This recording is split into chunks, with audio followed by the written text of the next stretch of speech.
In this video, we shall discuss overview of Python. What are the different features of Python is having? We know that Python is a high level language and object oriented language. It is very much expressible and it is having a very easy syntax to write the code.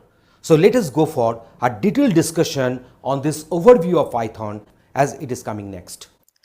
Python coding can be done in three different ways. First one is the immediate mode, next one is the script mode, and the last one using some integrated development environment, that is IDE. So at first we are going to discuss how we can do the coding in Python in immediate mode. So here we are opening our command prompt and we are going to the respective folder, that is our C colon users, this is a username and Anaconda 3. How to install this Anaconda, we have discussed that one in our other video, that what are the steps we require to install this Anaconda. So for this one we will be requiring this python.exe. So this python.exe, if you click, then this command prompt will open with this respective prompt, that is the triple greater than symbol. So here you can write the code in the immediate mode to run our scripts. You can find this one. So we are writing this one, print hello world. So in this way we can go for this. So A is equal to 100, B is equal to 200, C is equal to A plus B, and then you can go for print C. So it is getting printed as 300. So this is the mode which is known as the immediate mode. That means we can also do the same using our command prompt here. So here we are having our command prompt. So I'm going for this users and this or not, then I'll be going for this Anaconda 3. We can go for this Anaconda 3. Here we are having our Python, so we can go for this. So this is a python.exe is there. We can run it and we are going to get the same screen whatever we had. So this is known as the immediate mode. So typing Python in the command line will invoke the interpreter in the immediate mode, and you can directly type in Python expressions and press enter to get the required output. And if the Python prompt, it will tell us that interpreter is ready for our input.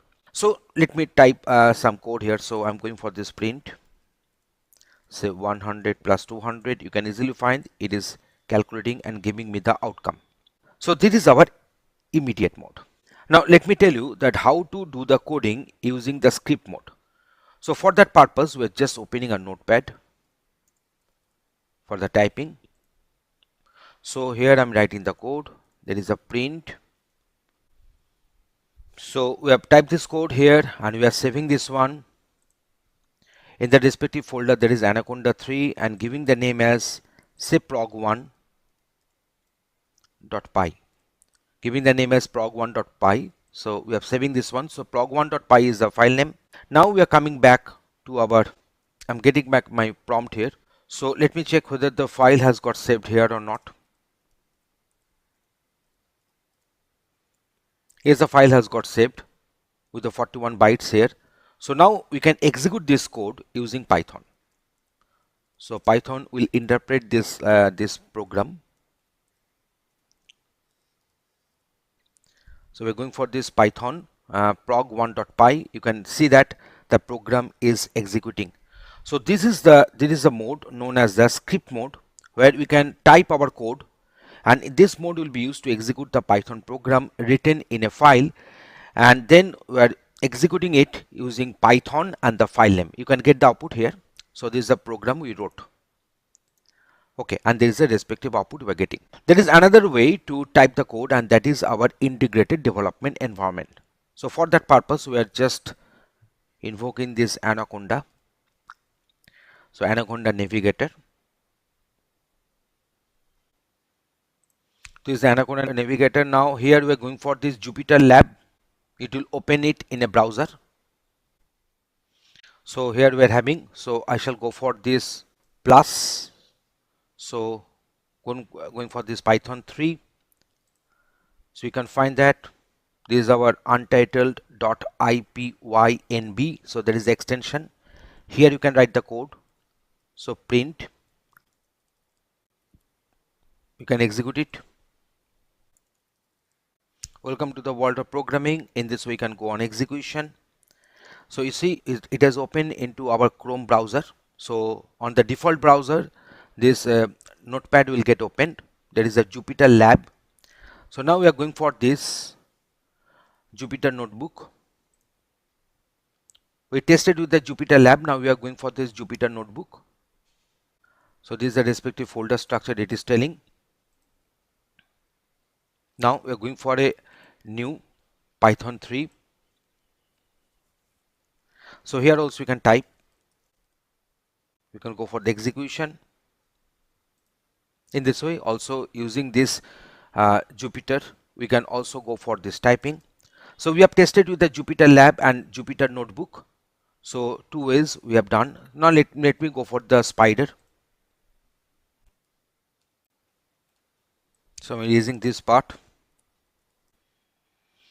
So here you can see that the sessions are coming. So this is a way in which we are typing, and we can go for the execution. You can find that hello world and welcome is getting executed. So there is another way to execute the same. And now you can find that we can go for the run cell. So only this particular line I'm just going for this, and then I'm going for the run cell. You see only the hello world has got executed. So only this welcome has got executed. In this way also you can go for partial execution. Let us suppose we are having variables, say a is equal to 100 and say b is equal to 200. Now we are going for say c is equal to a plus b, and then we are going for this value of c is going to get printed. So the sum of and is. So that is another way to type format. We shall be discussing all these things into details. If you go on executing, we can find that so the sum of 100 and 200 is 300. We're having the variable explorer here. You can see the value of a and b and c will be displayed. You can find that the value of a and b and c are getting displayed. So I'm just making this one as 600, making this one as 500. So now if I go on executing, you can find that the values have got updated. So this is another advantage of this. This is a spider. Also here also you can have the line by line execution. As I told you that if I mark this and if you go for run cell, you are getting only these two lines are getting executed. So that is another fantastic way to execute this Python program. So as we discussed that Python is nothing but one cross-platform programming language, and it executes in Windows, Mac OS, Linux and Unix, and also it can be executed ported to the Java and .NET virtual machines. And nowadays Python is available in some Unix and in Mac pre-installed, but in that case obviously the versions might be the older one, so it is our better choice to install it the latest version and explore it according to our requirement. We can explore that one. And now let me discuss some of the different features of this Python. Python is an object-oriented language, which means that it can model real-world objects, and it is also dynamically typed because it carries out type checking at the runtime. So dynamically typing means during the runtime the variables data type will be decided here. The name Python came by Guido van Rossum, and it came after the committee group, that is the Monty Python, and from there this name Python came here. If you consider C Python, then in case of C Python architecture, we are having parser, which uses the source code to generate an abstract syntax tree.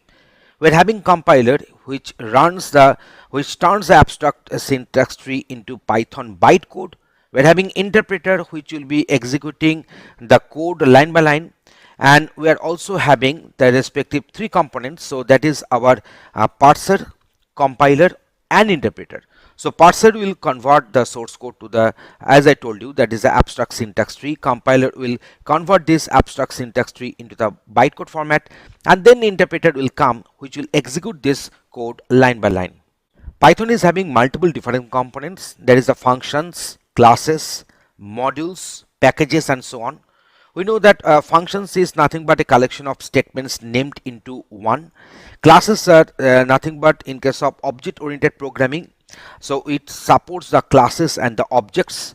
A Python module is a collection of related classes and the functions. We're having the packages, so package is a collection of related modules, and we'll be using multiple different packages in our current tutorial on Python here.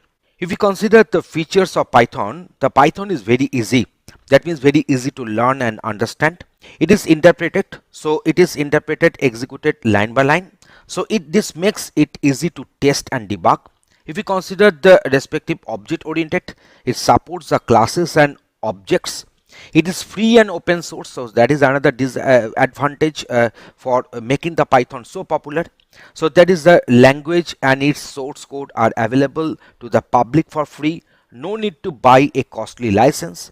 It is portable, that means we can run Python on Windows, Mac, Linux and other platform as I discussed. Python supports the GUI programming, that means we can develop a GUI interface for our users, and it is having a large library. That is one of the very important feature of Python, that is the Python provides us with a large standard library, and you can use them to implement a variety of functions. And multiple different frameworks are available in Python. We're having, they say, Web2Py, we're having NumPy, we're having Pyramid, we're having SciPy, we're having Django. So many different frameworks are available, and these frameworks are required to develop our softwares in multiple different applications for multiple different case studies. So that's why Python is so useful. And the common extension for Python file will be .py. So there is a common extension which we had in our notepad. We know that in our notepad we had that extension, that is the prog1.py. so it is a normal extension for a Python source file. We're having other extensions, that is pyc, that is the compiled bytecode. We're having pyd, that is a Windows DLL file. We're having pyo, that is a file created with optimizations. Pyw, there is a Python script for Windows. Pyz, there is a Python script archive. So now the last question I want to discuss, that why should we learn Python? Because using Python we can go for developing a website, develop a game, perform computer vision, do the machine learning, because in our machine learning we're having this Python and the R programming languages, and Python is one of the most popular language in our machine learning and artificial intelligence domain. Enable robotics, perform web scraping, we're having perform data analysis, automate a web browser, performing scripting, perform scientific computations, build the artificial intelligence oriented applications, and so on. So that's why Python is becoming so useful, and we are having multiple different constructs in Python, like our list, we are having tuples, we are having dictionaries, we are having comments and document string, and we are having series, we are having the sets, we are having sequences, and so on. So many things, and we will be covering all these different aspects of Python in our tutorial. So please go through all the videos in the sequence in which they are appearing in the tutorial, and this is our overview on Python. Thanks for watching this video. Python variables and constants. We shall start with our discussion with Python variables. We know that in any programming language we define some variables. So variables are nothing but some named memory locations. So how many memory locations will be defined under one variable? That will be decided by its data type, that is the size of the data type. So here we are having the Python variables. So in Python variable is a named location used to store data in the memory. Each variable must have a unique name called identifier. So depending upon the data type of the variable, the number of bytes going to be occupied, that will be decided, and the memory address of that memory block will be having a name which is accessible from the programming code. So that will make the programmers, it will make the programmers easier to write their codes. In Python, variables do not need declaration to reserve memory space. The variable declaration or the variable initialization happens automatically when we assign a value to a variable. So there is no need to define all the variables at the beginning of the code. Like in our C, C++, we always write all the variables and the respective data types at the beginning of our code, and then only we can use them in the respective successive codes. But that constraint is not there in Python. The variable declaration and the variable initialization can be done in the same statement.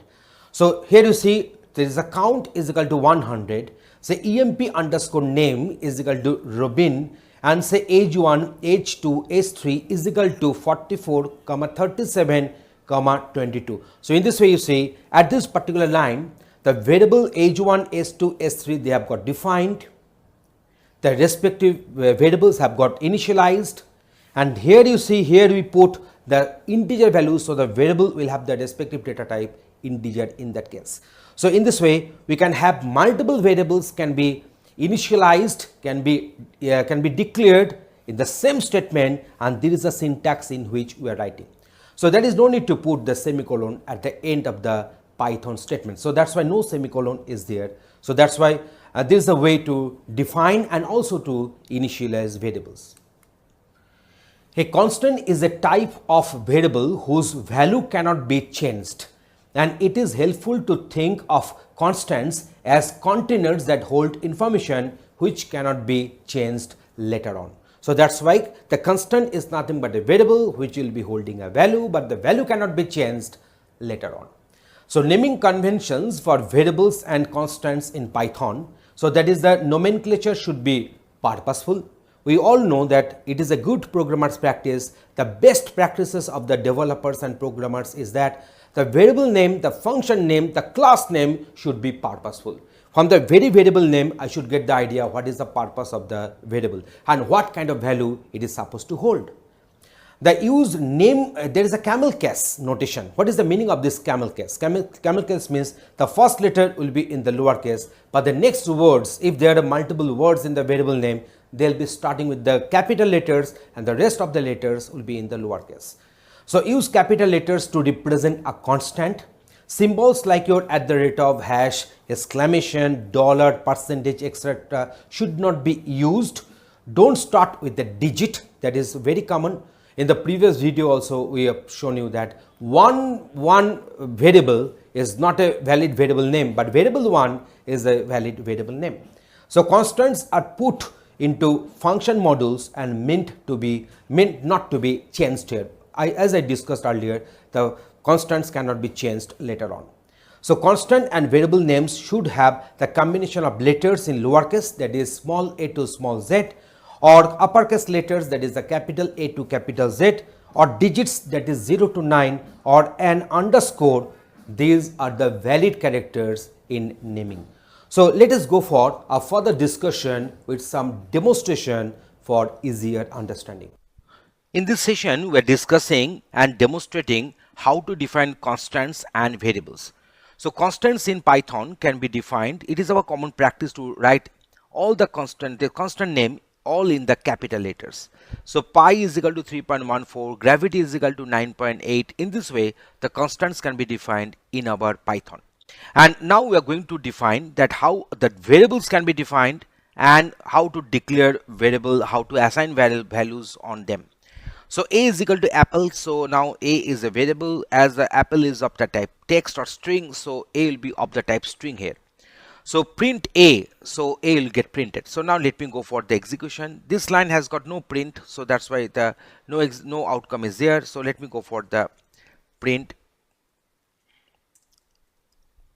If you go for this print pi, we are getting this one as 3.14. Now for this part, if I go for the execution, it will come like this. So a is equal to apple, so print a, so it is printing apple here. Changing the value of a variable, so that can be done using reassignment.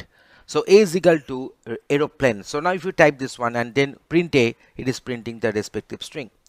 So next time I'm printing, I'm just assigning 100 to a. So now if we print a, then it is getting the value 100. So you can find that the same variable sometimes may be initialized with the string, sometimes with the integer, and that is allowed in Python, because in case of Python is a dynamic type language. That means the variable's data type will be decided during the runtime. So during the runtime, whatever the value the variable is containing, that will decide the data type of the variable. And in case of Python, there is no need to declare the variable separately at the beginning of the code. We can define variable as when we require to use them. And he can find that here this a is equal to aeroplane, so that means the a has got the data type string, and the next part of the code, the a will be treated as a string until and unless it is getting initialized with some other data type value. So here we have written a is equal to 100. So in the next part of the code, a will be treated as of the type integer until and unless a is getting initialized with some other type of values. Assigning multiple values to a variable. So b, c, d, all these three variables are getting assigned with this 1, 2.5 and hello respectively in a same single line. So this 1 will be assigned to b, 2.5 will be assigned to c, and hello will be assigned to d. So when you are printing b, c and d, we are getting the outcome as 1, 2.5 and hello. Next one is that assigning the same value to multiple variables using a same statement in the same line, So b is equal to c is equal to d is equal to 5. That means the 5 is getting assigned to b, c and d both at the same time in a single statement, single assignment statement. So 555 is going to get printed here. So in this example and demonstration, we have discussed that how to define constants and how to define variables and how to assign values on them. Thanks for watching this video. Python class and objects. So Python is a object-oriented programming. So Python is an object-oriented programming. Object is simply a collection of data. There is a variables and the methods, there is a functions, and that act on those data. And class is nothing but a blueprint of alike objects. So an object is also called an instance of a class, and the process of creating this object is called the instantiation. Whenever one object will be defined, some memory spaces will be occupied to hold the object's attribute values and to hold the method codes. So that's why whenever instantiation is going to take place, some memory space will get allocated against the object. So let us go for one practical demonstration to show you that how this class and object concepts can be used in our Python coding. In this example of class and objects, we are defining one class. The name of the class is myComplexNumber. And here we are defining one constructor. We know that constructor method will have the name as underscore underscore init underscore underscore in case of Python, irrespective of the name of the class. So it is having two input parameters. One is the real, another one is the image. And apart from this self is actually denoting the reference of the object. Also it is known as the these reference. So here we are defining, here we are initializing two instance variable. One is the real part, another one is the image part with this real and image here. And display complex will print the value of real part and image part accordingly. So this is our myComplexNumber. I'm executing this one. So my class has got defined. Now we are defining one object against the class myComplexNumber.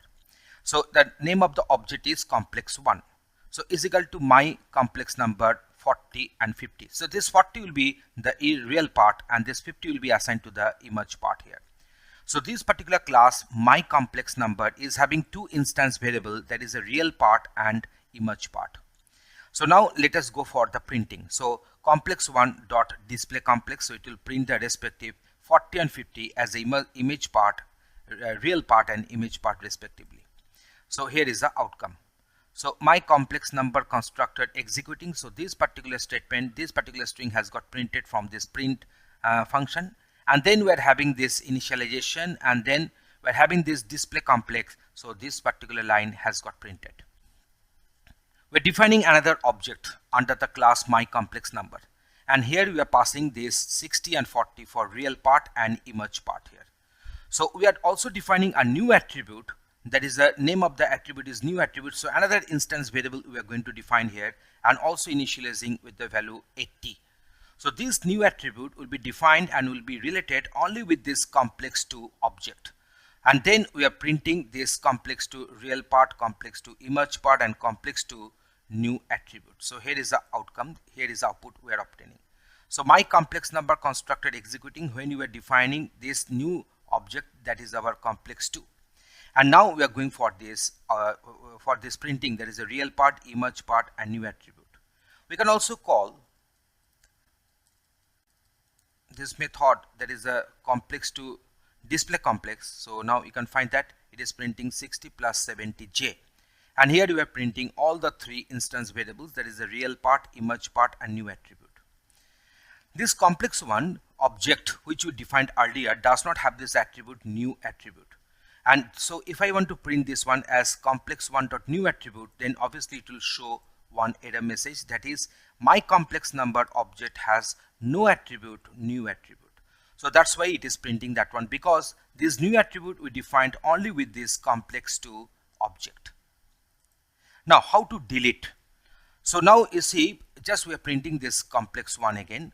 So it is printing that this is a respective complex one. When you are printing this object, this outcome is coming.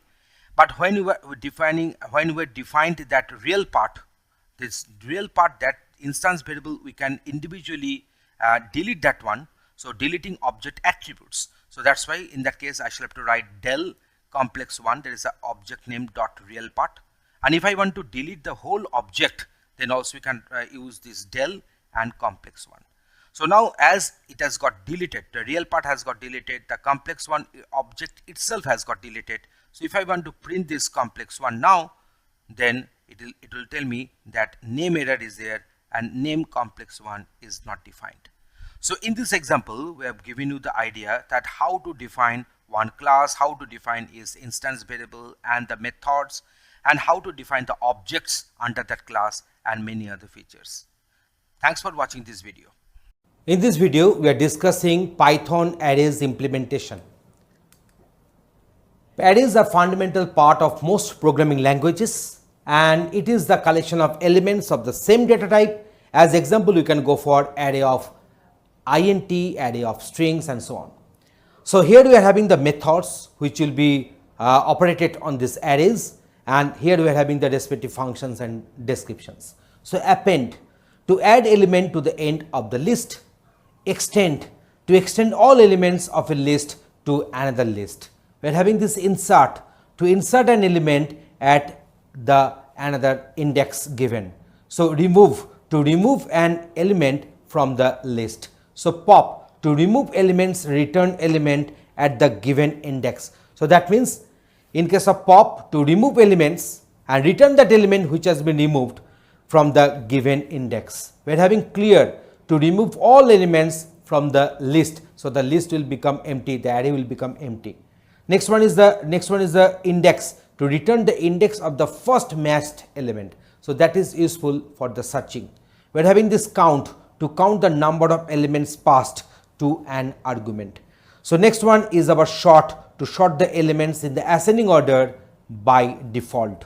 Next one is the reverse, to reverse order elements in a list. So the order of elements, whatever will be there initially, that will be reversed in after application of this reverse method. Next one is the copy, to return a copy of the elements in a list. So these are the different methods and the respective functions we have discussed. So I think it would be better if you go for a demonstration. There will be executing our Python codes to show you that how this array can be used in our Python programming. Arrays are fundamental part of most programming languages, and it is the collection of elements of a single data type. And as example, we can consider array of elements like string, array of integers, array of float, and so on. However, in Python there is no native array data structure, so you use Python list instead of an array. But if I want to create a real arrays in our Python, we need to use the numpy's array. That is the data structure we are having in our numpy module. So for mathematical problems, numpy array will be more efficient. So unlike arrays, a single list can store elements of any data types and does everything an array does. So we can store an integer, a float, and a string instead of inside the same list. So it is more flexible to work with.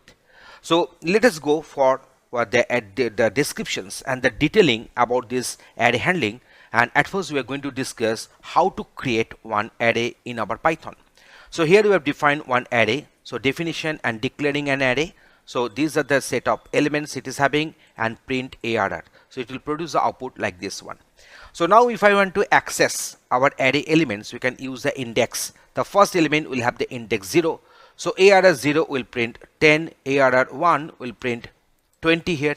So ARR 2 will print 30 here. And here we are having this ARR minus 1. That means the last element will be printed. That is our 50. We are having this ARR minus 2. So that is minus 1. This is my minus 2. So 40 will get printed. So here we are using negative indexing. So now let us go for another array here. So here all these members, all these array elements are of the type string. So if we print these brands, we are getting the output like this one. So finding the length of the array, we are having the method, that is the inbuilt method, that is our len here. So len brands, so it will print, it will return 5 here because we are having 1, 2, 3, 4, 5 elements.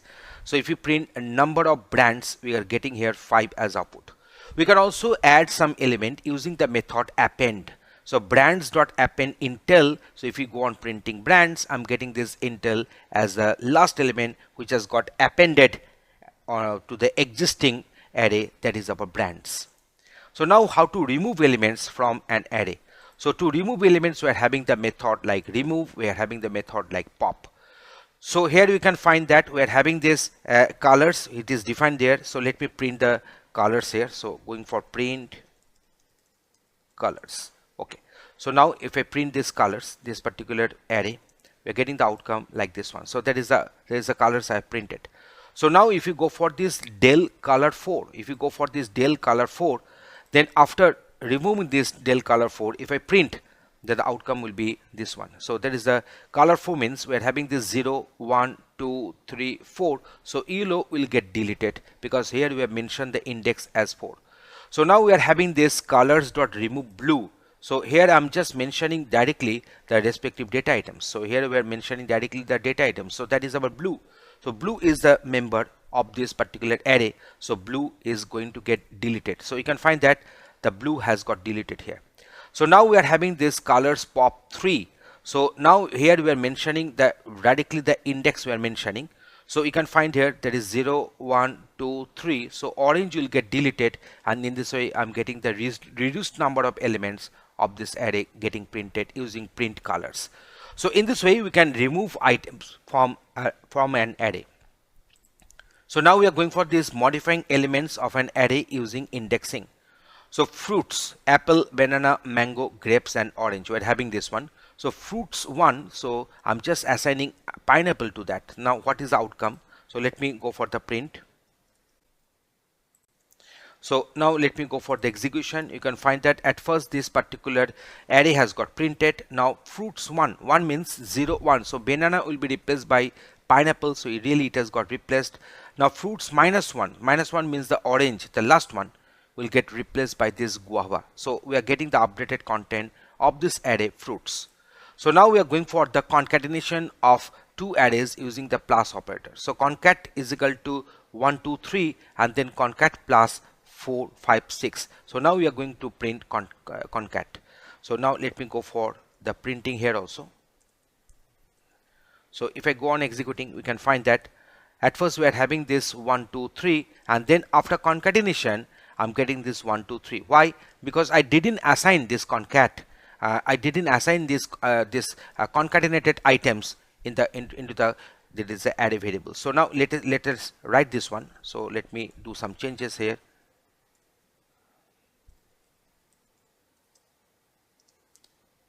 So now if I execute, I can find that. So now this concat has got updated by concat plus 4, 5, 6. So this plus is actually denoting the operator to do the concatenation between two arrays. So now when you are printing this concatenated array, we are getting this 1, 2, 3, 4, 5, 6. So now we are going for the repeating elements in an array. So let us go for this repeat A, and then repeat is equal to repeat star 5 and then print repeat. So now what is the outcome? We can go for this print. So just executing the same. So at first A is there and next time repeat is equal to repeat star 5. So this A has got repeated for 5 times. Okay. So now we are having this fruits. So we are having the set of elements are there. So if I go on executing this, so at first we are getting these fruits, this particular array has got printed. Now print fruits 1:4. Always remember the starting index will be inclusive and the ending index will be always exclusive. So there is the index number 0, index number 1 is this one. So 1, 2, 3. So I'm expecting banana, mango and grapes should get printed. Yes, they have got printed accordingly. Here the starting index is missing, so it will be considered as 0. So from apple, so 3 means it will proceed up to the index number 2 because 3 will be exclusive. So 0, 1, 2. So apple, banana and mango should get extracted and should get printed. Apple, banana, mango have got printed. So now it will start from this -4. It will start from this -4. So -1, -2, -3, and here we are having this -4, and the ending index has not been mentioned, so it will go printing up to the last element. So banana, mango, grapes and orange, they have got printed. So here we are having this -3 to -1. So -1, -2, -3, I'm getting here mango, and -1 will be always exclusive because it is the stop index. So that's why it will print up to -2, that is our grapes. So in this way we can have the slicing of an array. Okay, so now we are going for the next one. So here we are going to have our multi-dimensional array. So in case of multi-dimensional array, you can find that we are defining one array. So here the first element is another array that is consisting of 1 and 2. The second element is also another array consisting of 3 and 4 and so on. So if you go and print this multi-dimensional array, you are getting the outcome like this. But if you print this multi-dimensional 0, that means this 1, 2, this 1, 2, this array will get printed accordingly. 3 means 0, 1, 2, 3. So the 7 and 8 will get printed. So multi-dimensional array 2, 1. So 2 and 1, they are enclosed within the square brackets individually. So 2 means 0, 1, 2. So 2 means this one, and 1 means 0, 1. So 6 will get printed. Similarly for 3, 0. So in case of 3 and 0, they are individually enclosed within the square brackets. So 0, 1, 2, 3, that means this particular element and its 0th one. So 7 will get printed here. So in this way, we have shown you that how to handle arrays in our Python programming with demonstration and example.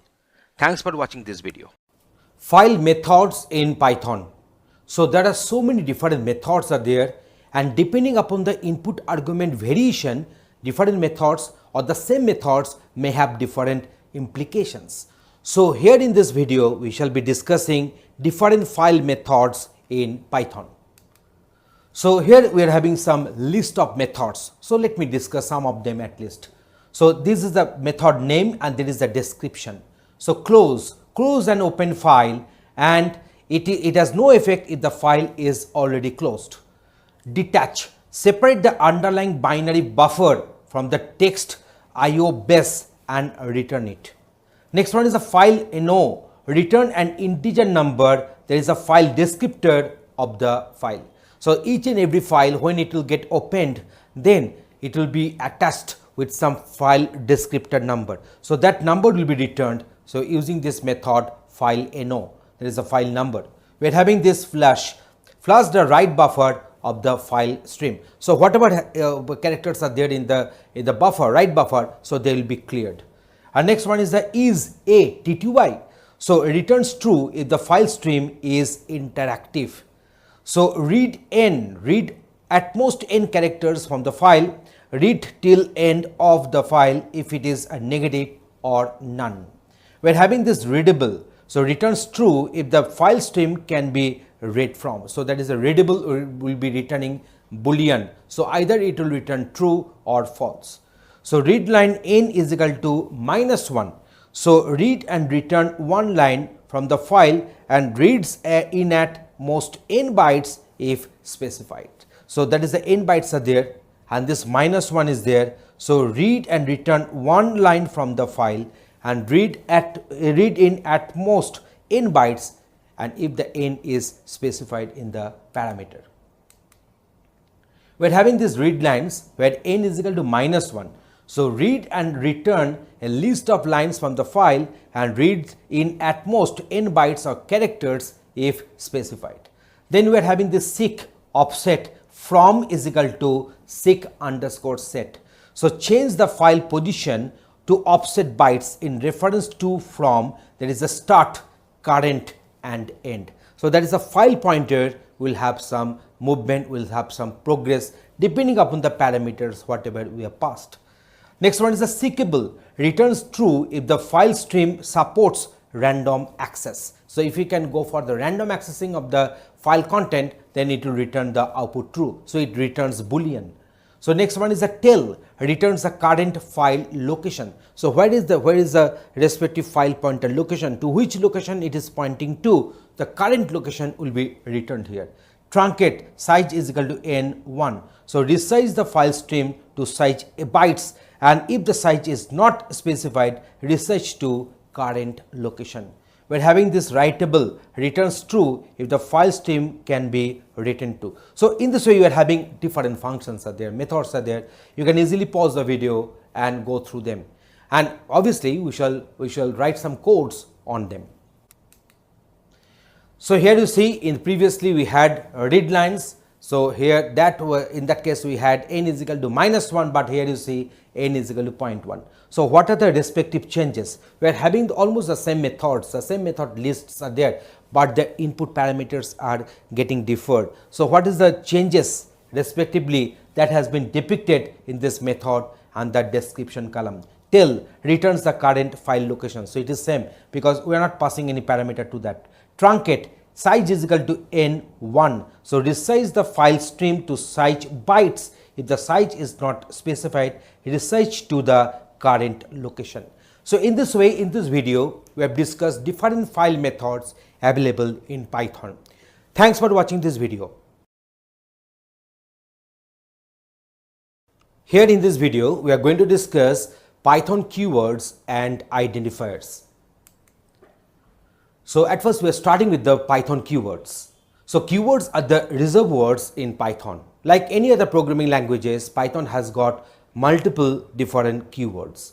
So during coding, keywords can't be used as the variable name and function name or any other identifier. That means keywords are reserved for the keyword purpose only. They cannot be used as a variable name or say identifier or say function name, module name and so on. So that's why these keywords are reserved for them. So they are used to define the syntax and the structure of the Python language. So in our Python tutorial, we will be using almost all keywords in different sections as when required. So keywords are the case sensitive in Python. So this is the list of different keywords available, and you can find that here we are having 33 keywords. So 1, 2, 3, 4, 5 columns are there, and 1, 2, 3, 4, 5, 6, 7 rows are there. So here we are having 33 keywords, and all these keywords will be discussed in the next videos as when required, because without them we cannot write our code. Let us discuss Python identifiers. So Python identifiers is nothing but the names given to the entities like your class, functions, variables, etc. So that's why they will be known as the identifiers, and they will be used to name a class, to name a variable, to name a function. In Python, it helps us in differentiating one entity from another entity. So that's why all the function names should be distinct, all the variable names should be distinct. So rules for writing identifiers. So identifiers can be a combination of letters in the lowercase or in the uppercase letters, that is capital A to capital Z, and digits ranging from 0 to 9, or an underscore like this one. So these are the valid characters in our identifiers. Names like the my class 1, var underscore 2 and display underscore 2 underscore screen. So these are all the valid examples of these identifiers. So an identifier cannot start with a digit. So one variable is not valid, it is invalid, but variable 1 can be treated as a valid identifier. Keywords cannot be used as identifiers. We cannot use special symbols like your exclamation, @ hash, dollar, percentage symbols, etc. in our identifier name. So these rules are mostly common in almost all programming languages, but in Python, these are the rules to be followed while defining identifiers. So let us go for some demonstration for the better understanding. Python is having multiple different keywords. Here in this demonstration, we shall discuss some of them. The first keyword we are going to discuss, that is true and false. Remember, true is starting with the capital letter T, and rest of the letters will be in the lowercase, and in case of false also, the same uppercase and lowercase syntax will be maintained. So here we are having a 5 equal to 5 and 5 greater than 5. You can find that we're getting the outcome as true and false. So here the true and false are nothing but the keywords in Python. We're going to have the next one, that is our none. So none is equal to 0. Now let me go for the outcome. So it is producing the output is true, that is none is not 0, none is not equal to false, none is not like an empty list, and none is equal to none. It is returning me the true. Now what is the use of none actually? So let me go for this. Here we have defined one function. The name of the function is a void function. Because it is void, why? Because it does not return any value. So now if we the return, if we assign to x and if we then print x, then obviously we shall get the none as the outcome. You can find that we are getting none. But here if the function returns, then you can find that it is returning the value c. Value of c is equal to 3 here, and 3 is getting printed. But if we just make this line omit it, if we just omit this line, you are getting the outcome as none, because the function returns none. Next one is the and, or, and not. So true and true, true and true, outcome will be true and true, outcome will be true and false rather, outcome will be false. True or false, the outcome will be true, and not a false, the outcome will be true here. So in this way you can go for other combinations. So let me write some other combinations here. So let us suppose I'm going for true and true. I'm going for true false. So here we're having this true or true, and if you go for the true here, so now let me check what is the outcome we are going to get. So true and true is true, true or true is true, and not of true is false here. So that is another way to get the outcome, and here we discuss that is the and, or, and not keywords. Now we are going to have this as. So import math as my math. So here we are having this alias of this module math.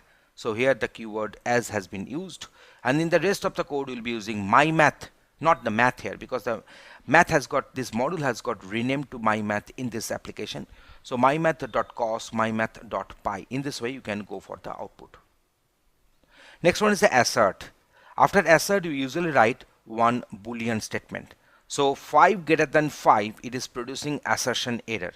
So that's why it is some assert error is taking place. But if I write 5 greater than 4, so after assert always we should write some expression which will return some boolean output, that is a true and false. So some condition has to be written after this assert, after assert. So now here you can find that no outcome is obtained because both the conditions are true here.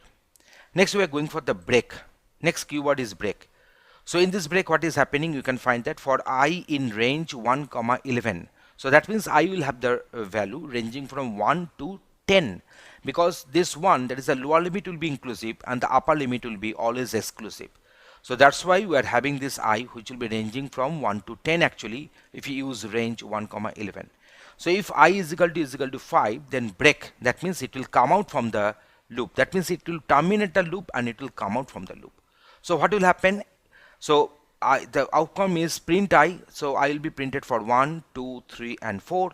But here when the I is equal to 5, then break statement will be executed. So print I will remain unreachable, will remain unreached and unexecuted. So as a result of that, up to 1, 2, 3, 4 will get printed. So break will actually terminate the loop and it will come out from the loop here. Next we are going for the continue. In case of continue, you can find that for I in range 1, 8, that means I will be ranging from 1 to 7. So if I is equal to 5, so when the value of I will be 5, then continue, that means the next part will remain unexecuted, unreachable, and continue means it will continue with the loop with the next value of I. So what will happen? 1, 2, 3, 4 will get printed. For 5, the continue will take place, so the control will be going back to the for statement again. So next time 6 and 7 will get printed, so 5 will be missing in the output. Next we are going for the class. So let us suppose here we are having one class, that is the example class. A class will be containing multiple variables and multiple member variables and member functions, also known as messages and methods respectively. Here we have defined two methods. There is a def function 1 parameters, we shall be passing parameters, and then print function 1, that is executing. Def function 2 parameters, so print function 2 is executing. So now we are creating one object under this class, that is an example. So here class is the keyword to define a class, and here the object has been defined under the class example class here. So ob1.function1 and ob2.function2 will be called here. So now if I go for the execution, I can find that function 1 executing, function 2 executing, they are getting printed. So in this way the class can be defined using the keyword class. In this way the class declaration will take place. Next one, we are having this def. So def will be used, def stands for define. So def will be used whenever we are going to define one user defined function. So def, then function name will be coming, then parameters, and then let us suppose we are having this pass. Pass is nothing but one placeholder. So if we execute pass, then actually no outcome will be obtained, no output will be obtained. Pass is actually required in those cases where we are supposed to enter or include some more codes to add some more functionality to the application. So that is the use of the pass actually. So def is a keyword with the help of which we are defining one function, and then you can call the function as well. So now you can see this particular function we are calling. So there is one argument it is requiring, there is a parameter. So now let me go for the parameters here. So I'm passing say 10 here. So there will be no error, but obviously there will be no outcome because pass does not produce any output here. Next we are going for the del. So this particular del, you see a is equal to 10, print a. So the value of a has got printed as 10. Del a, that means this a, this variable will get deleted from the computer's memory.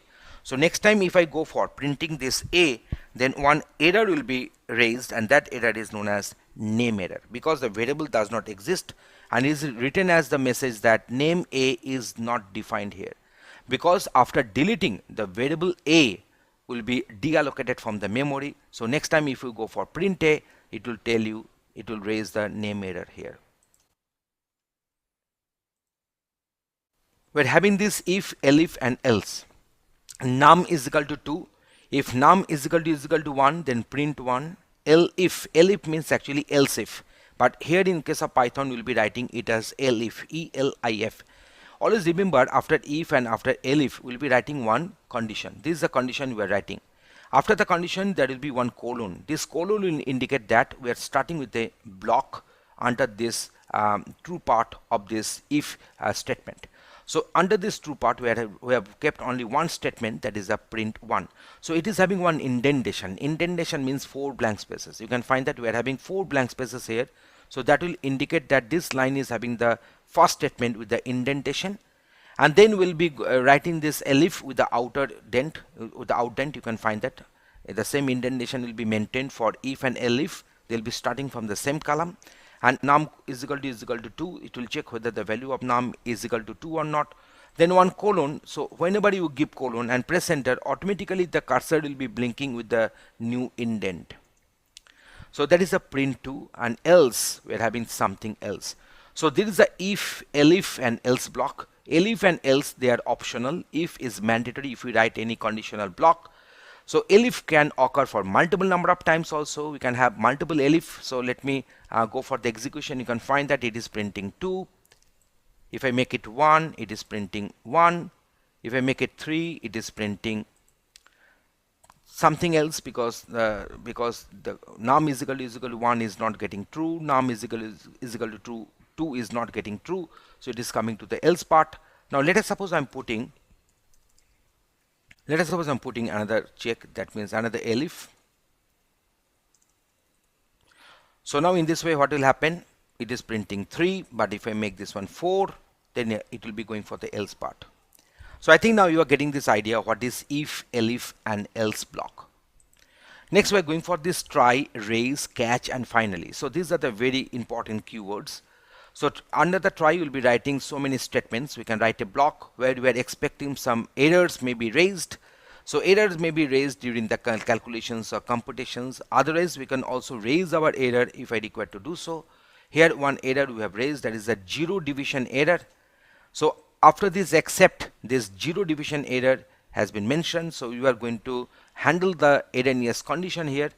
So then there's a respective remedial body, and then finally is that very portion, that is a block under the finally will be executed even if the any error is occurring, or if there is no error, then also the finally block will get executed. So let me go for the execution.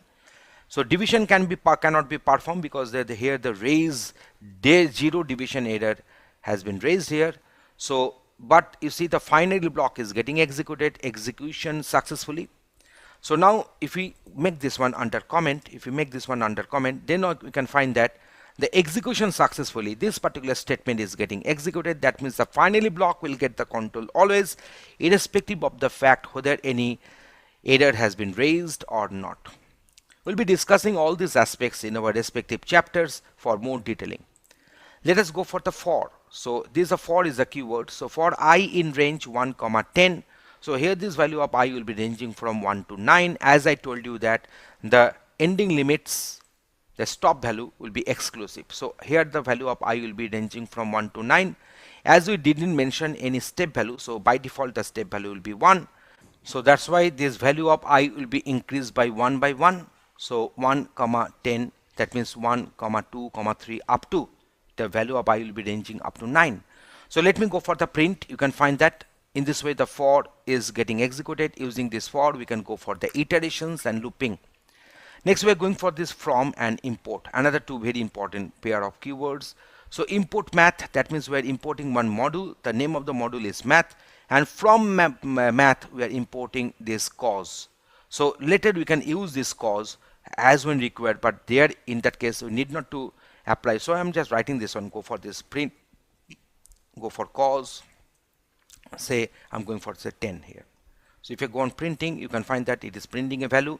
So here I need not to write math.cause. I need not to write because we have written from math import cause here. So I can use this cause method according to the syntax as I have shown.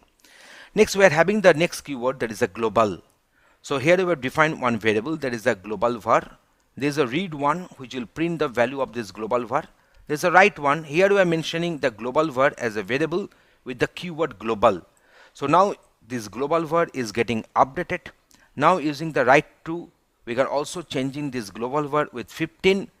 But here you can find that this global var, this particular statement is missing. So this now what will going to happen? So let me go for the execution. See, at first we have called this read one function. So read one will print the global var value, and that is 10. So 10 has got printed. Now it has called the write one function. So write one function will define this global var as a variable here within this write, and this global keyword is actually indicating that this global var is not a new variable, but the same variable which is there as a global variable. So we are doing the update onto that.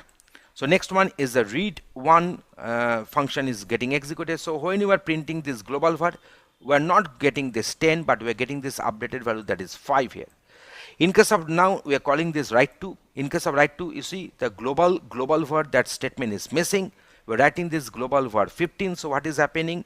This global var might be having the same name as that of the global variable, but as we didn't write global var here, so that's why this global var is working as a local variable within the write to method. So now whatever the updates we're doing, that scope is confined within this write to method. So this global var, when it will get printed, I'm going to print the 5 again, not 15 here, because we are going for the read one at the last. So in this way you can see that in this code how the global keyword has been used. We're having this in. So in actually used for the membership.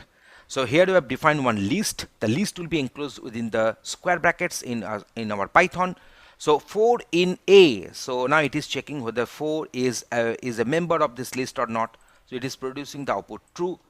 But if you write the same, say print, say 44 in A, then obviously it will produce outcome as false here.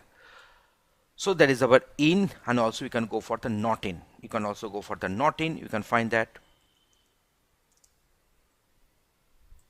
So 4 not in A is false and 44 not in A is true.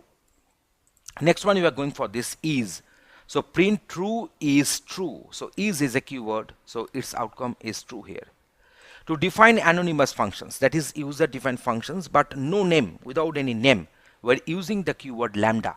Whenever we define user defined function with a name, we are using the keyword def. Def stands for define. But in case of anonymous function, anonymous method, the keyword will be lambda.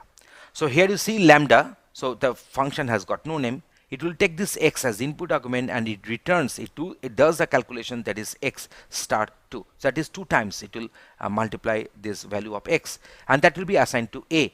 So for I in range 1 comma 6, so that means I will be ranging from 1 to 5, and it is printing I ai. That means this I will be passed.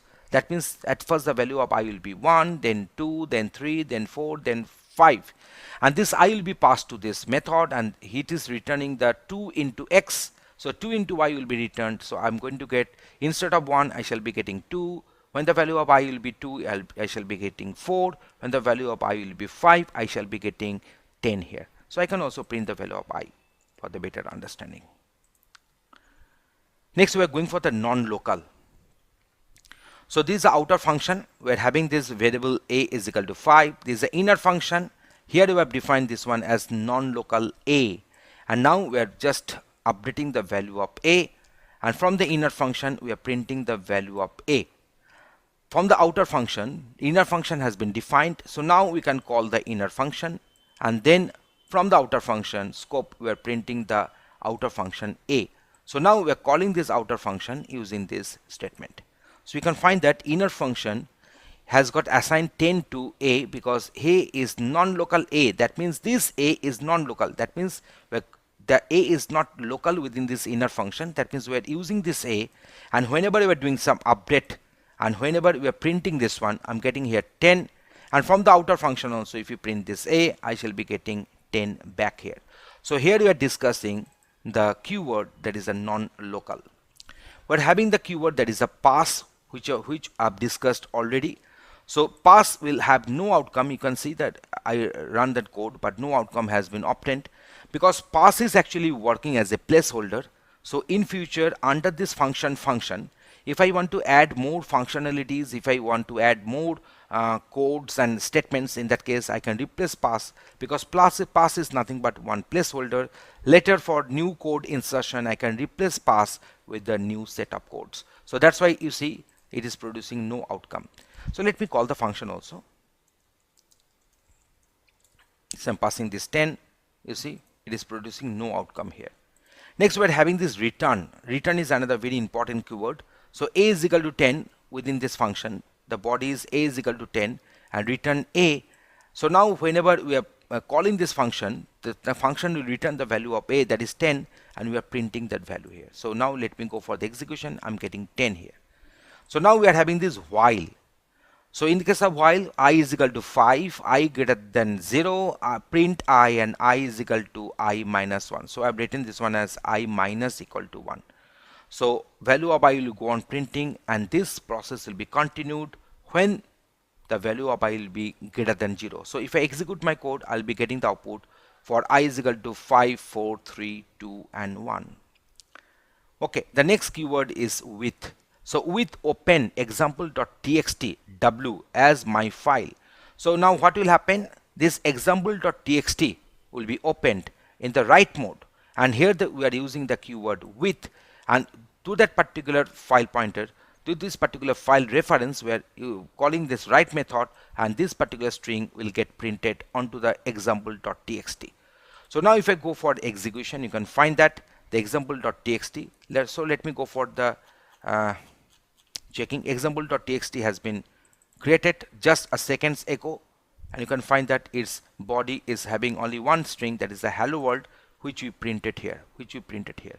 So in this way, using this with keyword, we can open a file either in the read mode or in the write mode or in the append mode, and we are having a separate section where you have discussed that what are the different modes are possible and operations are possible on our data files. So this is the use of the with keyword. We're having the yield. That is another very important keyword in our generator. So def generator, we have defined one method. The name of the method is generator, and for I in range 6, that means here this value of I will be ranging from 0 to 5. 6 means the value will be ranging from 0 to 5, and here we are not returning anything. You see, in case of generator function, we don't have the return statement. We usually have the yield statement. Yield will go on accumulating all the calculated values. So what is the value here? I star I. I will be ranging from 0 to 5. So I'm going for the square of that I. So it will be having the value 0, 1, 4, 9, 16 and 5 square, that is 25. So now yield will return one iterator. So now generator, the outcome will be obtained in G, and then for I in G, I shall go on printing the value of I, and the respective outcome will be obtained here. So instead of having the return, in case of generator functions, we'll be having the keyword yield, which will go on accumulating all the calculated values, and later from this iterator we can, using the for loop, we can pick up each and every element at a time in one loop, in one iteration, and go on doing the computations. But here we have just printed the value of I here. So in this particular example, we have discussed multiple different keywords. You can see there are so many different keywords we have defined. Other than this, other keywords are also available, but these are the most usable and frequently used keywords in our Python code, and on them we have written small example codes, and we have explained that one with the required outputs. Thanks for watching this video. Python tuples. So under the chapter Python data types, we are going to define another new data type that is known as the Python tuples. So what is the Python tuples? In case of Python tuples, we are going to define one tuple where the tuple elements will be enclosed within first brackets, and tuple elements can be having the heterogeneous data types. So you might be asking me, what is the difference between tuple and a list? The list is mutable, but tuple elements are immutable. That means they cannot be updated. So there is a basic difference between a tuple and a list. The list will be enclosed within third brackets, that is the square brackets, and tuples will be enclosed within our first brackets. So let us go for what are the different differences and features of tuples we are going to discuss here.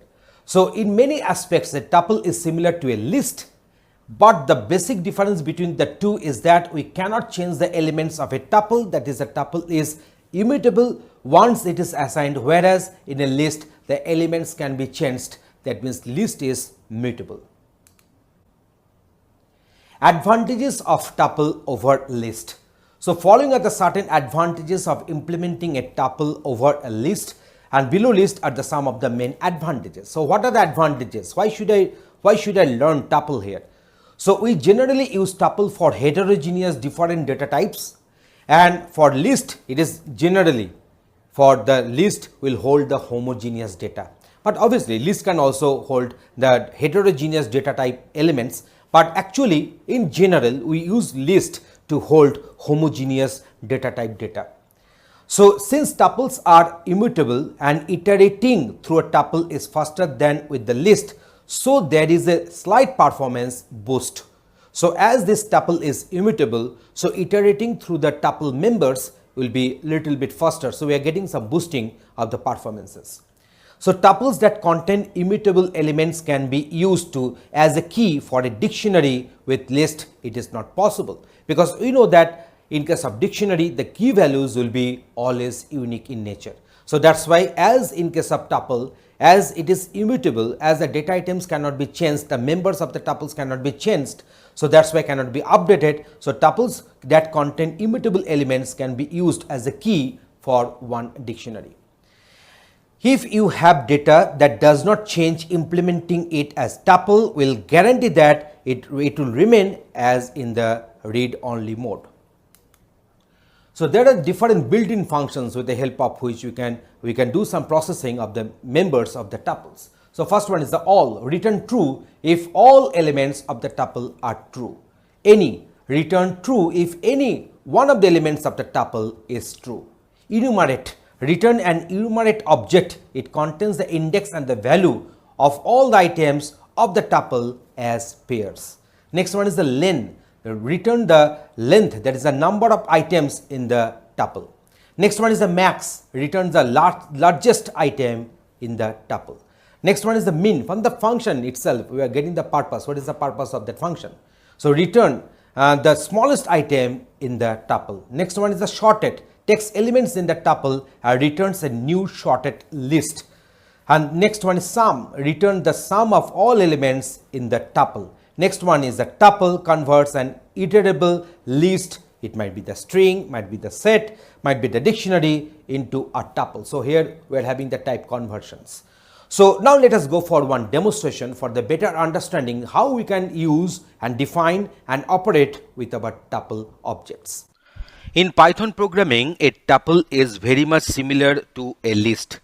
The difference between the two is that we cannot change the elements of a tuple once it is assigned, whereas in a list the elements can be changed. That means list is mutable and tuple is immutable. And another difference here is that in case of list we shall enclose our elements using third brackets opening and closing, but in case of tuple we'll be enclosing them using the first bracket opening and the first bracket closing. So that is another difference we are observing here. So now let us discuss what are the advantages of tuple over list. Since tuples are quite similar to list, so both of them can be used in similar situations as well. And however, there are certain advantages of implementing a tuple over a list.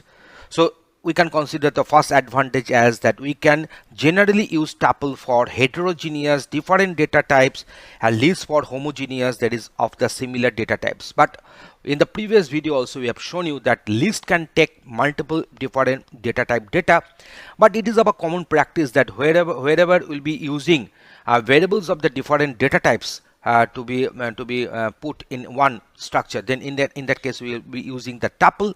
But in case of list we'll be going for the homogeneous data types.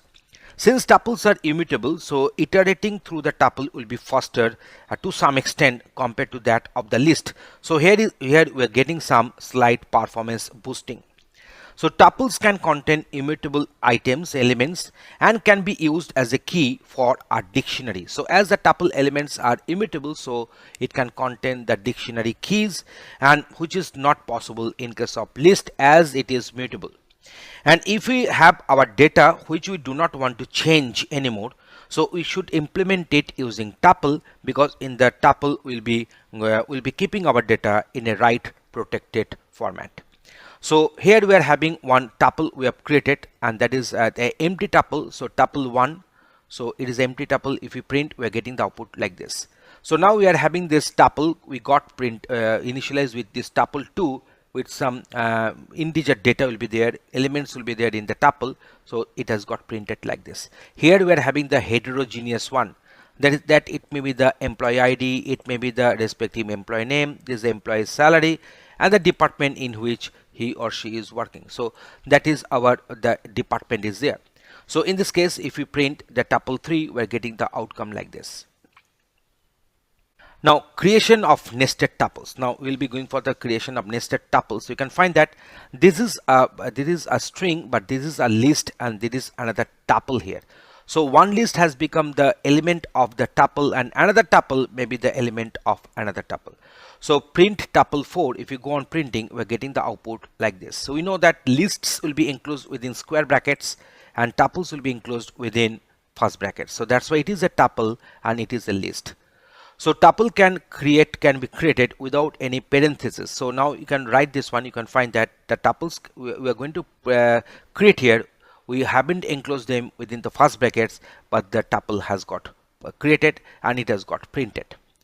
Tuple unpacking is also possible. You know that in case of tuple 5 we are having 1, 2, 3, 4 such data items. So now we are going to assign them to employee ID, employee name, employee salary, and employee department. So we can go on printing them. I'm getting this employee ID, employee name, employee salary, and also the employee department. So the type of this tuple 5 will be the class tuple. So in this way we can have our list or a tuple as the members of another tuple. Now we are going to access our tuple elements. So how to do that one? You see here we are defining one tuple with this welcome characters, and then print tuple 1, we are getting this outcome like this. So now tuple 1, so this is my index value. So you know that index will be starting from 0. So index 1 is this one, so it is having the value e. So if I print that one, I'm getting e here. Similarly for here for tuple 1 3, so 0 1 2 3, so c will get printed, and here we are printing this 5, so 0 1 2 3 4 5, so m has got printed here. So now in the next case we are having this nest tuple 2, we are having this point, and there is one list and another tuple is there. So if you go on printing this nest tuple 2, we are getting it printed. Now from the 0th element you are picking up the third character. So from the 0th element means the 0th index means this one, and from the third character means we are having this one p at 0th place. So this index is 1, this index is 2, this index is 3, so n will be printed and n has got printed accordingly.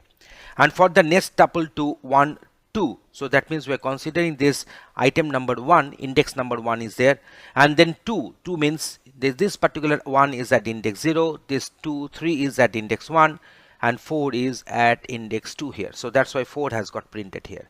So 4 has got printed. Next one is our tuple 2 2 2. So that means we are considering the second element and the second data. So what is the value here? So value is 9 here. So here the value is 9. So I'm getting here 9. So in this way you can access elements from a tuple here. So let us go for the next example. Now slicing tuple contents. So at first we have defined one tuple which is containing all the characters of the string welcome. So here we are going for the slicing. So index number 1 to 3. So 1 colon 3 means 1 to 3, but 3 will be always exclusive. The terminating index, that is up to which the index we are mentioning, that is a stopping index, will be always exclusive. So here you can pick up the characters from the index 1 and 2.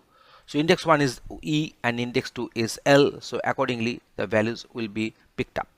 So here you see we haven't mentioned the starting index, but the ending index will be -3. So this is my -1, -2, -3. So this is my -3. So what will happen? So always remember the ending index, terminating index is always exclusive. So it will print all the members from index number 0 to up to C here. So that's why we are having this one as WELC. So they have got printed. Now from starting from the index number 3, I haven't mentioned any terminating index here. So index number 3 means 0, 1, 2, 3. So from here it will print up to the last element. So that's why the outcome has come like this. Here you see where we haven't mentioned any kind of starting and stopping index values. So that's why the full tuple will get printed here. So that is our tuple 1. So print tuple 1, 1 colon 3 will produce the output like this. Then colon -3 will produce output this one, because we are not mentioning the starting index. So it will start from the very start and then it will proceed up to -4. So this is my -1, -2, -3, and up to -4. This WELC will get printed, and it has got printed. Similarly, I have explained the other cases. Now we are going for this tuple elements which are immutable. So as a result of that, after creating this particular tuple, so if you print the tuple, it will produce output like this. But if you go on updating its content, so it will produce a one error message. You can find that there is a type error. So tuple object does not support item assignment. So that's why it is producing one error, and the name of the error is type error here. Okay. So now tuple can be reassigned, but you can assign a new tuple to this same tuple 1 variable. So you are having this print tuple 1. So this tuple 1 object has got initialized with the new tuple. So that is not causing any problem, but item update is not there, is not allowed, because it is our immutable. So that's why if you go on printing now, you see the new tuple has got assigned to the tuple 1 object. Next one is the concatenation of the tuples. So here you see we are printing this tuple 2 and tuple 3. So now we are going for this concatenation using plus. So you see tuple 1 content and then tuple 2 content, they have got concatenated in the same tuple. So now here you see we are having this particular tuple, and this tuple will I'm just multiplying it by 4. That means 4 times this again will be there, this particular string again will be there, and that will produce one tuple. So there is a syntax of writing. Deletion operation on a tuple. So here we are having one tuple here. So if you go for delete tuple 2, then obviously it will produce some error operation. Why? Because you know that the tuple is immutable. So now what will happen if I uncheck this one, if I go on uncheck, so the error will be obtained is type error, and that is tuple object does not support item deletion. So that is the message is getting printed. So that's why I'm putting this one under comment here. So but we can delete the entire tuple. So del tuple 4, so that full or whole tuple 4 will get eliminated, will get deleted. So in that case, if you print this tuple 4, it will print the name error, and name tuple 4 is not defined is the message. So now we are having some tuple methods. We are having some tuple methods. So tuple 5, we are having this respective all the characters of welcome, and tuple 5.count e. So it will count that how many times this e is occurring here. So I'm getting this one as 2 because e has occurred 2 times in this tuple. So in the tuple members. So now it is going for the index C. So it will find out the occurrence, the index of the C character. So this particular C string rather. So that's why we are getting this 3 here, because it is index 0, index 1, index 2 and index 3. So now let me check if I have this C for another place. If we have this C for another place, then what will happen? If I go on executing, I'm getting 3 back again, because it will just check the first occurrence of this string C in this particular tuple here. So tuple operations. So here we are having this tuple 6. You can find it. So tuple 6 is there. So now we can go for the print once.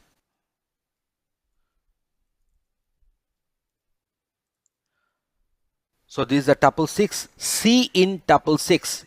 C is there. So that's why it is giving me the outcome true. C not in tuple 6, outcome will be false. A in tuple 6, there is no A is here, so it will return false. A not in tuple 6, it will return true here. So it is checking the set membership. Next one is the iteration through tuple elements. So here we have defined one tuple, here we have defined one tuple, and if you go on using this for loop, that is for letters in tuple 6, we are printing these letters. We are getting that for each and every iteration, we are just picking up one element from this tuple members, and it has got assigned to this letters, and letters is getting printed. So now built-in functions with the tuples. So we have defined one tuple, the tuple has got printed, max of the tuple 7, so maximum element from this tuple, so 77 has got printed, minimum of tuple 7. So here we will be having the value 11, then shorted tuple 7, so they will be remaining in the shorted form. The return one is in the term of list. You can find that they are enclosed within square brackets, and len of tuple 7 will give me the count of the elements in the tuple variable. So in this way we have discussed that what are the different operations, what are the different functions are there, inbuilt functions are there, with the help of which we can operate on a tuple, and also the difference between the list and the tuple we have discussed in this session. Thanks for watching this video. Python sets. So that is another data type available in Python. In Python, a set is an unordered collection of unique items. No duplicate elements are allowed in set and must be immutable. That means which cannot be changed. So however, the set itself is mutable, we can add or remove items from it. So now we have defined what is a set, and in Python we usually enclose a set within curly braces, and set members must be unordered, and there will be each and every data item will be unique in values. So sets can be used to perform the mathematical set operations like your union, intersection, symmetric difference and so on. So here we are discussing what is the set union. So let us suppose A is a set, B is a set, and if you do the set union, that is A union B, so these are the elements we are selecting. That means we are selecting all the elements either belonging to A or B or both. We are going for the set intersection. So if you take the intersection between the set A and B, then all those elements will be belonging which are common between A and B sets. Here U is actually standing for the universal set. Next one is the set operations continued, that is the set difference. If you do A minus B, then you are remaining with those elements which will be in A, not in B. But if you do the set symmetric difference, in that case, if you go for A set symmetric difference B, then those elements will be selected which will be either in A or in B, not in common. So here we are having the Python set methods. So which will add an element to a set. Clear, remove all elements from a set. Copy, returns a shallow copy of a set. Next one is the difference, return the difference of two or more sets as a new set. We are going for the difference update, discard, remove an element from the set if it is a member. Do nothing if the element is not belonging to the set, not the member of the set. Intersection update is disjoint, return true if two sets have a null intersection. Is subset, return true if another set contains this particular set. We are having this is superset, we are having this pop, that is the pop method, that is the remove and return an arbitrary set element. Raise key error if the set is empty. So in this way you see all the methods we have discussed with the respective short discussions. Okay, next one is the all, return true if all elements of the set are true. So these are the list of methods which are Python built-in functions which are applicable with set also. So any, return true if any element of the set is true. Enumerate, return an enumerate object. It contains the index and the value of all the items of the set as a pair. So index, that is a position number, and the value, so that will form a pair and that will be printed. That will be the output here. So now we are going for this len, that is a return the length, that is the number of elements in the set. So these are the other methods are there. These are the Python built-in functions which can be applied on the set data type. So I think for the better clarity, let us go for one practical demonstration to show you that how these methods can be applied on a set. And before that, obviously we should show you that what is the set, how to define it, and what are the different basic operations which you can carry out on a set. So here is the demonstration for you. A set is an unordered collection of items. That means within the items, within the members of the set, there is no ordering. The elements, the items can be in any order. And every element must be unique. No duplicate elements will be allowed in a set, and must be immutable. That means those elements cannot be updated, cannot be changed. However, the set itself is mutable. That means we can add or remove items from a set. Sets can be used to perform the mathematical set operations like our union, intersection, symmetric difference, etc. So let us discuss how to create one set.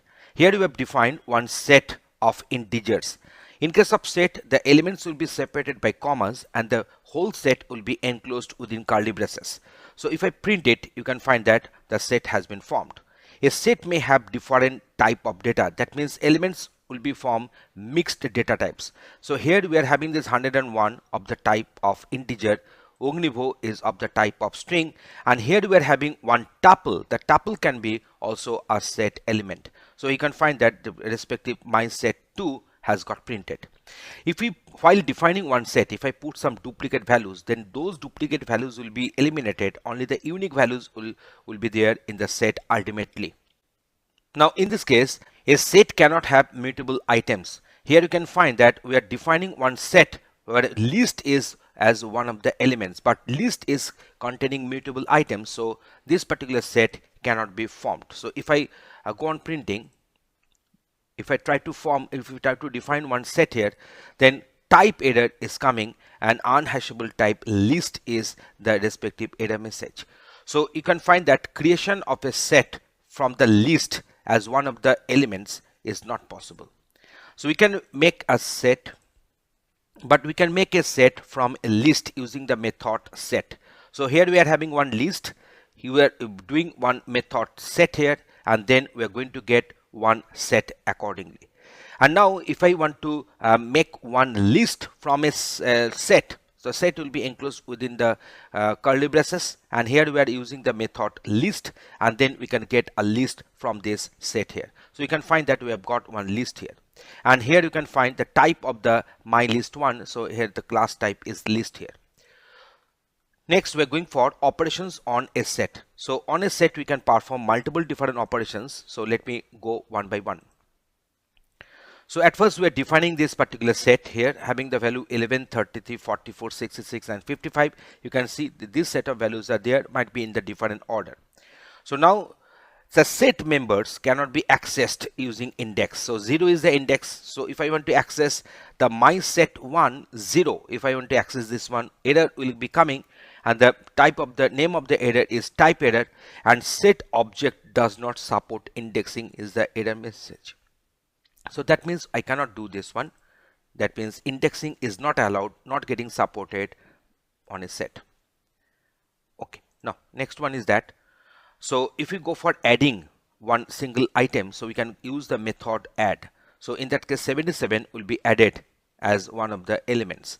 But if I want to add multiple items, then you can go for the method update, and here the multiple items are to be enclosed within square brackets. That means it is a list. So list of items can be passed as input argument to the method, that is our update.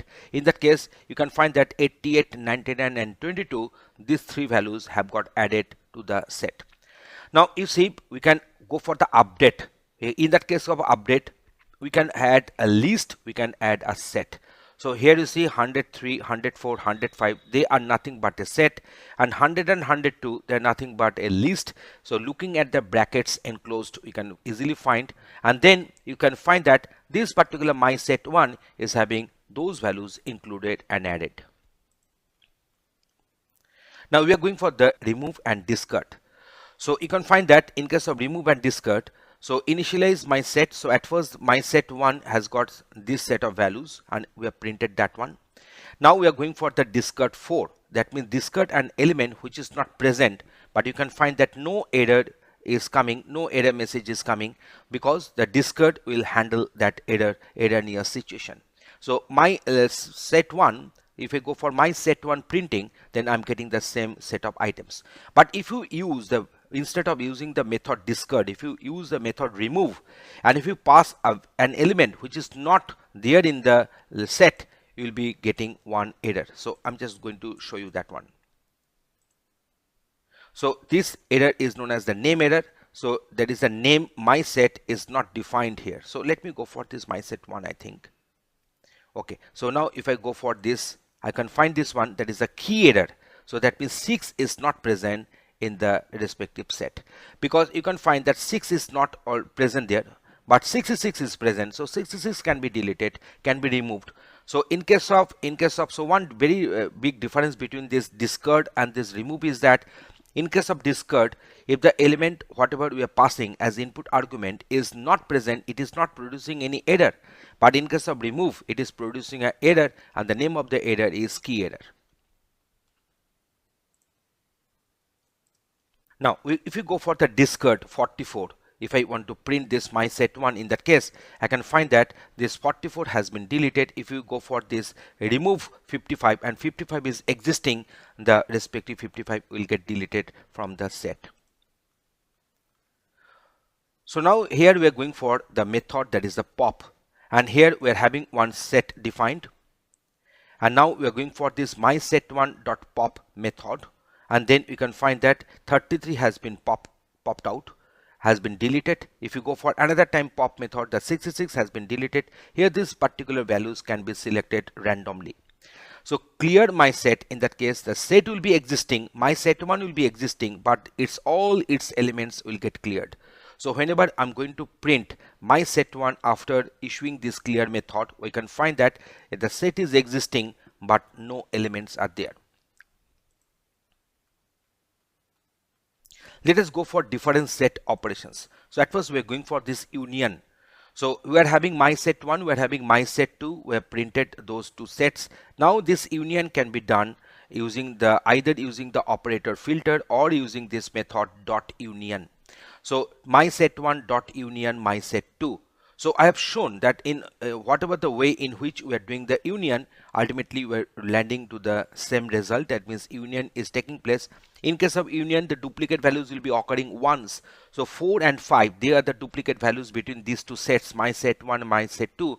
But they will be occurring once because set will always a collection of unordered distinct elements. So they will be occurring once ultimately in the union after union. We're having this intersection.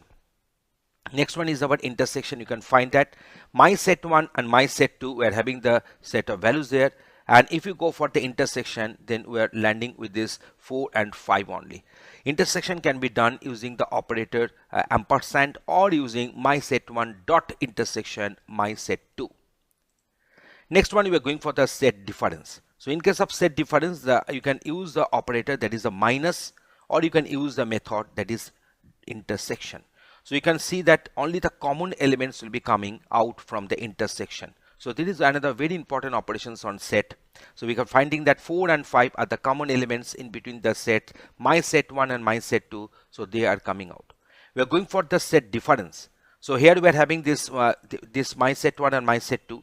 So the respective values are there. So now when we are going for this set difference, then my set 1 minus my set 2, you will be landing with this 1 0 1 2 3 4 and 5 will be discarded because 4 and 5 they are the common in my set 1 and my set 2. But if you go for my set 2 minus my set 1, you'll be getting this one, that is the 8 9 6 7, and 4 and 5 will not be there. And next we can do the same either using operator minus or using the method difference. So you'll be getting the results accordingly.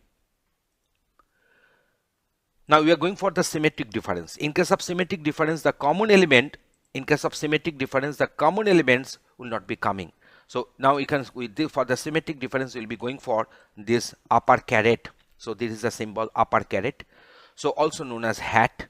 So either you can go for this operator upper caret or symmetric underscore difference. So that is another method name. So here you can see that all the elements are there, but only the common elements which are common, that is the 4 and 5 between my set 1 and my set 2, they are not coming after doing the symmetric difference between my set 1 and my set 2. Now we are going for this membership check. So now here we are having one set is defined, that is my set 1, 2 in my set 1, that is quite obvious true because 2 is one of the elements, one of the members of this my set 1. So outcome is true here. So 6 in my set 1, 6 is not there, outcome is false. 2 not in my set 1, so that is producing the outcome false because 2 is there, and 6 not in my set 1, its outcome is true here. Now we are going for this iterating through a set. So for letter in set welcome, print letter. So in this way you can find that for each and every iteration we are picking up one of the characters from the string welcome, and that is getting printed. Now we are having some inbuilt functions with the set. So they are nothing but len, max, min, shorted. So length will denote the number of elements. We can have 6 elements in my set 1. So length is printing, len is printing 6 here, max is printing the maximum element, here it is 5, min is printing the minimum element of the set members, it is printing 0, and the shorted my set 1 will print the set in the shorted form, and outcome is of the type of list. We're having this frozen set. So Python frozen set is a new class that has the characteristic of a set, but its elements cannot be changed once assigned. So while tuples are immutable lists and frozen sets are immutable sets here. So we cannot do any kind of update and change on this frozen set. So we know that tuples are the immutable lists and frozen sets are immutable sets here. So here we have defined two frozen sets, that is a my set 1 and my set 2. We have defined them, and then we are going to print them. So the values have got printed. You can find that when I'm printing this my set 1, it is getting printed as frozen set. And here we are having the first brackets, then within that we are having this curly braces, that is a set is there. And then we're going for this difference. So dot difference, my set 1 dot difference my set 2. We can get this 1 and 2 because 1 and 2 will be the elements which will be which will be there as the outcome. 3 and 4 will be deleted because 3 and 4 are the common elements between this my set 1 and my set 2. We can go for the union. We're getting this outcome like this. We're going for the intersection. Only the common elements are coming out, so 3 and 4. We can go for the symmetric difference. Only 3 and 4 will get discarded and rest elements will be there in the frozen set. But if I want to do some addition, if I do addition of a new element, so in that case, in case of frozen set, it will produce error, and this error is known as the attribute error. Frozen set object has no attribute add. So that's why this is the respective error we are facing, because a frozen set is nothing but a mutable version of a set here. So in this our discussion, we have gone through different operations on sets. We have shown what are the different inbuilt functions, how to define a set, what can be done, what cannot be done, and we have discussed everything with some examples here. Thanks for watching this video. Python different modules. So let us discuss on it. A Python module is simply a Python source file which can expose classes, functions, and global variables. And when imported from another Python source file, the file name is treated as a namespace. So a Python package is simply a directory of Python modules. So many modules are defined, so many libraries are defined in Python. So that's why this Python is so powerful. That means they are nothing but, these modules are nothing but pre-written Python source codes. We can import them in our current module as when required to use those functions, classes as when required, so that I need not to rewrite the code once again. So this module importing is actually enhancing the property known as reusability of the programming code. As example, we can go for say import numpy. Also we can use some alias, that is import numpy as np. So next time whenever we are supposed to access any component from this numpy, so we can go for this numpy dot, or you can go for this np dot. In this way we can also access it. So let us go for one practical demonstration for the easier understanding of this, how to import the different modules in our Python coding. We can import our module according to our requirement, and also at the same time we can rename it. That means we can create the alias of the imported module. So here import math module as m. So next time if I want to use this math name as a module name, here instead of that we'll be using m dot. So print the value of pi is m dot pi. Because we have done the renaming of it, we have done the alias of this math as m. So m dot pi will print the respective pi value. Now use of from math import pi. So that is another way to import this pi here. So from math import pi. So in this case there is no need to write math.py. Here you can use directly this pi here in our respective print statement. So if I execute the code, we are getting the output like this one. Next one is import all names from the standard module math. In that case we can go for from math import star. So all the names from the standard module math will get imported, and later you can use this pi for the printing, that is the value of pi is pi here. So in this way, in this particular demonstration, we have shown you that how to import modules and how to use from and how to use this renaming operation while importing our modules. Thanks for watching this video. Python directory and file management. Is there a large number of files to handle in your Python program? We can arrange our code within different directories to make things more manageable and reachable. A directory or folder is a collection of or set of files and subdirectories. So we know that whenever we are having multiple files to handle in some Python applications, we can divide those files into multiple directories according to the file size or the purpose of the file. And we know that a directory is nothing but one file system which can hold other files or subdirectories. Python has the OS module which provides us with many useful methods to work with the directories and the files as well. So there is one module called OS. So we are supposed to write here import OS at the beginning of the code, and then we can go for OS dot different methods defined in the respective module. So directory management in Python means creating a directory, renaming it, listing all the directories and working with them. So creating a directory, listing a directory, maybe reviewing a directory, renaming a directory can be done using this directory management library functions. So let us go for one demonstration for the easy understanding to show you that how this file and directory management can be done in our Python applications. To do some operations on the file and directories, we're importing the module that is OS. So we have written import OS. At first, the method we are going to execute is get cwd. That is a current working directory. So it returns the present working directory in which we are now existing. And then we print OS get current working directory in the byte. That means returns the present working directory as a byte object. So let us go for the execution. You can see that. So at first it is telling that we are existing in this particular current directory. So we are in this particular current directory, that is c:users or nub. And now if I want to execute this method, that is a get cwdb, then it is showing me that it is the current working directory, and it will be returned as a byte object.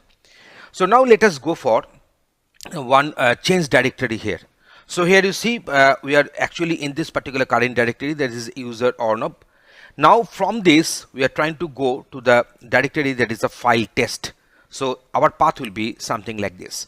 So now let us go for the execution here. So c:users or nub file test. So that is our change directory. The method is chdir, which will be used to change the current directory. And we are going to go into this file test folder. So now if I go for this, and then we are going for this list directory, that means all files and subdirectories inside a directory can be known using the list.dir method. So we are executing this. So you see we are getting this list of files. So 3 files on pandas and 1 test.txt. So let us check. Yes, we are having 3 files on pandas and then 1 test.txt. So to get this list, we are using this method, that is the list.dir. Okay, so we have gone for this particular folder. We are now in this particular folder. So now if I print this one, it will print that in which folder we are actually belonging at this moment.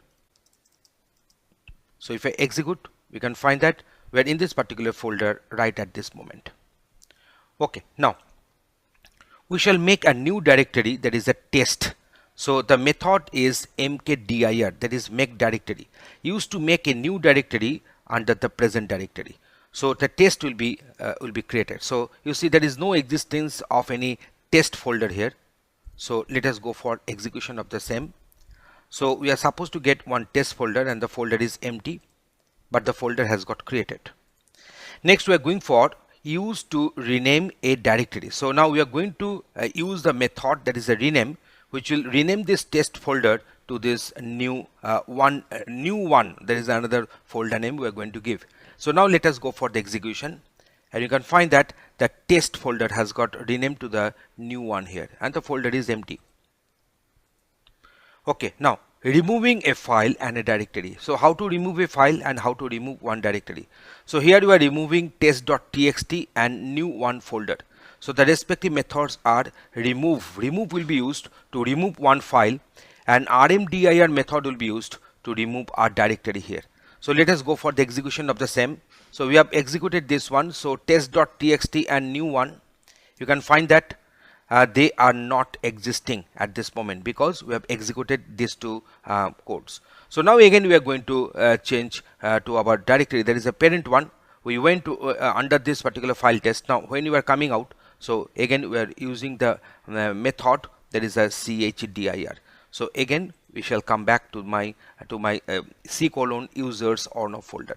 So in this particular demonstration we have shown you that how to operate with the file, how to delete it, and how to rename one folder, how to create one folder, and so on, and how to see that in which current working directory you are belonging, and other different issues in the proper demonstration. And you see right at this moment we're not having any folder here, not the test.txt, so they have got removed and they have got deleted. Thanks for watching this video. In this session, we are discussing Python dictionary. So what is a Python dictionary and how to define that one? What are the different methods we can apply on this Python dictionary? We'll be discussing that one into details. In Python, dictionary is an unordered collection of items, while other compound data types have only value as an element. A dictionary has a key value pair. So that is a very important one. So we had a discussion on list, we had a discussion on tuple, we had a discussion on set. There you saw that we are having multiple different elements are there. They may be or may not be of the same or different data types. But here we are finding this dictionary is quite different from those data types, because here in case of dictionary we are having the key value pair. Dictionaries are optimized to retrieve values when the key is known. So if we know the key, if we pass the key as argument, we can retrieve the respective value against the key which has been stored, pre-stored onto the dictionary object. So here we have considered one, there is a myDict1. So there is a variable which is containing 1:read. So what is 1? There is a key.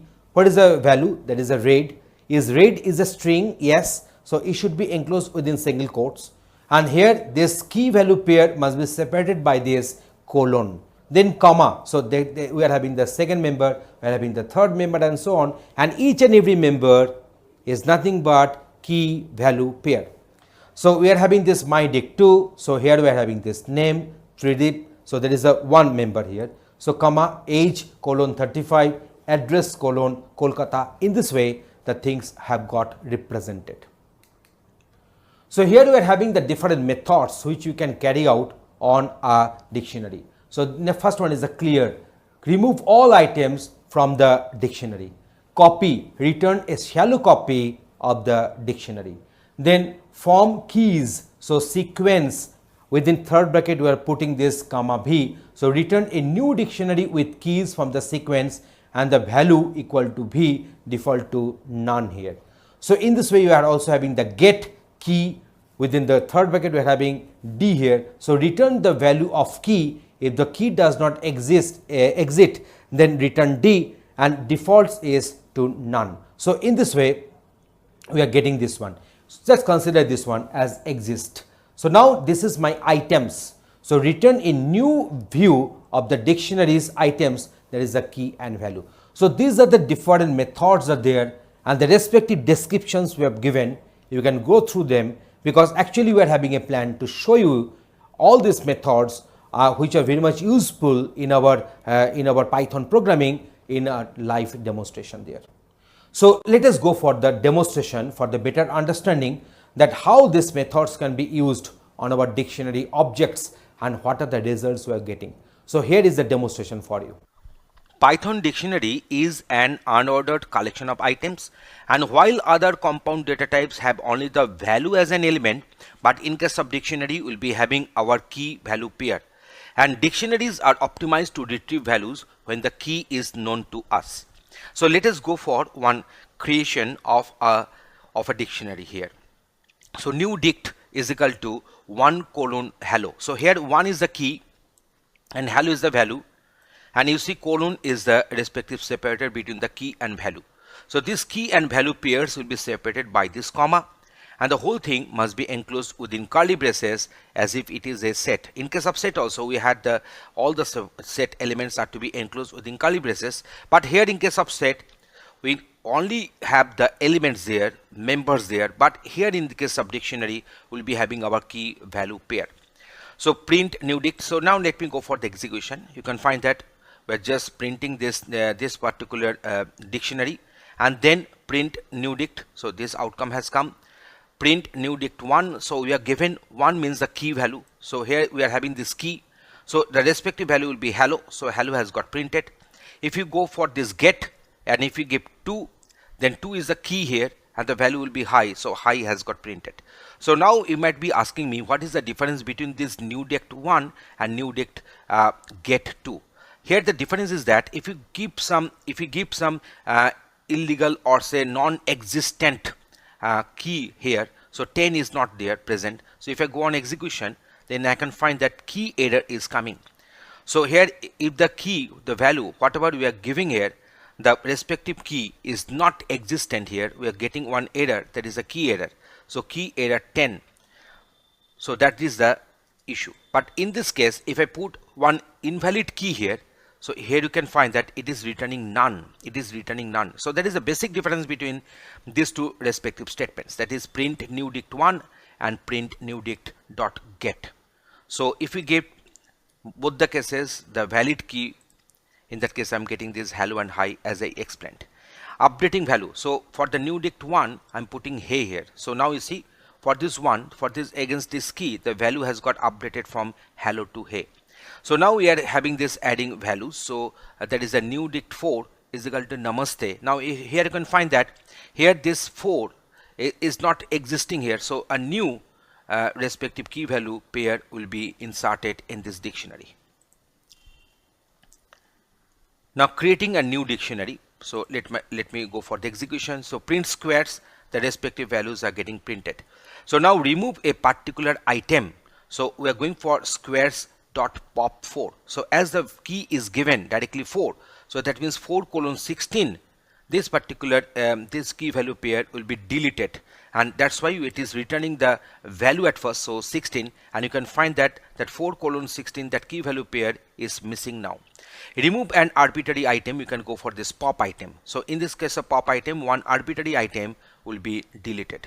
So here you can find that 5:25, it has got deleted, so the respective key value pair is now not existing. Delete a particular item, you can go for this del and then squares 1.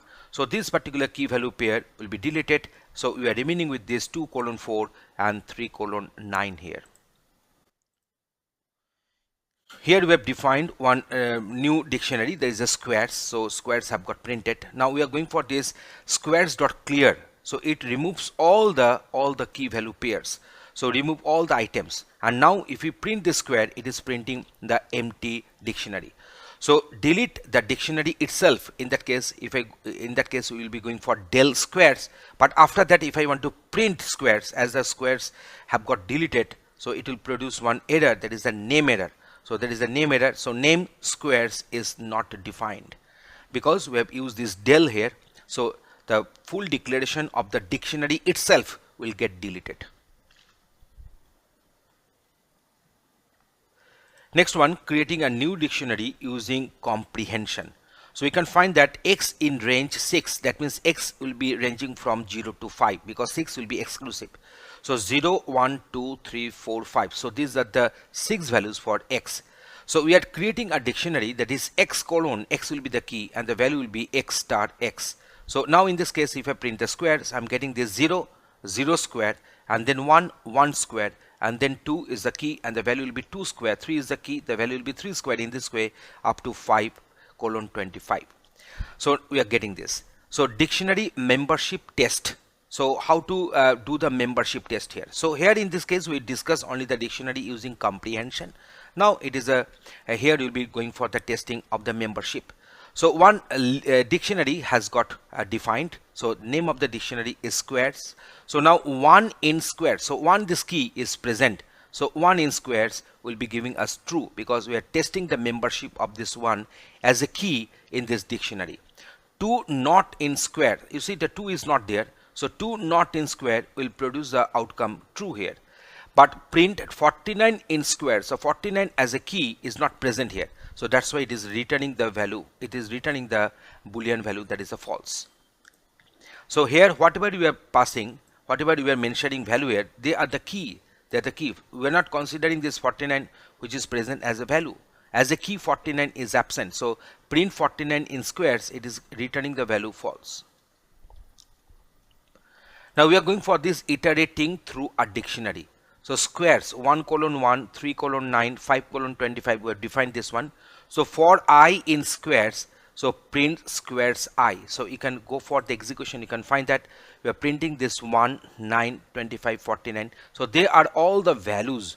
So here this I has been treated as a key. So respective value has been popped out and has been retrieved and they have got printed in this iteration.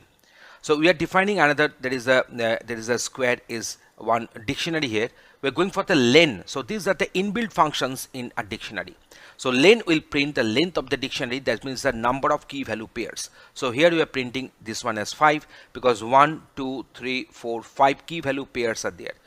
Print shorted squares, so you can find that the respective key values, they have become shorted. They have become shorted here.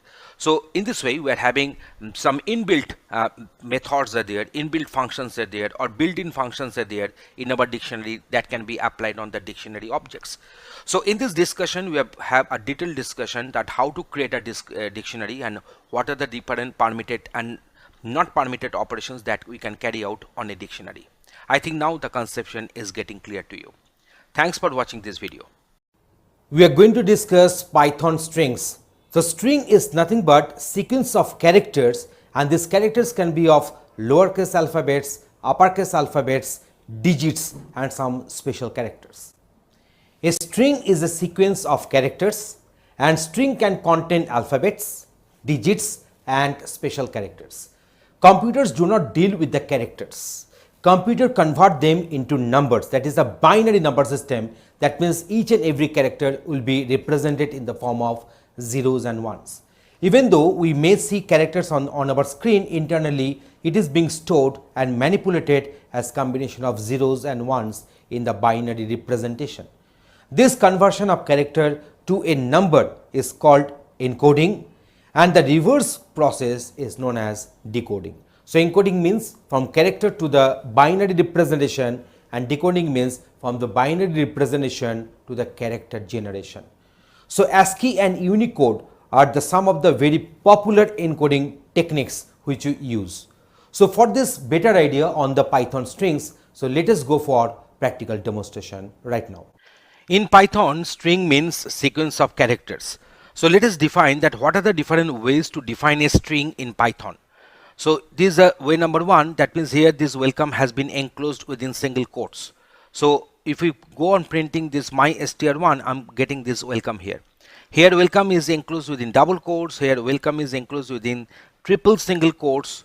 So in this way we are getting this welcome got printed. Now here we're having this triple double quote rather. Also you can use as triple single quote, so that is not an issue. So print my str3, it will go on printing that is welcome to the world of Python programming. So triple quotes string can extend multiple lines. So in place of this single double quote, if we can put the single triple quote here, then what will be the outcome?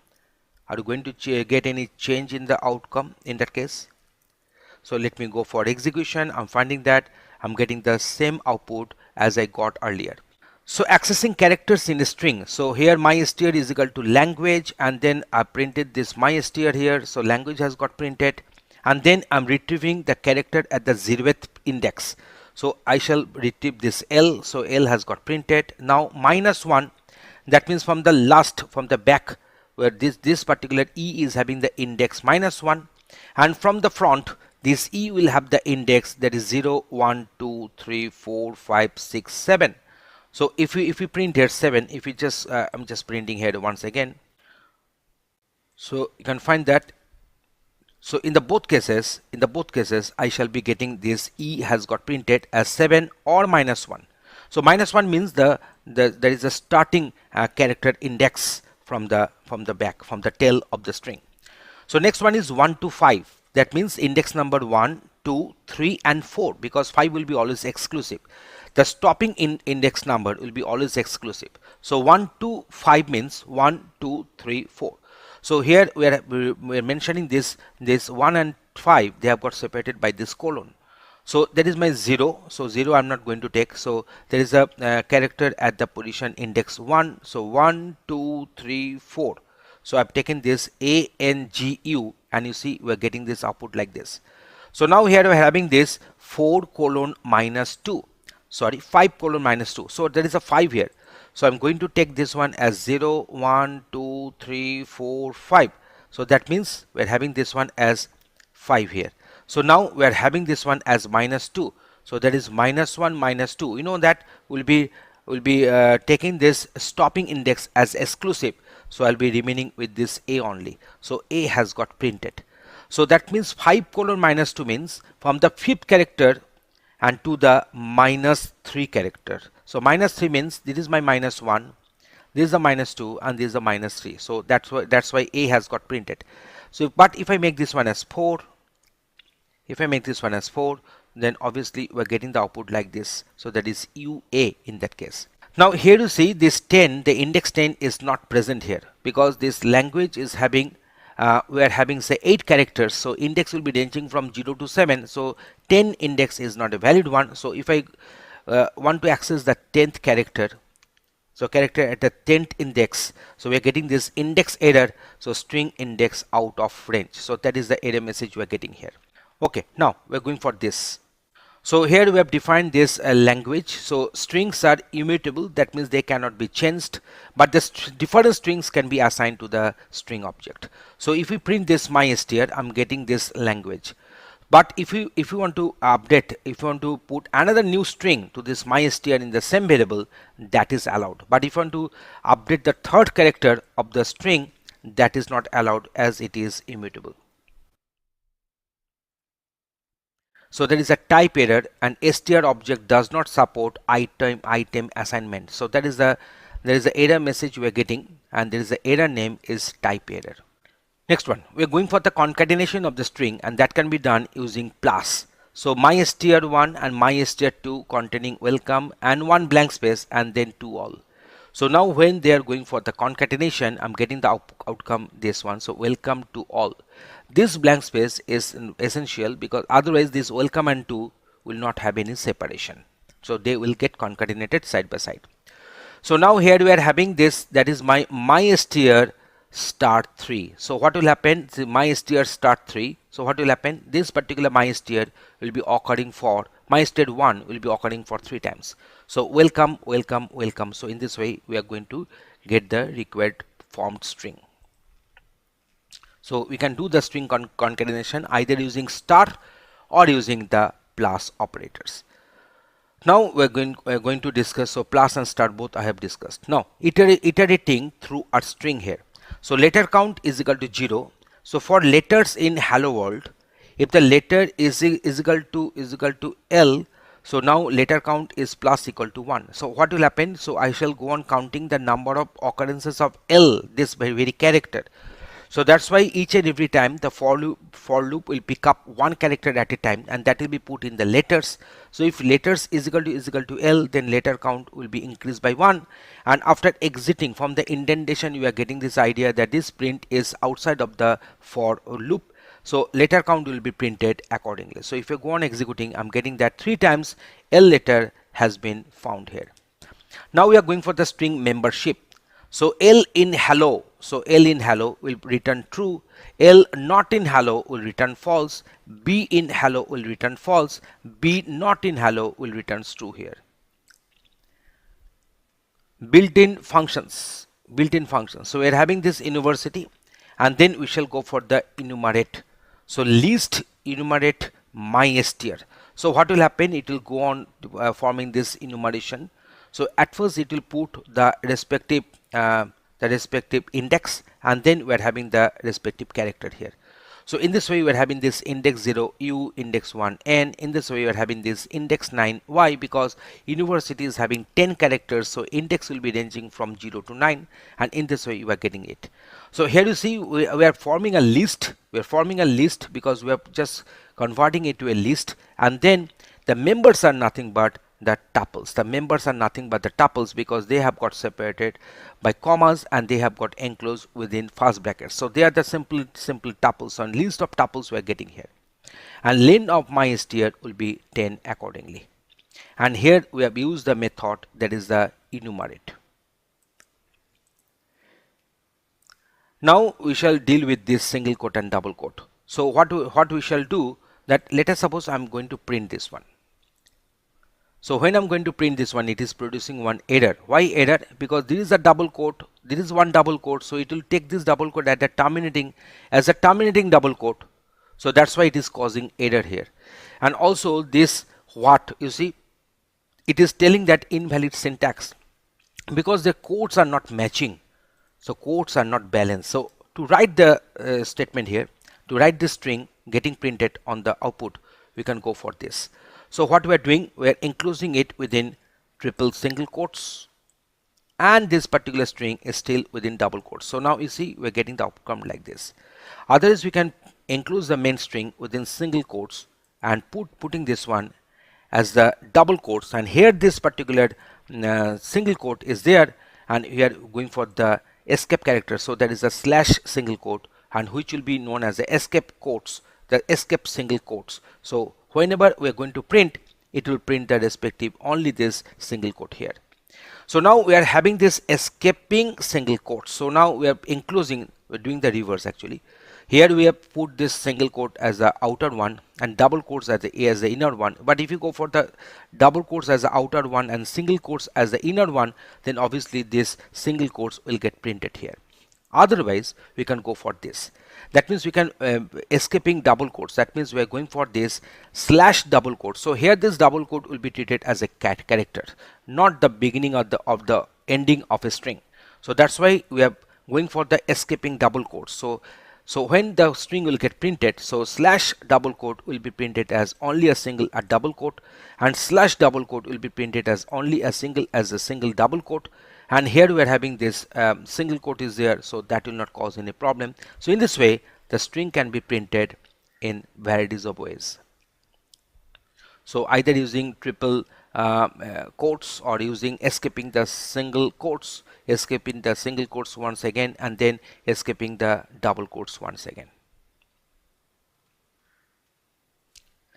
Next we are going for this. So here you see there is a print I want to make it printed. So whenever we are having double slash, it will print as single slash here. You can find we are printing this one as a single slash, but actually in the string we are having the double slash. So print this is having a new line, that is a slash n. So what will happen, it will go to the next line.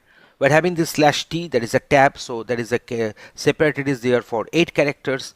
And then we can also write in this way, that is slash x41. So f41 will be treated as in hexadecimal. So what is the decimal value against this 41? So 4 into 16 to the power of 1, that is 64, plus 1 into 16 to the power of 0, that is 1. So 64 plus 1, that is 65. Which character is having this ASCII code 65? That is our capital A. So it is similarly we are having this capital B. Similarly we are having this capital C. So this ABC will be there. So in this way you can also print the respective string. We are having this format.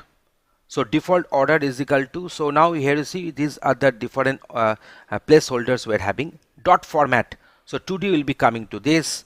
Is will be coming to this. And Sunday will be coming to this placeholder. So here we are having this default order. If you go on printing, I'm getting the output like this one. So today is and Sunday. So we are getting this today is and Sunday. So today is coming to this, is coming to this. So they are maintaining the order. That is the default implicit order. And here we are using this format method. So order using positional argument. So here this is my argument number 0, argument number 1, argument number 2. So the positional arguments, the numbering will be something like this. So here mentioning the argument positional number here.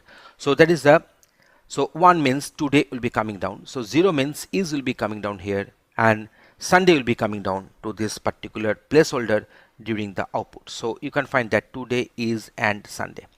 So ordered using keyword argument. So here you can mention this one, I as is equal to is, T as is equal to today, and S is equal to Sunday. So here you are mentioning the respective keyword arguments there. So that is TIS, and we are getting the output like this one. So that is another way to print our string. Formatting numbers. So here you see we're having this format 20. So 20 is only one argument is there. So it is the argument position number is 0. So we are printing here 0, and here we are printing 0 but in the binary format.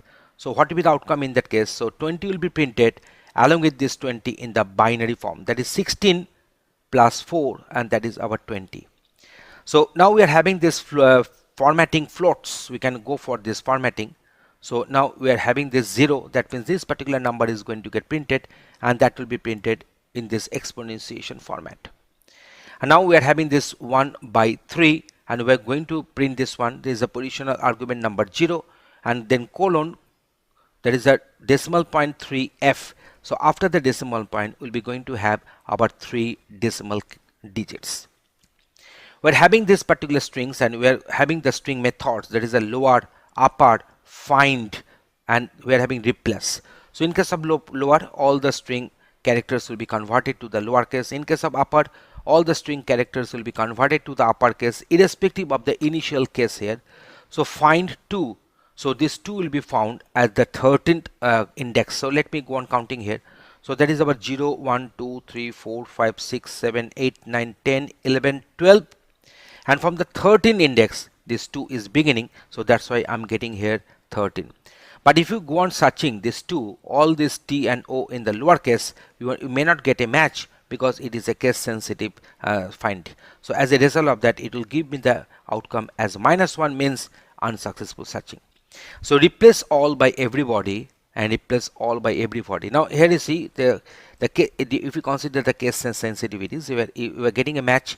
So all will be replaced by everybody, but here this all is written all in lowercase, so ALL, so everybody cannot replace it. So because there is no match has been observed using this replace method. So in this way we have discussed that how to operate with the string and what are the different string methods and operations can be carried out in this session. Thanks for watching this video.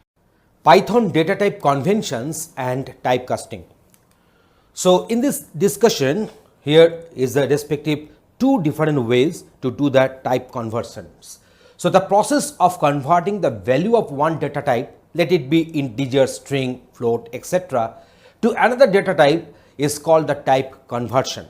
Python has 2 types of type conversion techniques. One is the implicit type conversion and another one is the explicit type conversion. So 2 types of conversions are possible in Python. There is the implicit type and the one is the explicit type conversion. I think to have a better idea, let us go for one demonstration where we'll be discussing all this concept writing the code in Python. So here is the demonstration for you. We are going for implicit and explicit type conversion. So we have defined num int is equal to 123 and num float, that is a flow, is equal to 1.23. So here we are doing this addition in between the integer and the float variable. So what will be the data type of this num new? I'm printing the num int type, num float type, and then the num new we are going to print and its respective type here. So here is outcome. So num int is of type integer, num flow will of the type of float, and here we are having this num new, the respective value, that is 124.23, and the data type of num new will be float here. That means automatically this num int has been converted to the float by the implicit type conversion in Python. So let us go for the next one. So here we are having this integer and next one is a string. So their respective types are getting printed. So respective types are getting printed. So now if I make the respective addition, there is a num int plus num str. If I do this addition, then obviously the implicit type conversion will not take place. That means if I go for execution, that means adding one integer with a string, then it will produce one error, and the error is known as the type error. It has been raised, and unsupported operand types for plus, that is int and str. There is a int and str. So this is the unsupported types we have provided with the plus operator. So that is the source of the error. So this line should not get executed. So I'm putting this one under comment. But if I want to do, so here is, so you can find that integer and the string variables are defined, their respective types are got printed, and now I'm converting this num str to integer and assigning to the num str back again. So now we can also change the variable name here, no issues, but here just updating this num str with the integer converted value from the string to the integer, and that will be assigned to num str. And the type of the num str has got printed. So here we are expecting it will print of the type of string, here it will print of the type of integer. So now num sum is equal to num int plus num str. Now the num str is of the type of integer, so the addition can take place. So num sum will print the summation, and type of num sum will be also of the type of integer. You can find this one. So data type of num int is of the type of class int, and num str before the typecasting is class str. So num str after the typecasting class int. After doing the typecasting, if you go on printing the type of num str, it is printing that one as respective integer, and then after doing the addition between these two, the respective sum will be obtained, and that will be of the type of integer, because the when you are printing the type of num sum, we are getting this one as class int. So in this way you have discussed how to do the explicit type conversion and what is implicit type conversion in this particular example. Thanks for watching this video. Python numbers. We are having different type of numbers we can represent in Python. We shall be discussing on that. Number data types. So Python supports 3 number data types. The first one is the integer. There is the integer numbers like your 100, 2030, something like this as an example. Floating point numbers, these are the examples are given, and complex numbers are to be written in this particular format. So like your 3 plus 4j, 5 plus 10j in this way.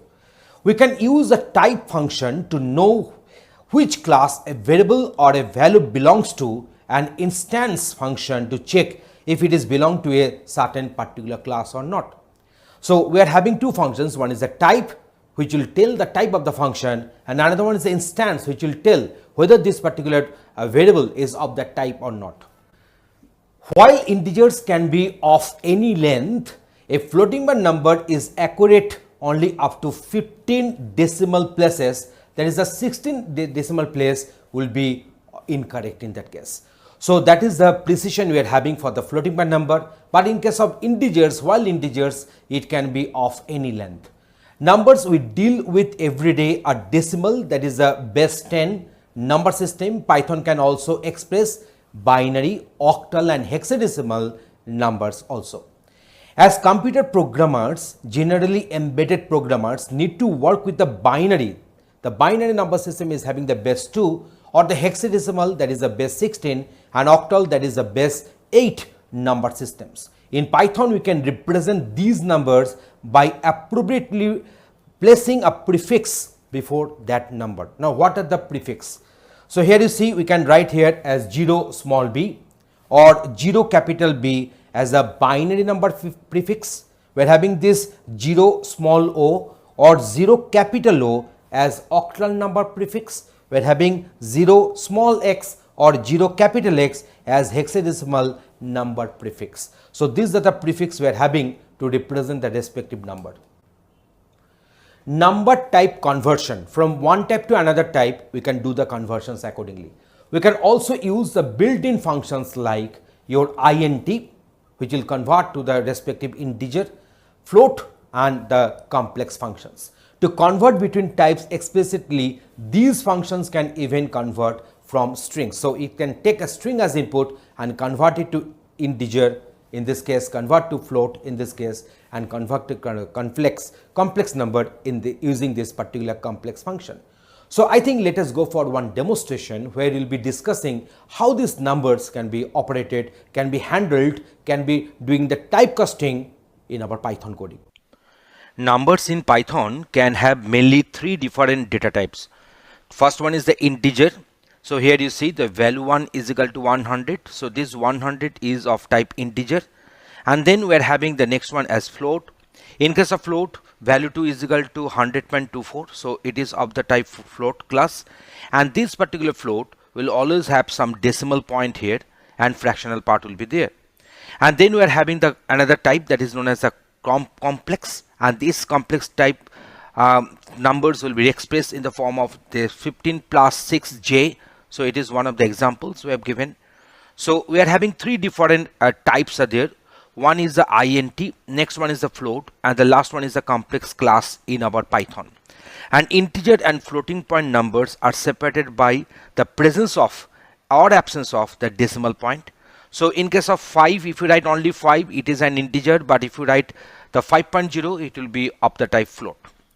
Okay, so now here you see we are having this value 1 initialized with the value 100, and then we are going for the print type of value 1, and also we are checking is instance value 1 int value 1 float and value 1 complex. If I execute this particular part, we are getting this type as class type of int, and this is instance will always return a boolean. It will check whether this value 1 is of the type int or not, and that is true here, but in case of float and complex it is returning false. Similarly, we are doing the same type of testing here in case of value 2. If I go on executing, we are getting the required output. So value 2 comma int, if we pass these two parameters to is instance, I'm getting the output false. But here in this case, as this value 2 is of type float, so is instance value 2 comma float will return true, and value 2 comma complex will return false here. So now let us go for this complex. So here we are having value 3 is equal to 50 plus 6j. So if we go on executing, we are getting the output like this. So in case of int, in case of float, with the is instance method, we are getting this false, but with the complex is instance value 3 comma complex, it is returning true here. So in this way, we have tested that how the number instance can be tested, or the number type can be tested using the method is instance. This Python, in case of Python, also we can have other different corresponding representations of data. There is a binary which will have the base 2, hexadecimal which will be having the base 16, and octal which will be having the base 8 here. So numbers we deal with our everyday are having the base 10, that is our decimal numbers. But other than this decimal, you can work with the base 2, that is the binary number system. We are having this hexadecimal with the base 16 and octal with the base 8 here. So to represent one binary number, we can easily write 0b as a prefix to this number. You can write this b in the capital letter also. So if you go on printing this 0b 1101, that means this 1101 is not in decimal but in binary. 0x will stand for the hexadecimal, and 0o will be standing for this octal here. So now let me go for the execution. You can find that if I execute this part, I'm getting 13 because 8 plus 4, that is 12 plus 1, that is 13 here. Because this particular place is having the place value to the power of 0, that is 1. This particular place is having the place value to the power of 1, that is 2. To the power of 2, that is 4, and to the power of 3, that is 8. So 8 plus 4 plus 1, 13 we are getting here. So in case of this 0xab, so a is having the value in hexadecimal as 10. So 16 to the power of 1 into 10, we are getting here 160, and b is having the value 11. So 11 into 16 to the power of 0, so you are landing with 11 only. So 160 plus 11, we are getting the value 171. In the last case, you can find that it is 2 into 8 to the power of 1, because it is represented in the terms of octal. So 2 into 8 to the power of 1 plus 3 into 8 to the power of 0. So we are getting this value 16 plus 3, and that is 19 here. So in place of writing this small b, you can also go for the capital B. This is, I'm replacing this one as capital X and replacing this one as capital O. Then also we are going to get the same output here. Now here you see, here we are having this particular value 10 in terms of integer, and 13.4 is nothing but a float data. So what will happen if you go on printing this one? So you see the result is being converted to the respective float here. So operations like addition, subtraction, which is dealing with this integer and the float, and then automatically it will be converted to the float implicitly. So here you see we are having this integer operand, here we are having this float operand. If any one of the operand is float, then the result will be implicitly converted to the float type. So now we are going to have this type conversion. So 10.5 is of the type float, and if we want to convert it to integer, we can get the output like this. So 10 is getting output, is producing the output. So now here we are having this minus 20.99, so it is a float type. So if we do the type casting to integer, we are getting this one as minus 20. So you can find this one that when we are doing the conversion to integer, it is not changing the sign of the number. So here we are having this float 10. So this 10 is of the type integer because there is no fractional part, there is no decimal point. But as I did the type conversion here, so the output has become 10.0. Now consider this example. Data 1 is equal to 0.1 plus 0.2, and we are just printing the value of data 1. So if I execute this code, we are finding that we were expecting the value should be printed as 0.3 because 0.1 plus 0.2 should be 0.3, but we are finding that we're having so many different zeros after that, and then 1 4 is coming. So this is an error is getting caused due to the hardware of our system, not due to the Python. So if we want to check whether 0 plus 1 plus 0 plus 0.1 plus 0.2 is 0.3 or not, then in that case we'll be finding that the condition is giving the output as false. To overcome this issue, we can use the decimal module that comes with Python. And while floating point numbers have the precision up to 15 decimal places, and the decimal module has user settable precision accordingly. So here you see we are having this data 1 is equal to 0.1 plus 0.2 print data 1. So we are getting this output as 0.3 and multiple number of zeros and 4. And then here also we are just doing one calculation, that is 1.20 into 2.50, and we are printing the value of data 1. We are getting this 3.0 as well. So now from decimal, import decimal as a D. So if you now do the calculation in this way, you can see we have written this particular code and we are going to print the respective result. We are getting the value as 0.3, which was expected, and for this outcome we are getting this output as 3.00. So in this way, the problem which we are facing in case of Python can be overcome using the from decimal import decimal. Here this decimal D will be in the uppercase. So here we have used one alias, that is as D here. Now we shall discuss fractions. Python provides operations involving fractional numbers through its fractions module, and this fraction module will help us to convert one floating point number to a numerator denominator form, where both the numerator and the denominator will be of the type integer. Actually, fraction has a numerator and a denominator, and both of which are integers, and this module has support for rational number arithmetic. So let us go for this example here. So you see that from fractions, import fraction as f, and this is a respective module we are executing here. So you can find that 1.5 can be expressed in terms of 3 by 2, and this 3 is nothing but one integer numerator, and 2 is nothing but another integer which has been placed as the denominator. So print f5, which will give you the 5, and print f1 comma 5 will give you the value, that is 1 by 5. So while creating fraction from float, we might get some unusual results, and this is due to the imperfect binary floating point number representation. And fortunately, fraction allows us to instantiate with a string as well, and this is preferred option when using the decimal numbers. Now we shall discuss the math module. Python offers module like math and the random to carry out different mathematics like your trigonometry, logarithms, probability, statistics, and etc. So just consider this set of code. So Python math module. So we have imported the math, and then we used multiple different functions available in the math here. So pi, cos, log, log of 10, exp, factorial, and signage. So here is the respective outputs we are getting here.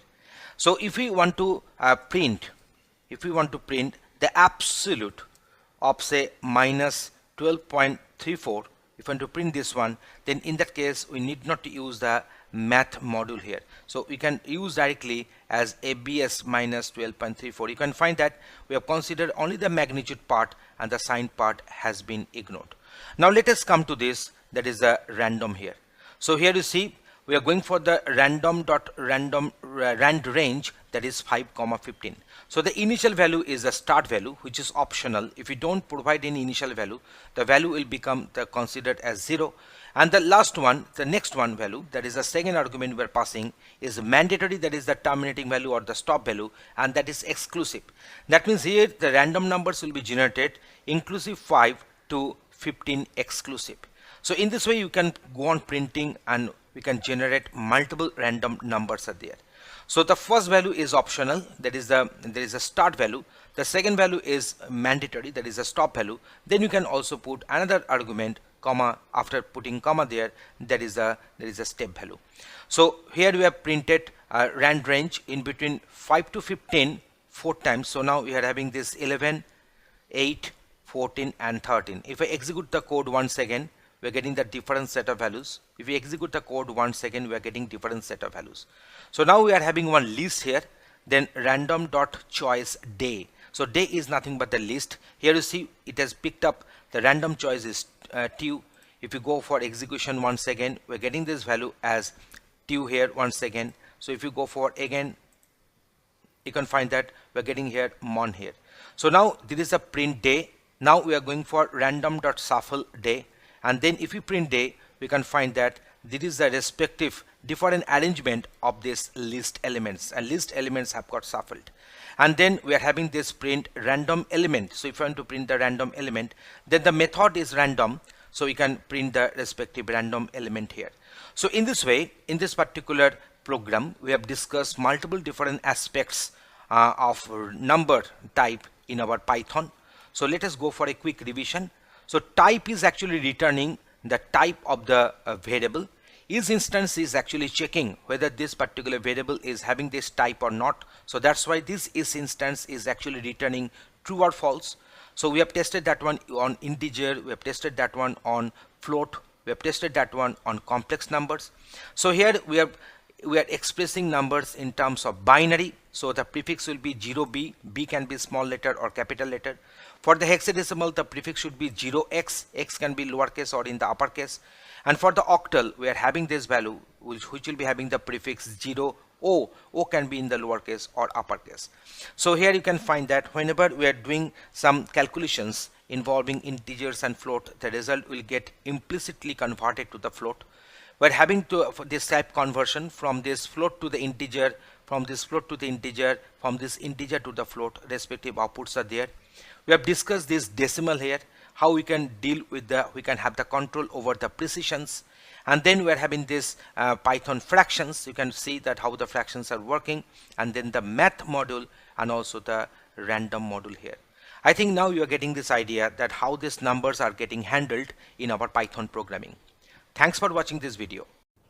Python namespace and scope. Namespace in Python. In Python, namespace is a collection of names which holds as a mapping of every name which we have defined to corresponding objects. So objects will have different names, and these names will be defined in some namespace. So different namespaces can coexist at a given time, but they are completely isolated. A namespace containing all the built-in names, it is created when you start the Python interpreter and exists as long as we don't exit from the environment. So namespace in Python can be explained using this respective diagram. So modules can have various functions and classes. A local namespace is created when a function is called which has all the names defined in it. Similarly is the case with the class also. So just see here, we're having one namespace. There's a function local namespace where all the variables, all the objects, whatever we have defined in this particular function, so they will be mapped here. And then we're having this module global namespace, and this particular function local namespace will be the part of this, and then we're having the built-in namespace for the respective application in execution. So I think for the better understanding, let us go for a practical demonstration where we will be showing you that how this namespace can be used in Python. So here is the demonstration. Identifier is nothing but one name which is simply a name given to Python objects, and you can get the address in RAM of some object through the built-in function, that is our ID. So using this ID function, we can easily get the ID of the respective identifier. So now you can get the different values of ID in our execution, whatever the ID we have written here under the comment. So A is equal to 2. So I want to print the ID of 2. I want to print the ID of A also. So see what we're doing. So here is the outcome. So the ID of 2 and ID of A both are same. You can easily find that both are same. Again, we are assigning A is equal to 2 and we are trying to print the ID of A. We are finding that this ID is also the same as we had before. Next one is that we have made A is equal to A plus 1. So A is now holding the value 3 here. So if we print the ID of A, we are finding that the ID of A has got different, and there is the ID which is different from the ID of A, whatever we got the outcome earlier. Next, ID of 3. If I print this ID of 3, I'm getting this one as 1764516064. So that means it is the same as the ID of A, because A is now holding the value 3 here. If I assign B is equal to 2, and if I want to print the ID of 2, I'm getting the same ID which we had in case of A or in case of 2 when A was having the value 2 here. So if I print the respective one, if I go on printing, say print. So if I print, I can find that the ID of 2 and ID of B both are same, because B is equal to 2 has been assigned. So in this way we have discussed that what is a identifier and what is an ID. The ID is nothing but one built-in function available in Python to print the respective memory address in the RAM. The address is whatever we have printed. If we execute the same code, we might be getting some different address, so that will be decided by that during the execution of my code which memory block is free, and depending upon that the memory allocation against the variables will be done by the system. Next one is the scope. So we are having this outer function, we are having this inner function, so it is also known as nested function. So global A, that means I'm defining one variable within outer function, but the scope will be global. So that's why we have used the keyword global here. This value of A has been initialized with 20. Now there is my inner function. There is a nested function which is existing inside the outer one. You can look at the indentation and you can get the idea that this particular inner function is within the outer function. Here we are defining this A, but it is not a new A, but it is a global A which we referred earlier. That A has got updated with the value of 30 and the value of A has got printed. From the outer function, this inner function, whatever we have defined just now, it has got executed, it has been called. So during execution, it will have its execution, and we are printing this value of A after exiting from the inner function within outer function. So I've written this A is equal to 10 at first. So that is the A is there. I'm printing the value of A. So it is printing 10. Now we are calling this outer function. So when the control will be going to the outer function, this A is actually the global A. That means the A which is right now holding the value 10. So that 10 has got updated with the 20, but we didn't print anything. Then the inner function will be called. So inner function is also referring the same global variable A. So this A is available in the global scope, and that A will be used in the inner function. Now A is equal to 30. Now this 30 is updating the global A scope, the A which is defined in the global scope. Now we are printing this value of A, so it is printing 30 here. After calling this inner function, again we are printing this value of A from the outer function, then it is printing 30. And after calling this outer function, if you print the value of A here, I'm getting 30 back again. So it is giving me the idea, it is giving us the idea what is the scope here, and whenever one variable is in one scope, then how to access that variable from some inner scope using the global keyword as we did in our coding. In this demonstration, we have discussed that how to define what is happening whenever we are defining one identifier in our Python coding. Thanks for watching this video. Python global, local and non-local variables. So that means the variable, depending upon the scope, we shall call it as a global variable, local variable and non-local variable. So let us discuss them one by one. So at first we are going for the global variables. A variable which is declared outside of the function or in global scope is known as the global variable. This means that the global variable can be accessed inside or outside of the function. So that very variable can be accessed within the function or from outside of the function because it is under the global scope. Local variables, a variable which is defined or declared inside the function's body, that means within the function body we have defined one variable, or in the local scope, is called the local variable. That means within the function body, the variable has got defined, or in the local scope, then the variable will be known as the local variable. So in case of global variable, the variable will be defined or will be declared outside of the function in the global scope. In case of local variables, the variable will be defined or will be declared within the function or in the local scope. What about in that case non-local variables? Non-local variables are used in nested function whose local scope is not defined. So that means within the nested functions, we are defining or we are using one variable which is not locally defined within the function itself. This means that the variable can be neither in the local nor in the global scope. So those variables will be known as non-local variables. I think the conception is not getting clear to us. So let us go for one practical demonstration for the better understanding. In this example, we have defined one x which has been defined outside of the function1. So it is a global variable x and which is containing the string global here. So here within the function1, we have defined this global x. That means we are referring to the same x variable here. Y is having the scope local and it has got initialized with the local string.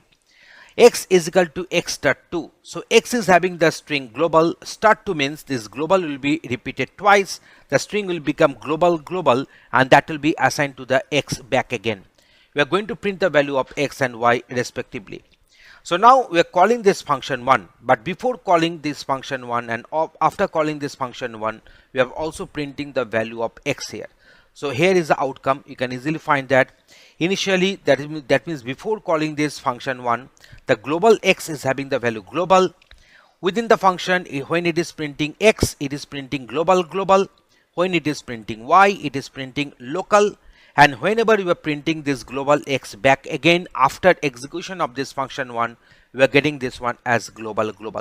Because this particular variable x is having it has been defined with the global keyword. That means it is referring to the same x, that is a global variable defined outside of the function1. So let us go for another example, that is the global and local variable with the same name. Here you can find that a is equal to 5 is a global variable defined before the function2, and here we are defining another variable a with the same name, but here it is having a local scope. So local variables are accessed from the block where it is defined only. So here we have written this a is equal to 10. So print local a. If I print this value of a, I shall be getting 10 here. So before calling this function 2, I'm just printing the value of a, that is a global a. I'm expecting here the value of a will get printed as 5, and after this function 2 calling, if I print the value of a, that is a global a, I'm supposed to get the value 5 here back again. But within this particular function 2, when I shall print this local a, I'm supposed to get the value as 10. So according to our expectation, you are getting the outcome as well. Let us go for another one where we will be creating and using non-local variables. So where here we have defined one function. Within the function, one variable is defined. This variable is local within the function itself. That means this variable is having the scope within the function itself.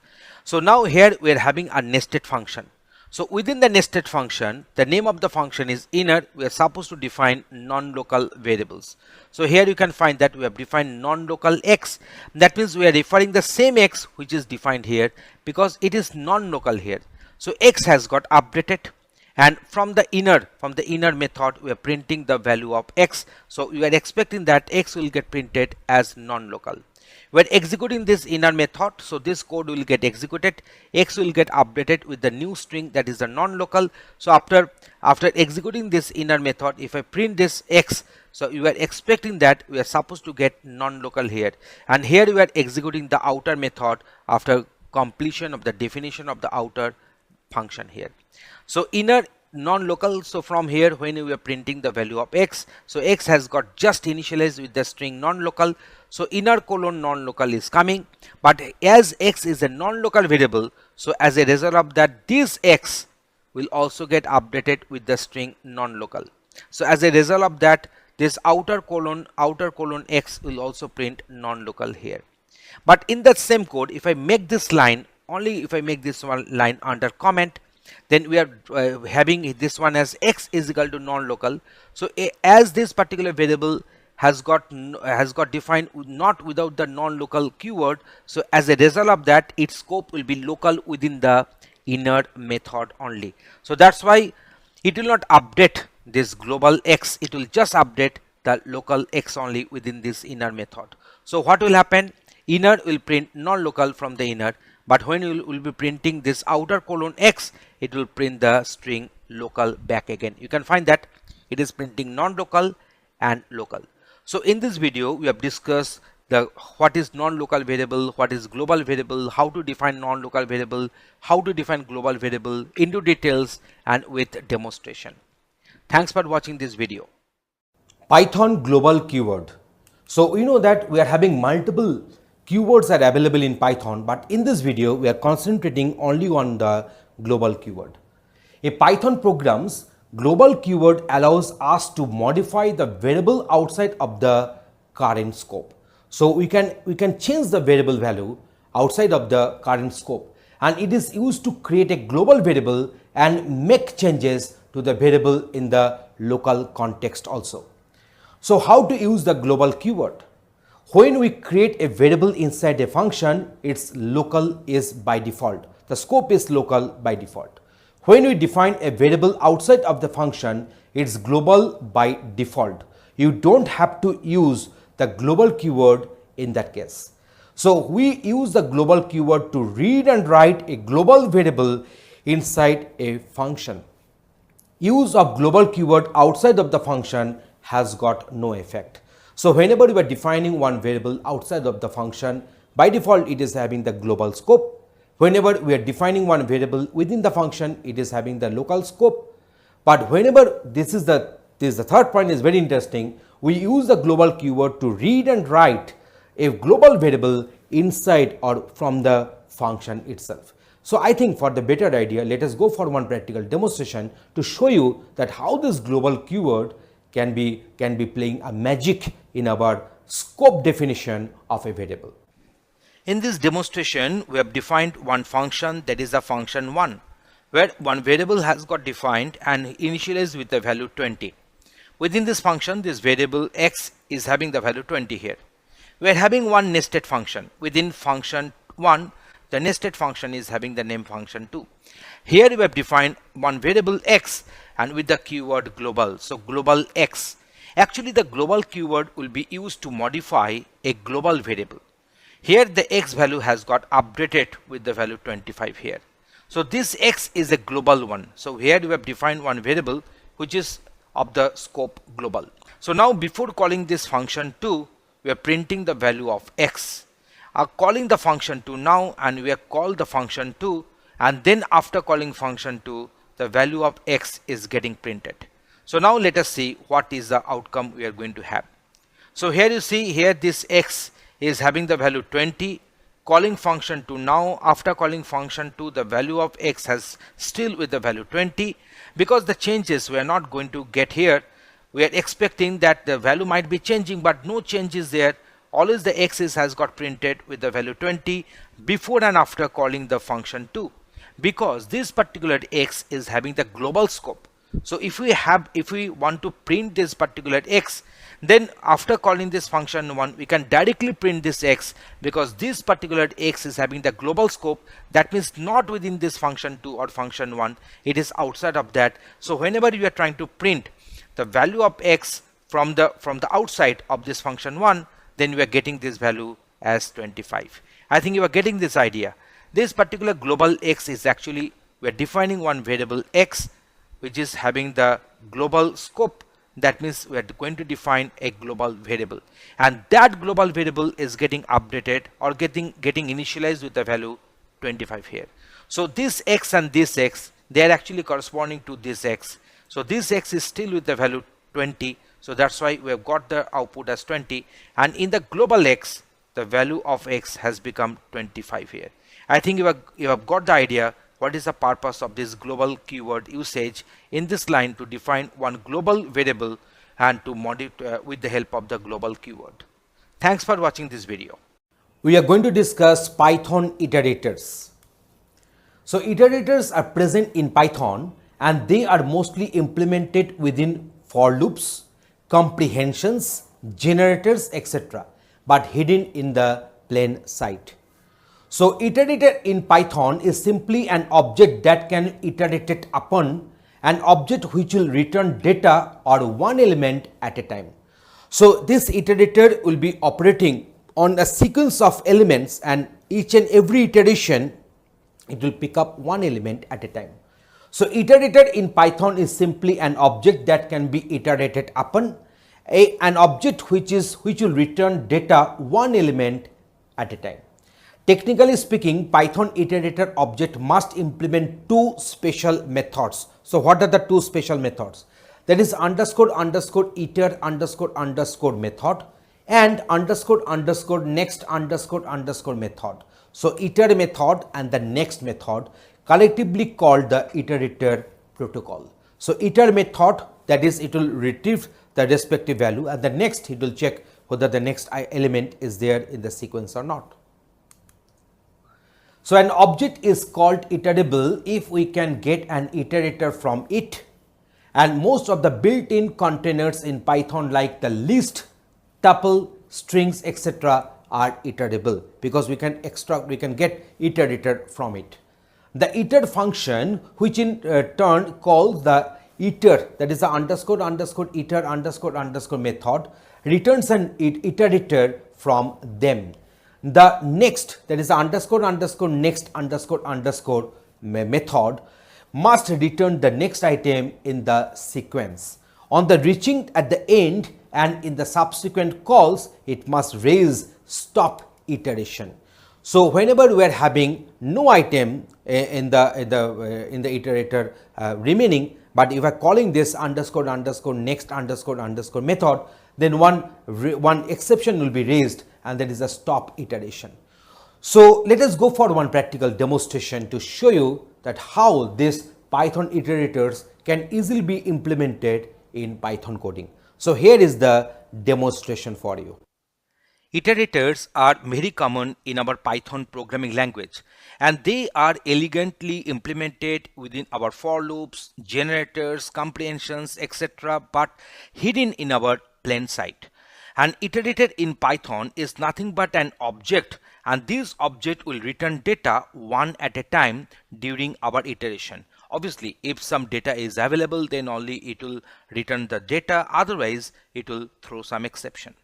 So technically speaking, Python iterator object must implement two special methods. One is the next method, so can also be called as underscore underscore next underscore underscore method, and another one is the iter method, that is actually underscore underscore iter underscore underscore method, and collectively they will be known as the iterator protocol.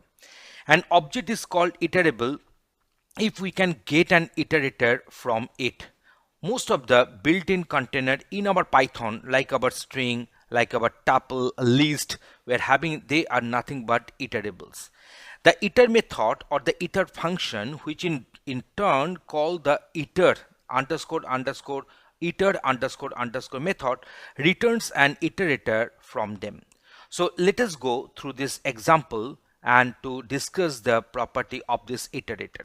So here you see, here we have defined one list here, and this iter method, from using this iter method from this list, we are getting one iterator, and to access the data from this iterator we are using the method next here. So either you can use this next our iter, so this is a syntax to retrieve elements from this iterator, that is our iter. Otherwise we can write our iter dot underscore underscore next underscore underscore method. So anyone we can use that one. So here you see the list is containing data, that is 44, 77, 11 and 33. So for the first next I'm retrieving 44, next I'm retrieving here is 77, next element which will be retrieved here is 11, next element which will be retrieved here is 33. So now we have got all the four elements. Now if we go for next our iter, it will raise one exception.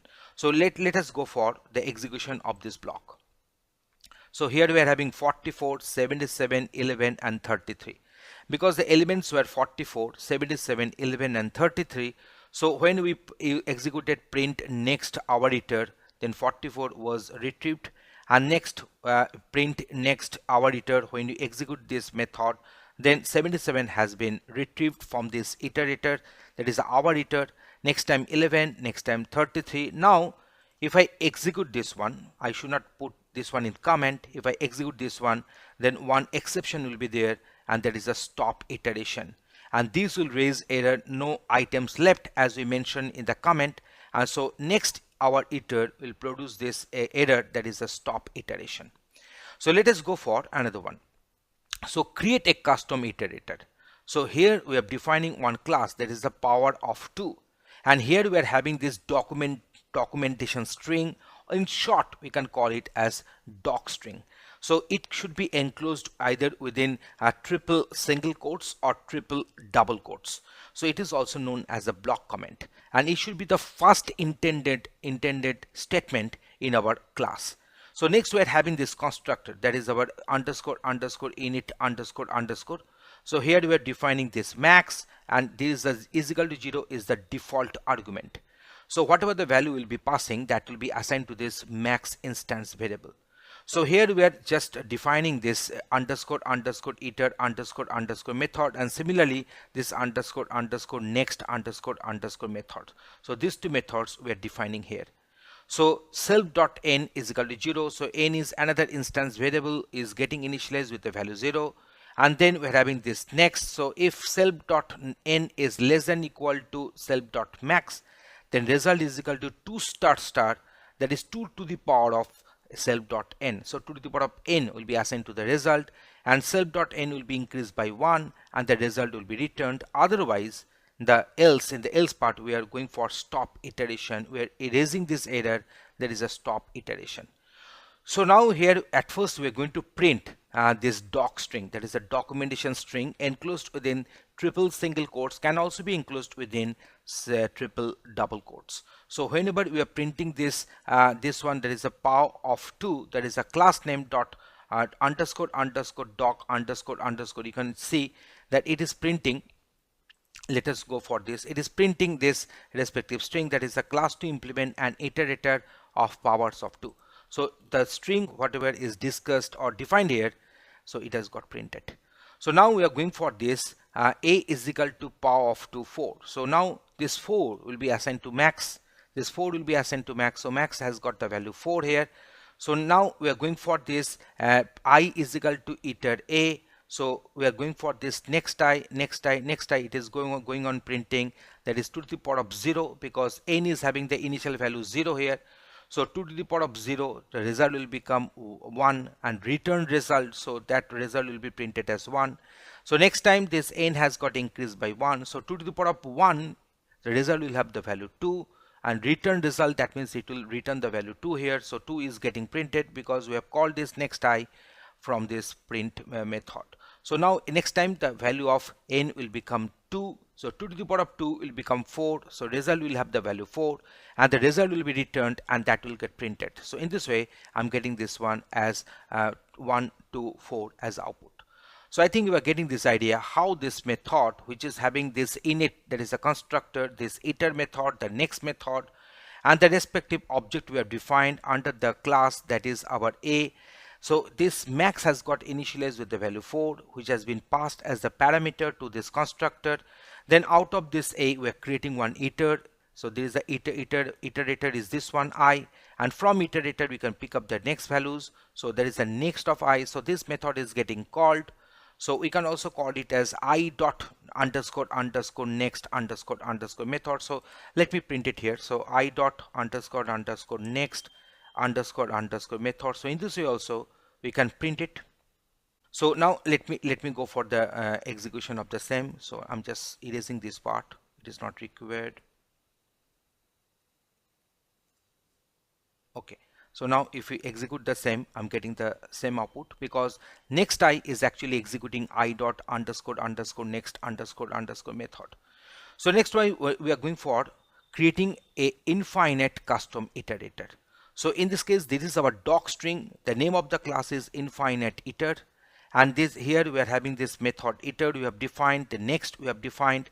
So this is the infinite iter object. The class object is I. From this I, we are creating one iterator using the method iter, and then we are going for this next a. So here you see the num has got the value 1. So num is equal to self.num. So num has got the value 1 here. Self.num is plus equal to 2. So in this way it will go on creating, because there is no logic is there to stop this one. It will go on creating, just incrementing this value of num by 2 each and every time, and then returning the num, that is the previous value of num will be returned.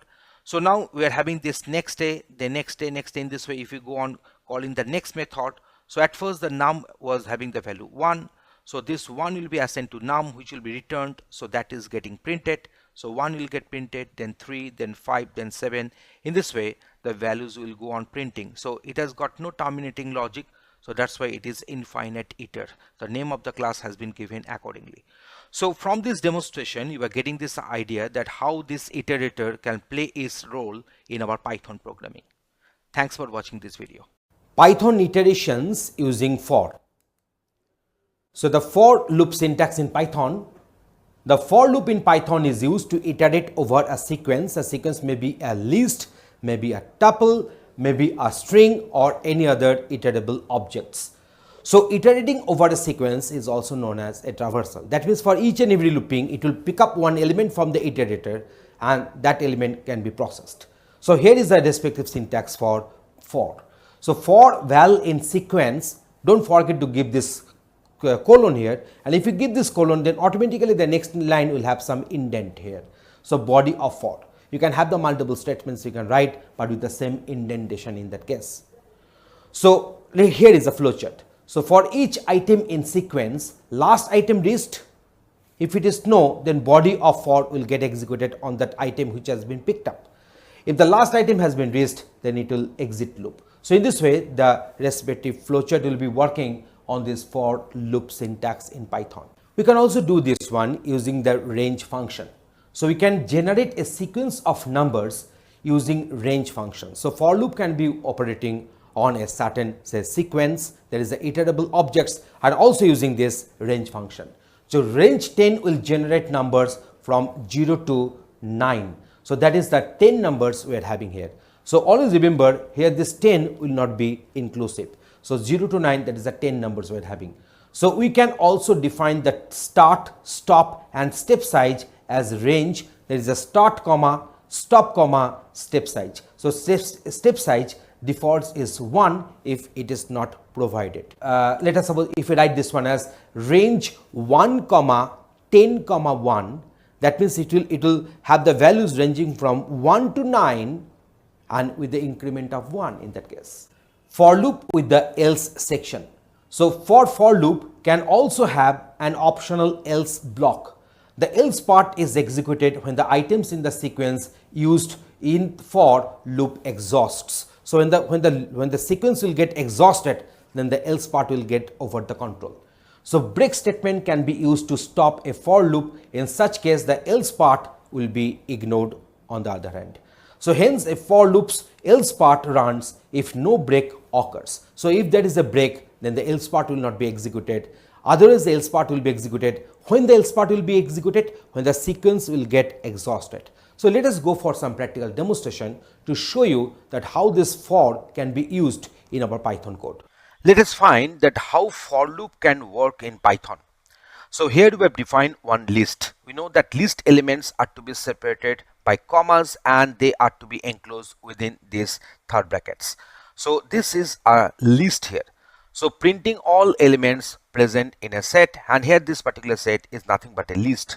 So for I in A, print I. That means in each and every iteration, in each and every loop, in this particular for, using this for, we are picking up one element from the list at a time, and the respective element is going to get printed. So here is the outcome for this code. So in the first iteration, it is picking up 1, then 2, then 3, and then at last it is picking up 5. So that means all these list members are to be picked up, are to be read from the list in the order in which they are appearing in the list. So that is our for loop. So for I in, so this is a syntax. Syntax means the grammar to write this for. So for I in A, then colon. So colon will indicate that next statements will be under this body. So you can find that if I write here print, say hello, then that is also coming within this for. So we can find that it is printing like this. So I want to print this 1 and hello side by side. So we can go for this int is equal to null. You can write this one and then you can print this hello. So what will happen, this 1 and hello will get printed in the same line. So you can, in this way you can write so many different statements with this indentation to indicate that all the statements are within the for block. Let us go for the next one. Here we will be using for but using this range. We know that here we are given the range, that is 6 comma 11. That means the value of I will be ranging from 6 to 10. So let me go for the execution. You see the I is being initialized with 6 to 10 for each and every time iteration. After that you can put some step value. So here the step value is 2. That means the increment value is 2 here. So now it will go on picking up 6, 8 and 10 because 11 is not inclusive, and that's why it will print the values from 6 to 10 and with this increment factor of 2. In this way you can write this for and using this range function in our for loop.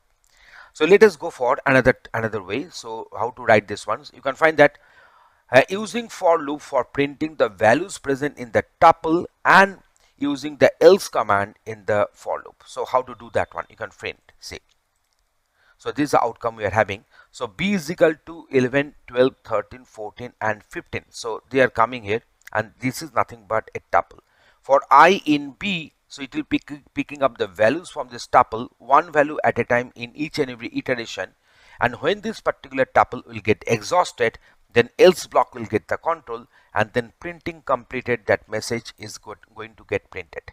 So that is another way to write the for loop in our Python coding.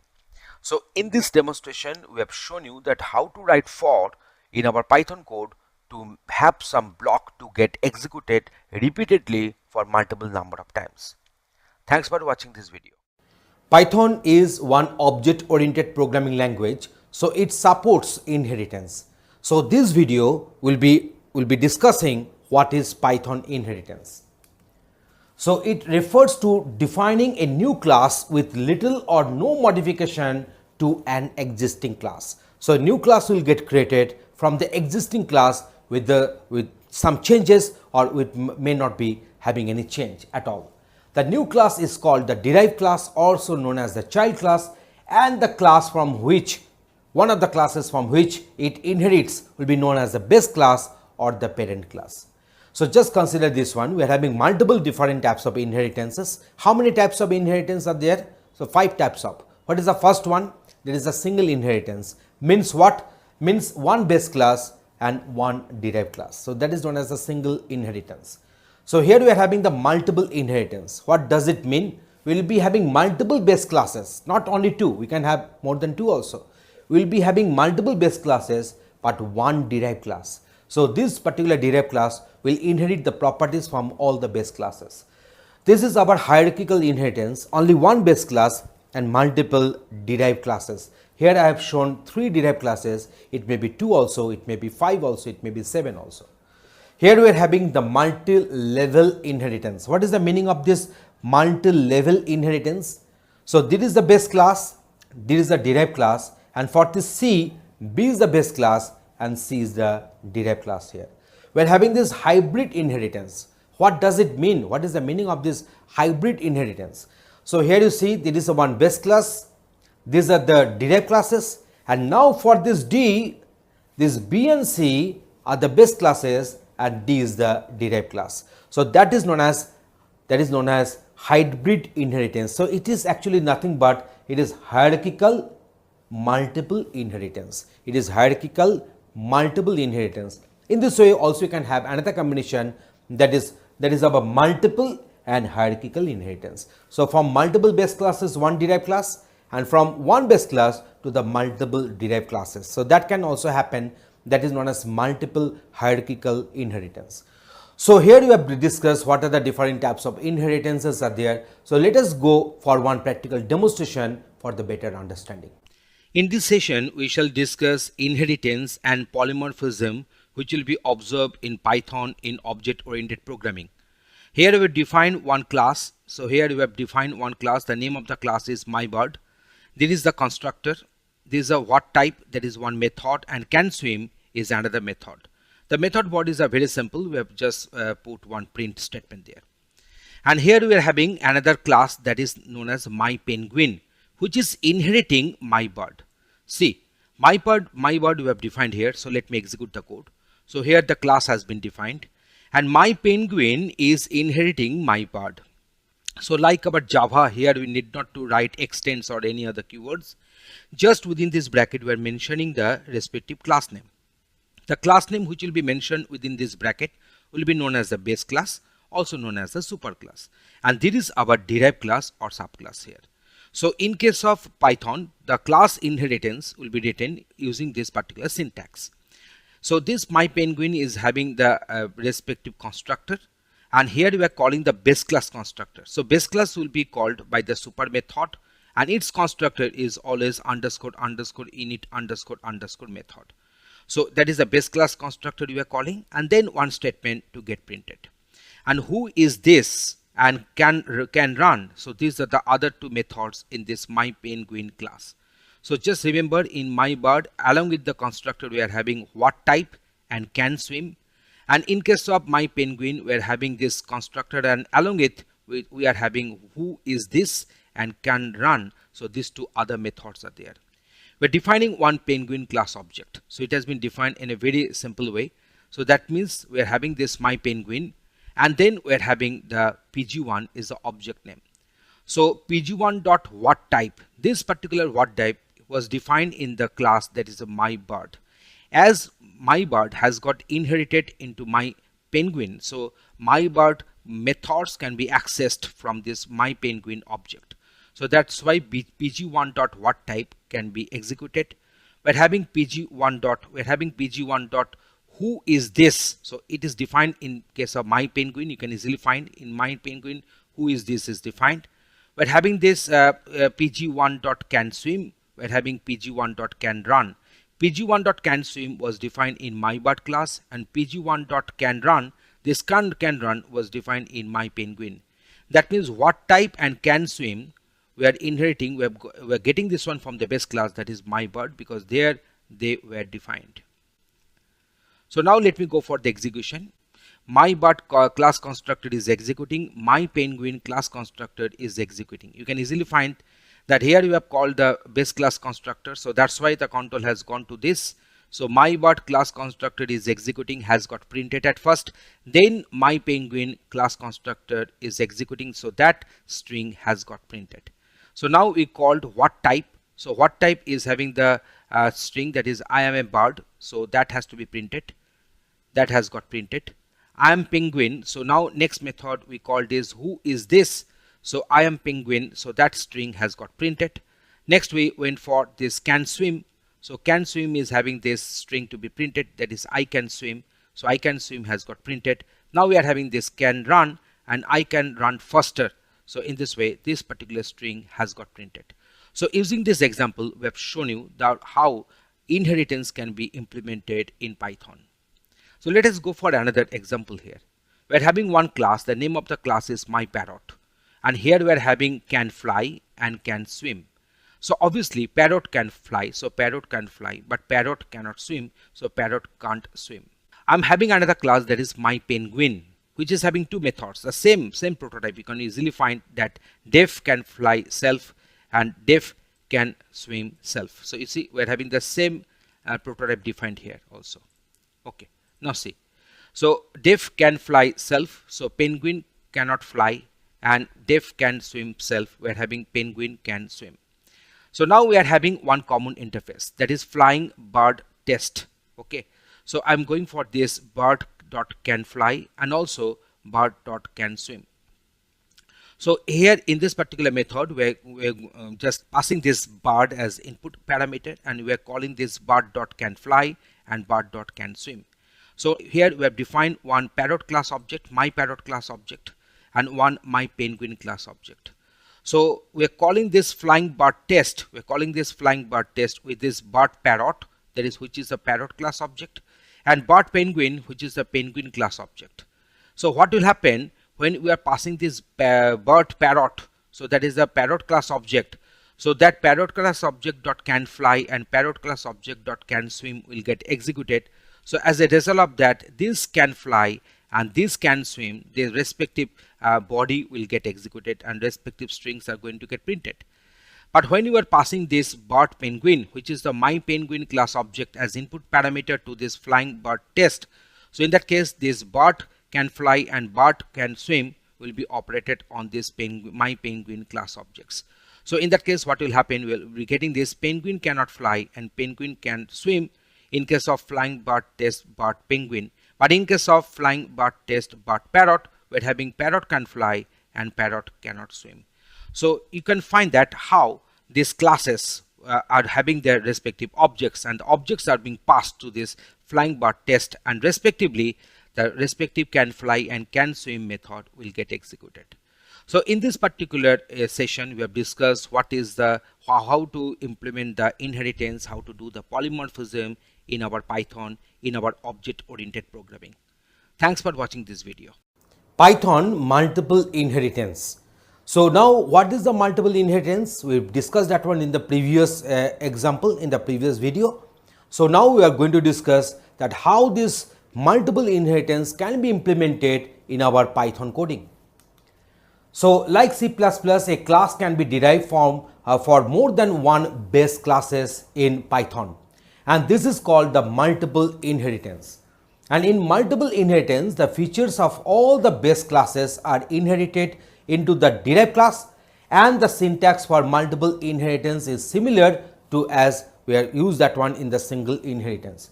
So let us suppose this is our base class number 1 having got feature 1 and feature 2. This is our base class number 2 having got feature 3 and feature 4. After getting inherited, we are having feature 1, feature 2, feature 3, feature 4 are available in the derived class. Let us suppose another extra feature we have added to the derived class, that is our feature 5. And in this way, the multiple inheritance can be implemented in our Python coding. So let us go for one practical demonstration to show you that how this multiple inheritance can be coded. So here is the demonstration for you. In case of multiple inheritance, we will be having multiple base classes and one derived class, and the derived class will be deriving properties, that is the methods, variables from the base classes. And here we are having one example. Class base 1 having one statement pass, class base 2 having one statement pass here, and class multi derived which will take this base 1 and base 2 as the base classes or the super classes, and we will have only one statement pass here. So if I can execute this one, you see there is no error has occurred. So Python supports multiple inheritance. So let us go for another example here. So here we are having class base 1 which is having only one method, that is a function base 1. These are the required print statement to be executed. And here we are having class base 2, only one function, that is a function base 2, and here this thing will get executed. And base 3 we are having only one function inside it, there is a function base 3, and respective the print statement is there mentioned. Now here we are having there is a multi-derived base 1 comma base 2 comma base 3. So here we are having multiple base classes and only one derived class. The name of the derived class is multi-derived, and we are having three base classes, base 1, base 2 and base 3. So here we are having only one function, there is a function multi-derived, and where this function multi-derived is executing, this string will get printed by the print method. So now let us go for our object declaration under this multi-derived. So MD1 is the object name. So multi-derived object under the class multi-derived. So we have called this multi-derived constructor, and this object has got defined and instantiated. Now MD1.function base 1. So that means this particular function is getting called, and then function base 2, this function is being called, function base 3, this function has been called. As they are the base classes to this derived class, so their respective functions, that is the member functions, will get inherited into this multi-derived. As a result of that, this multi-derived class object, from this multi-derived class object, if I want to access those functions, I shall be allowed to access that one. And also I can access that very function which is defined itself within this multi-derived class. So now let us go for the execution. You can find that function base 1 is executing, so this function has got its successful execution. Function base 2 is executing, function base 3 is executing, and function multi-derived is executing. That means the respective all the 4 functions they have executed, and respective print statements are printing their respective strings to be printed. So in this way, in this example, we have demonstrated how to define one class where we will be having multiple base classes, and how to implement multiple inheritance in Python. Thanks for watching this video. In this session, we are going to discuss Python function arguments. We know that passing arguments to a function is optional.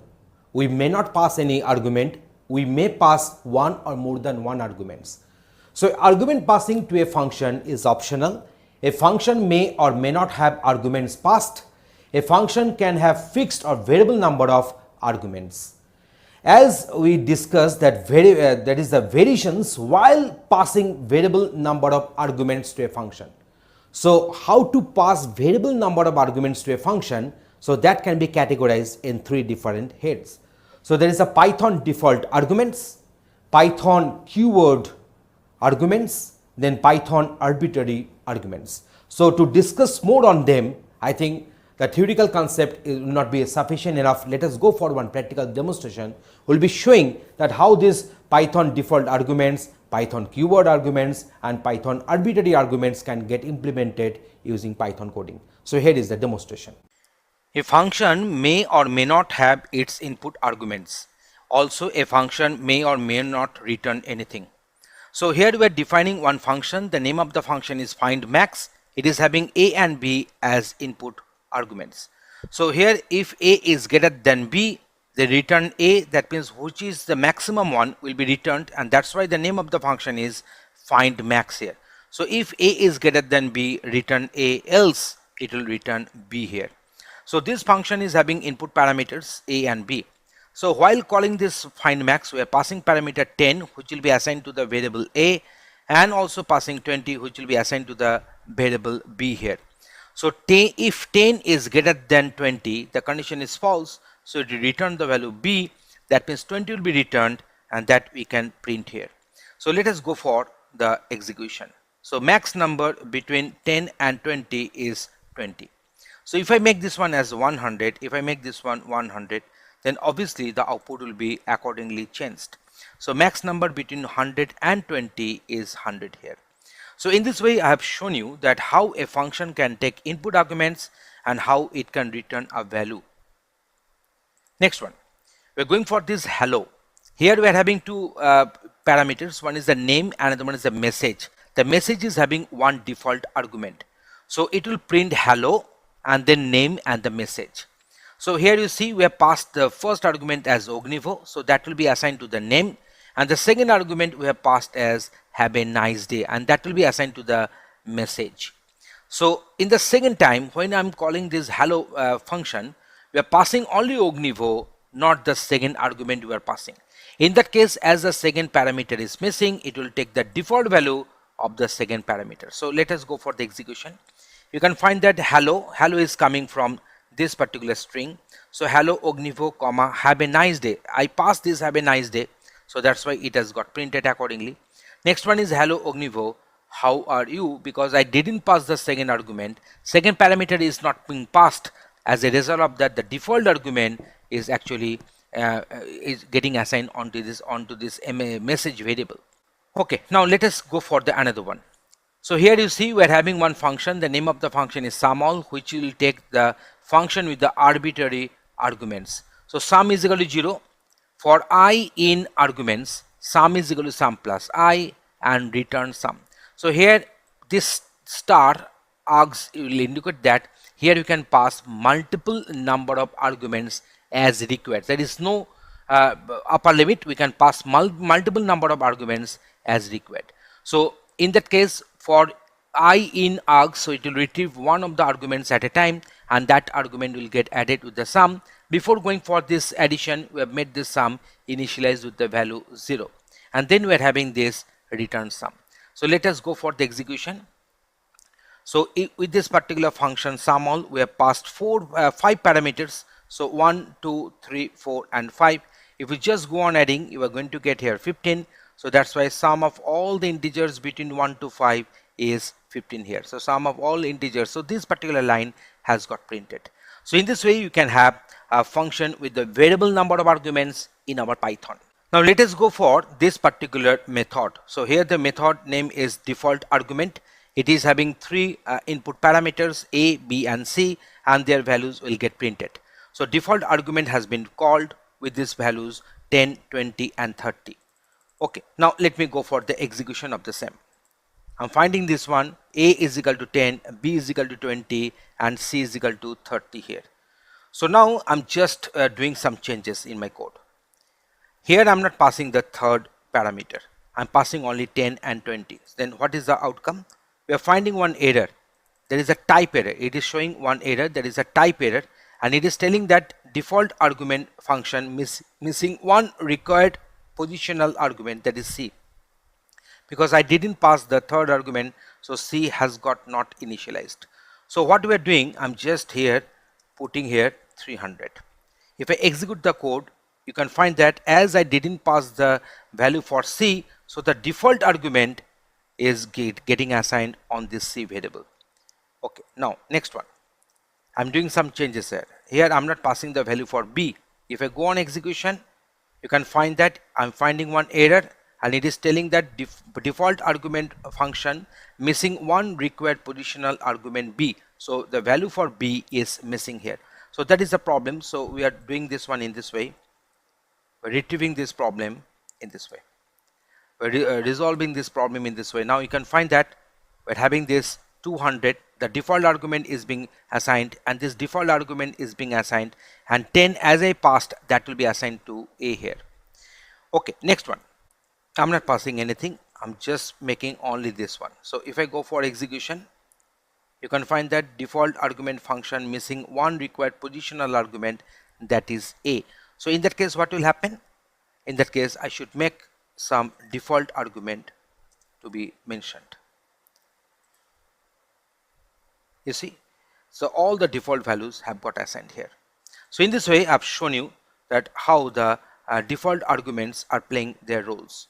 Now next time I'm going for the another one. I'm just mentioning that B is equal to 2 to 2, C is equal to 3 to 3, and here we're having this A is equal to 1 1 1. We're having this one.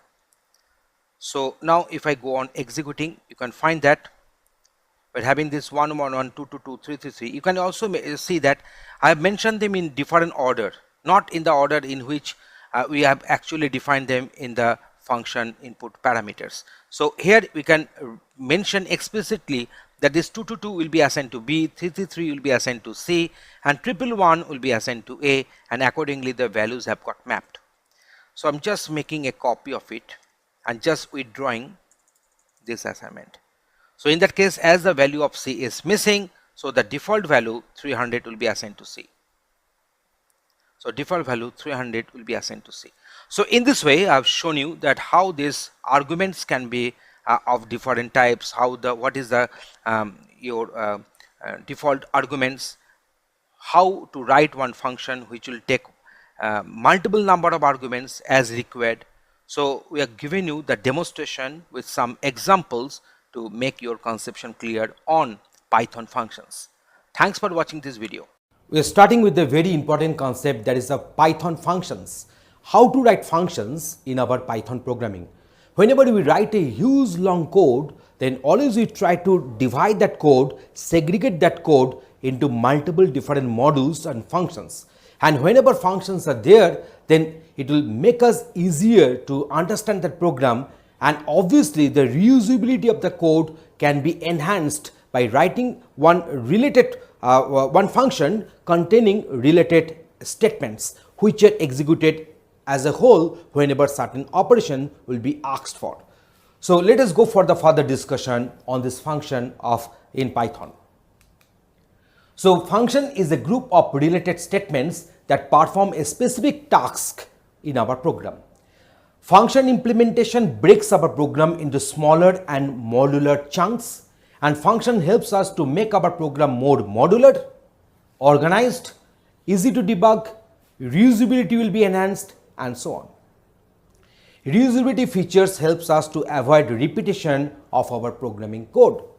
Syntax of a function, how to write one function in our Python.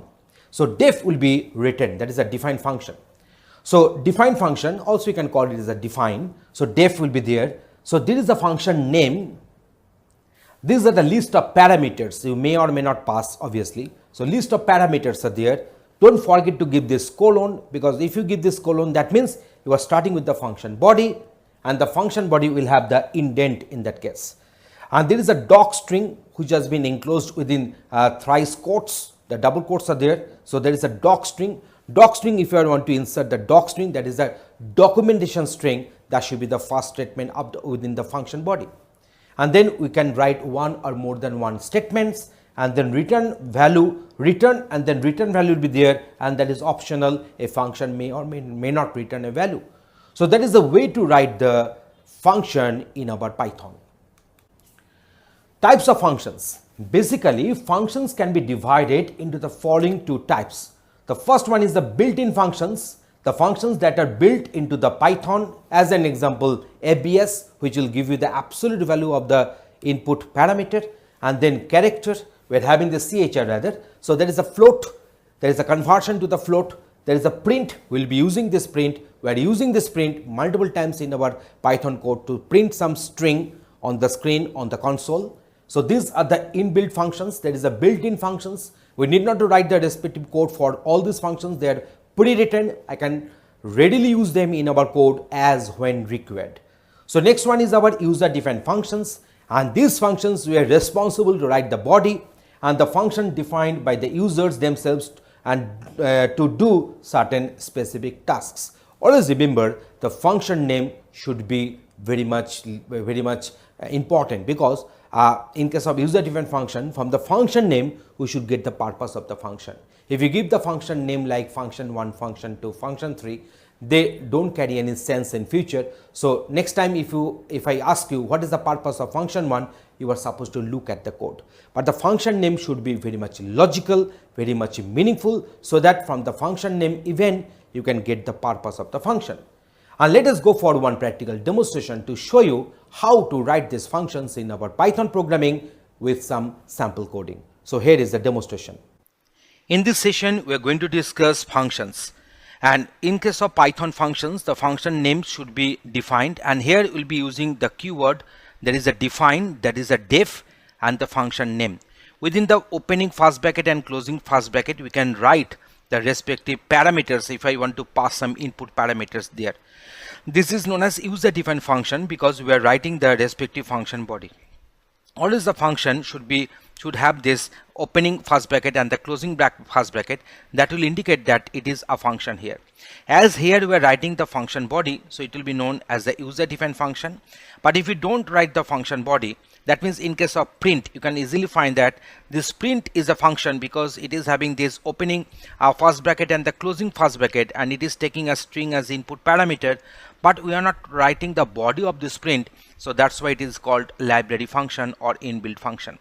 After writing this def and then function name, then opening bracket, closing bracket, then we shall put one colon here. Then rest part of the function body will have the indentation, which is the 4 blank spaces are there. So all the statements which will be maintaining these 4 blank spaces beforehand will be treated as a part of the function body.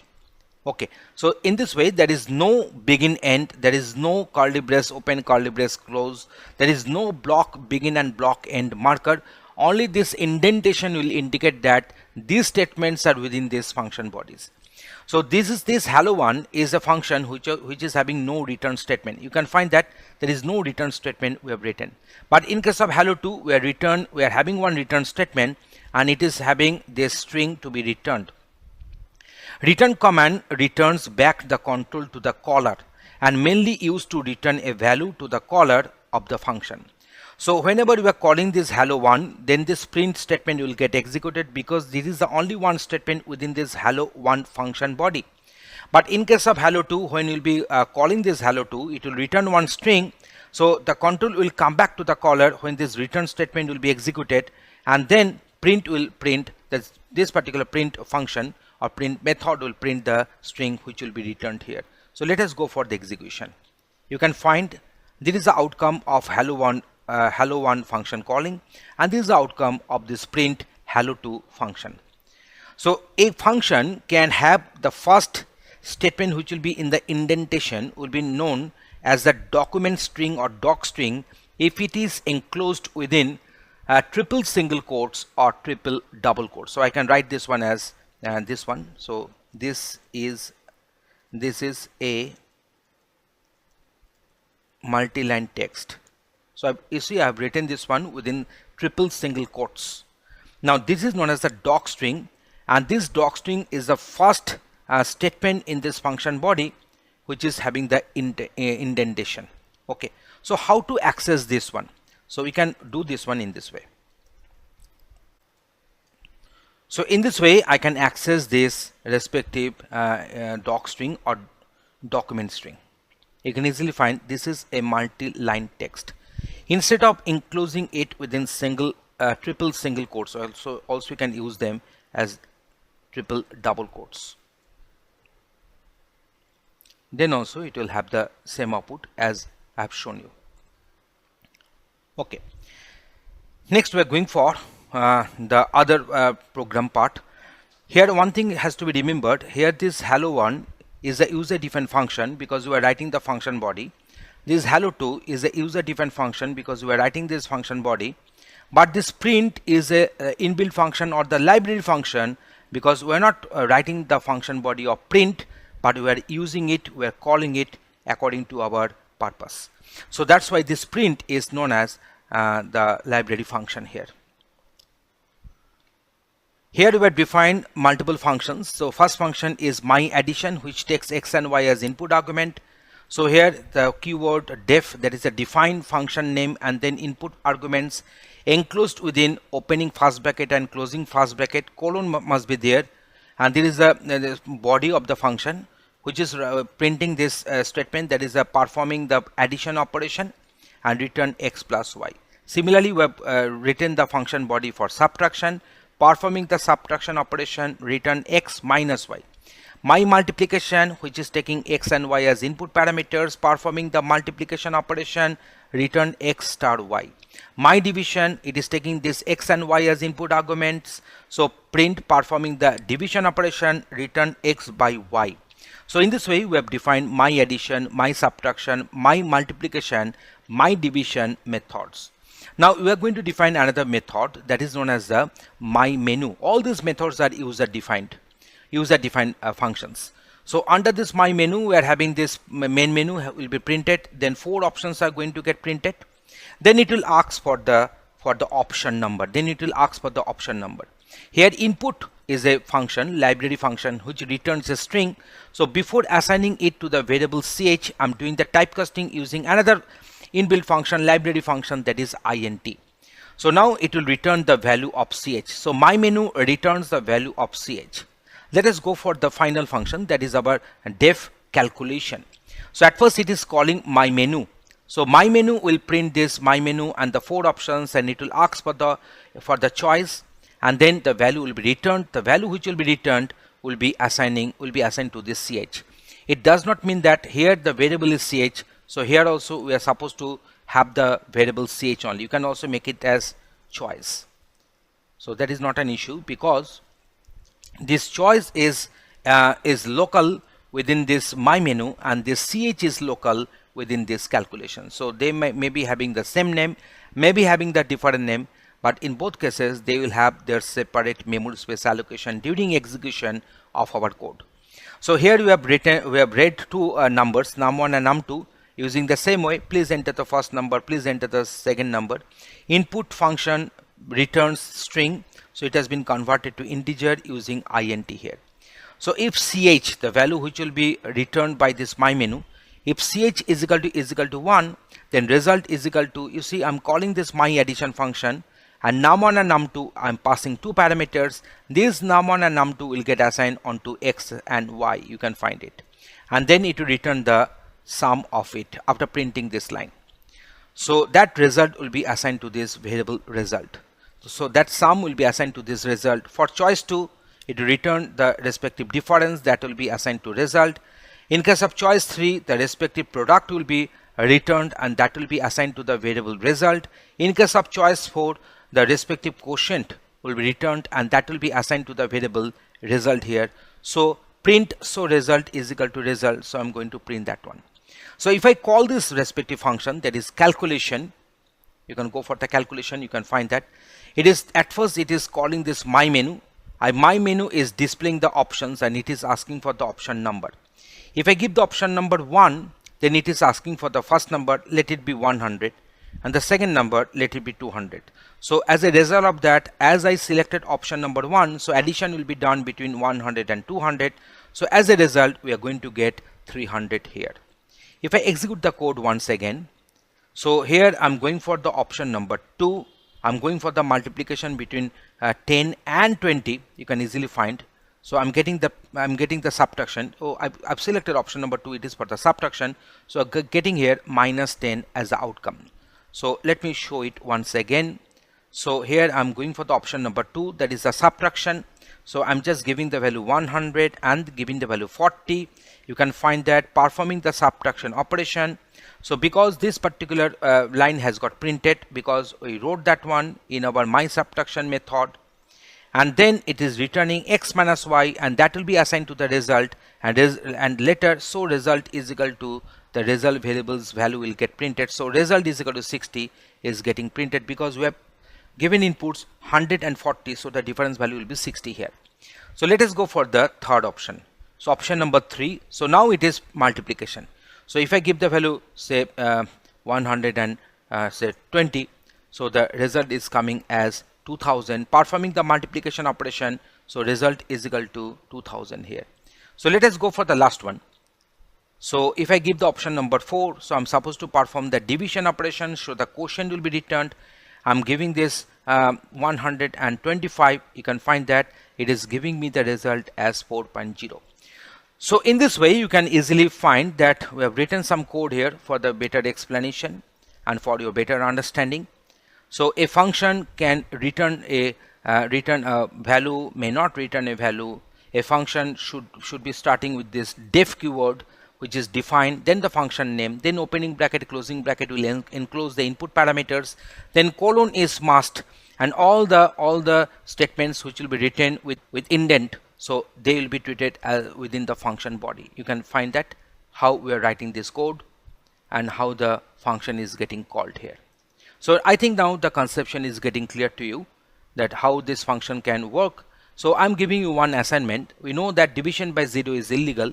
So that's why whenever you are performing this division operation, before performing the division, obviously I should check the value of y. If the value of y is equal to 0, then obviously I should handle the situation carefully. So please modify this code, and so that you can also check whether division by 0 is illegal, is happening or not, and accordingly modify this code and write the program yourself. Thanks for watching this video. Python break statement. So in this video, we are going to discuss the use of break statement, what is the required syntax to write the break statement, and when should we use the break statement in our Python coding. So in Python, break and continue statements can alter the flow of a normal loop. In this video, we will be considering the break statement. In the next video, we will be discussing the continue. But this break and continue, these two statements can alter the normal flow of a loop. The loops iterate over a block of code until test expression is false. So until the test expression is false, the loop will go on executing. But sometimes we wish to terminate the current iteration or even the whole loop without checking the test expression. So if I want to alter the sequence, if I come out from the loop construct, even if the test expression is true, I can go for this break statement. So the break and the continue statements are used in these cases whenever you are trying to alter the flow of control in a loop body. Break statement syntax in Python. The break statement terminates the loop containing it. Control of the program flows to the statement immediately after the body of the loop. So let us suppose that is the loop. The loop having multiple statements are written. So there is one break is there. When the break will get executed, then the next statement after the loop will get the control. So that immediate statement after this loop body will get the control, because the control will coming out from this loop and it will come to the line which is just after this loop construct. If the break statement is inside a nested loop, that is a loop inside another loop, then break will terminate the innermost loop and control will come to the outer loop in that case. How to write the break statement? All letters must be in lowercase. So B-R-E-A-K. So all letters must be in the lowercase to write the break statement. Flowchart of break. So here the control will come entering into the loop. So that now the test expression of the loop, if the condition is false, then obviously there is no need to execute the loop. So exit loop. Otherwise, if it is when it is true, then it will be checked whether break statement is there or not. If the break statement is there, then it will exit the loop. Otherwise, when the break statement is not there, then remaining body of the loop will get executed and this process will be repeated until this test expression is producing false, or if there is some break statement, it will come out from this loop, that is the exit loop here. So for the better understanding, let us go for one practical demonstration. They will be showing using some coding that how this break statement can be used in our Python. In this demonstration, we are discussing the use of break statement in our Python coding. So import random as R. R is the alias. We are importing the random module, and random is equal to r.rand range 1, 20. This rand range method will generate a random number in between 1 to 19, because 20 will be the exclusive limit and 1 will be the inclusive lower limit. So the number to be guessed, so whatever the value is getting generated in between 1 to 19, which will be assigned to random, and that random is getting printed here.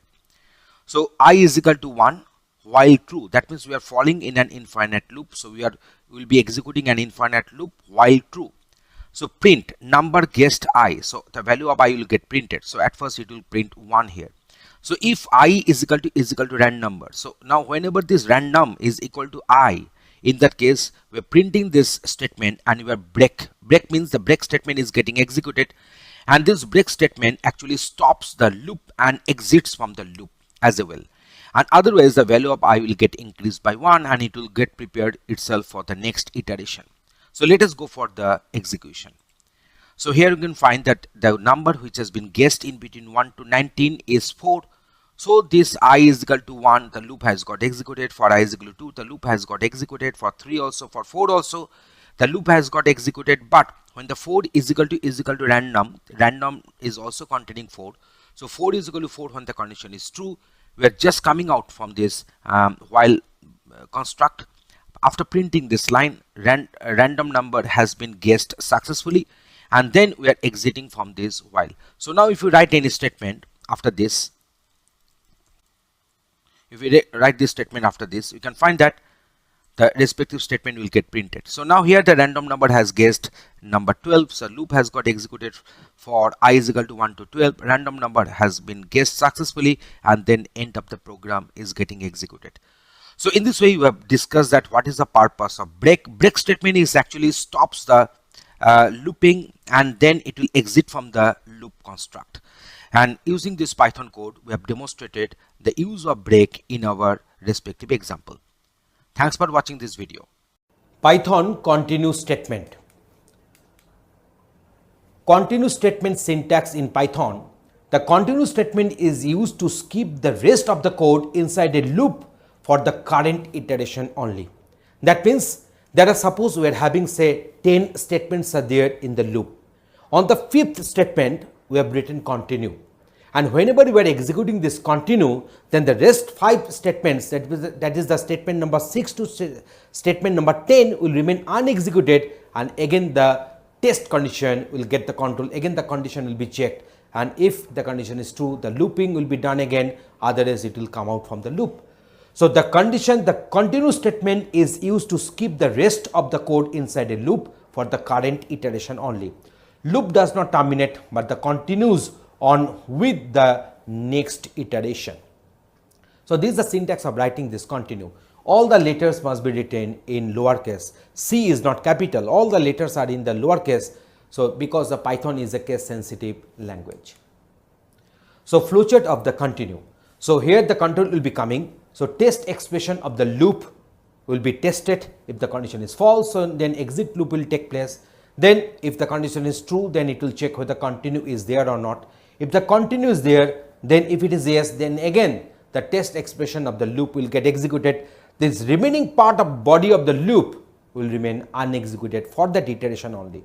But if there is no continue, then the remaining body of the loop will get executed, and there is a flowchart of continue statement to give you the idea how the control is flowing in the loop construct. So let us go for one practical demonstration for the easy understanding of this continue statement usage in our Python coding. In this coding, we are going to explain the use of continue statement in our Python. So for I in range 1, 20, that means the I value will be ranging from 1 to 19 because the upper limit 20 is exclusive and the lower limit 1 is inclusive here. So value of I will be ranging from 1 to 19.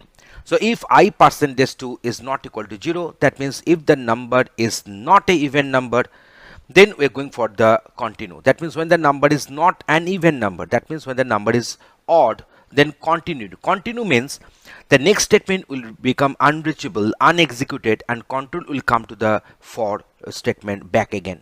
So that is the purpose of the continue. So current iteration gets continued. That means the current iteration will get continued, and the rest part of the code which will be coming after this continue statement will become unreachable, and for that iteration it will remain unexecuted. So let us go for the execution here. You can easily find the execution is producing the outcome like this. So if you make this one as 10, say, so now I will be ranging from 1 to 9. So only the even numbers are going to get printed, because in case of odd number, when the I %2, there is a remainder of the division by 2 is not equal to 0. That means when it is other than any value 0, then it is continuing, so it is going back. So for the only for the even numbers, I %2 will become 0.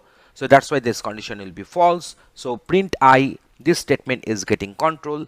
As the condition is false, the continue is not getting executed. In this way, in this particular example, we have demonstrated that how to use the continue statement in our Python coding. Thanks for watching this video. Python errors and exceptions. When writing a program and executing it, we often encounter errors. An error caused by not following the proper structure or the syntax of the language is called the syntax error or the parsing error. So whenever we are writing one code and if the code is not properly written in the respective syntax as provided by Python, then obviously you are getting some syntax error. What is the meaning of the term syntax? Syntax means grammar. So the grammar which you are supposed to follow to write the statements in our Python programming, if you don't follow that one, then syntax error may take place. So sometimes during runtime, some other errors may take place, and they can be also called as a semantic errors. So syntax errors, semantic errors are there. So while writing our programs in any programming languages, these sort of errors may come into the play.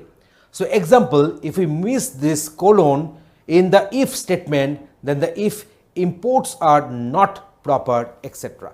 So example, if we miss colon in the if statement, then such error may take place, or if the imports are not proper, then the errors may take place. Now these are the errors. Now what are the exceptions? So exceptions are being raised whenever you are having erroneous conditions. So now let us discuss our Python exceptions. Here we are having some Python built-in exceptions. So just consider this exception and cause of error. So one is the assertion error raised when assert statement fails. So we are having a separate video to discuss on this assertion. Please watch that one. And if the assertion is causing failure, then this assertion error will be raised. Next one is the attribute error, raised one when the attribute assignment or the reference fails. Now next one is the EOF error, that is the end of file error, raised when the input function hits the end of the file and it is trying to read some content from the file. So in that case, obviously the file has got exhausted and so the error will be raised, the exception will be raised, and that is known as EOF error. Next one is the floating point error, raised when a floating point operation fails. Generator exit, so raised when a generator's closed method is called. So that is the generator exit. Next one is import error, raised when the imported module is not found. Let us suppose we are trying to import NumPy module, but the NumPy module is not present, then obviously the import error will come into the play. So next one is the index error, raised when the index of a sequence is out of the range. Let us suppose we are having only 5 elements in the sequence, but you want to extract, or you want to pick up the 10th element from the sequence. So obviously it will produce some index error. So let us go for one practical demonstration for the better understanding of this file, of this Python errors and exceptions. In this session, we are discussing Python errors and exceptions. Under the try block, we have written a is equal to one string here. And we are trying to convert this string to the integer, and the assigned value will be assigned onto the variable b. But here you see one exception will be raising because we cannot convert high to an integer. So let us execute this code and let us see that what will happen. Here you see this particular try block has got followed by the except block.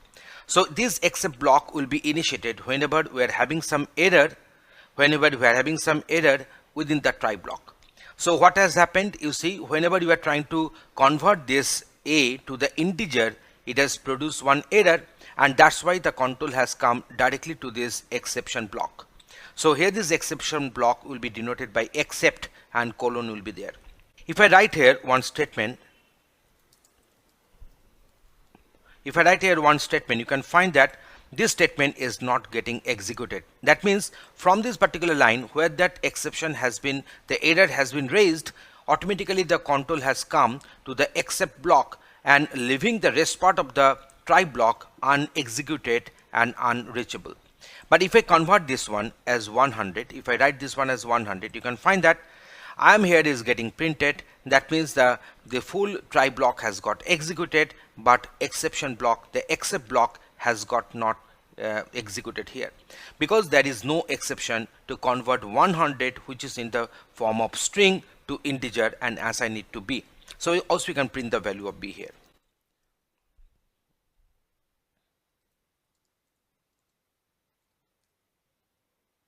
You can find that the b is equal to 100 is getting printed. So in this way we have shown you that how this try and except blocks are working here. If I convert it to high once again, you can find that except block is getting control. So next one is this one. So catching specific exception. So here a is equal to 5 and b is equal to 0, and we are trying to do a by b. So as b is equal to 0 here, so a by b will produce one exception. Here this particular error we have given the name, that is the 0 division error. So division by 0 is not possible, that is the message to be printed here. So let us go for the execution. You can find that division by 0 is not possible. So if I want to print the value of c,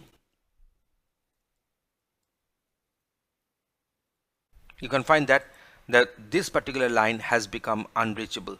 But if I make this one say 500 and if I make this one say 10, in that case obviously the except 0 division error, that block will not get the control and it will print the required value for c as 50 here. So that is our catching specific exception. So again you are making this one as 0. You can find that it is printing that division by 0 is not possible, and that means the except block is getting the control whenever we are trying to divide a by 0 here, b is equal to 0 here. So now let us go for the another one. So exception can be raised also. In our code we can raise some exceptions. So let us suppose within the try block we have raised one exception, one error, that is a type error, and except block is handling that type error, and this particular message is going to get printed. So that means we can also raise our error within the try block, and except block should have that particular error code, and that's why the respective body will be executed.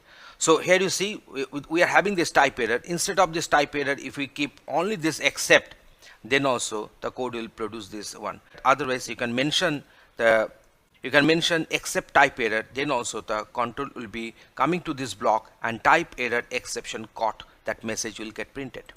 So now let us go for try and finally. So within the try block we have written print in try block, and here you see there is no exception has been raised. So what will happen after execution of the try block, then the finally block will be executed. Except block will not be executed because no error has been raised here. So what will happen, the try block will get executed and the finally block will get executed. So let us go for the execution. So in try block, in the finally block, you can find this. But if you raise one error, if you raise one error using this code, that is raise type error, then what will happen, the try block will be executed. That means this particular code will be printed, this particular statement or string will get printed, and then this raise type error, so control will come to this except and see what happens. You can find that in try block, in except block, in the finally block. That means finally block will be executed in spite of the fact whether any error has occurred within the try block or not. So that means finally block is that very block which is supposed to get executed always, irrespective of the fact whether any error has occurred within the try block or not. Let us suppose within the try block we are opening one data file. How to open one data file, how to perform the read and write operations, we have discussed that one in the previous videos. So let us suppose we are opening one data file. The data file will be open within the try block and we are trying to read or write from the data file. Let us suppose there is some error has occurred while reading the data file. Some portion of the data file has fallen on the bad sector of the hard disk. In that case what will happen, some IO error will take place. So in that case what will happen, the exception will be raised and control will come to the except block. But in the finally block we will be keeping always the F close. That means the closing of the file, that very method will be called within the from the finally block. So what will happen, whenever some error has occurred within the try block, then except block will get the control and ultimately the file will be closed. But while performing the reading or writing operation from the data file, which is there, the code has been written within the try block, if that is no error has occurred, then only also the finally block will get the control and the file will be closed accordingly.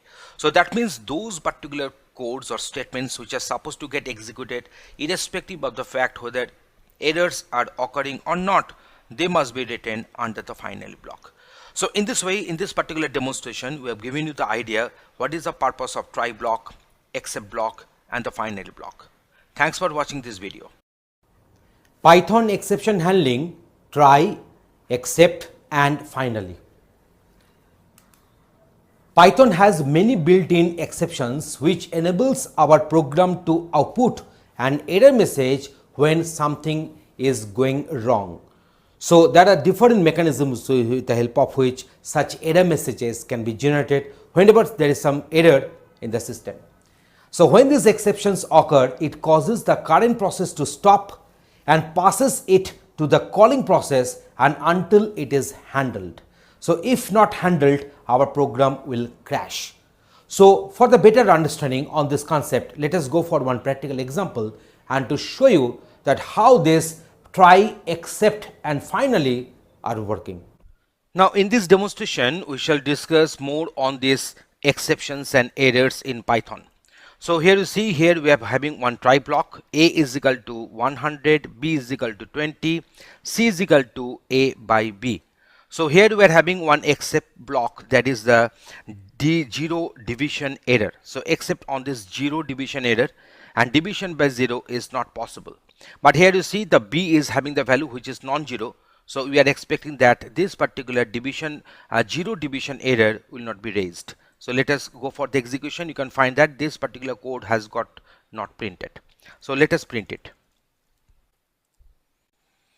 So now if I go on executing, we can find that this 100 by 20 is equal to 5.0.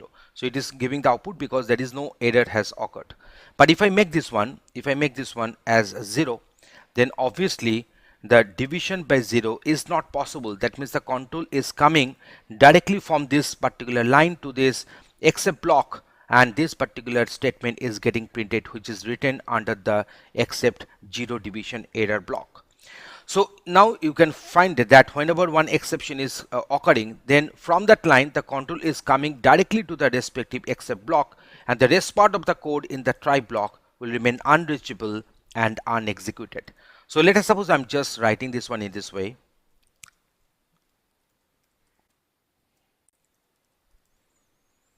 Okay, now if I go for the execution, I'm writing this one as 100, writing this one as 20. I'm getting the required output as well. So now if I go for the execution, you can find that I'm giving the value ABC and giving the value, you see, whenever I'm writing this value ABC, I'm giving the value ABC, it cannot be converted to the integer using the type conversion method, that is int. So what is the error here? Error is a value error. So that's why I can also go for the value error here. So now I can raise here. So I'm writing one except.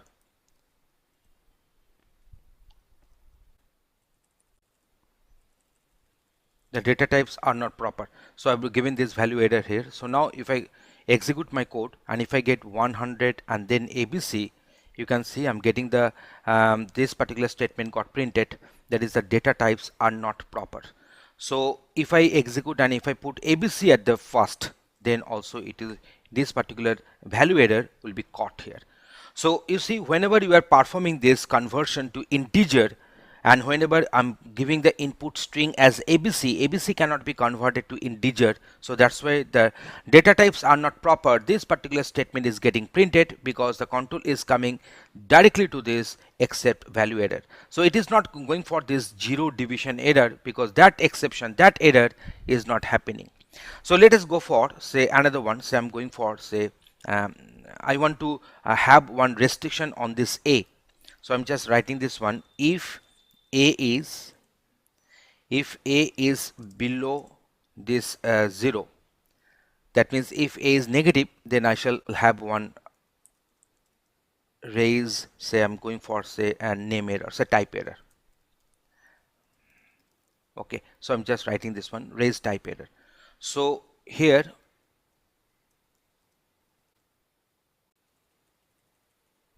okay, so now what will happen? See, I'm putting the value 100, I'm putting the value 20, it is giving me the outcome. I'm giving the value minus 90 and giving the value say 16, I'm getting the output that the data is not in range. So in this way also you can raise your type error here. So now I'm doing another check. I'm just going for x by y. You see, x and y, they are not defined here. Then what will happen? If I go on executing, it is asking for the value. So let me give the values. And now it is raising one error, that is the name error. It is raising one error, that is the x is not defined. So that means I should go for another one, that is the name error.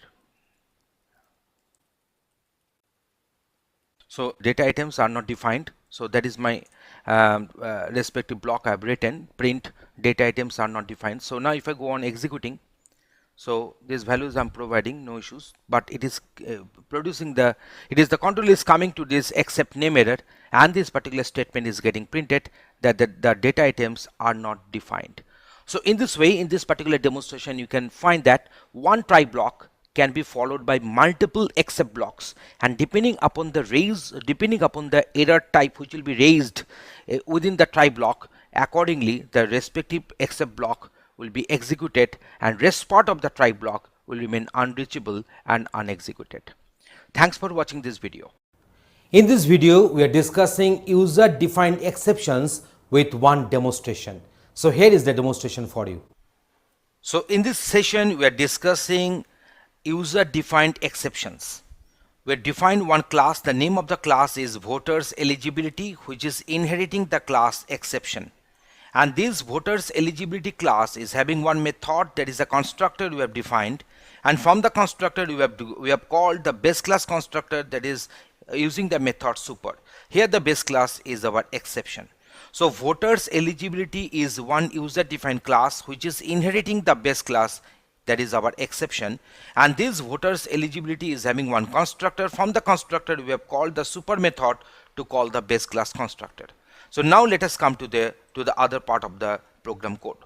Within the try block, age has been initialized with 12, and if age is less than 18, then raise voters eligibility. So here we are using the user defined exception. So that's why we're manually raising the exception, that is the voters eligibility. To handle the situation, we are having the except block, that is the except voters eligibility, which is printing the age is less than 18 here. And when this particular exception will not be raised, then the control will come back to the else block, and here age is greater than or equal to 18. This particular code will get executed. So now let us go for the execution for the better understanding. You see the age is less than 18 is getting printed. So that means here age is 12, so 12 is less than 18, the condition is true. So this voters eligibility will be raised, and then the control will come back to this voters eligibility. So age is less than 18 is getting printed. So now let us go for inclusion of the finally here.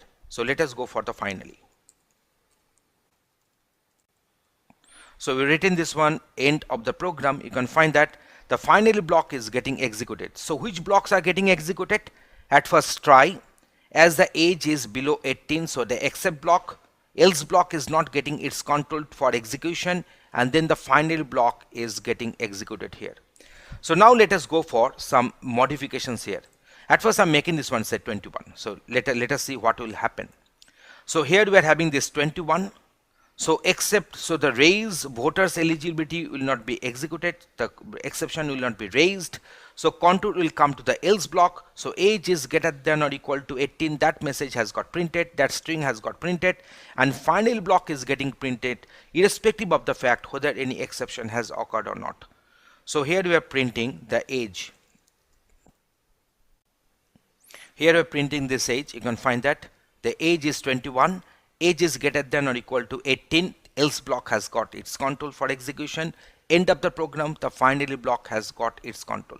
If I make this one 12, then age is 12, so this particular try block has got the control. From here, this condition is true, so the voters eligibility will be raised, control will come to the except block, so age is less than 18 has got printed, the else block will be skipped, final block will get the control, end of the program is getting executed. So now let us suppose I'm just putting this 12 within double quotes, so it has become a string. So here you see one error has occurred, that is a type error. So I should have the respective block for the type error.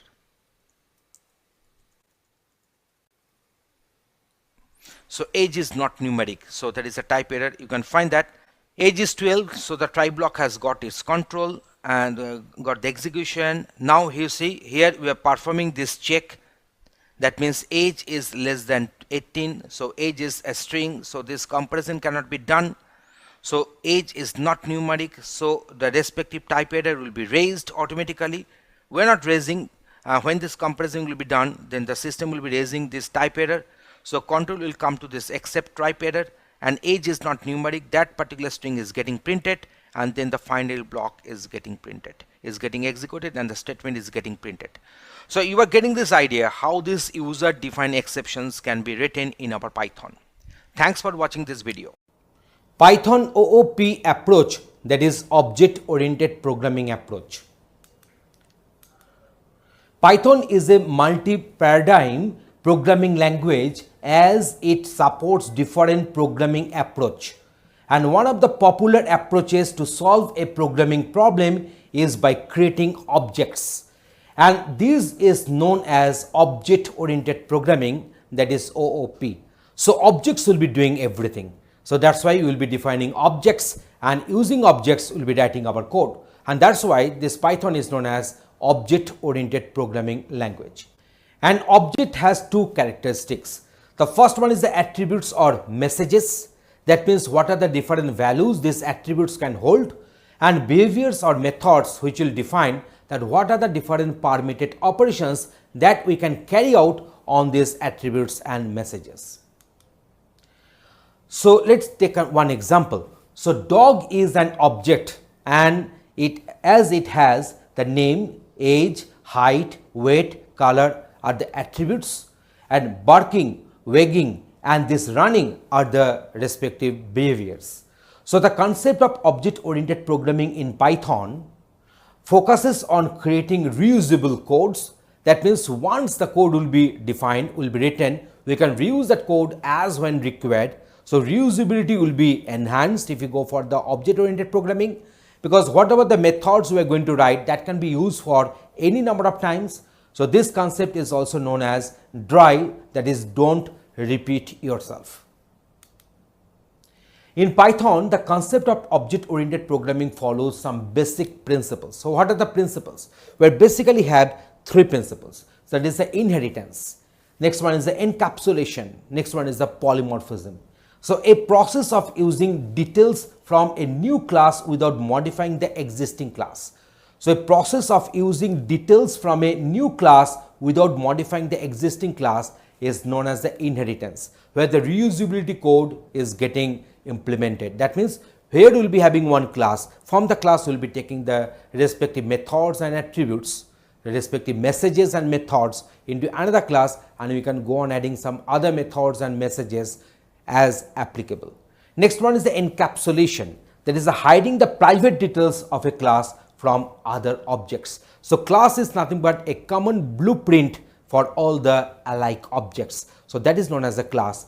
And in case of encapsulation, it will hide those private detailing of a class.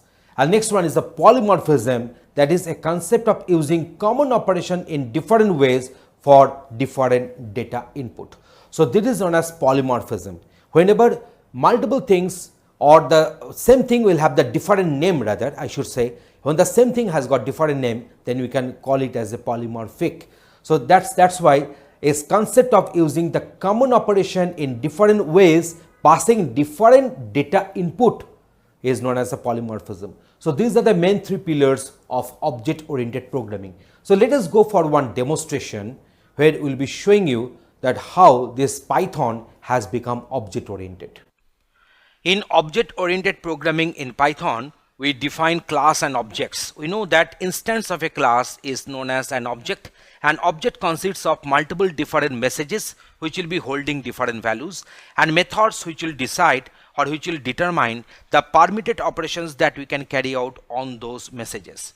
Here we are defining one class. The name of the class is mybird, and this class is having three different methods. The first method is very special, is underscore underscore init underscore underscore.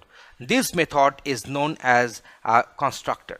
A constructor name will be always underscore underscore init underscore underscore irrespective of the class name, and it will have the prototype which will be having one self as input argument.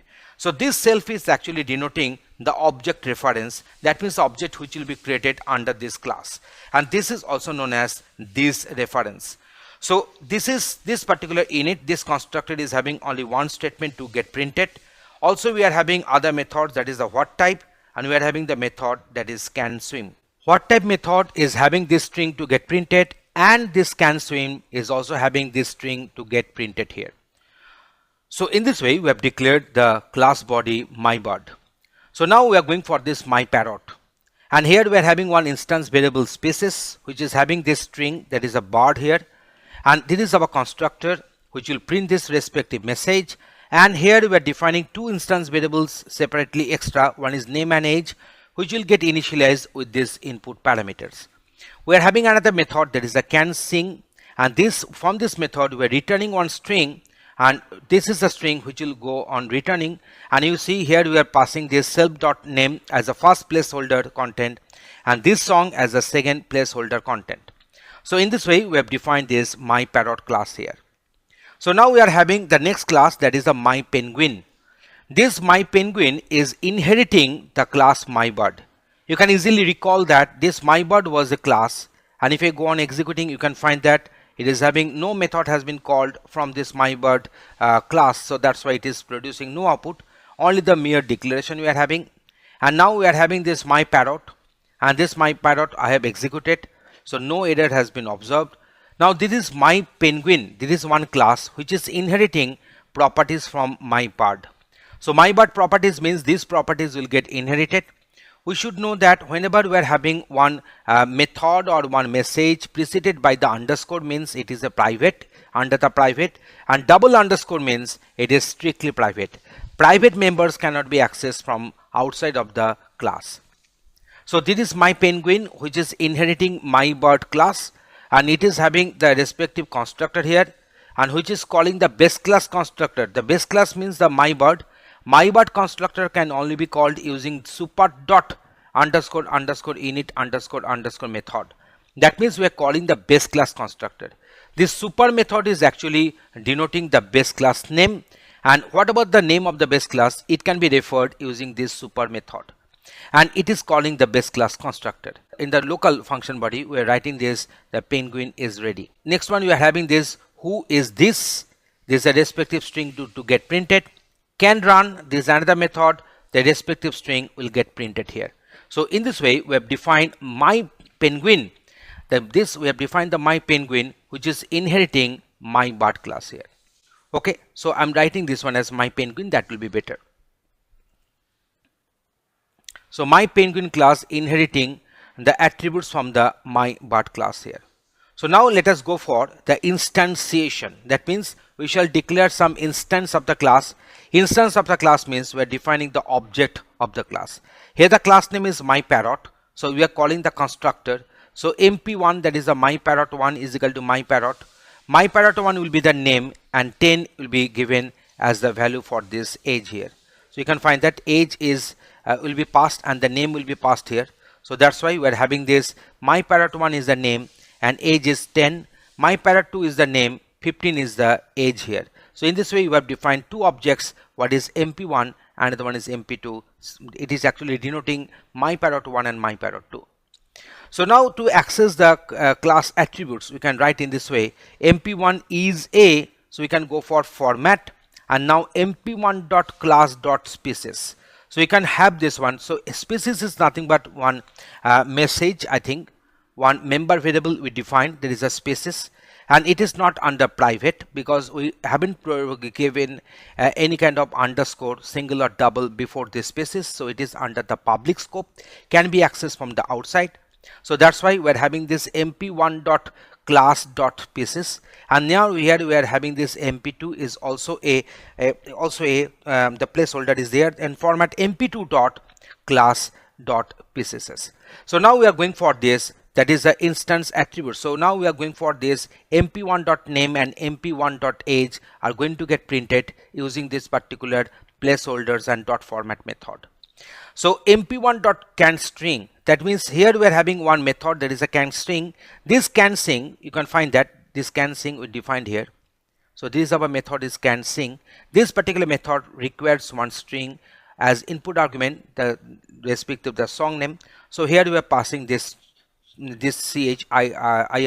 So that is the canSing is taking this particular string as input argument, and now we're having this. So now let me go for the execution for the better clarity. You can find that.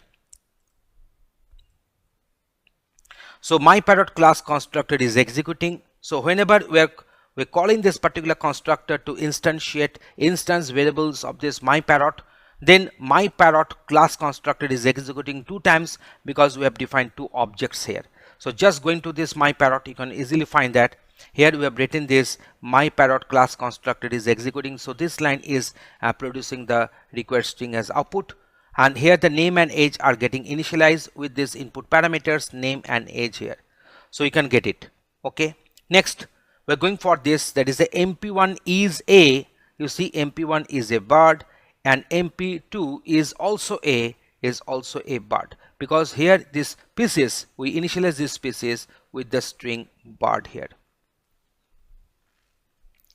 Okay, now we are printing this mp1.name and mp1.age, and it is giving the value as, so my parrot 1 is 10 years of age, and my parrot 2 is 15 years of age. So here mp1.name is getting my parrot 1, we give that name, and age we have passed as 10, so they are getting printed. And in this case mp2.name is getting instantiated with this my parrot 2, and mp2.age is getting instantiated with this 15. So accordingly we are getting the required outcome. So now we are having this canSing. So this particular method is producing this output here. So here you can find that here we are going to have our output, that is my parrot 1 can sing chirp. And here you see we have passed this particular string chirp, that is a chirp here. So this particular string is getting printed here, because if you go to this canSing method, You can easily find that here we wrote this one, that is the respective name can sing this song. Here that this song has got initialized with the string chirp here. Okay, now we are going for the another one. So we are going to define one object under the class myPenguin. So now this is our class myPenguin. It has got the method that is a who is this and can run. These are respective strings are going to get printed using the print function. So pg1 dot who is this, pg1 dot can swim, and pg1 dot can run here. So you can find that this particular class myPenguin is having the instance functions that is our who is this and can run. This mybird were already defined here. It is having the method what type and can swim. So as a result of that, this myPenguin is inheriting my part. So as a result of that, my birds defined the methods, the defined methods has got inherited into myPenguin, so they can be accessed. So here we have used this pg1 dot can swim and pg1 dot can run here. You can easily find that in bird we are having this can swim, and in penguin we are having this can run, but from the myPenguin object I can access both can run and can swim exactly. So now you can find this one. So if I execute, then penguin is ready. This particular message is getting printed from the constructor. So here we are having the constructor. Here we have written this penguin is ready, and now we are having this I can swim, I can run faster. This I can swim, I can run faster. I can run faster has come from this can run, which is defined within this myPenguin class. But as it is inheriting mybird class, so from the mybird I can swim, that is I can swim, this particular message is getting printed as we call this can swim method. So I think from this particular example you are getting this idea how to define one class, how to define one object, what is inheritance, and when the inheritance is taking place, then how to access the base class members from the derived class objects. So I think you are getting this idea. This is the required output we're going to get printed. So now let us go for another part. So here we are defining one class, that is a personal computer, to show you that what is data encapsulation. In case of data encapsulation, the member variables and the member functions will get encapsulated within the class. So init, as I discussed earlier, that init is nothing but one constructor. Here this max computer price is nothing but one instance variable which has got initialized with the value 20,000. We're having another method, that is the myCell. We're having the method set max computer price. So you can find that these are respective bodies are there, and set max computer price is taking this price as input parameter, and that price is instantiating or initializing max computer price, that is the instance variable. And against this personal computer class we have defined one object. The name of the object is pc.mycell. So this method is going to get executed. pc.maxComputerPrice, we have just updated that one using 30,000 here. So pc.mycell, you see the respective method will get printed, and set max computer price, again we're calling this set max computer price method, passing this price as input argument, input parameter, which will initialize this max computer price instance variable. So again if you go on printing myCell, then obviously I shall be getting this updated price here. So now let me go for the execution. You can find that selling price is 20,000. Initially the selling price will be 20,000 because max price within the constructor got initialized with 20,000.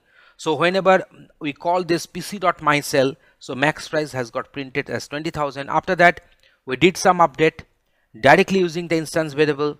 Then we did some update using this set max computer price method, and here the price has become 30,000. So myCell has printed the selling price as 30,000. After doing the update with the 40,000, pc.mycell, this method is printing the selling price as 40,000. So you are getting this idea how these classes are having the respective messages and the methods encapsulated within the class. So I think now you are getting the idea in case of Python how we can implement object oriented language features. Thanks for watching this video. In this session, we are discussing Python nested dictionary implementation. So how the dictionary can get nested. So see here. So in Python, a nested dictionary is a dictionary inside another dictionary. So it is a collection of dictionaries into one single dictionary. So just consider this one. We are having this people. So this people is having, this is my key and this is the respective value. And this value is another dictionary. This is another key, colon is the separator between key and value, and this is one value, and the value is itself is another dictionary. And you see we are putting comma here. And then 3, this is the respective value, 4, there is the key and this is the respective value. And just consider the inner dictionaries here. So name Agnivo and then H21 sex M, and here we are having name Titli, H14 sex F. We are having this name Dia, age 16, sex F, married no. We are having this name Disha, age 32, sex F, and married yes. So now you see this is a dictionary and this is the outer dictionary we are having. So that's why it is called nested dictionary. So let us implement this one using Python coding so that you can feel that how the outputs are coming and how to write the code appropriately. Now here we will be declaring and defining a nested dictionary. So people is equal to 1 colon. So 1 is the key here, and here we are having the value, and the value is also having the key value pair. So again we are having this, there is a key is 2 and this is my value, and value is another dictionary which is having the key value pairs. So that's why it is called nested dictionary. So if we print people, we'll be getting the outcome like this one. So now we are trying to access elements of the dictionary. So print people 1. So 1 means the key will be 1 here. So now we are trying to retrieve from the value, we are trying to retrieve the value against the key name. So accordingly we are getting this John here. For the age we are getting this 27, and for the sex we are getting here male. So in this way we can access elements of this nested dictionary. So next one we are going to define another people 3, that is the key will be 3 and it is a empty dictionary here. So now adding elements to the dictionary. So people 3 name is Luna, people 3 age 24, people 3 sex female, and people 3 married no. So now if you go on printing, we are already having this the respective key with the values, that is key value is 1, here the key is 2, here the key is 3, and the respective nested dictionary we are observing here. Adding a dictionary to a nested dictionary. So there is another way to add another dictionary, another entry in the nested dictionary. So people 4, so here 4 is the key and the respective value will be the another dictionary here. So if you go for this print people 4, we are getting this outcome like this one. So there is a people, there is a people 4 is this one, but if I print the people, then we are having the respective entry against the key 1, against the key 2, against the key 3, and against the key 4 here. So in this way the nested dictionary is getting printed. Now deleting elements from a nested dictionary. So if we go for this print people 3, print people 4, so that means key is given as 3, key is given as 4 here. So now what will happen, I'll be getting the respective entry, respective value against the key 3 and against the key 4 here. So now we are deleting people 3 married. So that means this married colon yes, this married colon no, and this married colon yes, they will get deleted if we execute these two set of statements. So now if we print this people 3 and people 4, we're getting them, and this particular key value pair will be omitted because they have got deleted already. So that is a way to handle this our nested dictionary for the deletion of elements. Now just consider this one. We are having another nested dictionary here. So in this particular nested dictionary, I'm just printing this people. So you can find that this with the against the key 1, the values are there, against the key 2, against the key 3, against the key 4, we're having the respective values there. So now we are going for this del, that is a deleting dictionary from the nested dictionary. So we are deleting this dictionary, there's the people 3 and people 4. In that case, if you go for the printing, the print of this people, we are getting this the dictionary entries against the key value 1 and against the key 2 here. So against the key 3 and 4, the respective dictionary will be deleted. So now let us go for this. So at first I'm just printing here people dot items. So you see in the dictionary in the dict items we are getting this one as 1 this to this is another dictionary we're remaining with. So now we are using a for loop. We're just writing this one, that is for PID comma pinfo in people.items. So PID will be initialized in the first iteration, will be initialized by 1, and pinfo will be initialized with this respective dictionary. And in the second iteration, PID will be initialized with 2 and pinfo will be initialized with this nested inner dictionary here. So now we are printing this person ID PID. So we are getting this one, person ID is getting printed as 1, person ID is getting printed as 2 in the next iteration. So now to retrieve the respective values against the key in this inner nested dictionary, we are again using another for loop. So for key in pinfo, we are printing this key, then concatenating with a colon, and then we are printing this pinfo key here. So we are getting this person ID colon 1, so that is getting printed from here, and within this loop, within this for loop, we are printing name colon John, name age colon 27, and sex colon male here. So in this way the things are getting printed. So we're having this name, we're having this age, we're having this sex. So the three values have got picked up against the respective three keys from the inner nested dictionary, and in the next iteration we are retrieving the values, key value pairs accordingly in this nested for loop. So in this way, in this particular discussion, we have discussed that how to handle with the nested dictionaries and how to tackle with the key and the value pairs according to our requirement. Thanks for watching this video. Python operator overloading. So what is operator overloading? Let us discuss that one at first. So Python operators work for built-in classes, but some operators behave differently with different types. For example, the plus operator will perform the arithmetic addition when two numbers will be given. The same plus operator will merge two lists and concatenate two strings. So depending upon the input argument type, the operator will have the different purposes, different operations are getting carried out, and that is known as operator overloading. So this feature in Python that allows the same operator to have different meaning according to the context is called the operator overloading. So here we are having a list. Just see here. Addition, we are doing P1 plus P2, say. So actually internally the function which is getting called is P1 dot underscore underscore add underscore underscore, and then within bracket, that is input argument is P2. So here we are having this subtraction. So that is P1 minus P2. We are having this one as P1 dot underscore underscore sub underscore underscore as input argument P2. So here we are having the list. You can easily check them that we have given the operators, then the expression, and internally which method, which operator overloaded method is getting called. So that has been listed in this table in the third column. So here we are having this less than. So here we are having this comparison operator overloading in Python. So previously we are having this operator overloading special functions in Python.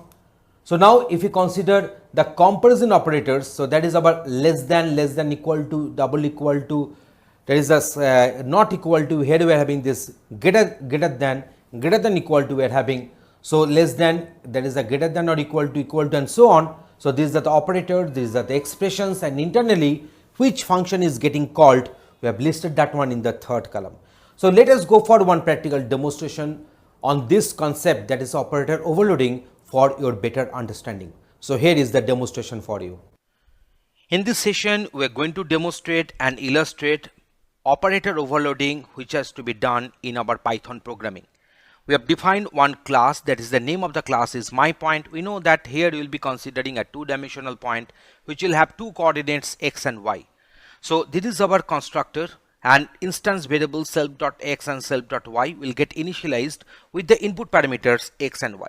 These input parameters x and y will have its default arguments, that is 0 and 0. We are also overriding one method, that is underscore underscore str underscore underscore. This very method will be executed whenever we are going to print object under the class myPoint, and it will return one string which will have x comma y only. You see, we have just generated one string here, and that will be returned. We are also overriding one method. This is known as the overloading, that is plus operator. So this plus operator, here you see we have defined one method, that is underscore underscore add underscore underscore. So this method will take one object, that is the other, as input, and it will do the addition in this way. Self.x, that is the instance variable x, and other.x will be added. Self.y and other.y will be added. They'll be assigned to x and y, and then the object will be returned with this particular, which will be defined with this particular constructor my point, keeping this x and y as input argument. So actually we are calling the constructor of the class my point with x and y as input arguments here. Next we are going for the overloading of this less than operator. So here in case of overloading, we are just defining one method, that is underscore underscore lt underscore underscore. It will be having the self and the other, that is another my point class object as input argument. So how we are calculating whether it is less than or greater than. So it will be calculated in this way. You see self.x square plus self.y square will be calculated, and that will be assigned to self underscore magnitude, and then other dot x square and other dot y square will be calculated, and then the sum will be kept in other underscore magnitude. So now we shall return self underscore magnitude less than other underscore magnitude. That means it returns a boolean if self underscore magnitude is lesser than other underscore magnitude. In that case it will return true, otherwise it will return false. So this underscore underscore lt underscore underscore method will return one boolean. So here we are overloading this plus operator, here we are overloading the minus operator, minus less than operator. Okay, so now we have defined two objects, that is p1 and p2 under the class my point, and here you see this p1 and p2 under the point my point. Here we have passed this x and y values as 1 and 2.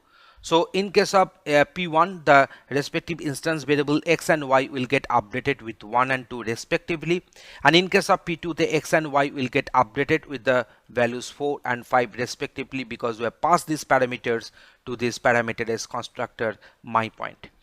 So at first we are going to print this p1 and p2. When we are going to print this my point class objects, then underscore underscore str underscore underscore method will get executed, and it will print in this way. So let us go for the execution. You can find that it has printed 1 comma 2 within enclosed within first brackets, and then for this against this line it is printing 4 comma 5 enclosed within first brackets there, and print will leave one blank line here. Next p1 less than p2.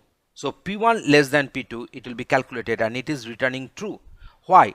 Because here we are having 1 square plus 2 square. What is the value? That means 1 plus 4, that is 5, and here we are having 16, that is a 4 square plus 25 square. So that is quite larger compared to this 1 square plus 2 square. So that's why it is returning true here. Now this particular operation can also be done using this underscore underscore lt underscore underscore method directly. So p1 dot underscore underscore lt underscore underscore p2, this p2 is getting assigned onto this other. This p2 is getting assigned onto this other in case of this add and this lt methods. So you see we are doing the same. Actually this line is very much similar with this line, so that's why this calling of this overloading function is same as this one, and also this line is also doing the same as this line is doing. So that's why we are getting the same output here, and in this way we have explained that how the operator overloading can be done in our Python and how to write the respective code. Thanks for watching this video. Python statements and comments. So at first we are discussing Python statement. Instructions that a Python interpreter can execute will be known as a statement. For example, say count is equal to 10 is an assignment statement, if statement, for statement, while statement, etc. So these are the examples of statement. You can also issue multi-line statements. So that means in Python, end of a statement is marked by a new line character, but we can make a statement ended over multiple lines with the line continuation marker, that is our backslash here. So for example, you can consider this. Let us suppose I want to write welcome to the world of programming, but due to some reason I do not want to write this statement in one line. I want to break it up into multiple lines. In that case, we are supposed to put one continuation marker at the end of the statement, that is our backslash. So in this way, if you go on writing, the interpreter will consider this particular line, that is a multi-line statement, is nothing but a single line statement, and it will get executed accordingly. Next, we are going for Python indentation. So that is very interesting. This Python indentation is very interesting. So like other programming languages, as example C or C++ or Java, we use curly braces to denote a block, to define a block of code, but Python uses indentation. So as this particular example, you just see that this for is starting with this particular indentation.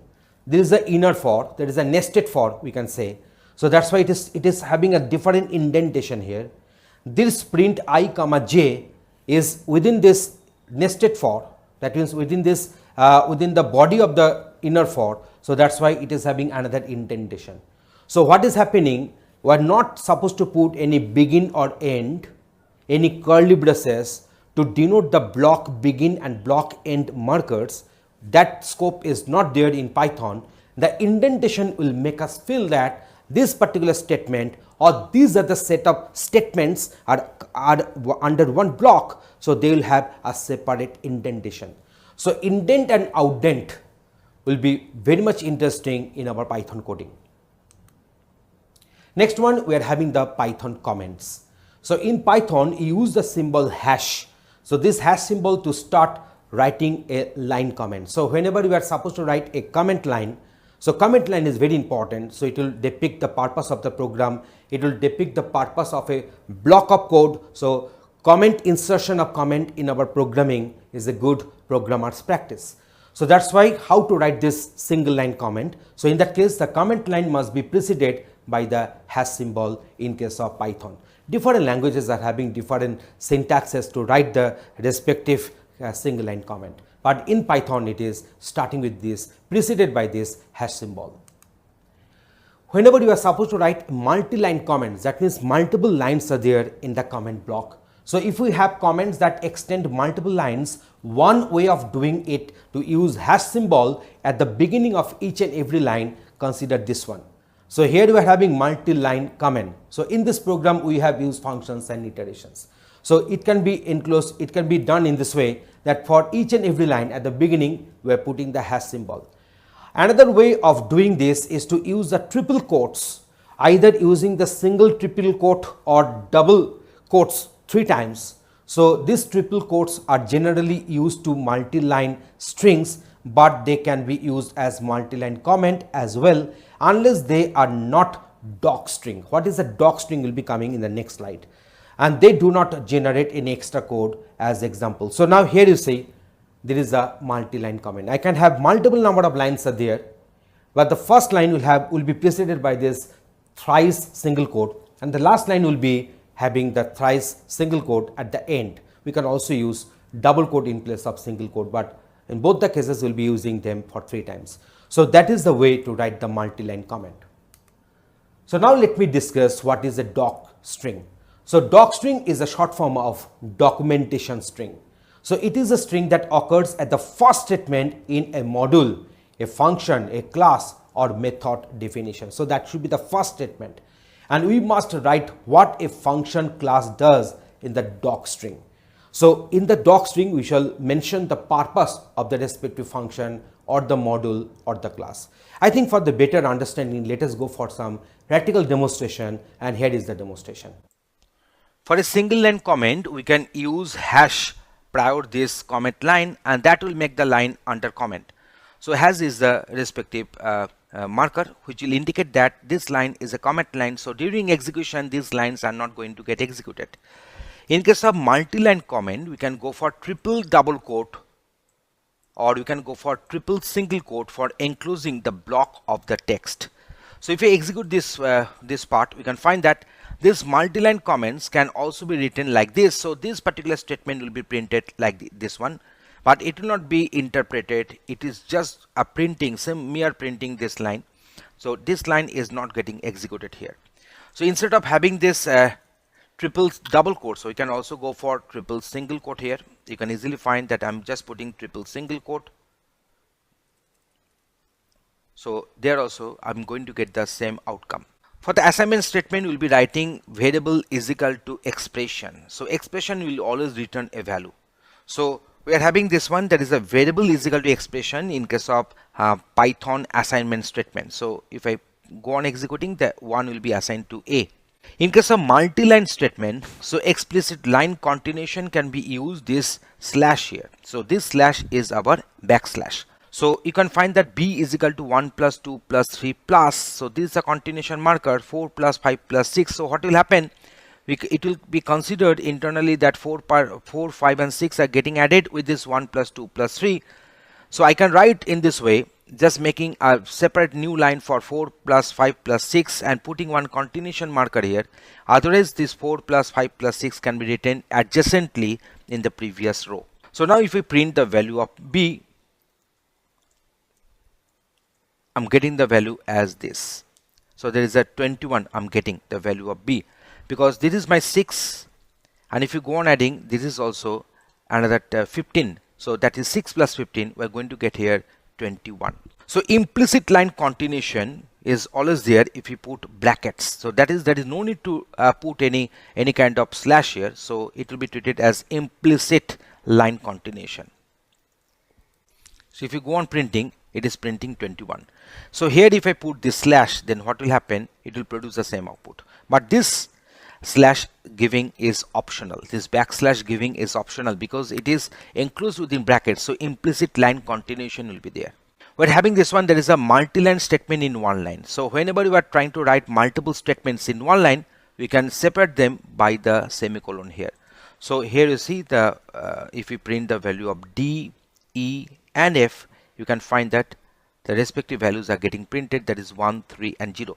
So multi-line statements can be written in a same line, but here the statements must be separated by the semicolon, and in the last statement does not require any semicolon here. So now next one, so that is a code block, that is a body of a function, loop, etc. starts with the indentation and ends with the first unindented line. So you can find that. So this is our for statement we have written. So there is the indented line here, and this is another block we are starting. So this line has got indented in that case, and this is the first unindented statement. So that means this line is outside of this respective for block. So in this way we are getting this output. You can see this line end of the program, this print end of the program is outside of the for block. So that's why it has got printed once only. So that indicate that which line is under which block or which line is outside of which block. So that will be decided only by the indentation. There is no curly braces, there is no begin end to denote the block begin and block end markers. Thanks for watching this video. Python pass statement. So in this video we are going to discuss how to use pass statement in our Python coding. In Python programming, pass is a null statement. That means it has got no effect in execution. The difference between the comment and the pass statement in Python is that while the interpreter ignores the comment entirely, but the pass is not getting ignored. So as the pass is having no effect in the execution output, so we might be having a one question is rising in our mind, then what is the difference between the comment and the pass statement? In case of comment, the compiler or the interpreter rather, here it will just ignore that block. In case of compiler also, in case of interpreter also, the comment block will be ignored. In Python also the comment block will be ignored. But in case of pass, the control will come to the pass and the pass statement will be executed. But it is a null statement having got no effect in the output. However, nothing happens when the pass statement is executed. It results into no operation, that is NOP, that is a no operation. So here you see how to write the pass statement.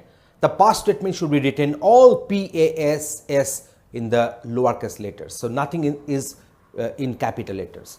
So we generally use it as a placeholder. So in our NOP, it is just like your NOP, that is a no operation type of instructions there.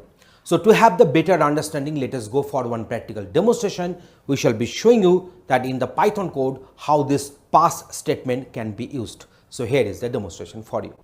Pass is actually a statement which is being used in our code for placeholder. That means in future if I want to add some more functionality at that very region, at that very section, there you can use this pass statement. So sequence, we're having one sequence here. So here we're having P, A, S and S. So there is a pass. And for val in the sequence, we're just in this particular for construct, we're having only one statement, that is a pass. And pass is not having any, will not produce any required output on the screen. So as a result of that, if I go on executing this code, only this end of the program, this statement is getting printed after completion of this for construct. So here you can find that pass has got no any effect, will not produce any effect in the outcome. So this statement is only to be used as a placeholder, so that in future if I want to add some more functionality in this for construct, I can replace pass, I can put those required statements there. So that is the use of pass in our Python coding. Thanks for watching this video. In this session, we are discussing Python generators.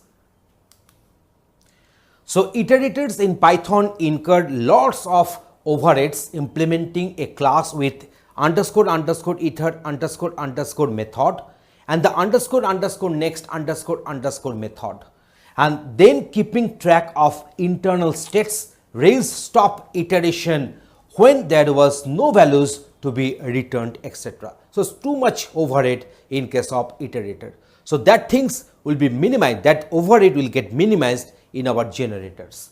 So this is both lengthy and counterintuitive. So generator comes with more simplicities. So what are the simplicities we are going to enjoy in our generators? So Python generators are a simple way of creating iterators, and all the overhead we mentioned above are automatically handled by the generators in our Python coding. So simply speaking, a generator is a function that returns an object, that is the iterator object, which we can iterate over one value at a time. So this is the simplest way to handle the respective iterator object. Difference between the generator function and a normal function. What is the basic difference between a normal function and a generator function? A generator function contains one or more yield statement. When called, it returns an object, that is the iterator, but does not start execution immediately. Methods like your underscore underscore iter underscore underscore method and underscore underscore next underscore underscore method are implemented automatically in our generators. So we can iterate through the items using next. So not that very one, there is a underscore underscore next underscore underscore method, we can directly use this next method. Once the function yields, the function is paused and the control is transferred to the caller. And local variables and their states are remembered between successive calls. And finally, when the function terminates, stop iteration is raised automatically on the further calling.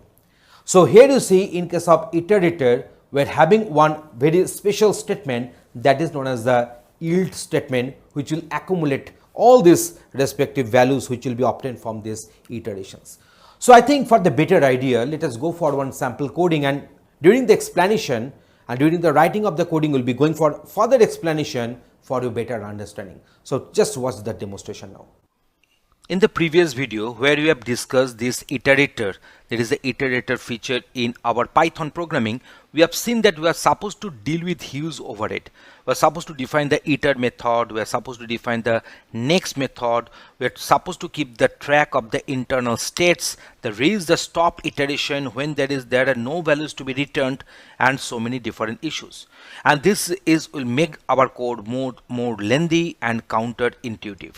And generator comes into rescue in those situations. Python generators are a simple way of creating iterators, and all the overhead we mentioned here in our discussion will be automatically handled by the generators in Python. And simply speaking, a generator is a function that returns an object, that is the iterator object, which we can iterate over. That means we can return value one at a time. So it is fairly simple to create a generator in Python, and it is as easy as defining a normal function with the yield statement instead of having the return statement. The difference is that while a return statement terminates, a function entirely terminates at that very statement. But in case of yield statement, the yield statement pauses the function saving all its states and later continues from there on successive calls, and that is the basic difference between the return and the yield statement. So let us go for this practical example for the better understanding. Here we have defined one method, that is a my generator. N is equal to 1, this is printed first, yield n. So this particular state is getting saved here. So n plus equal to 1, print, this is printed second, yield n. And then we are having this n plus equal to 1, so n is getting increased. Now it has got the value 3 here, because initially it was having the value 1, and next time it has got increased by 1, so yield n. So now the n has got the value 2. So n is equal to n plus 1, the value of n has become 3. This is printed at last and yield n is there. So here you see, instead of using the return statement, we have used the yield statement. Now what is the purpose of this? So now using this particular method, the returned we are assigning to this a. So a is nothing but one iterator object. So to access the elements from this a, we are using two ways. One using one for loop and another one using the next method. So next of a, so let me execute the code so you can get the output. So next of a is printing, this is the printed first. Next a, it is printing that this is the printed second. Next a, it is printing that this is printed at the last. Now we are going for this using for loop. So this particular message has got printed here. So now iterating using the for loop here. So for item in, I'm just calling this method. There is a my underscore generator method we are calling, and it is returning the respective iterator. So print item. So I'm going for this printing this item. Here we are having this for each loop. So each and every time it will retrieve the next element from this iterator, which is being returned by this my generator method. So it is printing in this way. This is printed first 1, this is printed second 2, and this is printed at last, that is our 3. So in this way you can find that in this generator method, I didn't define any iter method or next method. The iterator is getting handled automatically by this generator. So let us go for another example for the more clarity. So generator with a loop. So here we have defined one method, that is a reverse string, which will take this my string as input parameter. So length of the my string will be kept in length. We have used the method len here. So for I in range, so length minus 1. Let us suppose I have given this particular string, that is a world. So how many letters are there in this world? We're having this 5 letters. So the length will be 5 here. So now length minus 1 means what? So that is our 4. Minus 1, we know that whenever we are having this range, so it will reach up to 0. So 4 to 0 with the step minus 1. So this is our step minus 1. So 4 to 0 it will range, and because that's why I've given here the next parameter as our minus 1 to this range method. So now here this length is having the value 5. So 5 minus 1 is 4. 4 to 0 with the step minus 1, and then the respective character will be retrieved from this my string, and that is we are returning it using this yield. So now we are just accumulating the return states of this particular method, that is the reverse string. So now if we go for card in reverse string world, and if we go for this print card, you see the reverse string is actually returning one iterator, and this iterator, from this iterator we are retrieving character by character using this for each loop, using this for loop, and we are printing this DLROW. There is a reverse of the that is the characters, reverse order of the characters existing in the world text. So in this way I have shown you that there is no need to handle or raise any stop iteration. There is no need to handle this next method or override this or define this iter method. Everything will be handled by this generator, and there is a nice way to handle our iterator in our Python. Thanks for watching this video. Python decorators. So let us define what is Python decorators. Python has an additional and interesting feature called decorators to add functionality to one existing code. We are having one existing code, but we can add some additional functionality with the existing one. This is also called meta programming, as a part of the program tries to modify another part of the program at the compile time. So let us go for one practical demonstration to implement and to see what is decorators in Python. Python is having a very interesting feature which is known as the decorators, and which will add functionality to an existing code. And this is also known as metaprogramming, as a part of the program tries to modify another part of the program at the compile time. To discuss more about these decorators, let us consider this example. Here we are having one simple function. The simple function name is also simple function. So print I am a simple function. Okay. So now if I execute this code, obviously this line will get printed. But here we are defining one decorator. So that is the function is that the name of the function is make decorated, which will take a function as input. And this is our inner function here. So def inner function.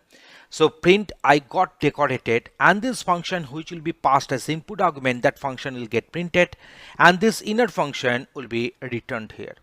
So now you see I'm calling this function, that is a make decorated. So make decorated and passing this simple function as the input parameter. So this simple function will be assigned to this function. This line will get printed, and this particular function will execute its body. So I am a simple function will get executed, and then the inner function, the reference will be returned, and that has been assigned to this decor. So now when from this decor we are calling this function, we are getting the output like this one. So I got decorated. So this particular line has got printed. Then the function which has been passed as input argument, that is a simple function, the body will get printed. So I am a simple function. So I am a simple function is getting executing. So this particular thing can also be done in this way. I'm just showing you. So here you see we are defining with the symbol at the rate of, we are defining this decorator function name. So we are writing this one, a very simple one. So at the rate of make decorated. So whenever this simple function will be called, then make decorated will be called by default automatically. So I can show you. So I'm going for this simple function. So now you see I'm just erasing the output. So I'm going for this execution. I'm finding that I got decorated. I am a simple function is having the respective output string got printed. So here whenever this simple function will be called, it will be called the make decorated function will be called, and this make decorated will automatically take this simple function as input parameter, and the respective code will get executed as I explained. So writing these two lines and without writing this one will have the same effect. If you write this particular line, that is the decorator function name preceded by this at the rate of symbol, and don't write this one, just calling this function directly, it will produce the same output as I have demonstrated. So let us go for another example for the easy understanding. So another example is with us. So let us go for that. So here we are having this my smart division. So there is one function I've defined which will take this function as input argument. So I think this is the decorator function we are having. The main function is our go divide, which will just perform a by b and the value will be returned. But here you see the decorator function name has been written after this at the rate of symbol as I did before. So this is our inner function x and y. This x and y value will be this particular parameter will get the value this a and b, and I am dividing x and y. If y is equal to 0, oops, division by 0 is illegal. This message will get printed and returned. Otherwise this return function x comma y. So this particular function value will be returned here, and then we are having this function inner function here. So now here you see we have passed this parameter, that is a 20 and 2. So 20 and 2 will be assigned to this a and b. So that is a 22, and that very decorator function will be called. This go divide will be the input argument to this decorator function. So func this 20 and this 2 will be assigned to this x and y, and the respective outputs will be obtained. I'm just going to show you. I'm dividing 20 and 2. This message is coming from this line. Here you see the 2 is not equal to 0. So this particular line, this particular block is not getting executed. So return function xy. So xy, the division will take place and the value will be returned, and the value will be 10.0. And but in this case when I'm passing this b as 0 here, so oops, division by 0 is illegal, and this message is getting printed and it returns nothing. So that's why it returns nothing. That's why the none is getting printed. So generally we decorate a function and assign it as go divide is equal to my smart div go divide. So actually when I'm just mentioning this decorator function here, after this at the rate of symbol, and whenever this decorator function is, whenever the function is getting defined, actually we're actually writing this one as go divide is equal to my smart div go divide. So in this way, in this particular demonstration, I have shown you that how to use these decorator functions and decorators in our Python coding. Thanks for watching this video. Python while loop. So the while loop syntax in Python. The while loop in Python is used to iterate over a block of code as long as the test expression, that is the condition, is true. When the condition is false, then the control will come out from the while block. So we generally use the loop when we don't know the beforehand and the number of times to iterate. So whenever we know that how many times we are going to iterate, we are having the for. But if you don't know that how many times we are going to iterate, then you shall go for this while looping.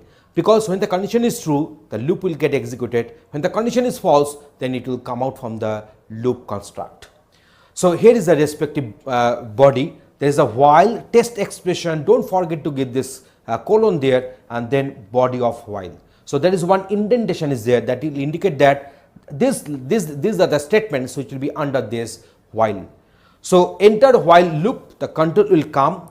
Test expression, if the expression is true, then the body of while will get executed. Again the test expression will be tested, and if the expression is false, then it will exit from the loop. So in this way the respective Python while loop will get executed.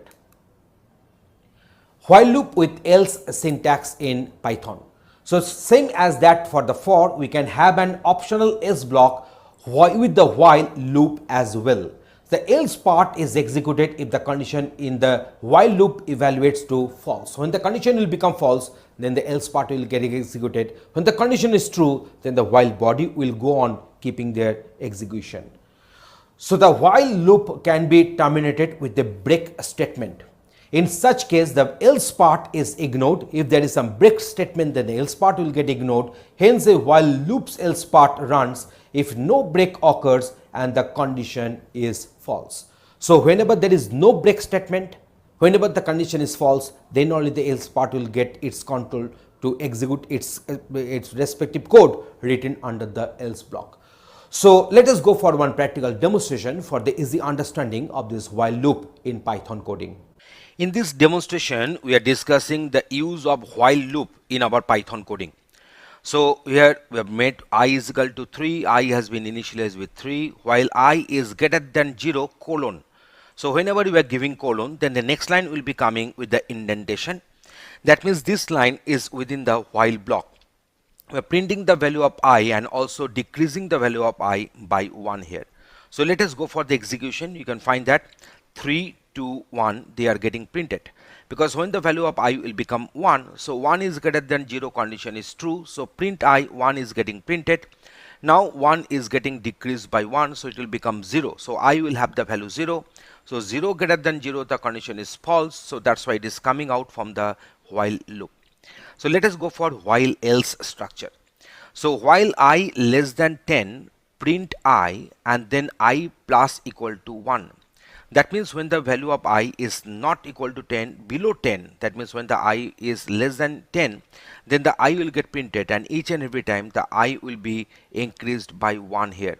And when this loop will get terminated, then you are going to print that displayed successfully. So let us go for the execution. Say at first I'm just initializing this I with the value say 5 here. So now see the 5 is getting printed. So 5 has got increased to 6, 6 is less than 10. So 6 has got printed. Similarly 7, 8 and 9 has got printed. 9 has been increased by 1, so it has become 10. So 10 less than 10, the condition is false, so control will be coming to the else part and displayed successfully, the message is getting printed here. So in this way you can find that how this respective while with else structure is there. The blocks are getting printed accordingly, are getting executed accordingly. Let us go for this pattern printing. These are the very common problems in our exams.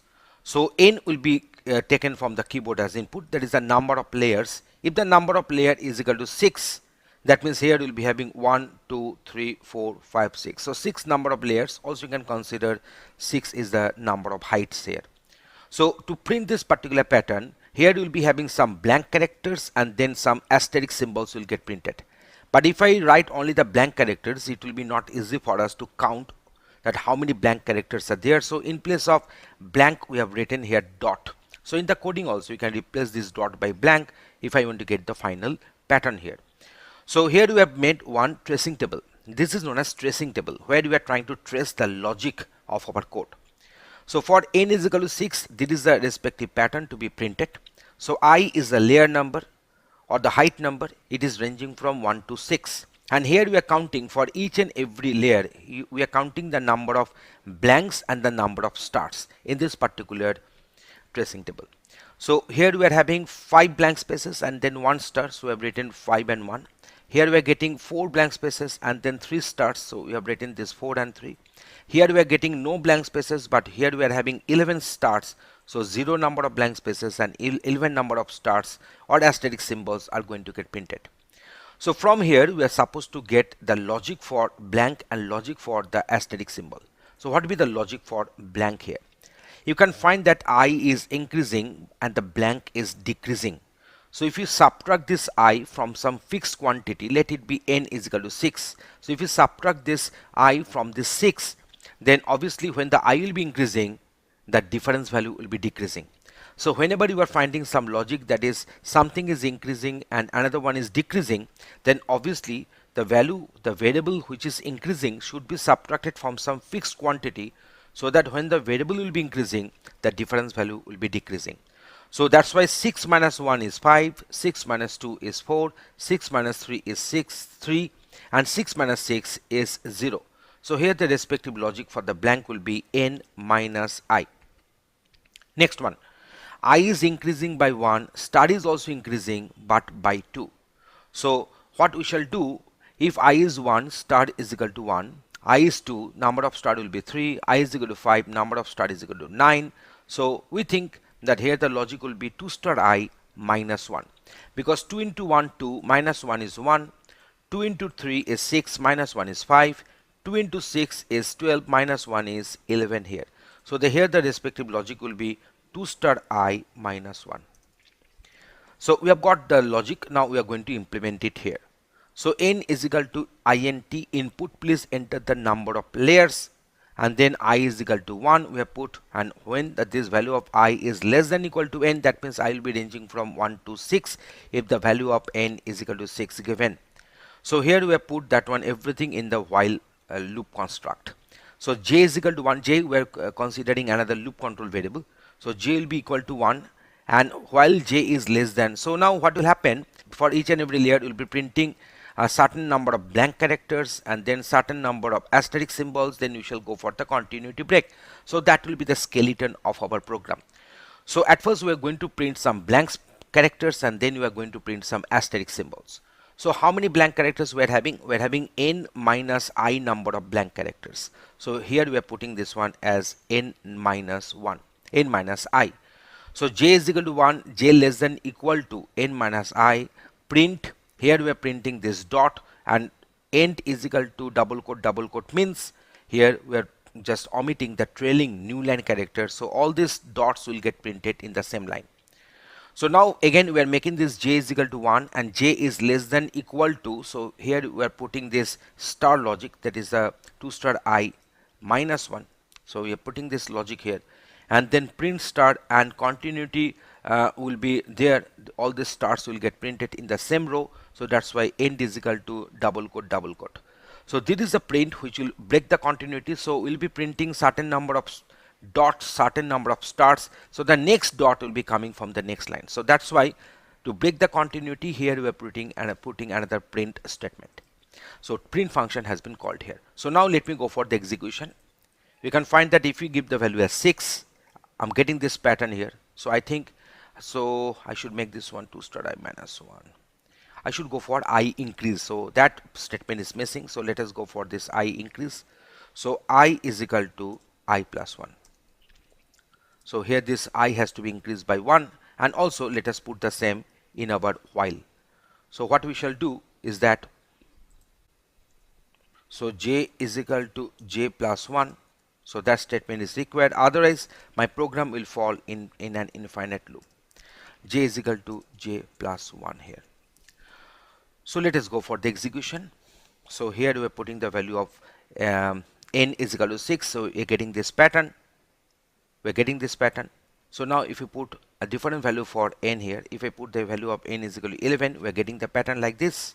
You can easily fill that 1, 2, 3, 4, 5, 6, 7, 8, 11. So 1, 2, 3, 4, 5, 6, 7, 8, 9, 10, 11. Yes. So here we're getting this 11 number of layers, and the pattern is getting printed accordingly. So after writing any code, you should test your code with the multiple different values for inputs. So let me check again. 1, 2, 3, 4, 5, 6, 7, 8, 9. Yes, we are having the 9 layers. So each and every layer will be having this preceding dots and then start. So now in place of dot, if you put a blank character, then the pattern will be looking like this. And the pattern will be looking like this in this way. Okay, now let us go for the another example. So I want to print this pattern like this. So n is equal to 11. Always the value of n should be odd here. So m is the middle point. I might be requiring it. So let us at first go for the pattern.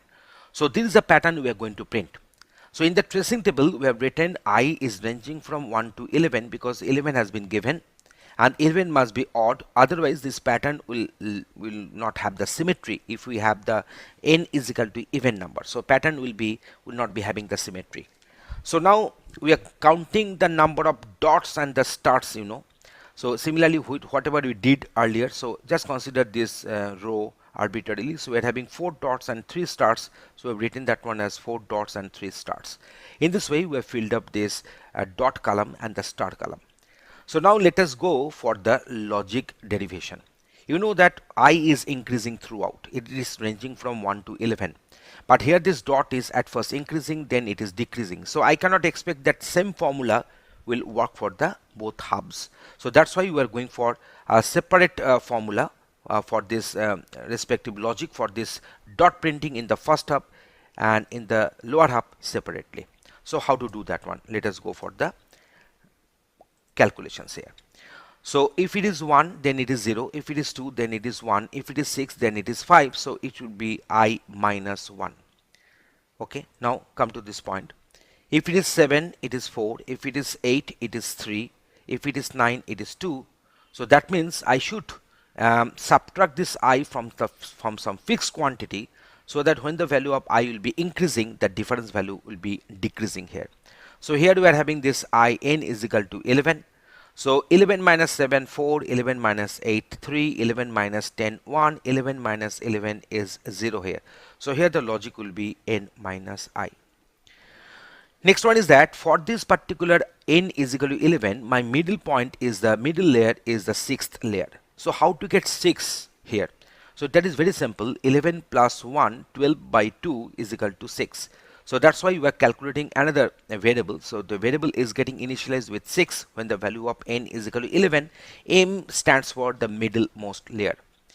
So now let us go for the calculation, the logic derivation for this start.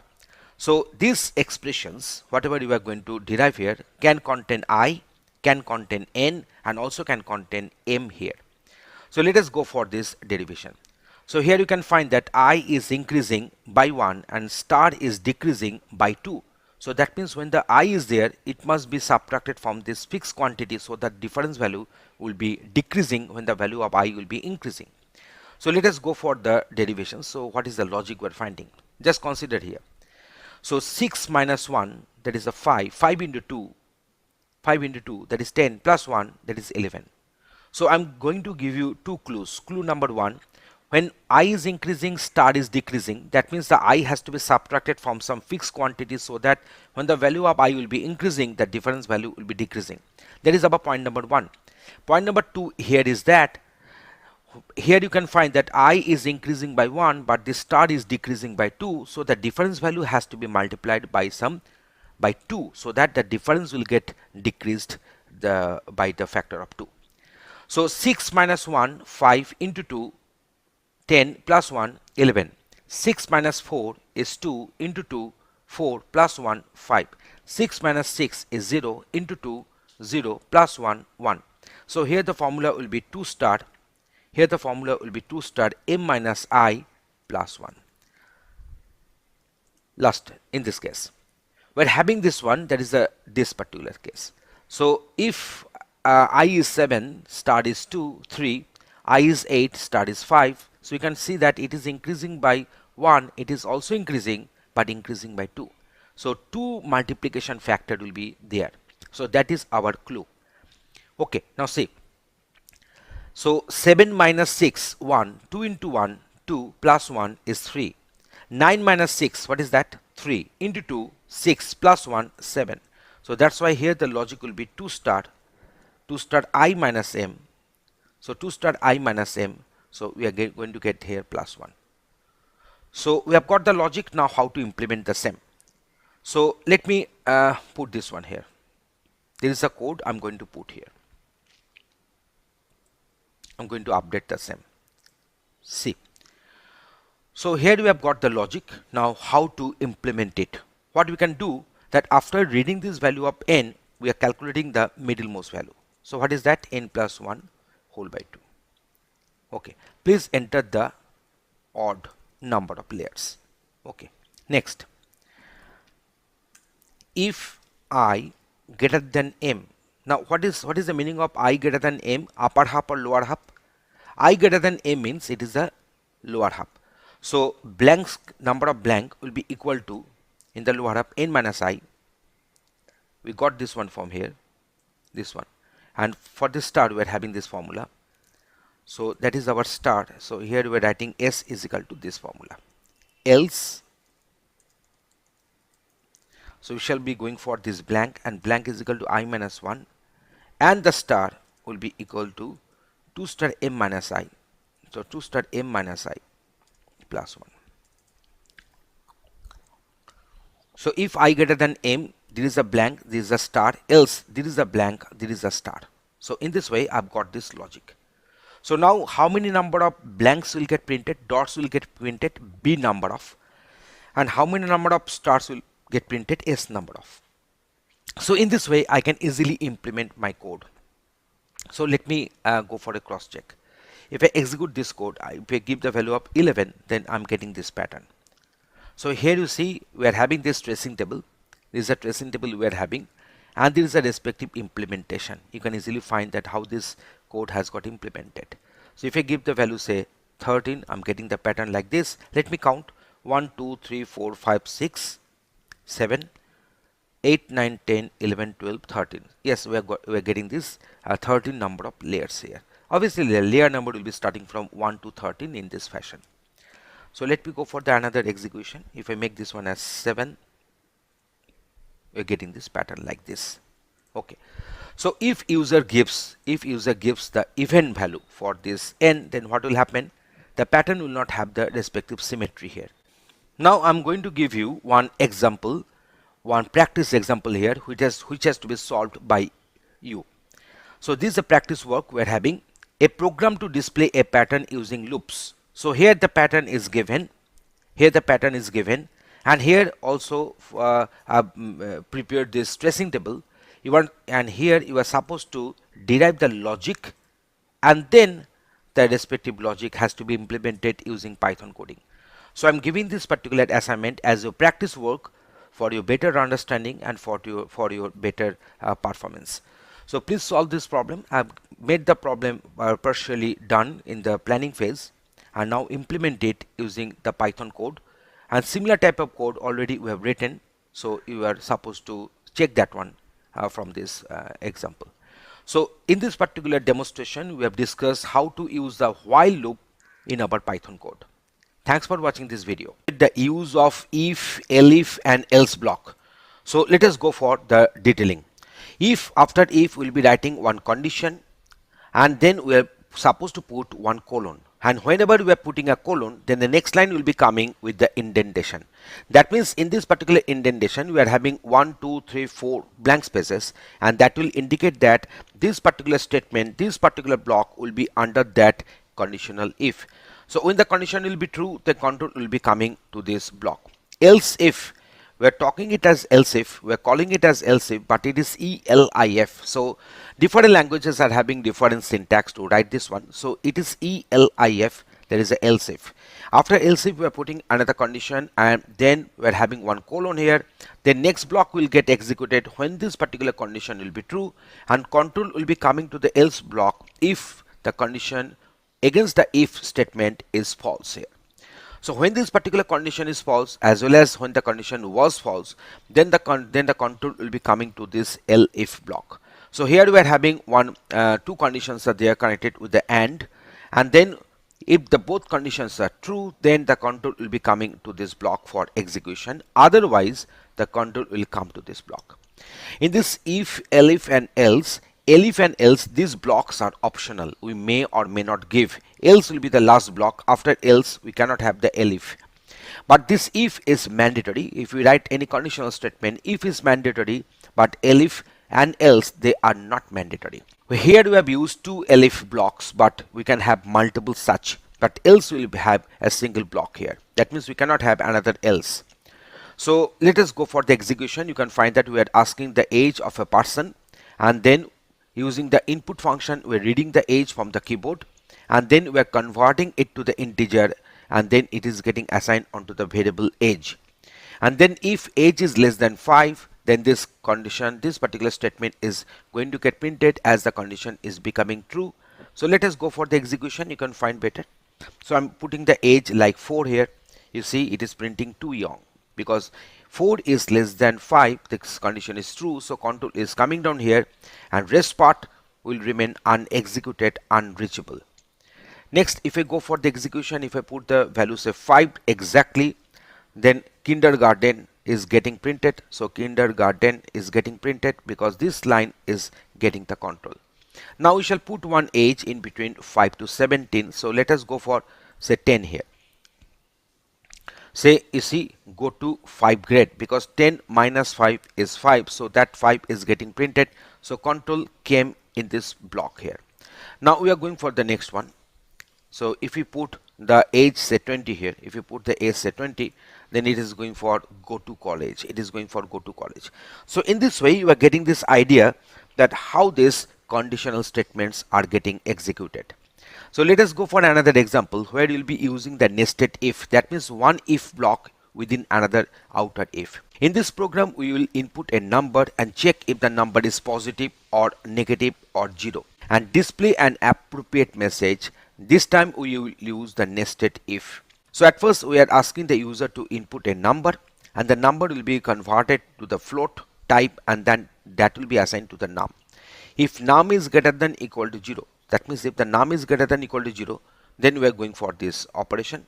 So when the number is greater than equal to 0, so we are coming down to this block, and here we are checking whether the number is 0 or not.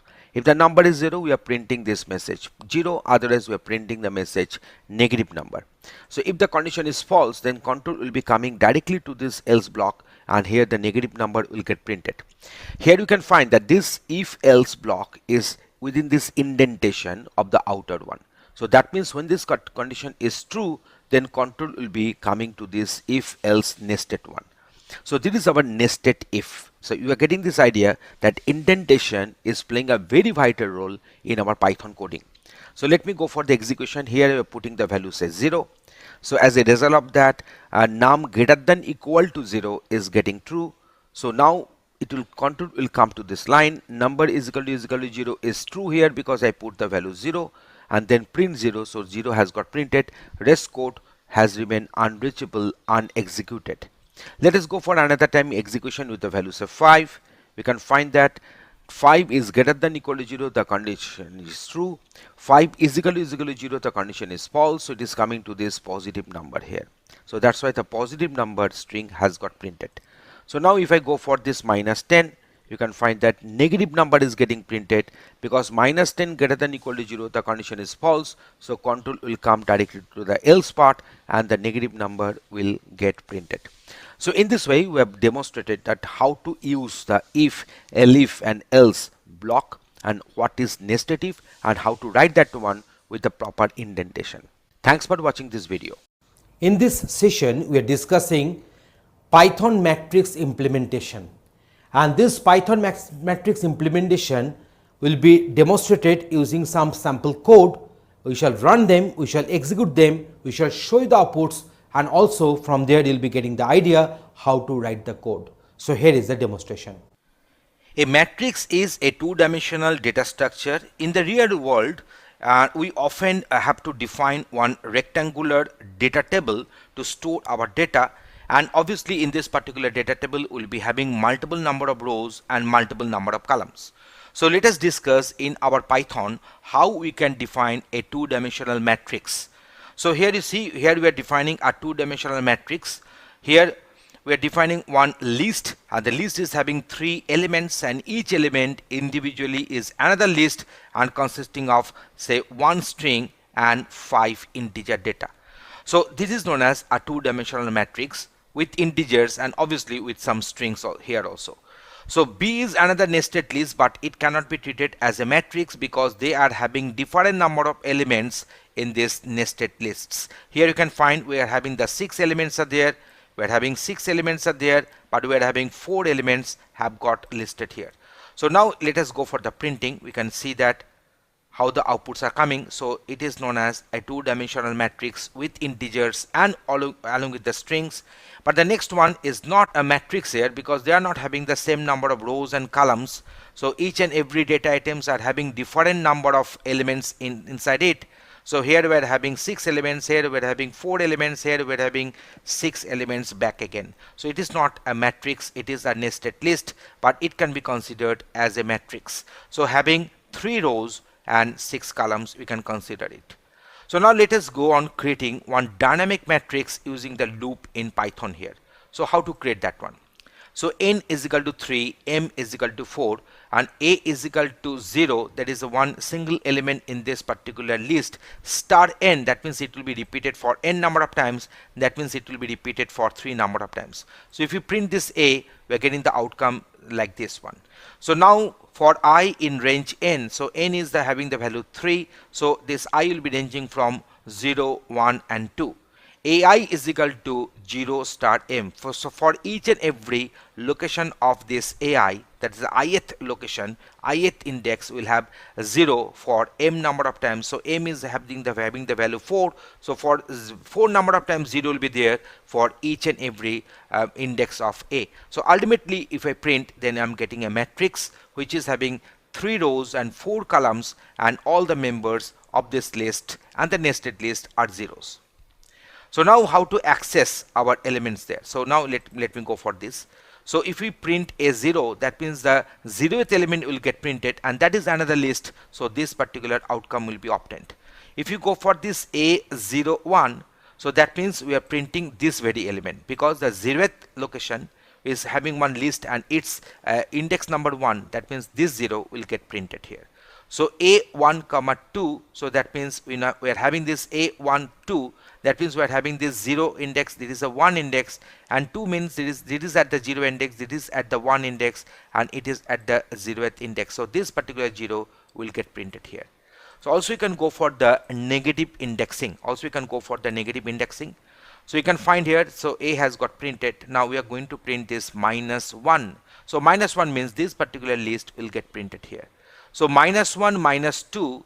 So from this -1 we are having this -2 means this very element will get printed here. So -2, -3. So -1, this is my -2, and its -3 means this is our -1, this is my -2, and this is my -3. So this particular element has got printed. So in this way, in case of matrix also we can use the indexing, we can do the slicing accordingly. Using index we can extract the required data items from this matrix. So change elements of a matrix in Python. So print a, so we are having this one. So print a, we are having this respective matrix. So B is equal to A0, that means this will be assigned to B, and whenever we are printing B, we are getting these values here. And now we are going for this B1 is equal to 75. So B1 is equal to 75 means, so this very location will have the value 75, and here you see we have written B is equal to A0. That means here the respective values, that means here we have done the copy of this A, that is the 0th element will be copied to B. So B and A both will be referring to the same memory addresses. So whenever you are printing this value of A, I'm finding that the 75 has got updated here also. The 75 has got updated here also. So to have the better clarity on this concept, please watch the video on the shallow copy and the deep copy we have done separately. So now B1 is equal to 75. So print B, so it has got the updated content of the B. But if you go for the print A, we are finding that the 0th element is having this 75 has got updated in this list also. A2 is equal to this. That means we are having this 0, 1, 2. So in the second index, the list has got updated with this new list content. So in this way, we have shown you that how to do some changes of elements of a matrix in Python. So in our discussion, we have discussed what is a matrix and how to implement it and how to do operations on this matrix. Thanks for watching this video. Python regular expressions. So this is a very important concept, the very important feature in our Python programming. So let us go through some practical examples to show you that how these regular expressions can get embedded using our Python coding. So watch the demonstration now. Regular expression in Python is a very powerful tool, and regular expressions allows us to locate and change strings in a very powerful ways, and they work in almost exactly the same way in every programming language as well. So regular expressions, that is the regex, are used to search for a specific string in a large amount of data, verify that a string has the proper format. In case of email format checking, phone number format checking, we can use this regular expression, and find a string and replace it with another string, format data into the proper format, and for importing, for example. So there are different cases where this regular expression can be used. So import the regex module. So for that one we'll be using import re, and let us suppose we want to find this for a particular match. So search for APE in the string. So if re.search APE, so here we are having the string app, and the respective string in which we will be doing the searching is the app was at the apex. So now if we do this searching, we are finding that there is an app. So when this particular re.search will return a true, then this respective message will get printed. So let me go for the execution. You can find that it is getting printed accordingly. If I go for this one, say APEB, in that case, then obviously the message will not get printed because it is returning false here. So that is re.search, that is the search for a certain string into another given string. Next we are going for this one. So we are going for the find all. This function returns a list of matches. So dot is used to match any one character or a space. So dot is nothing but one wildcard character which will be denoting any single character or a space. So all apps is equal to re.find all. So ap dot, that means here we can have any character, any one character or a space.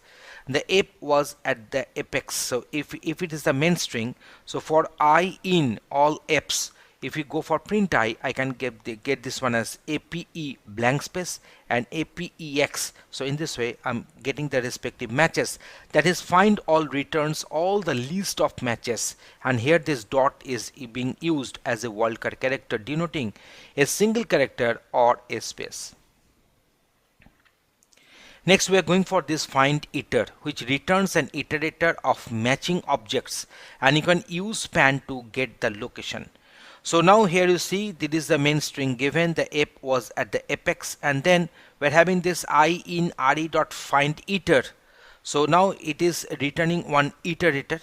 So that's why we're having this ap dot means any character, the str. So this is the main string. So here we are having some matches and we can get it the respective value, that is I dot span. So from which character to which character it is getting extended. So there is a lock tuple, and then print lock tuple. You see they are getting printed as the tuple here. So now you are also printing the substring from the str. So there is a lock tuple 0 colon lock tuple 1. So in this way you are just going for the printing. Lock tuple 0 means the first index and the lock tuple 1 means the second index, and the second index is always exclusive and the first index is inclusive.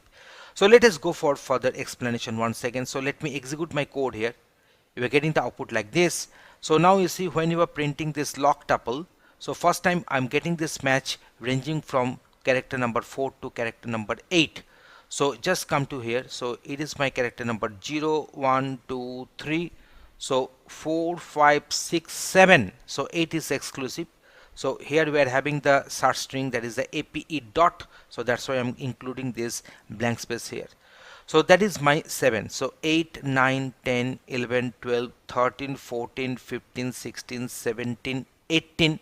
So now we are having this 19 20 21 22. So 23 is exclusive, so that's why I'm getting this one. So whenever you are going for this lock tuple 0, I'm just retrieving 4 colon lock tuple 1, I'm retrieving 8 here. So 4 to 8, that means all the characters ranging from location number 4 to 7 will be printed, will be retrieved as a substring. Now match one or several letters. Square brackets will match any one of the characters between the brackets, not including upper and the lower varieties unless they are listed. So now here having one string, that is the animal str. So all animals is equal to re dot find all. So now you can see here we are having list of characters, so any one of them can be picked up. So CRMFP. So the strings actually, the substrings for the matching actually are passed as CAT, RAT, MAT, FAT and PAT. So that will be searched in the main string, that is the animal str. So for I in animals, all animals I'll be getting, I shall go on printing this I. So you see we're getting this one as RAT because RAT is there and RAT is the substring to be searched. MAT, FAT and PAT, we have got this one, but capital CAT is not coming because capital C is a different character from the small c. So in this way we are getting this idea that how we can enclose multiple characters within third brackets, which will indicate that any one of the characters can be taken from these characters enclosed within the third bracket. We can also allow for characters in a range. Remember to include upper and the lowercase letters as required. So animal str is equal to this, and some animals is equal to re dot find all. So C to M, that means C, D, E up to M lowercase, and C to M in the uppercase and CAT. So now AT. So now we are having this AT. So CAT will have the match here, and then we are having this MAT will have the match here, and FAT will have the match here. So but PAT is not having the match because P is not included in this ranges. So now in this way, if you go on printing, I'm getting this CAT, MAT and FAT are getting printed. I'm just executing my code, you are getting my output. Use this upper caret to denote any character but whatever characters are between the brackets. So that means any character but whatever the characters between the brackets. So now here you see we are having this C and R within the third bracket, and this not symbol is there. So other than C and R, so rest of the patterns will be searched here. So as a result of that, CAT will not be coming and RAT will not be coming in the output, but MAT, FAT and PAT can have their matches. So for I in some animals, so if you go for print I, I'm getting this output, that is MAT, FAT and PAT. So I'm executing my code, you are getting the output. Replace all matches. So replace matching items in a string. So all food is this, that is a rat, cat, mat and pat. You can compile a regex into pattern objects which provide additional methods. So that is the re.compile CRAT. So actually we are having this CAT and RAT. So now we are having this sub, that is actually substitute. So sub replaces items that match the regex in the string with the first attribute string passed to the sub.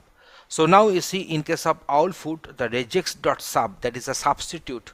So this owl food, actually this owl food is the main string here, and owl will be the replacing one, and regex has got initialized with this, has got compiled with this CAT and RAT.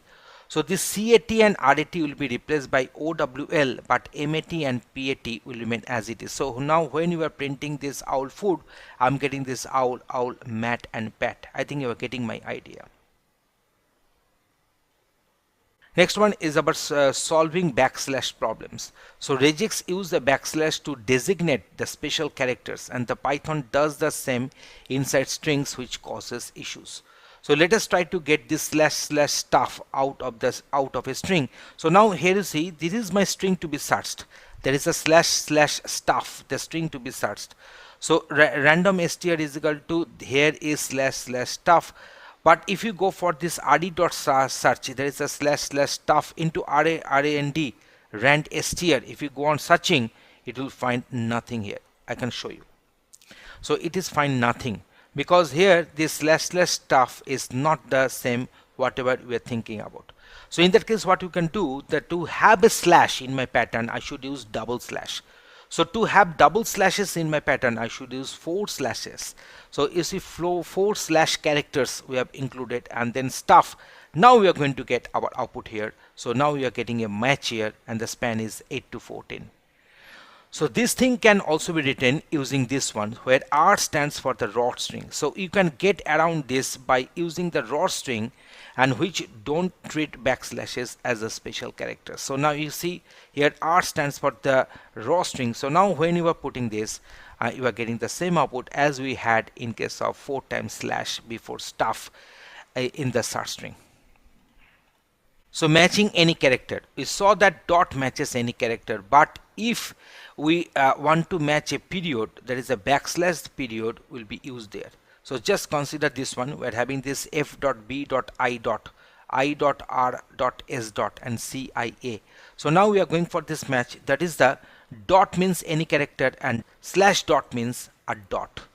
So then dot is any character, and the slash dot means a dot, and slash means any character. So this is a pattern I've given, this is a regular expression I've given. So I'll be searching in this random str, so rand str. So here we'll be searching, and here we'll getting 2 matches, and they are nothing but f.b.i and i.r.s. So obviously cia, they are not having the dots in between, so that's why that is not getting a perfect match. So the first dot is indicating any character, so as a result of that, f is getting matched here, and then slash dot is actually denoting a dot here, so this dot is there, and then another dot is denoting any character, so b is having a match there, and slash dot denotes another dot, so this dot is getting matched here, and here we are having this dot, and that is denoting, that can be matched with this I here. So that's why f.b.i and i.r.s, 2 matches I'm getting here. So now going for this matching white space. So you can match any white space character. So here we are having this rand str is equal to this, so we have gone for this multi-line here. So print rand str, so it will print the respective string here. You can find that it will print the respective string. So let us go for this. Yes, the string has got printed. Now what we are doing here, that means we are going for this re.compile/n. So there is a new line character, and then regex.substitute. This particular, the /n will be replaced by this single space here. So as a result of that, when I shall print this rand str, the total line will get printed in the same line, in the same row, with the blank space as a separator. So you see the same row, the full line has got printed with a blank space as a separator.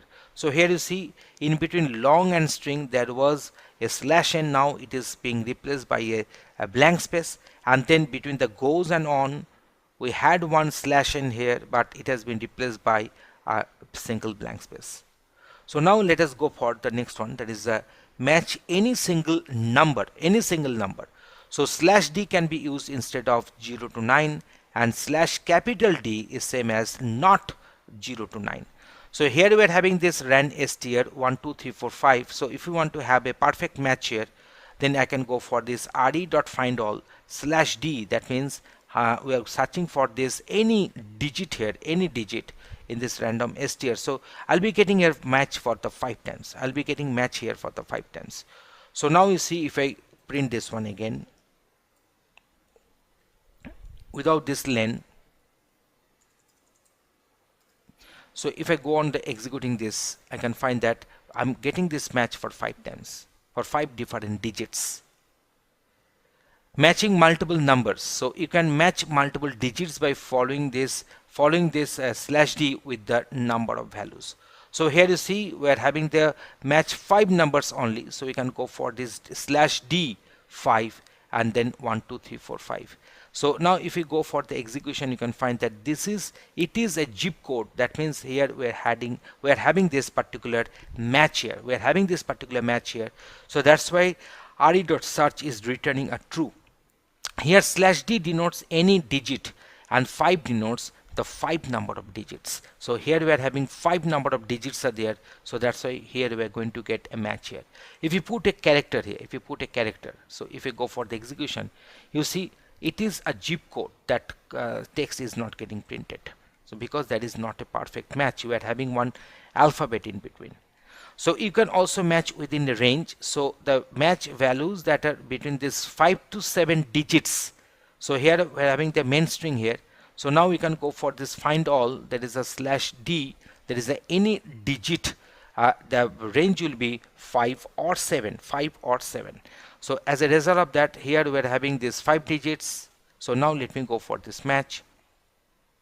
So in between this 5 and 7, that means in between 5 6 7, we're having 3 lengths are feasible. So that's why I'm getting this match of 3. So here you see we're having, this is a perfect match, this is a perfect match, and this is also a perfect match. It has got a length of 5, it has got a length of 6, it has got a length of 7. So 5, 7 means 5 to 7. That means all the numbers consisting of digits only and having 5 to 7 digits, that means 5 digits or 6 digits or 7 digits will have the match here. Matching any single letter or number, in that case we can go for a /w, that is the same as A to Z small letters, A to Z in capital letters, and 0 to 9. So that is any letter or a number, but /W denotes a not of them. Not, that is a not we are having here. Okay, so we are having also the underscore is included here, also the underscore. So now we are having this phone number, that is 412-555-1212. So check if it is a phone number or not. So we can go for this /w, that means the any letter or number along with the underscore and having the length of 3, then 1 hyphen, then any number or letter we are having this with the width of 3, that means the 3 number of such, then hyphen, and then /w4, and then phone number I've given. So it is a valid phone number, so it is a phone number, so that will get printed. So now we can have this check for first name between 2 and 20 characters. So first name must be in between 2 and 20 characters. So any name which is having 2 letters or say to 20 letters, not only letters, we are having these letters or numbers or digits will be treated as a valid one. So if re.search /w denotes small a to small z, capital A to capital Z, and 0 to 9, and also the underscore. So the length will be ranging from 2 to 20 inclusive of them, and then Alterman. So now it is a valid name. Yes, it has got a valid name because it is having a length which is in between 2 to 20. So now here we are having this white space. So /s is same as this, and /S is same as not of this. So you can go for this. So re.search, there is any letter or any digit inclusive of underscore having the length in between from 2 to 20, and then /s, that means any one of them we can have, and then 2 to 20 will be the next number of letters or the digits or underscore. Now here this is the name we are giving. So now I shall have to print whether it is a valid full name or not. Yes, it is a valid full name because it is having the length in between 2 to 20. It is also having the length in between 2 to 20, and there is a blank space is there. So that is a white space we are having here. So that's why we are having a match, and that's why it is a valid full name. The respective message is getting printed. So next one is this one. So now plus matches for one or more characters. Okay. So now we are going for this A plus. That means a single letter A or more than that. So here we are having this A, AS, APE, BUG. So obviously BUG is not starting with this A. So now if you go for this re.find all, if you go for this re.find all, you can go for this. You can have the 3 matches for A, for AS, for APE, and you can print the matches like this. So because they are having the first letter A and next it may or may not have the one or more characters. So here we are having this import RE. Now here we are going for the email address checking. So that is very important in our most of the projects. We might be requiring these regular expressions. So let me discuss them into some rules. So create a regex that matches email addresses from a list. And the first criteria will be that 1 to 20 lowercase and uppercase letters, numbers, plus, and then dot, underscore. We are having this percentage, plus and minus. So it will be represented in this way. So that is a /w, then dot, underscore. We are having this one as your percentage, plus and minus. So that is a first one. Next we'll be having this at the rate of symbol. So at the rate of symbol is this one. So that means this one is for the rule number 1, as it has been mentioned that it can contain lowercase and uppercase letters, numbers, plus it can have this dot, then underscore, then percentage, then plus, then minus. So everything has got listed, and it can be of 1 to 20 characters such. So we are having this 1 to 20, it has been written, and then we are having this at the rate of symbol. So at the rate of symbol is there. Next we are having this 2 to 20 lowercase, uppercase letters, numbers, plus, dot, and our this minus here. So now similarly we have written this one. So here we are having this any letters, and then there is the alphabets and lowercase and uppercase alphabets and the digits, and then dot and the minus is there. So dot and minus, and it will be having the length of 2 to 20 here. Then we will be having one period. So that is a full stop is there, and then 2 to 3 lowercase and uppercase letters. So A to Z in the uppercase and A to Z in the lowercase, 2 to 3 number of, and that will be starts in the email list. So according to this particular constraint, whatever they have mentioned, only this db@aol.com will be the valid email address, but they are not the valid email address, because here you see after this @ symbol there is no character. Here it is not a valid email address because before this @ symbol there is no character, and here also it is not a valid email address in the same reason that after this @ symbol there is no character. We are having directly dot here. So how many matches we are getting here? We are getting this matches 1. So that's why length is actually printing 1 here, and here it is printing the respective valid email address in this email list. So in this way we have discussed that how this regular expression can play its powerful role in our Python programming. In most of the projects will be using Python related projects will be using these regular expressions. And regular expressions are there for different purposes, as I mentioned earlier. So here is the code. I'm just scrolling up so that you can have a revision here. So search for a specific string, verify the string whether it is in the proper format or not, find a string and replace it with another string, and format data into the proper form for importing, for example. So these are the different uses of this regular expression in our Python coding. Thanks for watching this video. In this session, we are discussing Python list comprehension. We shall give you a demonstration to discuss on this very topic and also to share a clear idea on this Python list comprehension. So here is the demonstration. In this session, we are discussing list with comprehensions. So we are discussing multiple different examples to clear your doubts and conception. So iterating a string through a for loop and adding the letters to a list. So initially we are defining one empty list for letter in human. So human is nothing but one string. So for each and every iteration it will pick up one character from this human string, and that will be assigned to this letter, and that letter will get appended with this empty list. So this h underscore letters dot append letter, so it will go on appending the characters picked up from this string human. So let us go for the outcome. So this is our respective output. So here we are having this human. So that means this particular for loop has executed for 5 times, and each and every time it is just going on adding our respective characters picked up from this list. So I can also put this print within the for loop itself. So it will print the output something like this. You can find that at first h has got included, then hu has got included, then m has got included, then a has got included, and last n has got included. So in this way you are getting this outcome. We are getting this one in stepwise, that how this h letters has got populated ultimately.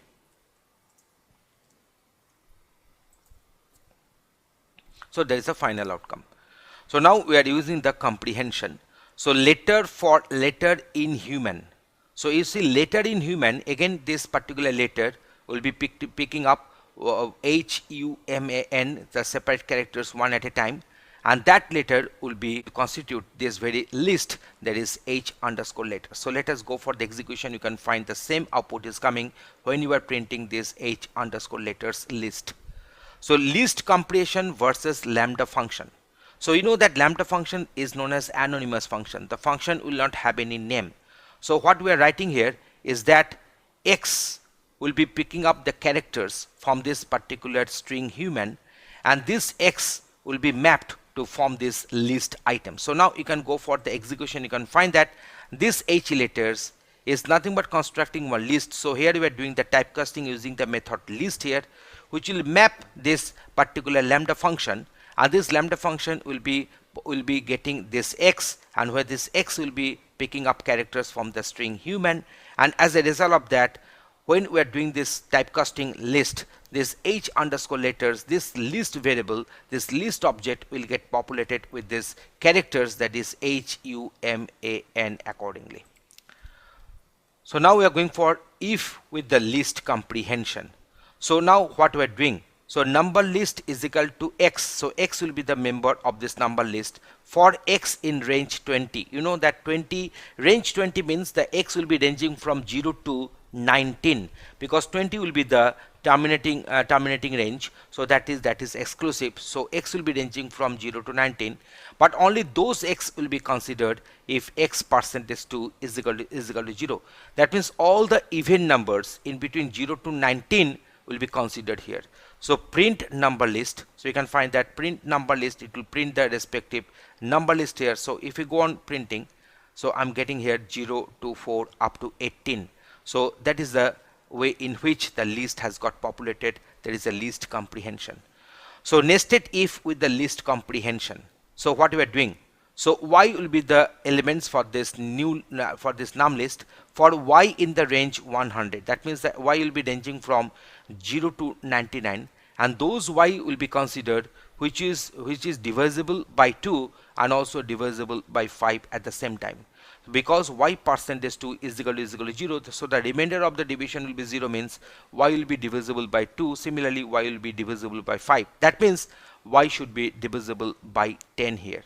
So now if you go on executing this code, we are getting the output, that is 0, 10, 20, 30 up to 90 here, because 100 is a range maximum limit. So that means the y will be ranging from 0 to 99, but those y will be coming into the consideration to form the num list members, num list elements, which will satisfy both the conditions, that is y percentage 2 is equal to 0, and also y percentage 5 is equal to 0 here.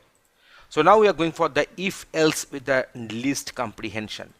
So what we are doing, so object is equal to even if I percentage 2 is equal to 0, else odd. So either even string or odd string will be the member of this object list, and where the I will be in the range 10. That means I will be ranging from 0 to 9. So for 0, I percentage 2 is equal to 0 will be true, so even will be coming.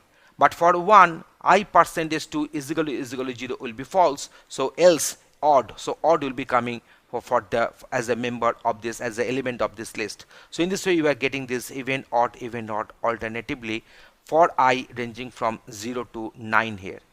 So now let us go for another very interesting example, that is a transpose of a matrix using the least comprehension. So how to do that one? So matrix, we are having this one, so 1 2 3 4 5 6 and 7 8. So here we are having the matrix which is having we can consider it as a two-dimensional array, and it is having 4 rows and 2 columns accordingly. So now if I do the transpose of it, we'll be having 2 rows and 4 columns accordingly. So how we are doing so?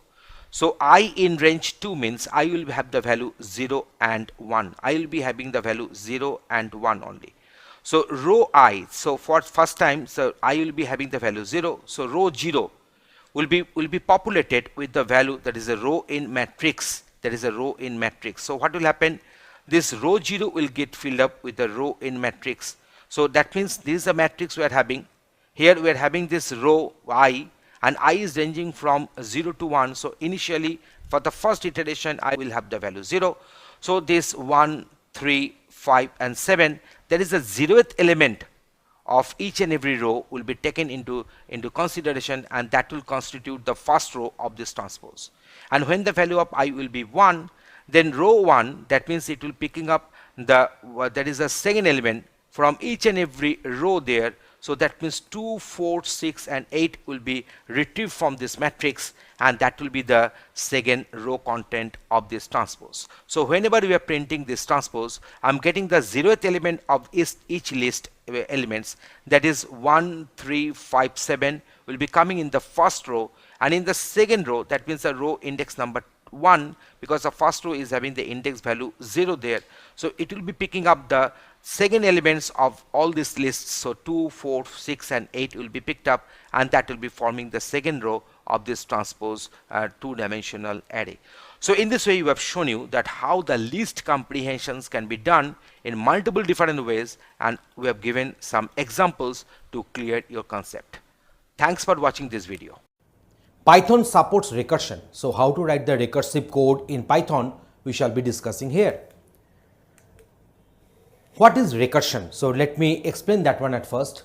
The process in which a function calls itself directly or indirectly will be known as the recursion, and the corresponding function will be known as the recursive function. So direct calling means what? Within the function body, the function will be called itself. So that is a direct calling. And what about the indirect calling? From the function, another function will be called, but that very function in turn will be calling the calling function. So that is known as the indirect recursion. So whatever the case, the recursion is there, and the respective function is called a recursive function. Using recursive algorithms, certain problems can be solved quite easily and with a fewer number of codes. In recursion, there will be a base case. So what is a base case? That means in base cases, for certain inputs, outputs are known to us, and that is known as the base case. Just consider in case of factorial calculation, the base case is that if the input number is 0 or if the input number is 1, then the factorial value will be 1. So that is the base case. So in case of GCD calculation of two numbers, the base case is that if the two numbers are equal, then GCD is any one of the number itself. So that is known as a base case. That means for certain inputs, outputs are known to us. So Python supports recursion. So advantages of recursion.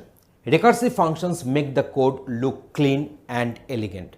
We know that in our data structure, we had two algorithms for your towers of Hanoi problem, and we know that in case of recursive algorithm, we wrote only 4 to 5 statements are there, but in case of non-recursive algorithm, we had to write one page full of codes. So that means the recursive algorithm are very easy to write. The fewer codes are there, so obviously the programmers will feel comfortable environment to write a function in a recursive version.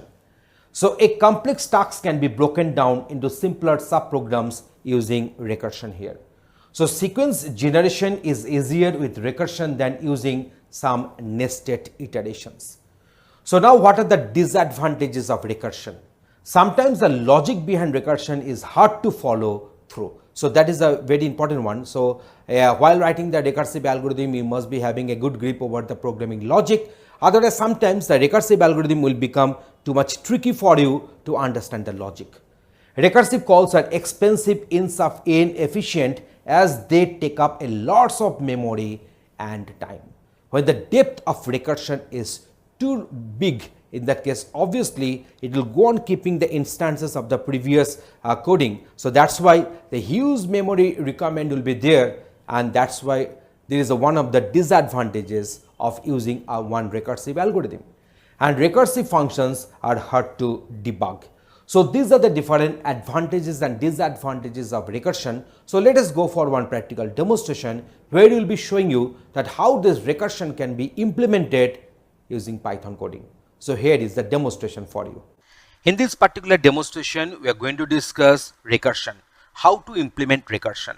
Here we have defined one method. The name of the method is fact, which is taking this n as input parameter. If n is less than equal to 1, return 1. We know that in case of recursion, there will be some base case. That means for certain inputs, outputs will be known to us. We know that if the value of n is equal to 0 or the value of n is equal to 1, then factorial of n will be 1 here. Otherwise, what will happen? Return n star factorial n minus 1. So let us suppose we have passed this value 5 here. So n will be assigned to 5. 5 is less than equal to 1 is false.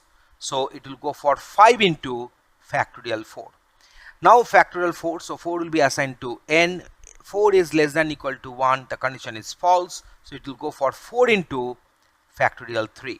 So again in this case we will be having 3 into factorial 2. Again 2 is less than equal to 1, condition is false. So it will go for 2 into factorial 1. And n is less than equal to 1 will be true. So it will be returning the value 1 here. So that is my factorial 1, that will get multiplied with 2. So I'll be getting 2 here. So that will get multiplied with 3. So now the this particular recursive call will retrace back to the through the callers, and ultimately I'm going to get this one, that is 5 into factorial 4. So factorial 4 will be obtained as 4 into 3 into 2 into 1. So that will be our 24 into 5. So 120 will be the outcome. So let us go for the execution. You can find that the factorial of 5 is 120. So in this way, the recursive function can be written in Python. Thanks for watching this video. Python input, output and import. We know that each and every programming language, we are supposed to have some input statements to take data from the environment, from the keyboard, from the users who are interacting with the application, and we should produce some output. After processing the input, we should produce some output in some representable form. So how to get this input from the keyboard and produce output for the visualization to the users in Python, we are going to discuss that one in our respective video. So what about import? Sometimes we believe on the reusability of our programming code. We shall divide our program, a large program, into smaller modules, and those modules will be reused by the other Python codes by importing those modules in their respective code there. So let us go for the discussion. So some of the functions like our input function and print functions are widely used for standard input and output operations respectively. When our program goes bigger, it is a good idea to break it into different modules for the easy understanding, for the easy debugging and for the easy handling of our code. For the ease of program development, definitions inside a module can be imported to another module or the interactive interpreter in Python. And we use the import keyword to import that external module to the current code. So to have a better idea, let us go for one practical demonstration where we shall be showing you that how to take inputs, how to put the outputs on the screen, and how we are going to import our modules in our current code. So here is the demonstration for you. We're going to discuss the print function and its usage. To print a sentence or to print a variable value on the screen, we use the method print. So print this sentence is output to the screen here. So if I go for the execution, you can find that this sentence is output to the screen. A is equal to 5, and here we are writing the value of A is equal to A. So now this 5 has got printed. And if you go for this print 1, 2, 3, 4, so print is producing the outcome as 1, 2, 3, 4 in this way. Now see, if I go on writing this one as A this value of a is plus a, it will produce one error message because a is of the type of integer, it is not of string. So it can be done in this way, that is a str a, that means we're converting this a to the string type, and then we are going to print that one as this. So that is another way to print the same. Otherwise the simple syntax is this one. This is a simple syntax. You can find that this print and this print, they are coming, and the outcome is coming in the two separate rows.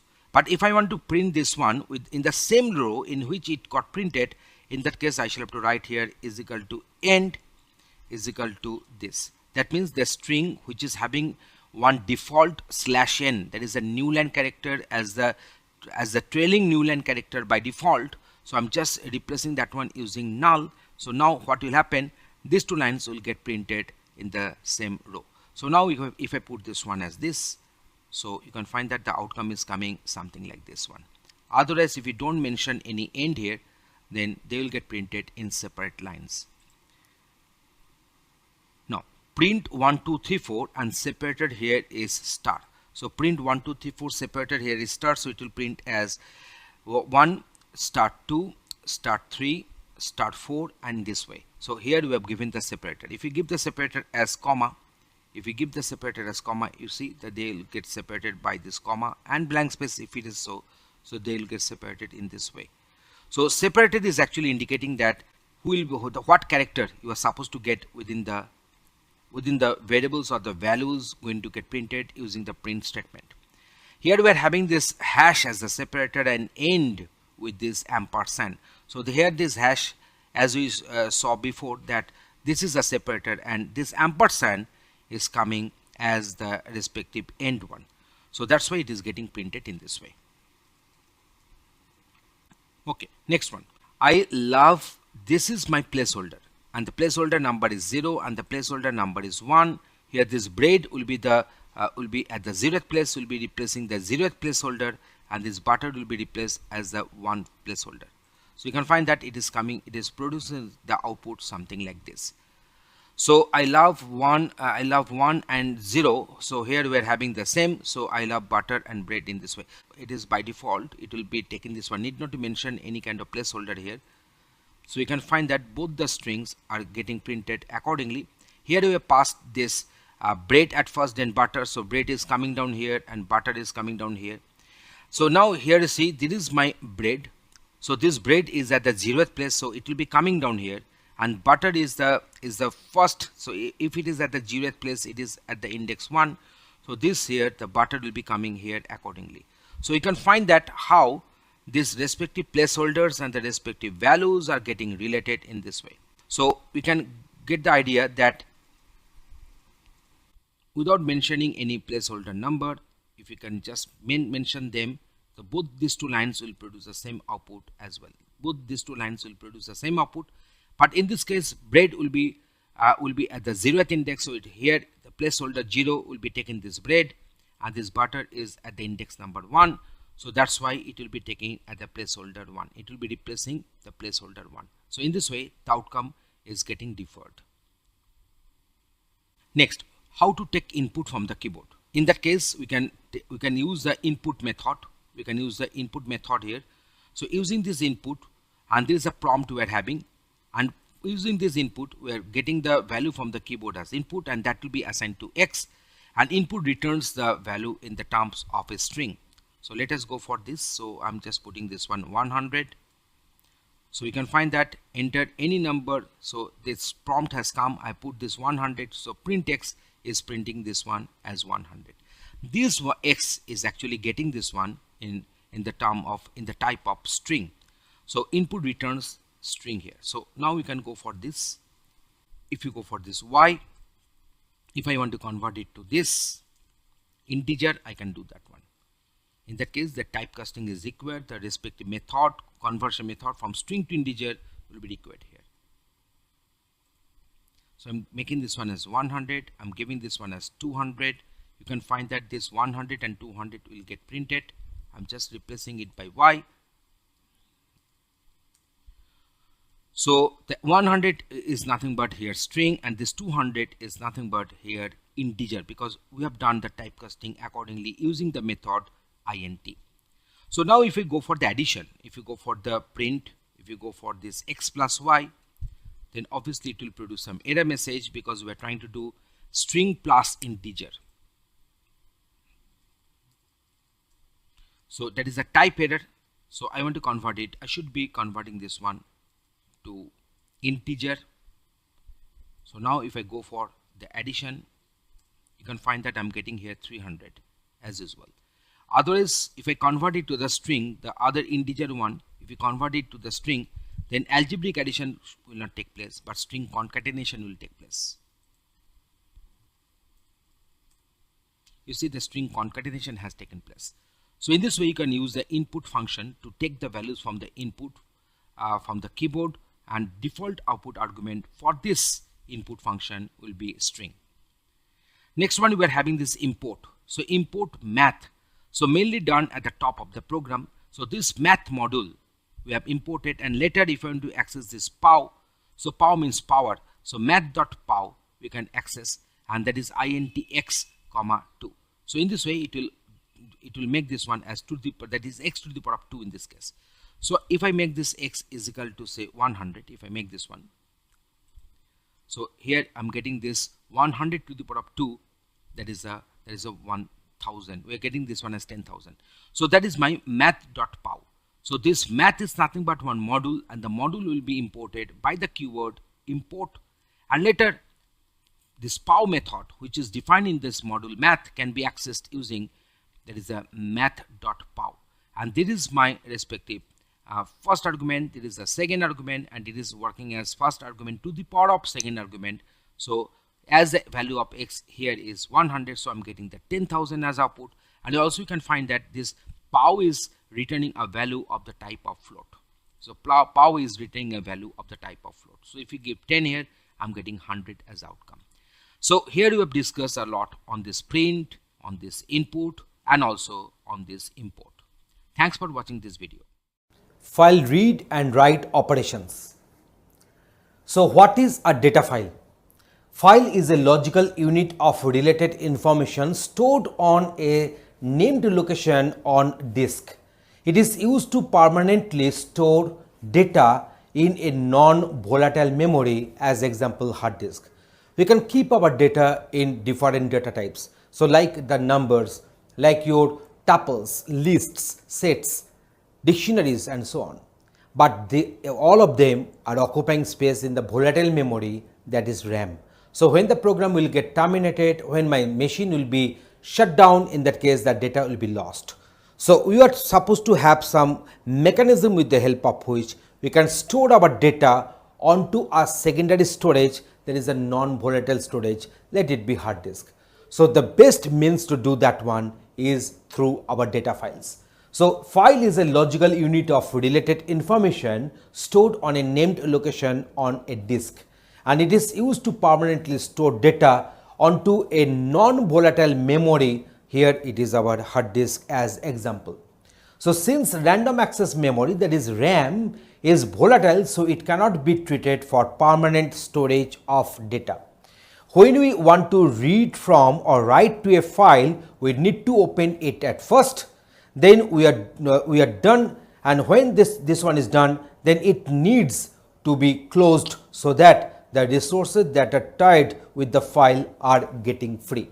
So before reading or writing on the data file, at first we are supposed to open the file in the respective mode. Then whatever the operations we are supposed to do, and we shall let it done, and then we shall close the file so that the allocated resources will be declared as a free. So hence in Python, a file operation takes place in the following sequence, that is open a file, read or write, that is perform the respective operation, and then close the file. So there are 3 steps with the help of which the file handling can be done in Python. So these are the Python file modes. So first one is the R, open a file for the reading, that is by default. If you don't mention R, it will get open in the R mode, that is a read mode. W, open a file for writing, creates a new file if it does not exist, or truncates a file if it is existing. Next one is X, open a file for exclusive creation. If the file already exists, the operation fails. So that is the X mode. In case of A mode, open a file, that is for appending at the end of the file, and without truncating it, creates a new file if it does not exist. So that means in case of append mode, if the file is pre-existing, then the pre-existent file version will get opened and the new content will be appended back. If the file is not pre-existing, then against the given name, the file will get created and that will be opened. Next one is the T, open the file in the text mode. B, open the file in the binary mode, and plus means open a file for updating, that is reading and writing mode. So let us go through some examples here. So F1 is equal to open employee.dat. Here you see we didn't mention any mode here. So by default this R mode will be there. So equivalent to R or RT. What is RT? There is a read text mode. You can find this one. This is RT. F2 is equal to open pic.jpg R plus B. So what is the R? R stands for this. This is my read operation. And what is the B? B is, that is a binary mode, that is read and write in the binary mode. Next one is the F3, that is the open, that is a score.txt in W mode, that is a write in the text mode. So in this way, we have given some sample codes to show you that how these modes can be used while opening one file. Closing a file in Python. So here see, when we are done with the operations to the file, we need to properly close the file. And closing a file will free up the resources that were tied with the file. And this is done using Python close method.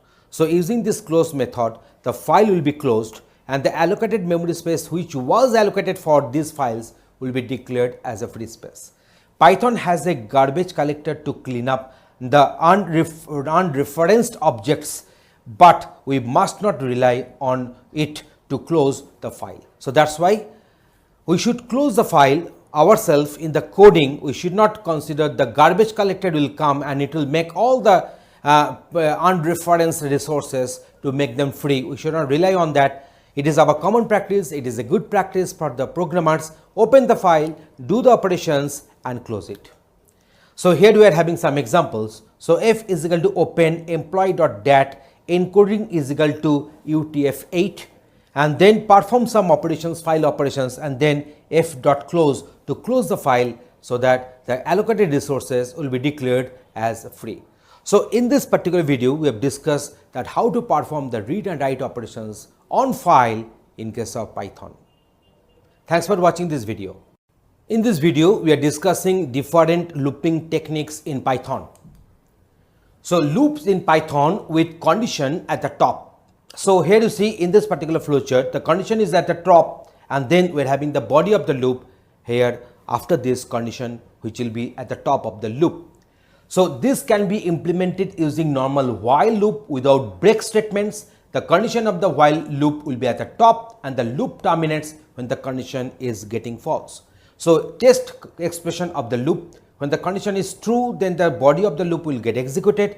When the condition is false, then it will come out from this loop, that is the exit loop. So here you see the placement of the condition is at the top of the loop body. Loop in Python with condition in the middle. Just look at here. This is our condition which is at the middle, and here we are having the body of the loop prior to that. We are having the body of the loop after to that. But when you see in the entering into the loop, the body of the loop at least for the first time will get executed. Then the condition will be checked. If it is break is there, if there is some break, then it will come out, and if there is no break, then it will continue with the loop, and then again the control will come here, and in this way the loop will get executed. That is the loop in the Python with condition in the middle. Loop in Python with the condition at the bottom. So now here you see we are having this condition at the bottom. So this kind of loop ensures that the body of the loop is executed at least once, and it can be implemented using infinite loop along with the conditional break at the end. This is similar to do while loop in C. But in Python we don't have the do while loop. So that's why it can be simulated in Python in this respective way. So control will come down here, then loop, body of the loop is there. If the break is there, then it will come out, that is the exit loop, otherwise the condition will be continued. Infinite loop in Python. So we can create an infinite loop using while statement. If the condition of the loop, while loop, is always true, we get an infinite looping. So while true, just I'm showing you that how to write and one infinite looping. While true, so just see here, this true will remain true forever. So it will go on executing because the condition is not going to get false. So n is equal to int input and integer. So I'm prompting user through the input function that please enter some value from the keyboard as input, but input returns string. So I'm doing the typecasting here, I'm converting it to integer. So if n%2 is equal to 0, print even number else odd number, and here you see the indentation is there. That means all these statements are under the while construct. So what will happen? It will go on executing, and it will be asking values from the keyboard as input, and it will just tell whether the number whatever you have provided is even or odd. So this is a good example of this infinite looping in Python. So in this article we have discussed the different looping techniques, that is the putting the condition at the top, putting the condition in the middle, putting the condition in the bottom. How to write this infinite looping, we have discussed that one into details. Thanks for watching this video. In our tutorial on Python, we have used this term shallow copy and deep copy for multiple number of times. So in this video, we are going to discuss what is shallow copy and what is a deep copy. So let us go for one practical demonstration to show you the differences between the shallow and the deep copy. So here is the demonstration. In Python, we use the equal to operator to create a copy of an object. And we may think that that will create a new object, but it is not so. It only creates a new variable that shares the reference of the original object. Let us consider this example here. So here we have defined one list1 and list2 is equal to list1. Here you see we have used the equal to operator. So now what is happening, you can find that if you print this list1, if you print this list2, we are getting the output like this. So here is the respective output, we are having this output like this. Also we are going to print the ID of list1 and ID of list2. You can find that both these two IDs are same. So that means here we are actually creating a new variable that will share the reference of the original object. So here the new variable is list2 and original object is our list1. So now let us go for this list1.append. So now here you see we are appending some new elements here. So now we are going to print this list1 and list2 both. We are finding that the new variables, whatever new values, whatever we are going to append is getting reflected, is getting accessed from both list1 and list2 here. So this is that is a copy using our equal to operator.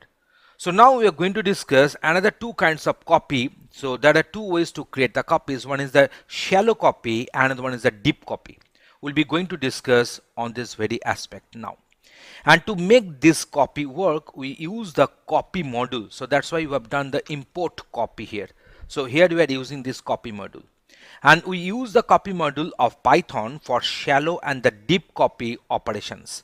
And suppose we need to copy the compound, say if we need to copy a compound list, so in that case it will be done in this way. There is a copy.copy old list, and that will be assigned to the new list, or later I can show you that we will be using copy.deep copy old list, and that will be assigned to the new list. So let us discuss one by one. So at first we are going to discuss what is a shallow copy.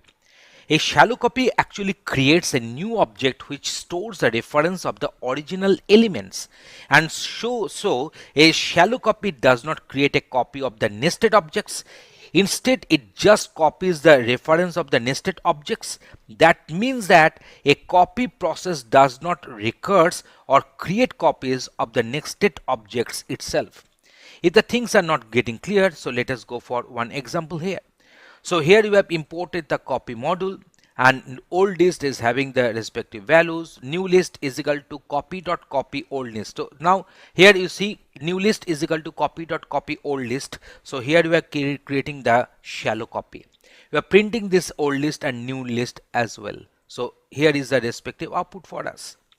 Now oldest dot append, so here we are appending some new values to this new elements to this old list. So now we are printing this old list and the new list. You can easily find that these new values are getting accessed, are getting referred by this old list, but the new list is only holding the references of the old values when the copy was issued. So the new values are not getting accessed, are not getting referred from this new list. So now let us do some adding the new nested objects using the shallow copy. Here we are just doing some update on this item number 11 with the value AA. So that means there is a 0, there is a 1, so 1, that is a 0 element, that is a 1 element. So 1 means this very element here. So this very element in the list, so it is getting updated by this AA, and now in the new list I'm getting this particular value AA here. So now you can find that how these values are getting updated. So I'm just copying this one to show you that if we do the update at this particular place, say 31 with the value say BB, then obviously if we print it, you can find that we're getting this BB here, but here we're not getting this BB here. And here you see we are going for this append once again. So this value has got appended once again, but this BB has been updated in this old list, but it is not there in the new list, so no question of updation will take place. So in this way we have discussed what is a shallow copy. So actually a shallow copy does not create a copy of the nested objects. Instead it just copies the reference of the nested objects. Only the reference of the nested objects will be copied. So what is happening whenever you are doing some updates in this AA place, you are getting the respective update in the old list also. So now let us go for the deep copy. Now question is coming in mind, what is a deep copy? So in case of deep copy, what happens, I'm going to discuss into details. A deep copy creates a new object and recursively adds the copies of the nested objects present in the original elements. So it's very important that in case of deep copy, we are creating a new object. So obviously in that case, if we print the respective IDs, the IDs will be different here. So let us go for the ID print here. So I'm just going for this, taking this copy.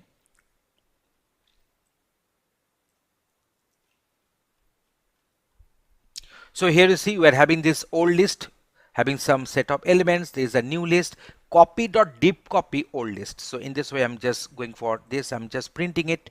You can find that the new lists are getting printed. So now I'm going for this ID of this new list and also the old list.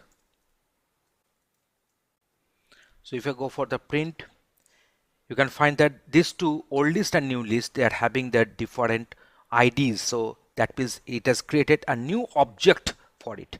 So a deep copy creates a new object and recursively adds the copies of the nested objects present in the original elements. And let us go for some updates here. So now here you see old list 10 is getting updated by the value BB.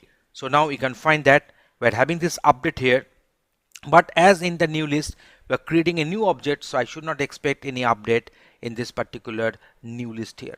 So I think now the conception of shallow copy and the respective deep copy. Remember, in case of shallow copy we're just calling the method that is a copy.copy, and in case of deep copy we're calling this method that is a copy.deep copy. And here in this particular demonstration we have demonstrated that how this shallow copy and deep copy works in our Python coding. Thanks for watching this video. Python assert. Assertions can be implemented in Python. Assertions are statements that assert or state a fact confidently in our program. So for example, while writing a division function, we are confident that the divisor should not be 0. We know that division by 0 is illegal. And we assert divisor is not equal to 0. Assertions are simply Boolean expressions that checks if the condition returns is true or not. So if it is true, the program does nothing and move to the next line of the code. However, if it is false, the program stops and throws an error. So that is the basic principle of assertion. So let me repeat once again for the clarity. Assertions are simply Boolean expressions, so it will return true and false. That checks if the condition returned is true or not. If it is the true, the program does nothing and moves to the next line of the code if the condition is true. However, if it is false, the program stops and throws an error. So that is known as the assertion in Python. So it is also a debugging tool as it brings the program on halt as soon as any error is occurred and shows on which point of the program the error has occurred. So that is the special features of assertion. So previous code is there. Now we are having the assertion condition. If the assertion condition is true, then the program continue to run. If the assertion condition is false, then the assertion stops the program and gives the assertion error and also the respective point where that particular error has occurred. So that will be mentioned in the assertion error, assertion produced error. So for the better clarity, let us go for one practical demonstration. We will be showing you that how this assertion can be implemented in Python. We know that assertions are statements that assert or state a fact confidently in our program. For example, while writing a division function, you are confident that the divisor should not be 0. In that case, we can insert one assert divisor is not equal to 0 accordingly. So assertions are nothing but simply Boolean expressions that checks if the condition returns true or not. If it is returning true, the program does nothing and move to the next line of code. And if it returns false, the program stops and throws an error known as the assertion error. So as an example, consider this one. We have defined one function. The name of the function is avg, which will take this marks the least as input argument. So assert len marks is not equal to 0. If the condition is true, that means if the length of this list is not equal to 0, that means the list is not empty. If the condition is true, then it will go for this sum of marks by len of the marks. So it will calculate the average and that will be returned. So, but if the length of marks is not equal to 0, if the condition is false, then it will produce the assertion error. So for the first run, we are making one list available which is non-empty and we are trying to calculate the average of them, and we are going for the next one where the list is empty, and let us see what is the outcome we are going to have. So just see, in the first case we are having this 11 plus 22 plus 33 whole by 3, so I'll be reaching with the value 22 here. So average of mark 1 is equal to 22. So average of mark 1 is equal to 22 is getting executed, is getting printed. And now in the second case, we are passing this, we are initializing this mark 1 with the null list that is containing no element. So the length of this mark 1 will be 0. So length of mark 1 is not equal to 0. The condition will be false. So it will produce one error known as the assertion error. So that is known as the assertion error. So not only the throwing the assertion error, also you can put some error message also. So let us go for that. So here you see, if the assert length of the marks is not equal to 0, then list is empty. So when the condition is true, that means the length of marks is not equal to 0, that means the list is not empty. In that case, it will produce true and it will go to the next line without any interruption. Otherwise, the assertion error will be obtained and it will be having this message to get printed. So now let me go for the execution. Mark 2 is not null, it is having some values there, so the average will get calculated. And in case of mark 1, it is a null list, so I think here the assertion error will be thrown. So just see here, so average marks of mark 2 is 78. So 78 is the average marks of marks 2. But in the case in the next one, as the mark 1 was having the empty list, so this particular assertion error has taken place, and here you see the message has got printed, that is the list is empty. So there is a message we have given this one. So this giving this message is optional, you may or may not give, as here we have given, and but in the previous example we didn't give any such error message. So I think now what is assertion in Python, the concept is now getting clear to you. Thanks for watching this video. Another very interesting feature of Python, that is the Python at property. So what is at property? How to use it in Python coding? So let us give you one demonstration, one sample code, its execution, its explanation to describe what is the at property of Python. The use of property in our Python programming has made the object-oriented programming more easy in case of Python. So now let us go into the demonstration of the use of the property. So here we have defined one class. The name of the class is temperature Celsius. So that is a temp Celsius. It is having one constructor here, and we are passing one parameter temperature with the default argument is equal to 0. And here we are having this self dot underscore temperature is equal to temperature. So this instance variable underscore temperature underscore indicates that this temperature is under the private scope and is getting initialized with this input argument, input parameter, that is the temperature. And here we are having one method, that is the convert to Fahrenheit, which will convert this respective centigrade temperature to the Fahrenheit. Here we are having two methods. One is the getter method, that is the get temperature. Another one is a setter method, that is a set temperature. Getter method will print this text and it will return the respective value in the temperature. And this setter method will check whether the value which will be passed as input argument is less than minus 273 or not. If it is so, it will raise one error, that is a value error, with this respective message.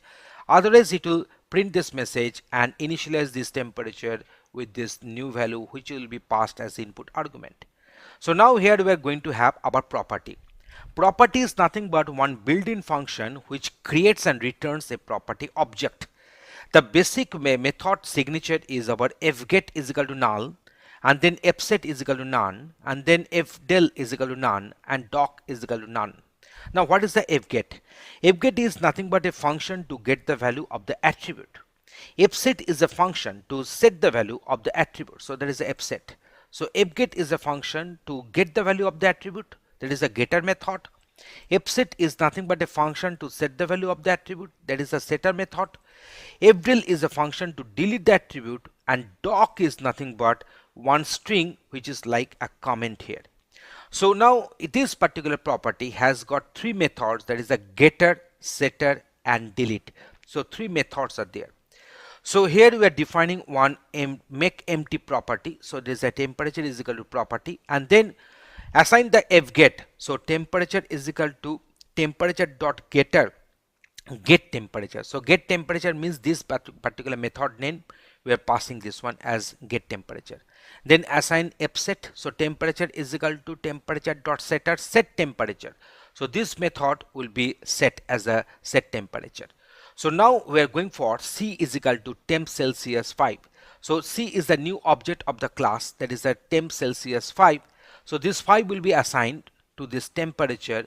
This particular message will get printed on the screen, and then we are having this one self dot underscore temperature, that is a private scope temperature is equal to temperature.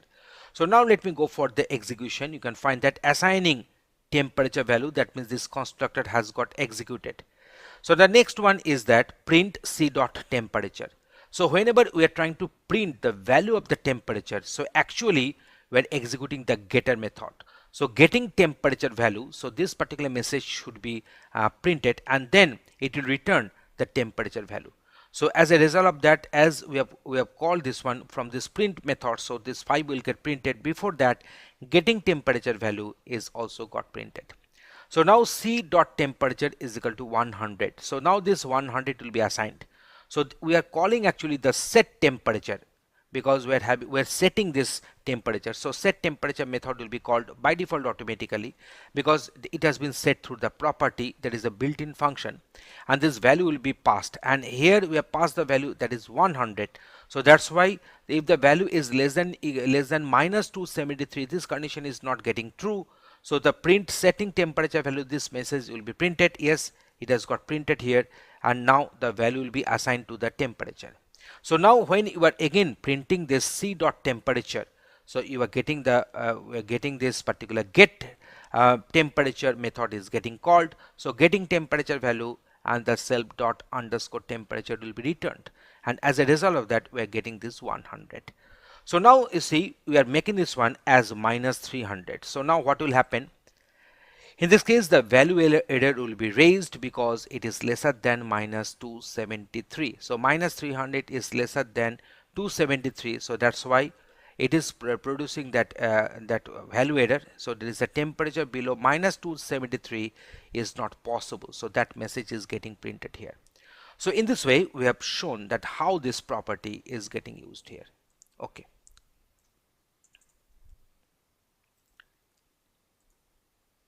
Instead of writing this respective statements, I'm just making them under comment. I can do the same, just writing a single statement here. So there is a temperature is equal to property. So the first argument will be fget. I'm passing that one as a get parameter. The second argument is our fset. So we are passing this parameter, that is our set temperature. So now these are the getter method, this is the setter method. Now if I execute, I'm going to get the same output here. Now see, if I go on printing, print c dot underscore underscore dict this underscore underscore. So if you go on printing, I'm finding that I'm finding one tuple is getting printed, where this all the instance variable defined in this class is getting printed with the respective value. So it is a key value pair. So just if I go for defining another one, another instance variable, say temp, with the value say 500. If I execute the code here, you can find that we're having temperature with the value 100 and temp with the value 500. So whenever we print some member variable from this object, actually we're accessing, that is the object name dot underscore underscore dict underscore underscore.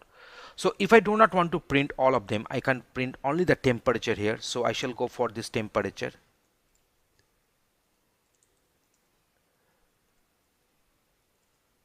So I can print only the temperature here. You can find that it will print only the value 100. So if I go on printing only the temp, so that can also be done.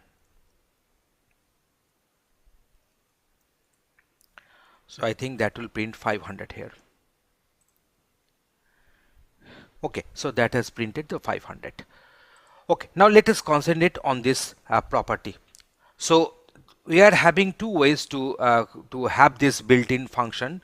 So that is the one is the temperature is equal to property get temperature, there is a getter method, and the set temperature, there is a setter method you can pass. Otherwise you can make one empty property object, and then you can go for this temperature dot getter and temperature for setter to give the name of the to pass the name of the getter method and the setter method respectively.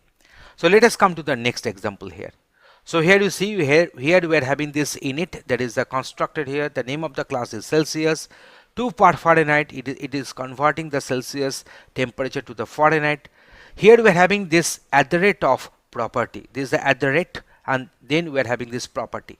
So obviously this particular after writing this one, we are writing only the temperature. You see the method name is temperature.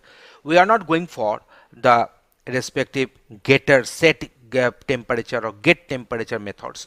So whenever you are writing this at the rate of property, that means it is known as the getter method, and whenever you are writing this at the rate of temperature dot setter, that means it is the setter method. So I need not to bother for this set temperature or get temperature. We will be having the method name as temperature here. You see, I didn't do any kind of changes in the respective function bodies. So now C is equal to Celsius 5. So print C dot temperature. So I'm just executing this code here. So here see here the method, that is a getting value, is getting printed. So now you see the C dot temperature. That means this particular method is getting printed. That is a getter method. And here see I didn't write anything that is a get underscore or something. I've given the function name as the temperature only. At the rate of property will be the annotation given at the first. And next we are having this C dot temperature is equal to 100. So what will happen here, it is a setting value is getting called, and then whenever we are printing this print C dot temperature, then this 100 is getting printed after printing this message getting value. So here you see here we are not calling the property method, we are just using this at the rate of property and at the rate of temperature dot setter. So using this particular at the rate of property and at the rate of temperature dot setter, we are just defining that which is the setter method and which is the getter method. So as a result of that, in our object oriented coding, I need not to call the respective functions by their names. I can easily use, that is a C dot temperature for the printing, or C dot temperature is equal to 100 for the assigning. So accordingly the getter and setter methods are getting called. So there is a nice usage of this property method in our Python coding to make the object oriented programming much simpler. Thanks for watching this video. We are going to discuss Python closures. So in this session, at first we shall define what is a Python closure. Then we shall explain it with one demonstration for the understanding. So here is the definition of Python closure. A closure is a function object that remembers values in enclosing scopes even if they are not present in the memory. I think to have the better clarity, let us explain it with one practical demonstration to implement these closures in Python. Before getting the detailed idea what is a closure, we must be having a crystal clear idea regarding that what is the nested function and what is non-local variable.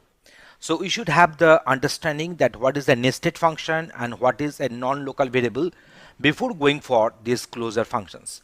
A function will be defined if it is defined inside another function, then obviously that function will be called as a nested function. Nested functions can access variables of the enclosing scope. We'll be discussing all these things using this example. So now here you see this is our one method is there, and within this method body we have defined another method. So this method will be called as the nested method, nested function, and this nested function can access the variables which is within the scope, that is within the enclosing scope. In Python, these non-local variables are read-only by default, and we must declare them explicitly as non-local, and in order to modify them, in order to update with some new value. So let us go for one example here. So here you have defined one method, that is a print message, which takes this message as input parameter, and we have defined one nested method, that is a print message inner. Intentionally I've given this name of this method as print message inner, and which prints this message. You see this message is defined in this enclosing scope, so that's why this message can be accessed from this inner method. So now return print message inner. So this inner function has been returned here. So now how to access it? So here you see we are calling this method, that is a outer method, that is the print message, and passing this string, there is a hello, this string we are passing, which will be assigned to this message. And now its output will be taken into a variable, say let it be another. So this another is actually containing the reference of this inner method, that is a print message inner. So from there, if you call that is another method, then this hello is getting printed, and that is a feature of this closure has got implemented in this example. So let us go for another example for the better understanding. So here you see, here we have defined one method, there is a multiplier outer having this n as the input parameter, and there is one nested method is there, nested function is there, that is a multiplier underscore inner. So this method requires one input argument, that is our x, and this outer variable, that is a non-local variable, that is our n, can be accessed from this multiplier inner function. So return x star n, and it returns this nested method as output.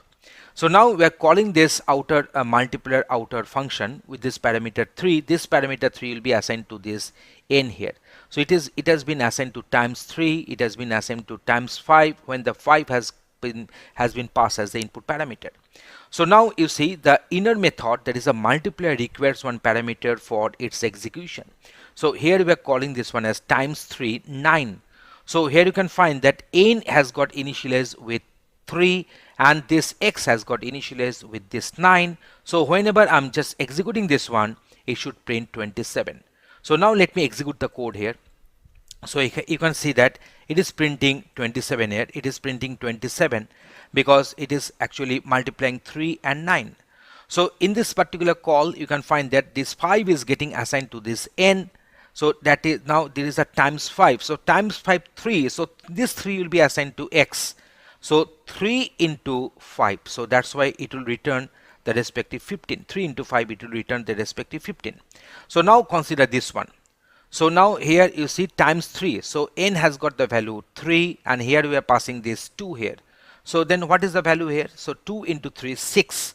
So 6 will be the input argument for this times 5. So 5 has got assigned to this n already because times 5 we pass this 5 for this multiplier outer method. So that's why the 5 has got assigned to n already, and here we are having this 6, and this 6 will be assigned to this x, and then x into n, so that means 6 into 5, so 30 will be the required outcome.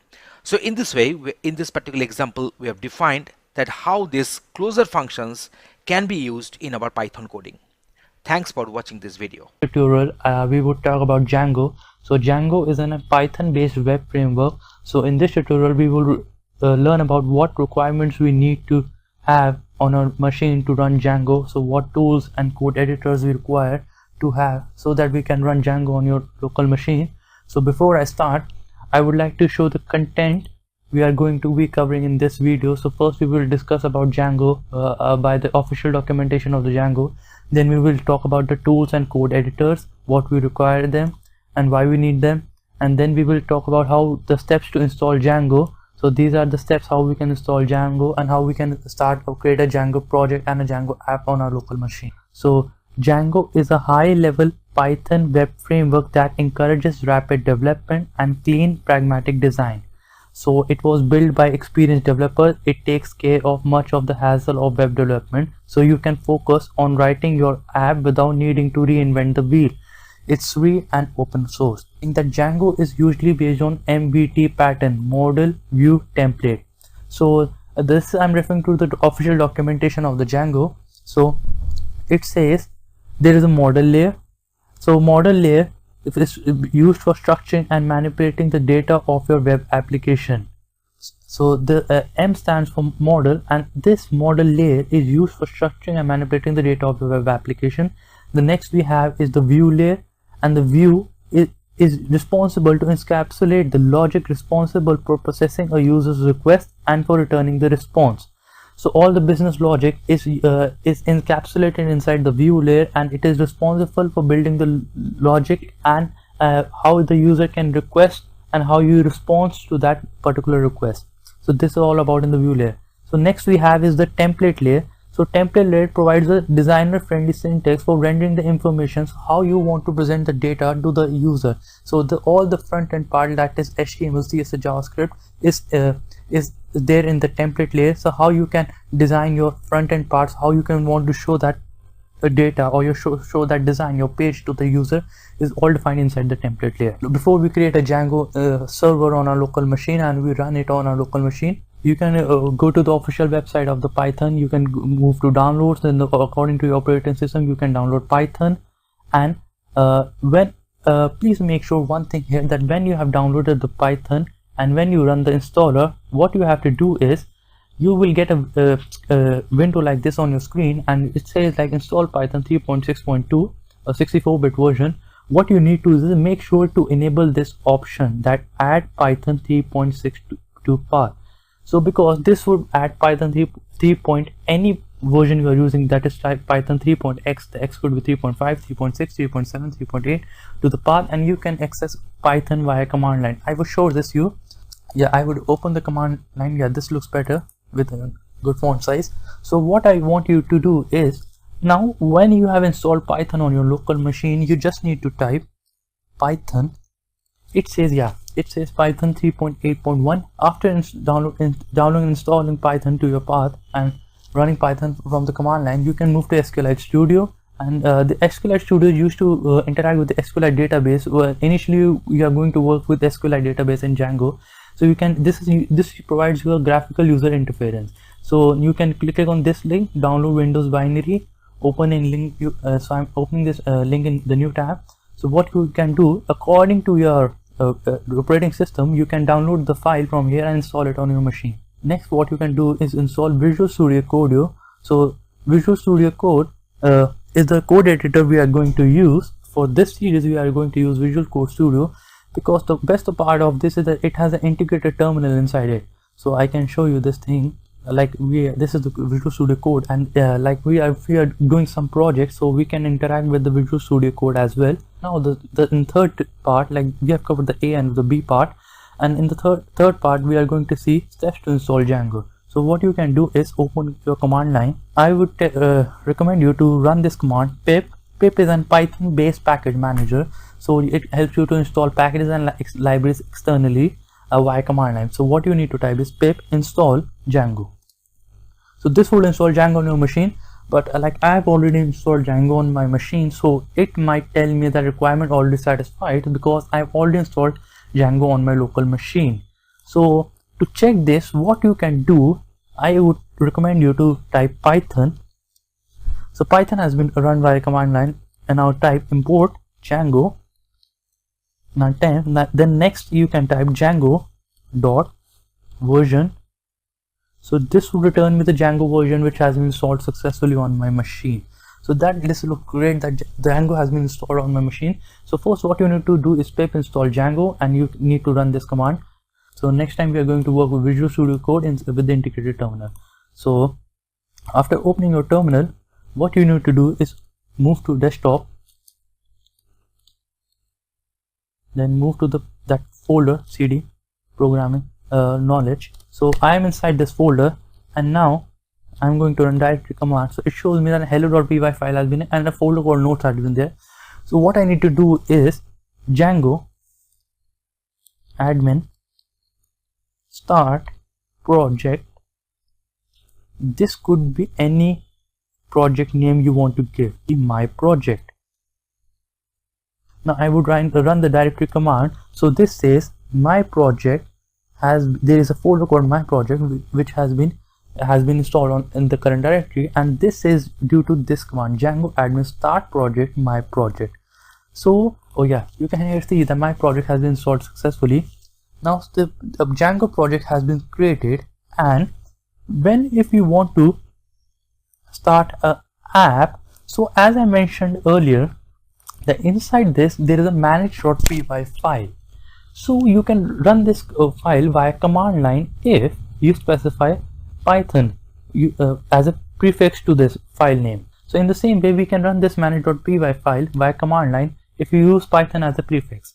So what I'm trying to say is, like, you move to the inside the Django project folder, which is my project named here cd my project.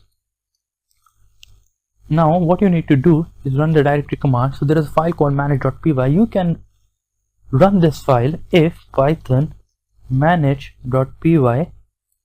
So you are able to run this file, but in addition to this, I'm also specify something start app, and it could be my app. So let me clear one thing here. Yeah, so it's a bit so first I created I was inside my programming knowledge directory, then I created a folder called my project. So this is a Django project. So inside a Django project I created an app which I am specifying like this, python manage.py. Inside the project folder I'm trying to create an app with the name my app. I want to tell you one thing, that inside a Django project there can be multiple apps. So, or we can say like there can be multiple apps inside a single Django project. Okay, so like by using this command we are going to create an app. So I would say python manage.py start app my app. So when I move to my folder I would say my app. So my app has been created inside my project folder. In the same way I can do one thing extra. I can do my app too. Oh, so this also works. So like what I told you, that inside my Django project, single Django project, I have created two apps. One is my app and another is my app too. So what I wanted to tell you, that inside a single Django project you can create multiple apps. So far we have moved to this. Now in the last one, what you are going to run, if you want to run the Django server on a local machine, what you need to do is you should be inside your project folder and type python manage.py run server.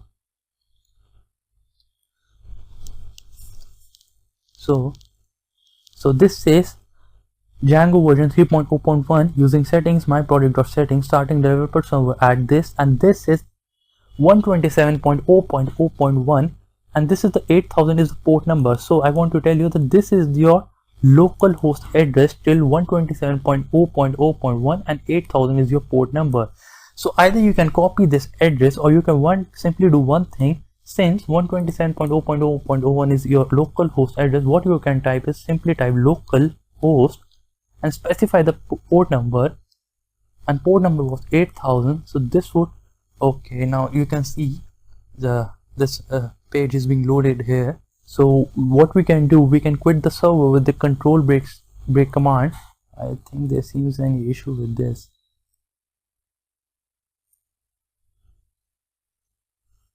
I would again run this command.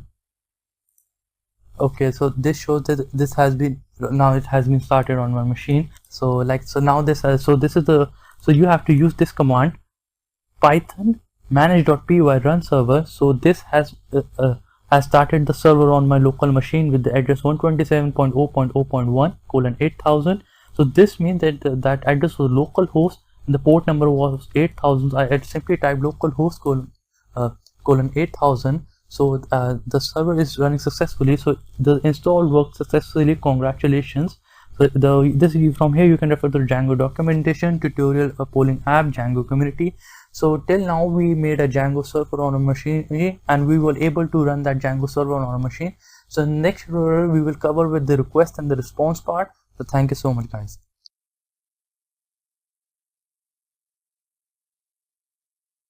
First tutorial, I showed you how you can install Django on your local machine, how you can initialize a Django project as well as Django app on your local machine. So I wanted to tell you that in the previous tutorial I told you like we were going to move with the request and the response part, but before this I wanted to show you that I wanted to discuss a very important topic with you, and that was about virtual environment. So I only want to focus on this topic only in this lecture, because this topic has its own unique importance and value, because it has a good concept in itself, and you need to have a good knowledge about virtual environments, how you can work with virtual environment variables. So because this would really help you. Like suppose you can have two cases here. I'm just giving you two scenarios why you need to learn about virtual environment. Suppose you have made your Django project and you want to deploy this Django project online. So in order to deploy this Django project online, on a server, you need to have a record of all the external libraries, dependencies, and packages you have used in this project in a file called requirements.txt, so that the server can install those dependencies, packages, and libraries on the server, on the cloud. I mean, the server can install that dependencies, packages, and libraries on the cloud. Then the server will install your application on the cloud, and with the help of both the things, when both the things get installed, then you are only able to run this application. Or second case, you can have that when you are working in a team, and there might be a possibility you want to share this code with someone else, you want to share this whole project with someone else, and they want to run this project on their machine or server as well. But if they want to run this project or on their machine or the server, they need to have the list of those external libraries, packages, and dependencies you have mentioned in your project, so that they can get those dependencies installed on either on their machine or on the server in order to run this particular application. So without any further delay, I again welcome you all to Programming Knowledge. And my first step would be, I have created a folder on my desktop with the name Programming Knowledge, and the very first step I am going to do is create a Django project, Django admin start project, my first project. So when I run this command, so I'm able to create a project inside this directory. Here you can see this. You can even run the directory command as well. So this would make sure that you have created the project. Now when you have made the project, you would move into the project folder with the command cd my first project. So I'm inside the my project directory now. So now I would create a simple, I would say that I would initialize an app inside this project folder. So you can get familiar with these command lines in my previous tutorial with the name python manage.py start app, and you can name anything with your first app. I would name this as my first app. So this looks good. So this has created a app inside my project directory. So to ensure this, I would again run the directory command, and it says my first have been installed. So I'm going slow with this because this has a very important concept now. Now I would run python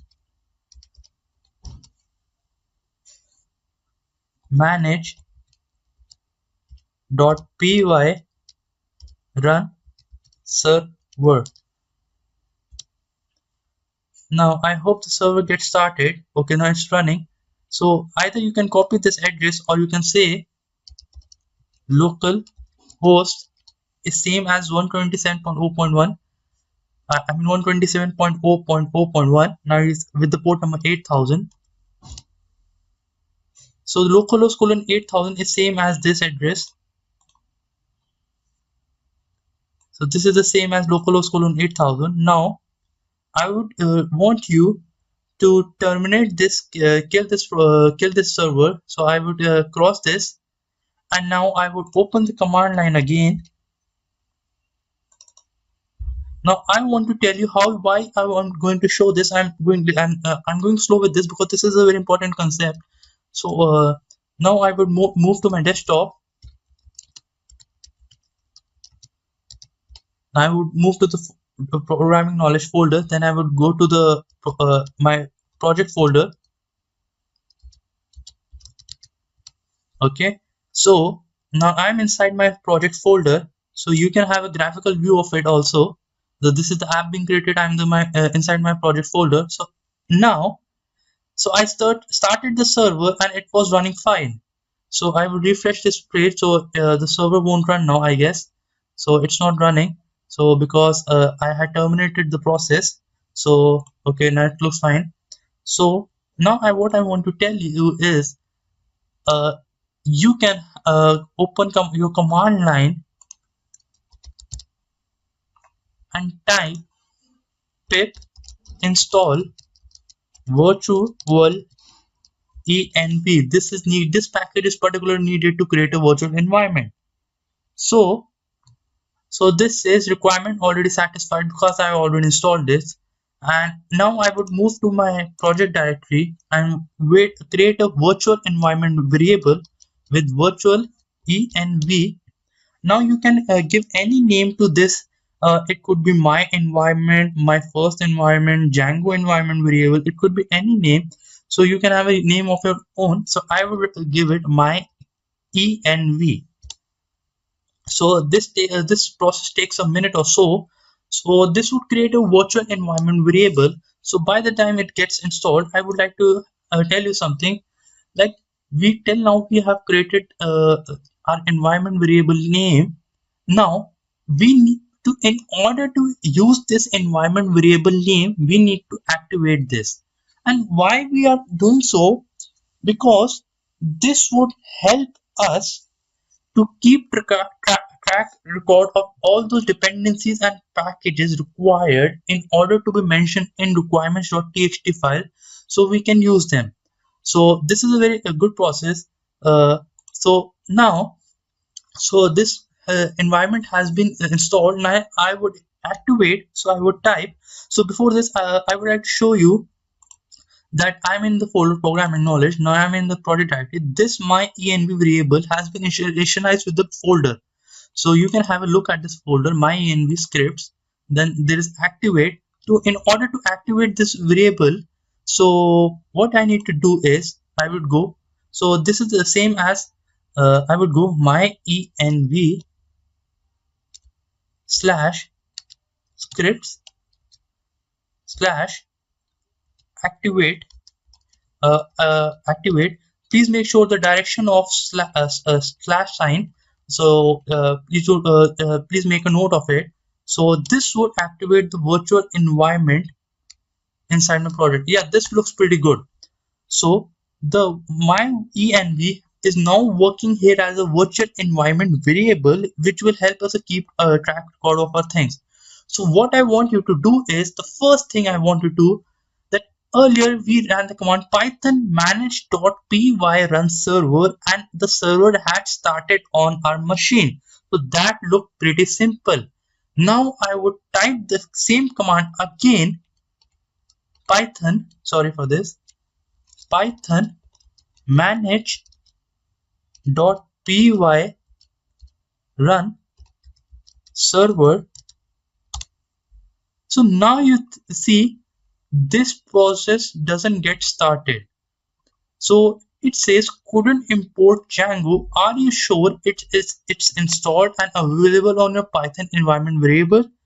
So the environment variable, did you forget to activate a virtual environment? But I'm pretty sure the virtual environment is activated, and this time I wanted to show you this because I would again run this command and it would give me the same error, because I want to tell you that the Django has been installed on my machine. So I want to tell you one thing, that Django has installed on my machine but not inside my virtual environment. So I would repeat this, the Django earlier had installed inside my local machine but not inside my virtual environment. So this is the same case where you might want to work with when you work in a team, and you might share the code with someone, and somebody might add an external dependency. So how you can keep track that external dependency has been added on your project? So how will you keep a track record of those things? So you will keep a track record of those things via environment variable and requirement.txt. The very next command I would tell you, to install Django inside my virtual environment, I would simply type pip install Django. So this would install Django inside my virtual environment. So I would want to repeat, so this would install Django on my inside my virtual environment. So yeah, great. So Django has been installed on a machine. Then the first thing you need to type is, so I would like to tell you that I'm inside my project directory. So Django has been installed. So in order to make sure this, I would type this command pip freeze requirement.txt. So I would run the directory command. Now you can see a file called requirement.txt has been created, and I would open that file. Now this is the point I want to show you, that in order to run this project, I need Django as an external, because Django is a Python based web framework, so it is an external package, or you can say dependency, which Python uses to make web applications. So this Python package Django is needed with the version 3.0.2 in order to run this application. So suppose I want to tell you, so this is now I will run the command, because now I have made sure that inside my requirement.txt Django has been installed inside my virtual environment. I specified those environment variables, packages, dependency inside the file requirement.txt. Now I made sure that Django has been installed inside my virtual environment. Now I would run the command python manage.py run server. So this would start the server. Now you can see that inside my environment variable, I ran this command and this worked. So I would go to this, I would refresh this page. Now the server has started successfully. So until now we have covered till this part. Sorry for this. So what I mean with this command, suppose I want to tell you that, suppose we are working on a project, and someone like I want to show you an example of this.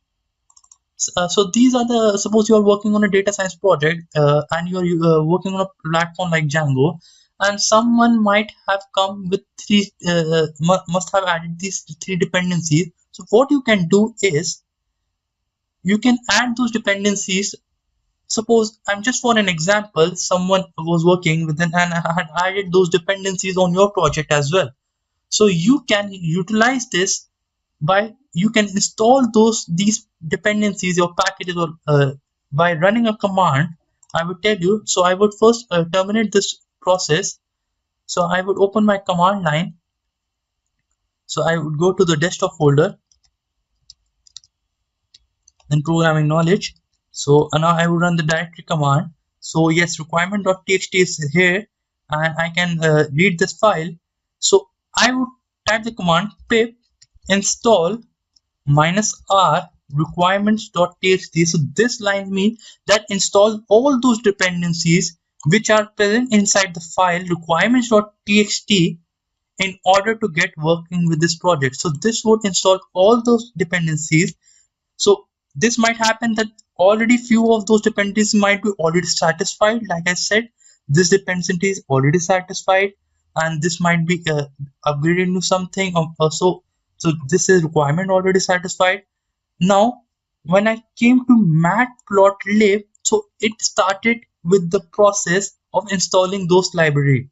So what I mentioned you, so there might be a case that someone might come and add a new uh, package or dependency to it. So you might need this in order to run the full application, whole application. So to keep a track record of the dependencies required, you need to specify them in a file called requirement.txt, and the server does the very same thing when you deploy your application.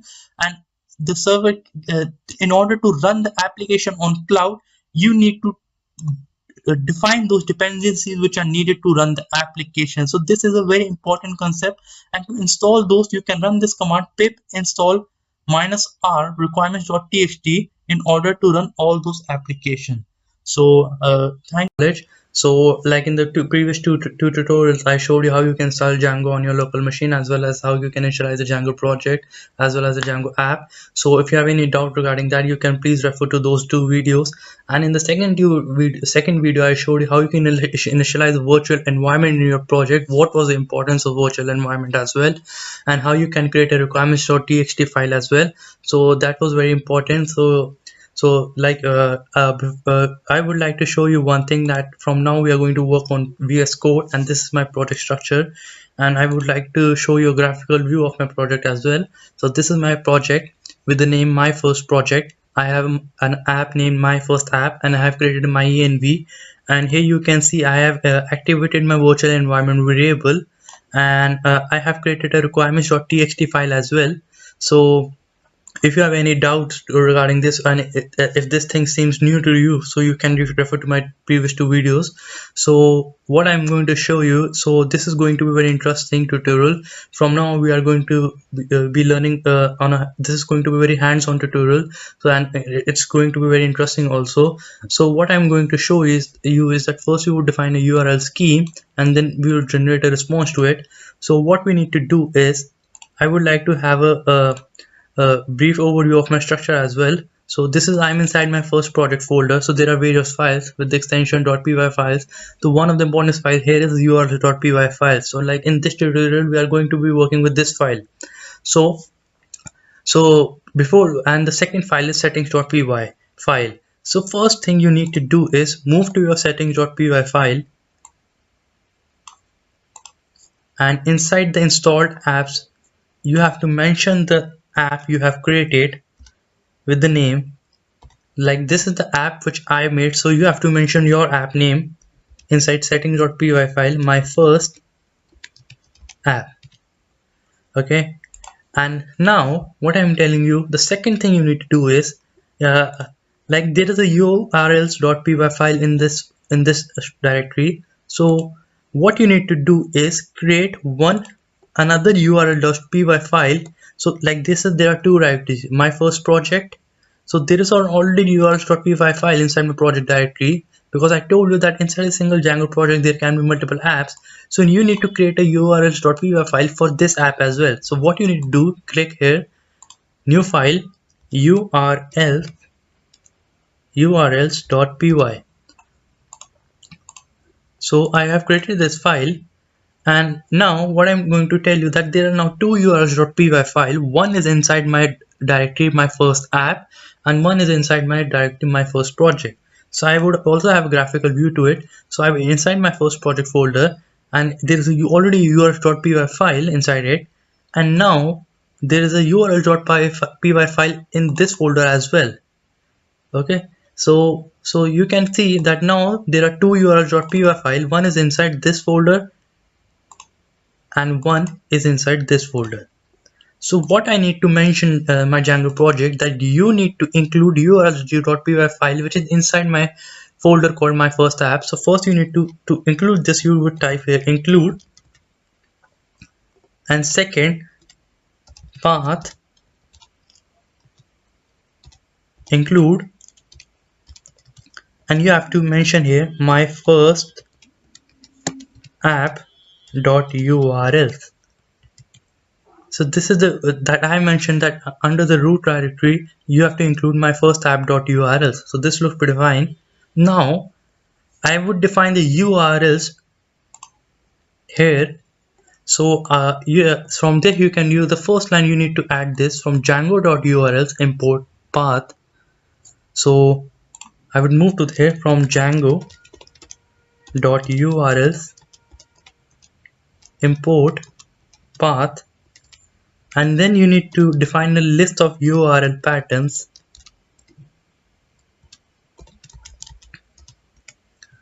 Okay, so this looks pretty same as this also, because here you can see they have included this from Django.urls import path as well, and URL patterns is the list. So this looks pretty fine here. Now I would define the first path to be this, but before I want to tell you that the URL will only work when there is a function call defined to that particular URL. So for that, what you need to do is, for you, what I'm going to tell you, you need to add this line, because this url.py is present here. So you would type from current directory import views. So what is the importance of these two lines is that you have to create your views here. So what they mean by is that for this particular URL you have to mention a function call. So I would do one thing, that I would mention this path and call views dot my function call. Okay, and I would name this as index. So index is used to refer the path name. So I would tell you the importance of index. Sorry, I would tell you the importance of name, why we mention names, and when they are used, when we and how can we use them in a how can we use them in the templates. Okay, so what I'm telling you, that this path to call views.myFunctionCall, this could be any function name with the name, and I have given this name URL as a specific name called index. Okay, so now you would move to views.py file and define a function myFunctionCall,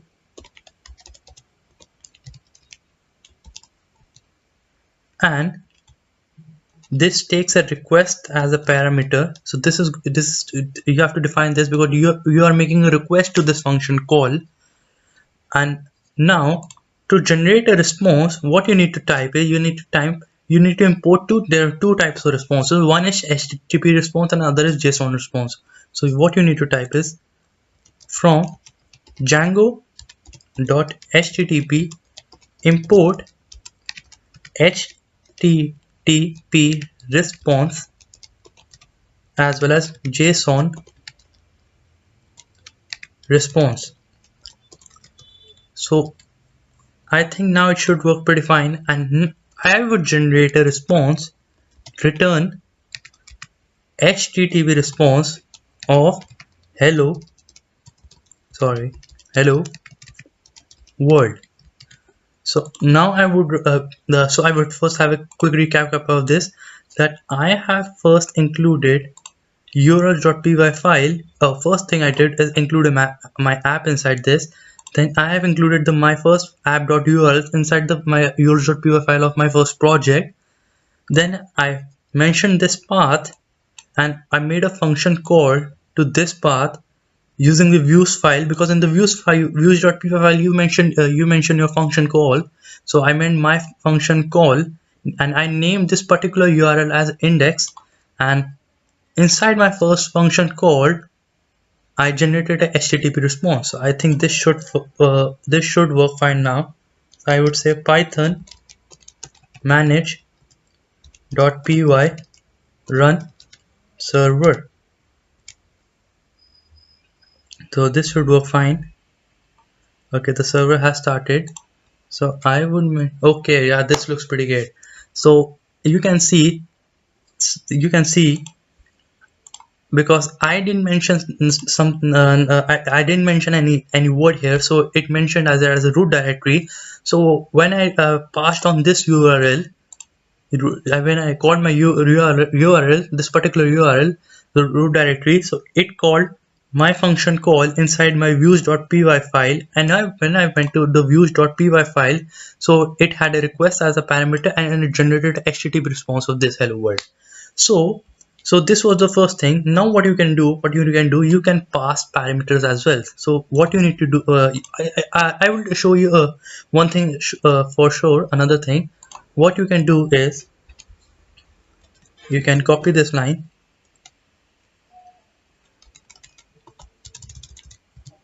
and you can name this as about, and you can call this my function about, and you can give this as about. Okay, and now I'm making a path called about and views.my function about. So it says my first app.views has no attribute my function about, so I need to define that. So I would define this as well. Okay, for a quick overview, I would copy this, and I would generate about response. Okay, and I would now call this function my function about. So what I did here is I made a request to slash about from my root directory, and it called my function about, and I gave this URL a particular name about, and it went to views.py file and called this particular function, and I would go back to my server. So right now on the root it is generating hello world, but as soon as I made a request to the about page, so it says about response. So this is pretty good. So now you can understand the theory. So you can also do one thing. Now what you can do is copy this line as well and name this as add my function, or you can add int, or you can same this simply as views.add. Now I am telling this route what I can mention showed you, like you can also pass parameters as well. So to pass the integer, I would type like this. So I would move back to this and type int, like you have to mention the int, then a colon, then age. So this is going to be int a, then int b. Okay, and now I have to define the views.add. So I would go to def add. Now the first parameter is going to be request. The second parameter is going to the integer which I'm taking, which was suppose I'm here naming as x, or you can for simplicity for use a, then b. So what you need to do is return HTTP response of a plus b. So I think it should work now. Now what I'm telling you, to add two integers, the first one is going to be 1 and second one is going to be 2, so it should work. Yeah, now it has given me two integers of 1 and 2, and it returned an HTTP response with an output 3. The one thing I wanted to show you, will this work if I change this a comma b to x comma y? X plus y. So this is all a part of learning process. So I should make sure the server is running. Yes, the server is running. The first thing is I would move to this. Yeah, it's working. Now I would move to this. About, yes, working. Now I would move to add part. Add 4, 5. So this doesn't work. Okay. So why this didn't work? Because I had mentioned here in the urls.py file that I'm going to get a as a parameter, then b as a parameter. So what I need to mention here, that inside my views.py file I had to strictly mention this as a comma b. So make sure you be careful about this. Now I would restart the server and then refresh this page. Now this works. Because I wanted to make sure, because this that inside I mentioned here as a and inside mentioned here as b, so the input parameters to my request part would be a comma b as well. So then I generated HTTP response of a plus b. Okay, so this was look good. Now the second thing you need to do, you create a function URL. So I would quickly create this path intro. The first matter is going to string name, and the second one is going to be an int with an age, and I would call views.intro with the particular name to this URL as intro. So this looks good. So this would throw, because I have not defined intro in my views.py file, so I would move back to my. So this time I'm going to show you a JSON response. Define intro as a function, taking first parameter as request, the second as name. So let me check what I have defined first. So I have defined name as first and age as second.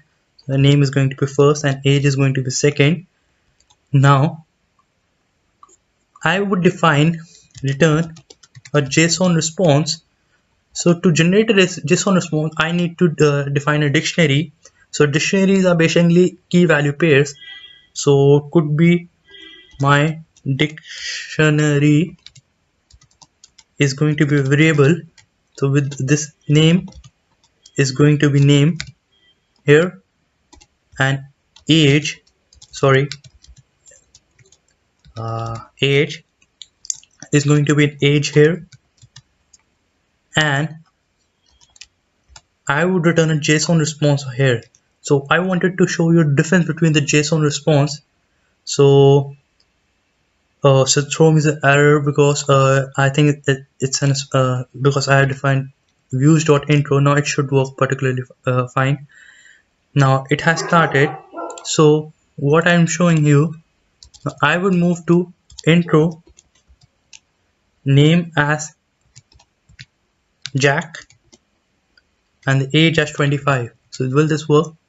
So yeah, here you can see that now it returned me a JSON response, and I'm showing you particular like here it shows that this is a JSON response with the name and age, and for the you can show the raw data as well. So this shows you how a JSON object looks like, and in the JSON format of just for you can hear that the name is Jack and the age is 25, and this is a JSON object. So like this way you can create more URLs. So basically here I covered the HTTP response as well as the JSON response.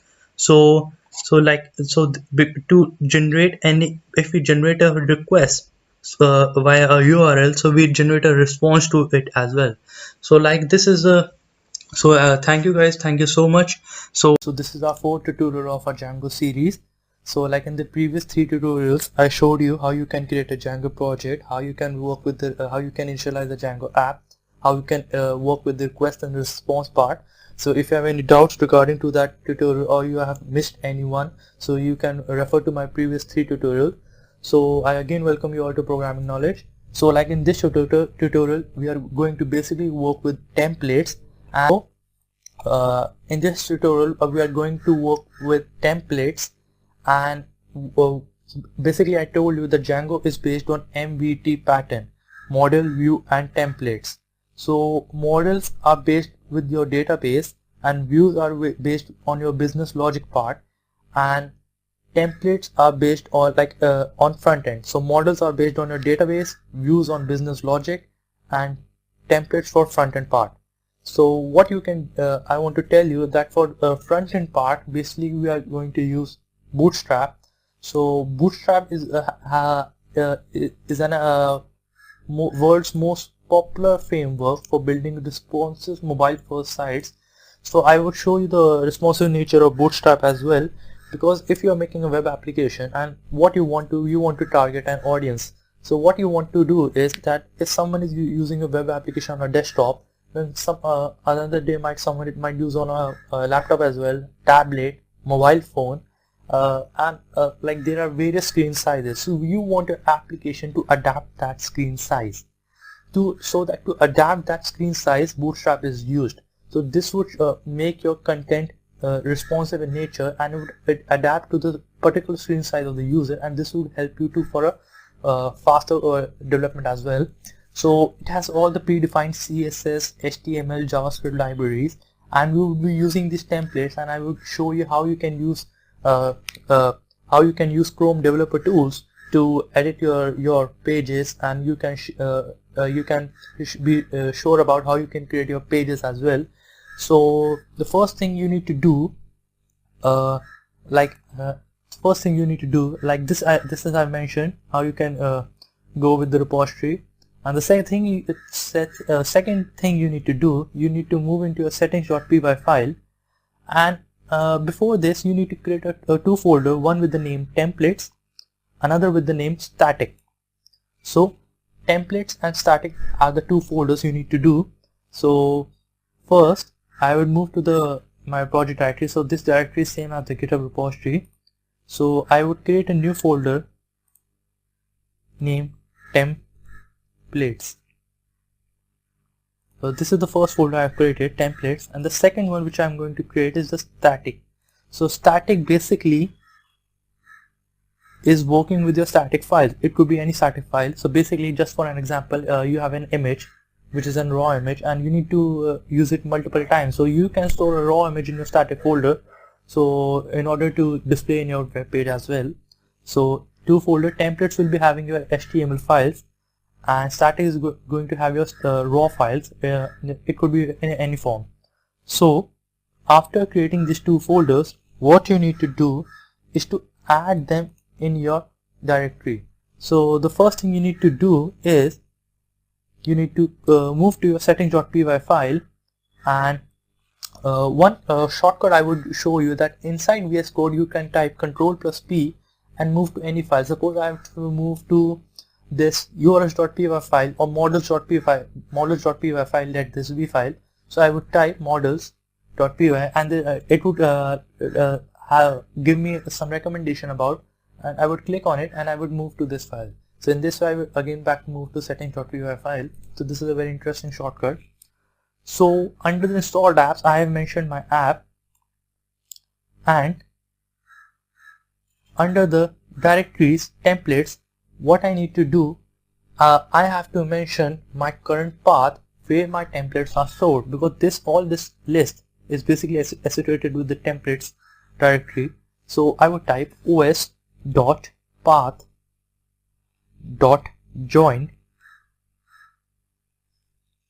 base directory, templates. So this would join my folder that I am telling that it could be any OS environment. I would join this from base directory to the templates. So this would connect with this folder. So my project is now connected with this folder. The second thing I need to do is the same thing I need to do for the static files, but this is a little different. So I have to first mention the list static files underscore directories. So this is the list, and I would be using this, so you can see that these are almost same thing. os.path.join base directory underscore templates, and another is os.path.join base directory comma static. So what I can do is os.path.join base directory comma static. Okay, so this looks good. So I will run my server. So till the time I will show you one thing, that my servers were working fine, and I had made some URLs, like in the previous tutorial I showed you how you can make the request and the response part. So just for to be sure about this, I would move to localhost colon 8000. Okay, so it says hello world, and I showed you like you can create an URLs as well. So like in this we are going to create a URL. So first thing you need to do is move to your templates folder. So these are the two folders which I made, templates and static. So inside your templates folder you will create a new file and name it as index.html, and you would make this file and open this file. And what you are going to do this inside your index.html file, you are basically create your first HTML page. And what you are going to do is you will move to the Bootstrap website, and you would go to the getting started, then introduction, and now you would first pick the starter template, because this would be very helpful. You can copy this and paste this inside the index.html. So like you can see that it has the whole HTML structure, and it has all the JavaScript libraries predefined, as well as the CSS libraries as well. And you can note one thing, that these CSS files as well as the JavaScript files has been kept online, so anyone can use this CSS and JavaScript files, because these are predefined in Bootstrap, and anyone can use Bootstrap to make your web application responsive. Okay, I would change this title to Learn Django, and basically I would save this file, and basically the title is this. What you can see above here, the introduction, Bootstrap, GitHub, Dashboard, software developer, that this is your title. So Learn Django, and I would say change this hello world Django project. Okay, so what you can do is you can move to your urls.py file, and you can define a URL to render your page. So just for example, I would define path my first page, and I would call views.my first page, and I would give this a name, my first page.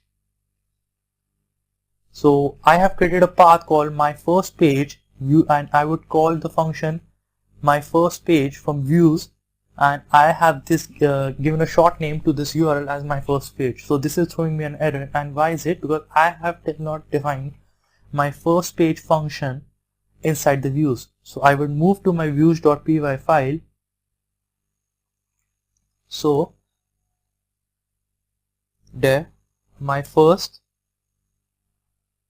page, it is taking a request as a parameter, and this time, like in the previous two tutorials, I showed you that there can be various types of responses. One is HTTP response, JSON response, but this time I'm going to render a HTML page. So I would say return render request comma index.html. So this would render the HTML page, and when I would move to this URL, so this would show me that page. So I'm inside my localhost and I would say slash my first page. Okay, so yeah, it's fantastic. So what you can see that it has rendered the first page. Now I'm showing you two shortcuts. The first one is Control plus U. So this would show me the whole front end code. So this is the first shortcut you can use. I will repeat, Control plus U. Okay, and the second one is you can use inspect element. Okay, and you can see now the responsive nature of this. I can show you that this is like Chrome developers tool, and you can use this to work with the front end part of your project. It is very good. Okay, Galaxy S5, iPhone 5. Okay, this shows the responsive nature, laptop screen. So this will be laptop.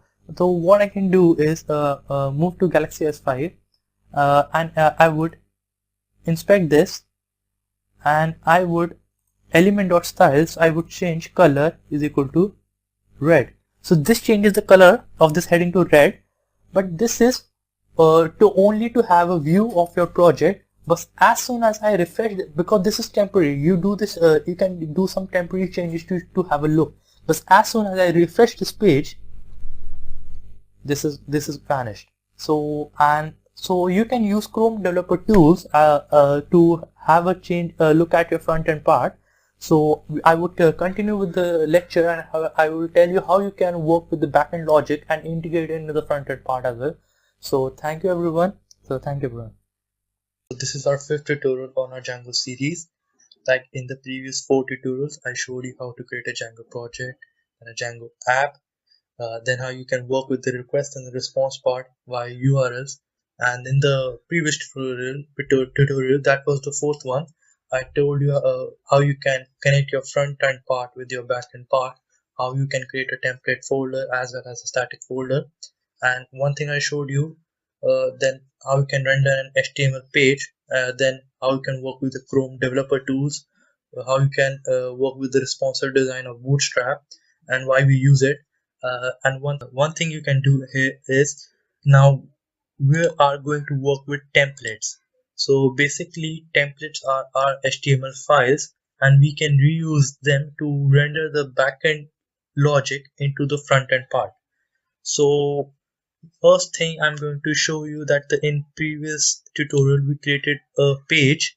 So this is the page we created in the previous tutorial. So I would type Control U, and this is a shortcut to see the front end code. So this is the whole front end code, and what noticeable we can notice from this is that this front end code will always like the same HTML structure. We are going to use it in a different file as well. We are going to, like, suppose in order, like, I'll give you a practical example. Like this is a navbar, and like this navbar is going to be common in all the pages. So when we move to another page, so this navbar will remain common, and this HTML structure will also remain common.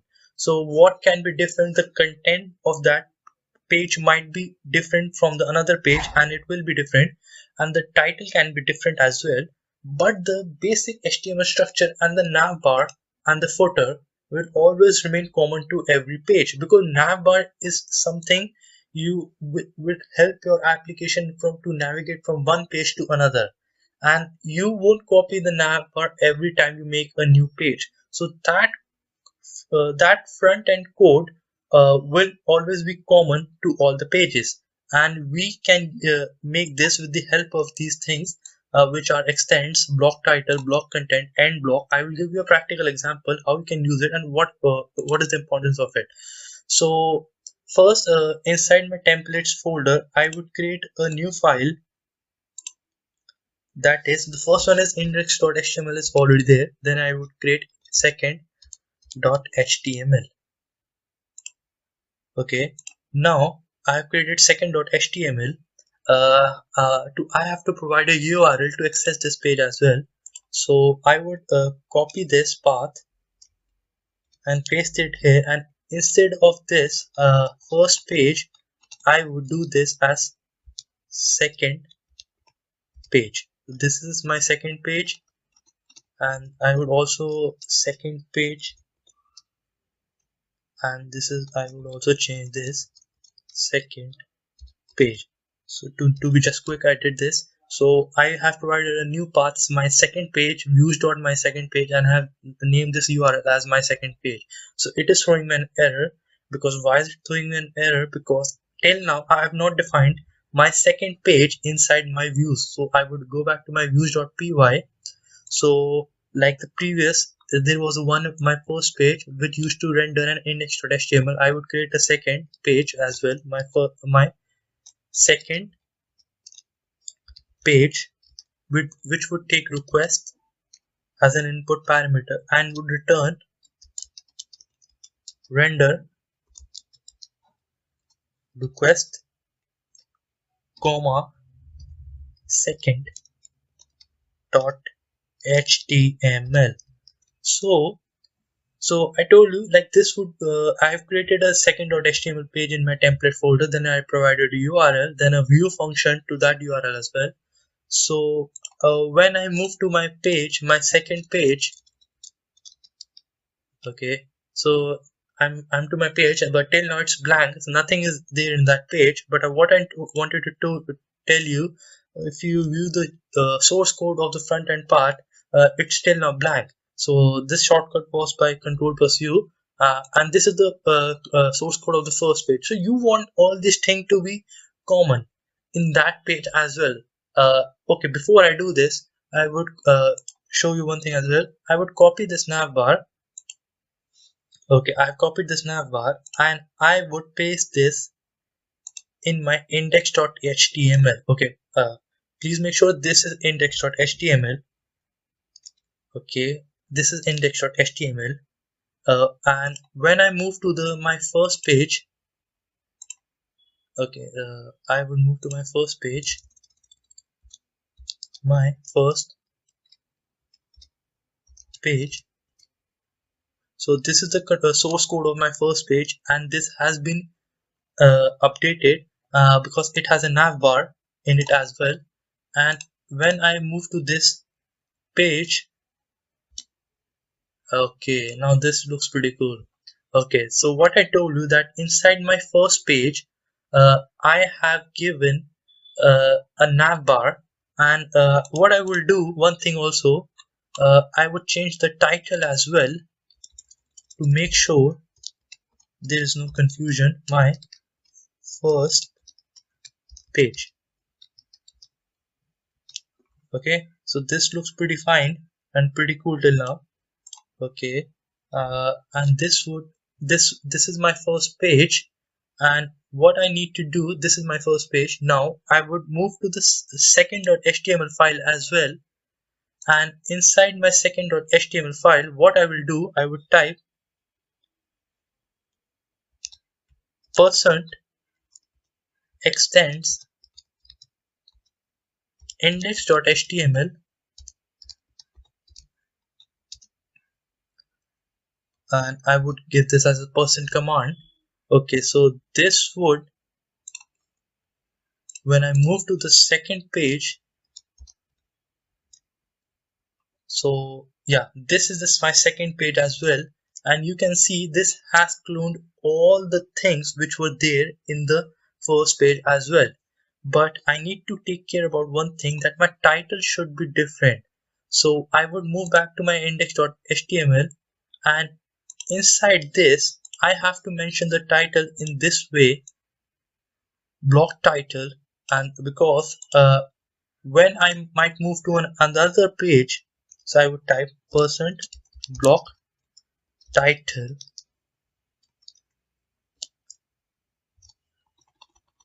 and percent end block.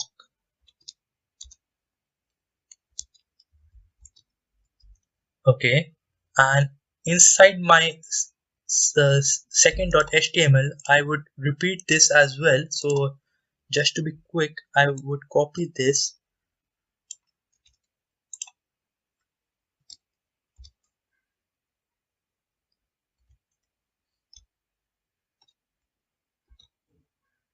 I would copy this.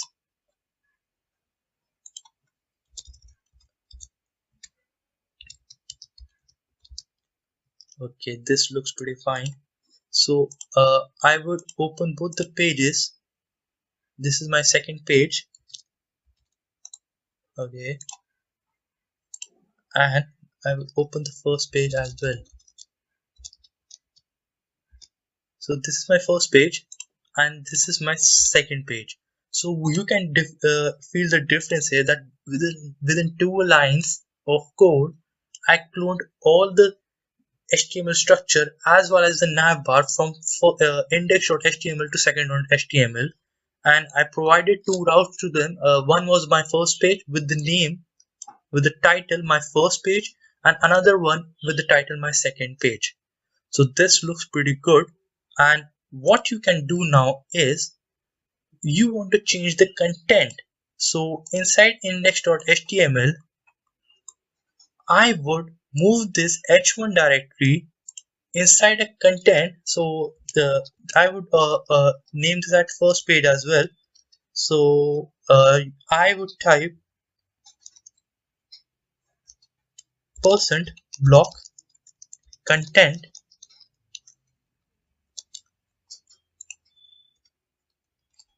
and %end block.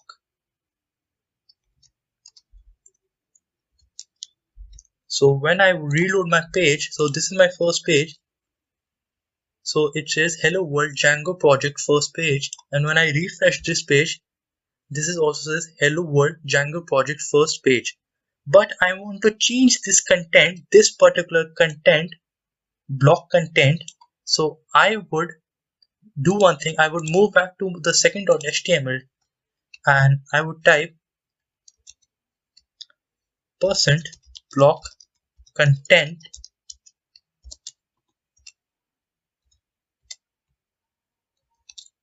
and again end block,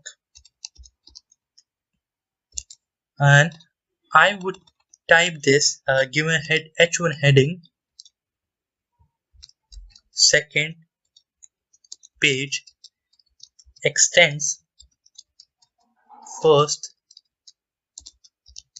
page with a common nav bar. This should work fine. So see the magic. Now the second page extends first page with a common navbar, and this is my first page. Okay, and this is my second page. So you can feel the difference. Like inside my first index.html, but the only thing was the driving force. I would open this and show you that the content of this page is here. This is the h1 line, and this was the content of the first page, and inside the second page this was the content. Okay, but you can see that all other things are common, with the title being different and the content being different. Everything is common. So what I wanted to tell you, show you that when you use the extend functionality of the template, with the I think with the 3 or 4 lines of code, you can clone the first page, all the HTML navbar from the first page to another page, and this will reduce your HTML code as well, and this will help you to make dynamic HTML pages in for future. So what you need to do is you need to create index.html, then you need to define a dynamic block title to it. So okay, this looks fine. Then you need a dynamic block content to it as well, and you need to extend this in the second page as well with the help of this line. Okay, so with the help of only 4 to 5 lines of code, we were able to extend the first page to a second page. So in the next tutorial, I'm going to work with Django templates as well. I'm going to show you more functionality of it. So thank you guys. Thank you so much. Thank you. And in the previous tutorial I showed you how you can use extend as a function to extend your basic template to the other pages as well. So I even showed you, and in that previous tutorial to that one, I showed you how you can render an HTML page, and this is going to be continuation to the Django templates as well. And in this we are going to work with how you can work with Django templates in order to render more things on your front-end application part. But this time we are going to use two things. One is going to be the for loop and one is going to be the if-else part. And before this, I would show you how you can pass variables to your front-end part of your application using the context function, and how you render your variables using a dictionary. So you will get to know all this in this tutorial. So let's get started with it. So first thing I'm going to do is going to define a path. So this basically I'm going to define a URL, my third page, and I would call a function views dot my third page, and I would name this as my third page as well. So I am using this naming convention so that in order you get a brief overview, like this is the third page we are working on. So first I would run my server on my machine. So this is throwing me an error. Why is it so? Because till now I have not defined my third page function in my views. So what I'm going to do, I'm going to move to my views.py file and define my third page, which take request as a parameter, and basically it is going to return and render request and third.html. So basically till now I have not defined third.html yet. So what I'm going to do is going to my templates folder, and inside I'll go to second.html. So I would quickly copy this and create a new file. I'll paste this and I'll change this as third, and even I'll change this also as third. Now I'll save this as third.html, and I hope this will work. And I'll move to my localhost. Okay, this server has started my third page. So you can here see the title is my third page. So third page extends first page with a common navbar. So I told you how you can quickly extend one page to another using an extend function. So now I would tell you how you can extend variables. Actually you are going to extend variables to the front-end application using the context function. This is going to be very pretty good and pretty easy also. So what you can do, you can simply create a variable. I'll create a variable of a data type string with the name hello world. Now what I am going to do, I am going to define my dictionary, and what variable you want to pass. Okay, just to be on an easy way, this is a key value pair. So basically you are passing the variable var with the name also as var. So what I'm going to do, you'll have a quick overview of this. So you will type context is equal to my dictionary. Now you are passing on variable var. So this is your variable. Basically this has a data on the right side value, and on the key side you are naming the name which is going to be rendered on the front end part. And now what I am going to do, I'm going to declare h1 heading, and to initialize the value of the variable I'm going to type var. Okay, this looks good. Now I will refresh this page. Now it says hello world. So this is pretty cool. Now what I can do also, I'll have another variable greeting, and I'm saying hey, how are you? So this would greet the user, but this time I'm going to pass with the name message. So this would help you to understand. So this can be so what I'm telling, greeting is a variable of data type string. So this is the value greeting, and what name I'm going to pass it with the message name.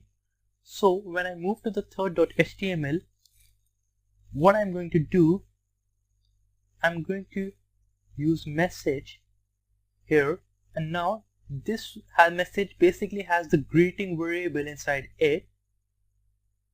So this would print the value on the front end application part. So say it says, hey, how are you? Oh, this looks pretty cool.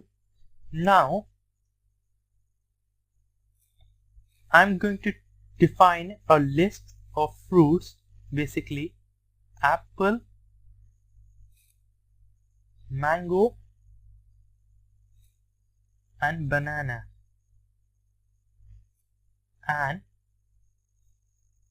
I'm going to pass these fruits using a key value pair. So basically I'm going to pass it with the name my fruits.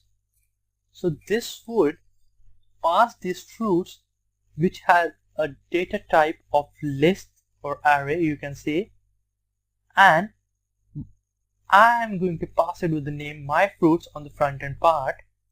And when I move here, I'll create an unordered list using a simple for loop.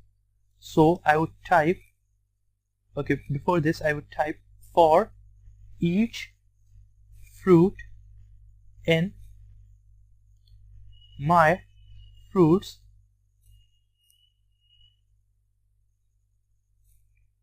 I'll simply end this loop using this template and for, and I'm going to type the list parameter, and basically each fruit is the value I'm going to print. And you can see the magic here. You can see apple, mango, banana is here, and simply maybe sometime you have a large list in your backend part and you want to print it, you can simply print it using a for loop. So even this you could do this like this. Most of we do it like for I in my fruits, you can simply print I as well. So this would also work. Okay, so you can see here even this also works. So this looks pretty cool. We are done with the for loop as well. Now we are going to work with the if else part. So in the views.py you can see I'll declare a variable. It could be of any type, and basically it could be of any type. What you can do is like I can have a brief overview. This is how we use like if, elif, else and endif. So in order to end anything you need to type if, elif, else and endif. So what we can do, okay, we are going to take two numbers, num1 comma num2 is equal to 3 and 5. So what we are going to do, and we are going to take a variable answer, and that answer is going to be, what we can do is answer is going to be num1 is greater than num2. So before this I would print the answer on my console. So what I'm going to do is going to refresh this page. This URL will call that views.py and it says false. So you can here see it says false because num1 has the value 3 and the num2 has the value 5, and is 3 greater than 5? No. So this gets the value as false, and this prints the answer on my console. So I would comment this out and I would render answer as answer and num1 as num1. Okay, and also num2 as num2. So this should work. I'll see. Okay, now you can see, so okay, this is going to be rendered. So num1 is being passed as num1, num2 answer. Now what I'm going to do, I'm going to use an if condition.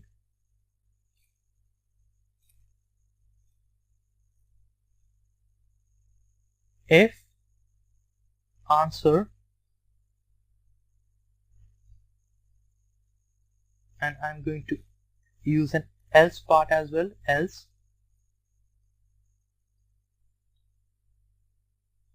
and if. Okay, so you can see this is the same syntax I'm using. So this time I'm only using an if, else, and if only. If answer, if an answer is right, this means what I meant in my views.py file, that if this is true, then num1 is greater.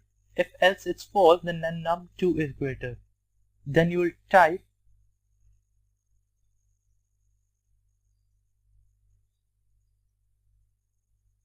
num1 is greater than, okay, we can even do this like this also. What we can do, we'll use curly braces. Num1 is greater than num2. So this looks good. And the else part, we are going to the reciprocal of it. I'll change this as num2 is greater than num1.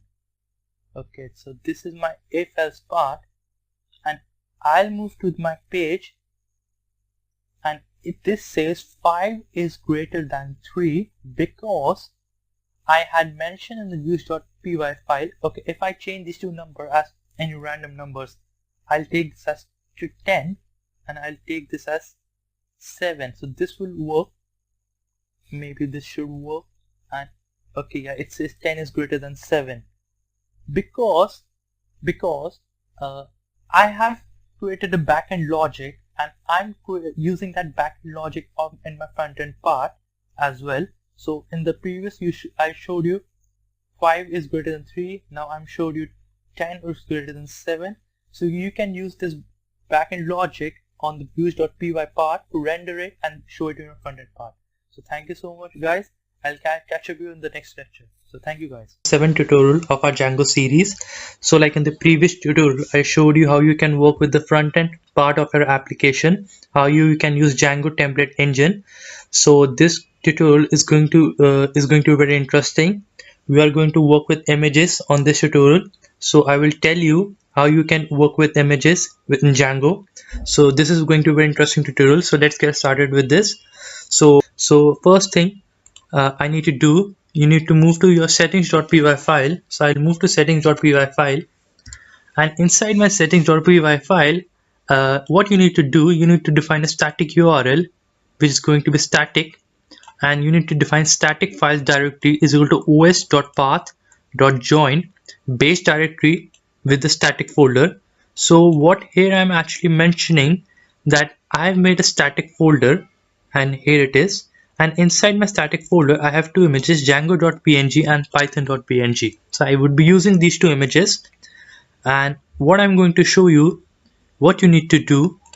So this is the static folder which I'm referring, which I also showed you into VS Code. I'm showing here for a better experience, so view for it. And inside my static folder I have two images, one is Django and another is Python. So I'm referring to this particular static folder, and to refer this particular static folder you need to move into your settings.py file, and you need to define this heading, sorry, this piece of code. Okay, so first I'll create a route. So I'll move to my urls.py file, and I am going to define path my image page. Okay, and I'm going to define a views dot my image page, and I'll give this a name is equal to my image page. So this is going to be interesting. Okay, now my image page, I've defined my image page here. Okay, and I'll define a function inside my views, my image page, and I have given a name here. It is on my image page also. So what I'm going to do, I'm going to define a view. Okay, I'll define a view, define my image page, which takes request as a parameter. Good. And it will return and render an HTML page request, and that name is going to be image page dot html. So this is pretty fine. Okay, the server has been reloaded. Okay, so this looks pretty fine till now. And inside my templates folder, I'll create a new template. I'll click here, new file, image page dot html. Okay, this is fine now. Okay, now to create an image page.html, what I'm going to do, I'm going to take any of the pages here. Okay, and I'll copy this quickly. Okay, now what you need to do, I'll define this as okay, sorry for this. I'll define this as, you can define any name, image page. Okay, so, and what you need to do, I'll open this text file. So this is the syntax how you can load an static image. So what you need to define, you need to define %load static inside your build template. So below this line, I'll define %load static, %load static, and I'll refer to this image. Okay, I'll remove this. Okay, from here, what I'm going to tell you, that this is a bootstrap, and here what you need to do, you will learn about images. So here I'll type images.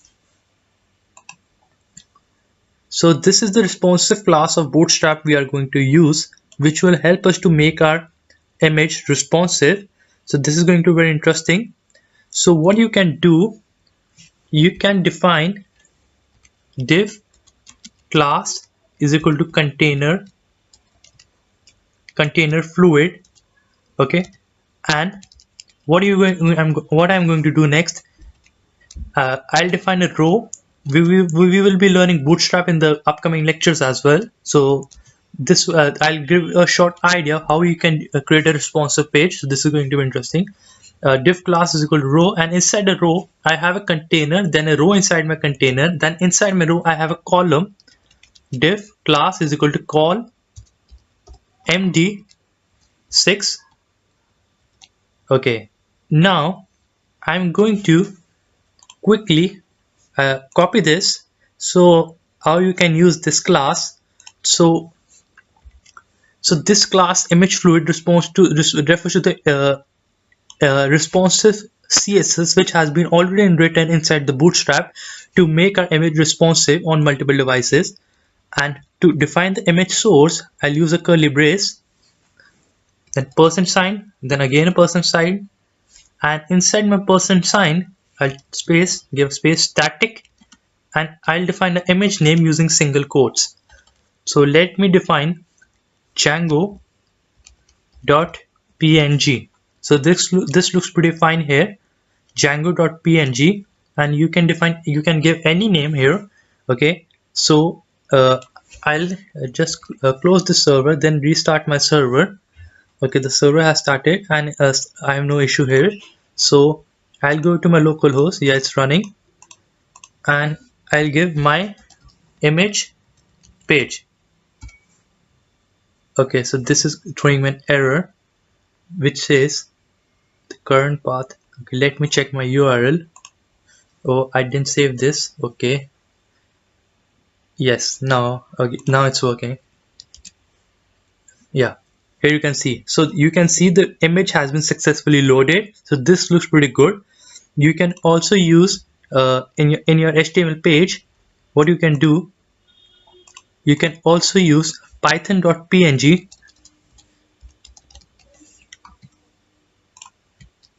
So this also works. So this looks pretty fine.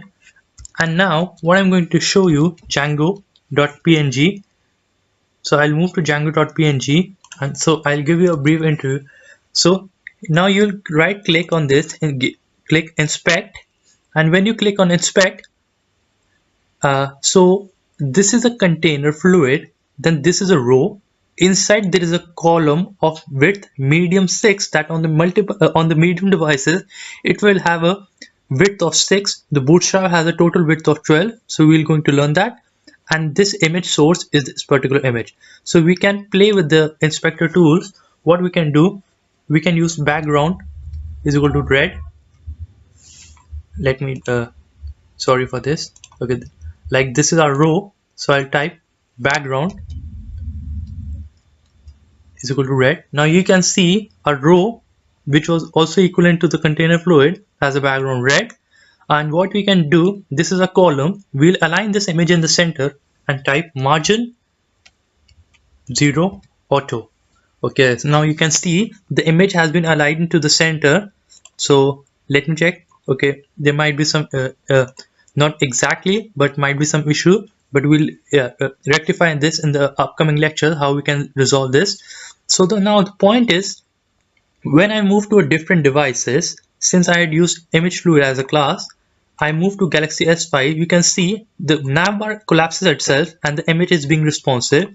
I can move to iPhone X, image being responsive. So this is going to be very helpful in the responsive design than iPhone 5. And I close this, and the best part is when I refresh this page, it's all gone. So because that was temporary, to make this permanent, you need to define the CSS in your HTML page, and I'll define as margin 0 auto. Okay, so when I go to this page, refresh, now this is permanent. So this is pretty cool. So in the next tutorial, I'm going to work with the images, so that would really help you. So guys, thank you so much. So you can go to our repository, have a look at the source code, and next tutorial we are also going to work with the images. Then we will also try in the next tutorial how we can work. First I will let you know about the bootstrap, how we can work with the bootstrap and using images. Then we are going to use the if else logic, how we can render multiple images on a single page using an if else logic. So that's going to be very interesting, guys. I'll catch up in the next lecture. Thank you guys, thank you so much. In the previous tutorial we were working with images, so in this tutorial we are also going to continue working with images, and we will I will tell you how you can show images on the front end part of our application in as well. So today we are going to work with images. So in the previous tutorial I showed you how to show an image, and I applied some bootstrap classes to show that image on the HTML page. So today before we start, we are going to basically have an overview of the bootstrap grid system. So in this grid system, I will show you that there are some predefined classes with extra small, small, medium, large and extra large, and this is the syntax for them: call sm, call md, call lg and call xl for the respective classes. And for extra small, we don't need to define anything. With the practical implementation we'll get to know. One thing you need to observe in this, that the bootstrap container has a column width of total 12 columns. So what you need to do, you can define columns either in the multiple, you need to define them in the multiple of 12. Like either you can define, for an example, a column of width 4, then again 4, then again 4, or then 6 and again 6, because 4 plus 4 plus 4 is equal to 12, and again 6 plus 6 is equal to 12 also. Or if you want to define any other ratio, you can define a column of the width 10 and the next with the 2, because 10 plus 2 is equal to 12. And this way you can define a column width of 12 columns by defining them and giving a proportion with your desire what you want to give to your front-end application. So this is a syntax how you can have make columns plus rows. So we will have some idea. Yeah, this was what I was explaining, that the total width of the column is 12. So what you can do, like here it has been mentioned, the first is of column 8 and another is of column 4. So this was total about 12, and this was a total width of 12, and this would help you. And Bootstrap manages you to help have responsive design of your application. Like in the previous tutorial I showed you how you can render an image using Bootstrap, and with how you can render an image with Django. Then with the help of Bootstrap classes, how you can make it responsive. So let's get started with this tutorial. So I would tell you, first I would go to my VS Code editor, then I would run my server with the command python manage .py run server. So this would start the server on my local machine. And what we can do till the time I can show you one thing. So this is our template which we had made it yesterday. So I would move to the localhost server. So what you can do, this is my local server. So I would move to a route with the name I had defined in the previous tutorial. So I would move to my uls.py file, and my image page I had defined. So I would move to that route, my image page. Okay, you can see an image had been already uploaded on this route and on this page. So basically I showed you how you can see the responsive design. You can press Ctrl Shift I, or you can right click and go to inspect. So this will lead you to Chrome Developer Tools, and from here you can see the responsive design of your application. Like iPhone X shows this way, and iPhone 6, then Pixel 2 XL, then Galaxy S5. So this shows the responsive design. So one thing you notice, as soon as I was on a big screen, the nav bar used to had expanded view, but as soon as I moved to a small screen, so you can see that the nav bar had been collapsed. So this is the beautiful nature of Bootstrap. So this would help you in designing your front-end application. So today what I'm going to do, I'm going to define a path, my image page 2, and in views.py file I'll also define views.myImage page 2 with the name is equal to my image page 2. Okay, so this looks pretty fine. So inside my views.py file I'll quickly copy this and I'll paste it here. And one changes I need to make, my image page 2, and it will have image page2.html as well. So inside my templates I need to define image page2.html. Okay, I will move to my templates folder. Okay, so this is my image.html. I'll quickly copy this, I'll paste it here, and image page 2. Okay, this looks pretty fine. Okay, so till the time what I'll do, I'll remove this code and I'll save it as my image page 2.html. So this looks pretty fine, and I will move to my image page 2. Okay, so it says my uh, image page 2.html does not exist. Oh, I made a mistake here, so I'll rename it as image page 2. Sorry for the error. Now I'll quickly refresh this page. Oh yeah, here it is. So this is image page 2. So what I'm going to show you the beautiful nature of Bootstrap here. So this is a container fluid which you'll always mention. Then inside this container fluid I have a row. Then now I'm telling my Bootstrap to divide this row into two columns, div class, okay, and div class is equal to call md6, and I'm also defining another column of width 6 because I told you that Bootstrap will have 6 plus 6 is equal to 12 as a column width. So I'll also define another column, div class is equal to call md6, and this would, now this you can see, now I have a column of 6 width each, and this would sum up to 12.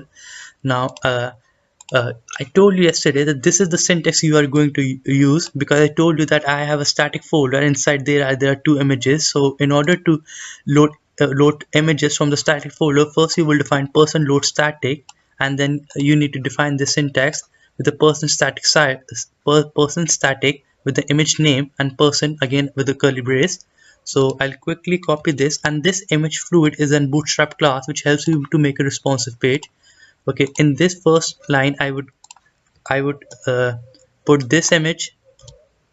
Okay, so this is the image I'm going to put, and one shortcut you can see, I can right click here and click format document with HTML language feature. So what will it do? It will format my source code, and it will help you to better maintain the indentation of the code.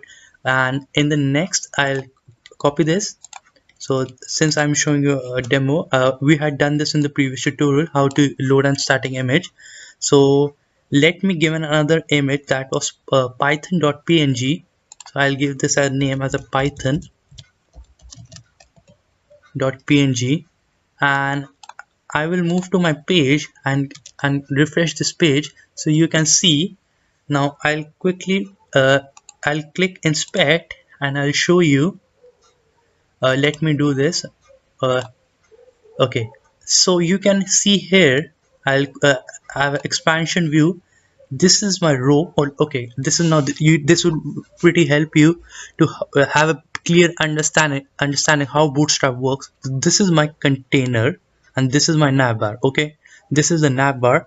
This is the container. I go inside a row. So this was my row. Then a column of width 6. You can, the left portion is my column of 6. Then this is the image. Okay, this is the column of width 6. Okay, then I move to the second column of width 6. Here it is. This was the second column of width 6, and this is the first column of width 6. First, second, and that was the image. But now as soon as I change my display, I move to a Galaxy S5. See the magic? Yeah, it automatically collapses the image, and it helps you to make design much responsive. So you need to inspect element in order to learn about this. So this is again call md6 6 width, and this is the 6 of call md6 in the another. So we are going to continue with this in the next lecture as well. I'll tell you how you can render images and what would be the responsive design of your application. So I'll catch you up in the next lecture. So thank you guys, thank you so much, and yeah, thank you guys. Ninth tutorial, and we're going to work with images. So this is going to be very interesting tutorial and going to be very a quick one. So I will tell you that in this tutorial I've already defined a path with my image page 3, and already defined a function in views.py file, and already defined an HTML page. So I would directly operate on this. So you can check out the code on the GitHub repository as well. So what we are going to do, yeah, you can see here, you can see my this is my views.py file, and I've already defined my image page 2, page 3, page 4. So what we are going to do, we are going to start our local server, which is already started, and inside my local server I would move to this route, my image page 3. So I'll show you some interesting fact about this. So this is our image page, and here you can see that I've defined a row. Okay, I have defined a row, and above that I have defined a container fluid with the heading image page 3, and inside the row there are 4 columns of width medium 3 each. So here you can see 3 plus 3 plus 3 plus 3 is equal to 12, and this satisfies our basic requirement of the bootstrap column query. So here it shows 12 columns. So here you can see 3 3 3 3 is equal to 12, and as soon as I press Ctrl Shift I, you can see okay, and here you can see that this is the source code. Okay, and let me right click and click inspect. Yeah, here it is. Row, column width of 3 3 3 3, and this is on medium device. As soon as I click on Galaxy S5, it will all collapse and will move up to a scrolled view, and this would bring the responsive nature. Okay, let me move to the image page 4.html. This is where going to be very interesting. Here you can see the key difference. You need to observe a key difference here, that here I had defined medium 3 MD. I had defined a class inside the bootstrap which was defined in the grid system as well. I'll show you in the grid system. Yeah, here it is. This was small SM MD LG XL. When I have not defined any class, whether it is medium MD SM small XL extra large, I have all I'll move to this. Here you can see I have defined medium in this my image page 3.html, but now when I move to my image page 4.html, I have not defined any class. So here you can see the gap. So there I have not defined any class here. So you can have a view for it. So this is called MD3, and this is only called 4. You can make it as 3 as well. This is called 4.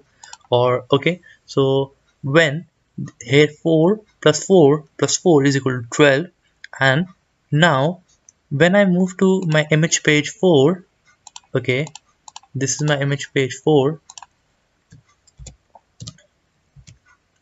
Here you can see this is 4. I'll click on inspect. Okay, okay, I'll show you one thing. This is row 4 4 4. Okay, but I told you that I have not defined any class here, whether it is a medium, small, extra large. Now when I move to Galaxy S5, here you can see the magic. Now here it also stays as 4 4 and 4. So this wizard up to 12, and this was the difference I wanted to show you in the my image page 4.html, that here I have not defined, like this is page 3, I have not defined any class here. Sorry, in this I have defined a class. In my image page 3.html I have defined a class, but image page 4.html I have not defined any class. And when I move to my uh, uh, image page 4.html, this is 4 plus 4 plus 4, but as soon as I move to a smaller device, it still remains 4 4 4. It does not collapse. So this says that if for every device you want this structure, then you don't define a class, then bootstrap will automatically maintain this structure. Okay, now we are going to do one small exercise. This is going to be quick. Okay, I'll define my image page 5. Okay, I'll be quick with this. Image page 5. Okay, now I'll move to my templates. Okay, I'll move to my templates.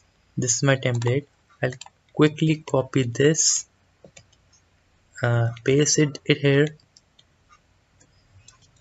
Image page 5.html.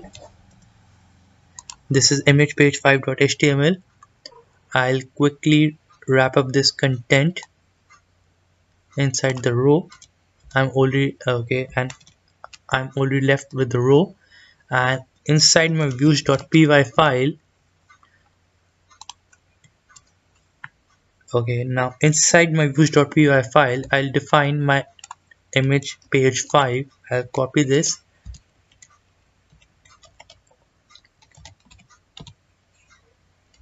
and here you can see, and this is going to be 5, and this is 4. Okay, and this is going to be 5, and I'll change the heading here. So this here you can see, this is the benefit of using Blade template engine. You can quickly define your templates. Okay, now I'll move to 5. Okay, now this looks fine. This is an empty page. Okay, but now inside my urls.py file, I will be taking a string parameter with the image name. Okay, I'll be taking a string parameter with the image name, and inside my views.py file, if you have any doubt regarding how you take parameter inside a URL, you can refer to my previous tutorial. So image name is going to be my new parameter. Okay, and what I'm going to do, I'll define a variable image name will take this parameter image name. Okay, let me define this as my image name. Okay, and if and I'll perform another operation, my image name. This is a simple Python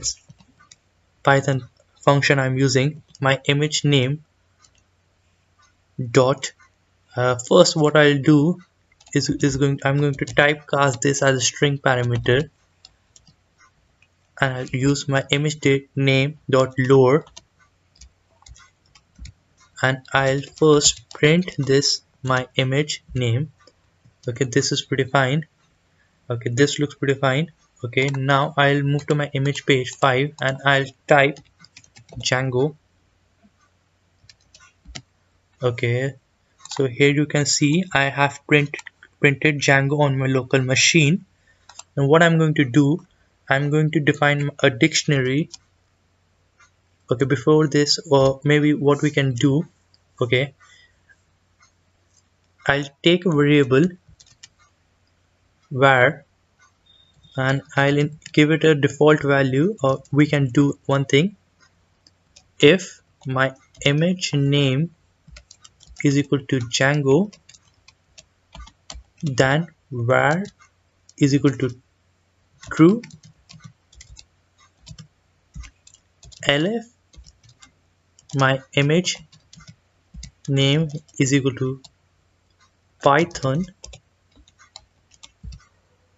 var is equal to false. Okay, or you can do or maybe or let me you can do one thing, var is equal to false. And now what I'm going to do, I'm going to create my dictionary, and I'll pass var as var. Okay, now context is equal to my dictionary. Okay, this looks pretty fine till here, and I'll save this. So my server is running. Okay, now when I'll move to my image page 5.html. So what I'm going to do is I'll quickly copy the image syntax here. What I'm going to trying to do, I'll show you that this is you can copy this.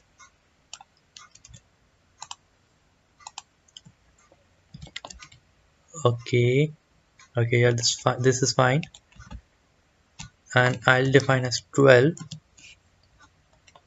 Okay, for your convenience you can use it as called md12, and in another one,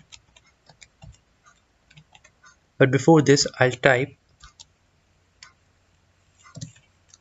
%if var. I'll use this block, else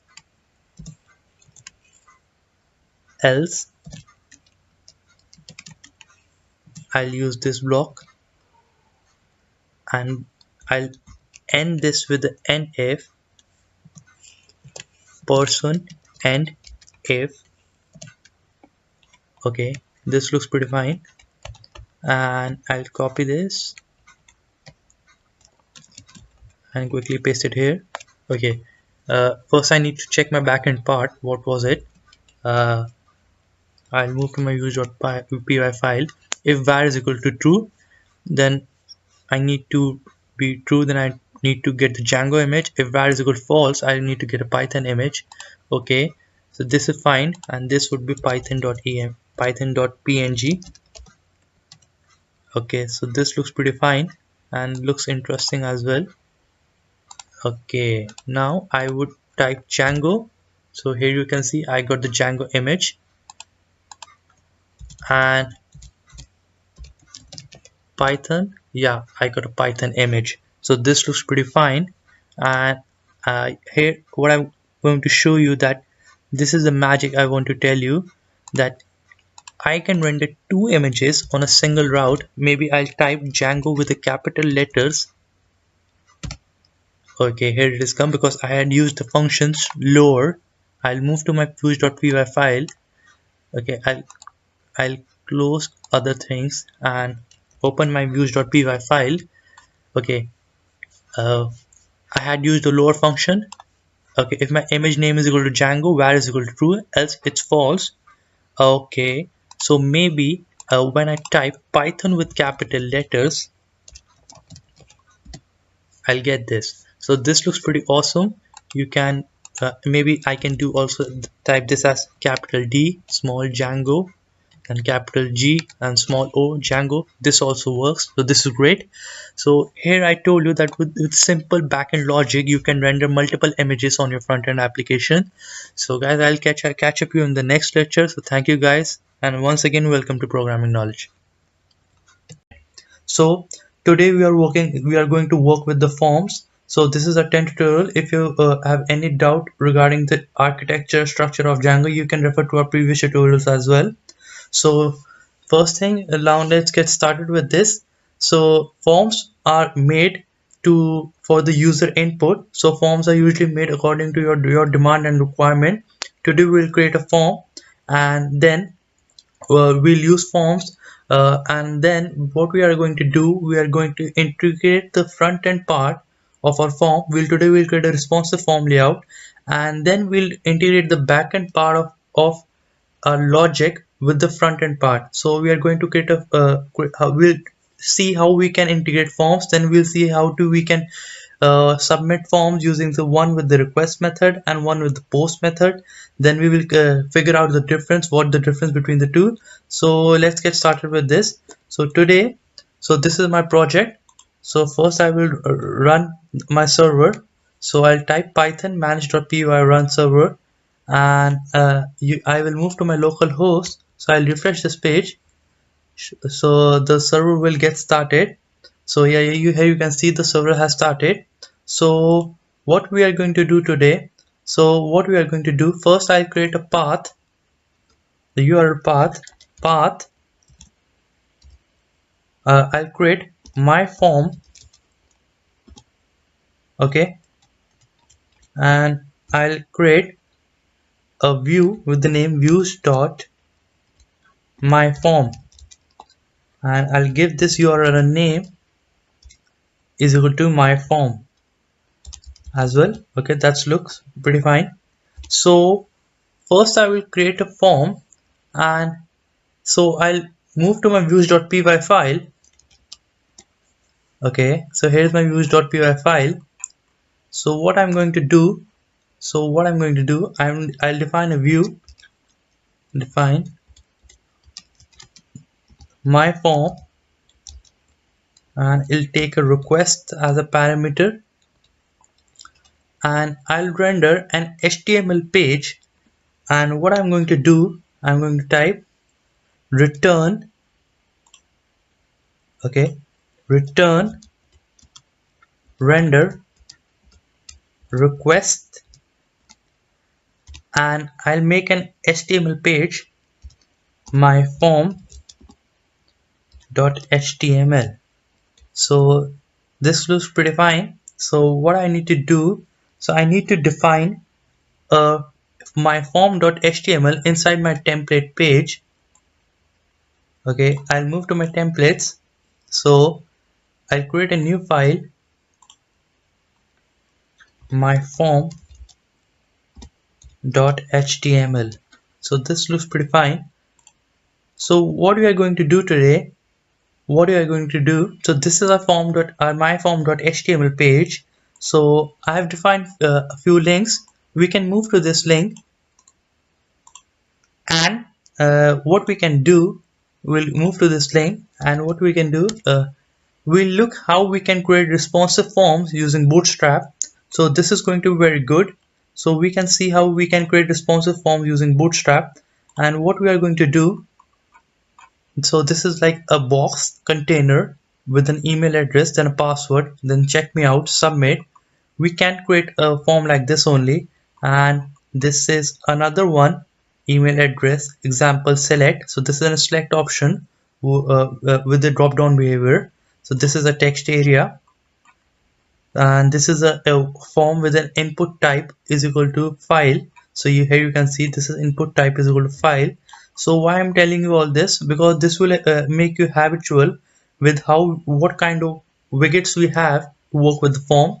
Then this is all about sizing, and this is this is select, and this is read only. You can read this only, no edit allowed here. Then read only plain text. So this is how we do. So this is one of the range inputs.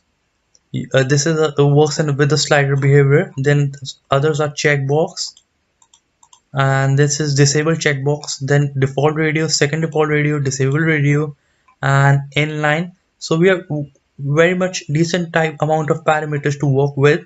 And then this is a form group. So this is form grid, this form row. I'll explain all this how you can make a form, and we'll start this from scratch, because this is going to be very one of the important parts. And let's get started with designing our front end part. So first I'll do, I'll just simply pick any template, and I'll paste this, because I have to extend my index.html to my form page. So I'll change this name, my form. Okay, now, okay, I'll remove this line. Okay, and I'll give a heading h1. Let me give a heading, my form. And what I'm going to do, I'm going to go to my localhost and type /my form. Okay, so this is my form. So I've defined the heading to make sure that the template is working. So what I can do next is I'll move to this page, and what you can do, you can have a simple layout. Okay, you can have any of the simplest layout. Let's start with the simple one. So we'll pick this. Okay, or if you want me to, we'll make this from scratch. Okay, first what you need to define, you need to define a form group. So we'll define a form group. So for first we will define a div class is equal to container fluid. Okay, this is a container. Then inside this we need to define a row. Then I'll define a column called medium of size 6, or you can say width 6. Then I need to define a form. Okay, so this will pretty fine. Now what do you need to define inside of, you need to define a div class is equal to form group. So I'll use this div class is equal to form group. Okay, so what do you need to do? So I'll use another. Okay, let's proceed with this. So you can see that for two inputs there are one div class is equal to form group, and another is also div class is equal to form group. So suppose we are having two inputs, div class is equal to form group. So here you can see I have a container, then a row, then a column of medium width 6, then a form, then I have two form groups. This means I'm going to define two inputs. So one is input type is equal to text. I'll give this ID as my text, and name is equal to my text as well. And I'll define what you can see. They have defined input type is equal to email, class is equal to form control. So I'll define this class to this because this class is necessary. Form control. Okay, so this looks pretty fine, and I define a label for my form. So here you can see they must define a label for. So I'll define a label, my text,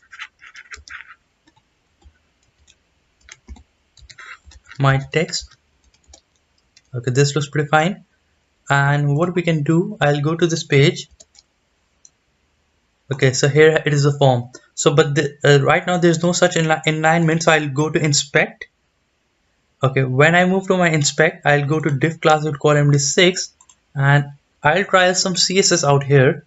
So I'll do margin 0 auto. So this looks pretty fine. My form gets to the center. Okay, I'll do this.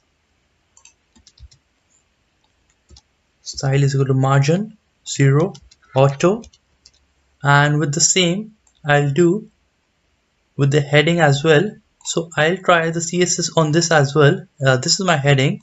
So let's do something. Text align is equal to center. Okay, this looks pretty fine, and I'll give a little bit of a margin. Sorry, I'll give margin top, and I'll use a relative unit, and this is in terms of rem. So you can simply you can copy the CSS, and this is a key shortcut. You can work with this, and I'll put a style tag here, and I'll paste the CSS here. So this looks pretty fine. So, and I'll right click here, and I'll say format document. Okay, this format document. Oh, this isn't working. I'll check if something is okay. And I have defined a heading, and I'll do some changes. Okay, I'm having some issue with this. Okay, now this is fine, right? Yes. So I have a heading. Okay, now this looks pretty fine, and you can see I have a form with my text, and I'll do the same. Okay, I'll copy this quickly. Okay, I will define a text area. So this is a text area. So what we can do, so this is a text area, and we have defined rows for it, for how much rows we want. So we'll quickly do this. Okay, let's do this. Text area class is equal to form control. Okay, rows is equal to 3. Okay, before this I'll give an ID to it. ID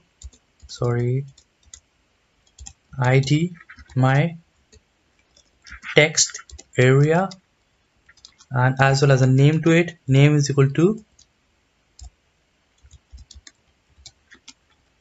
I'll give this a name as well, my text area.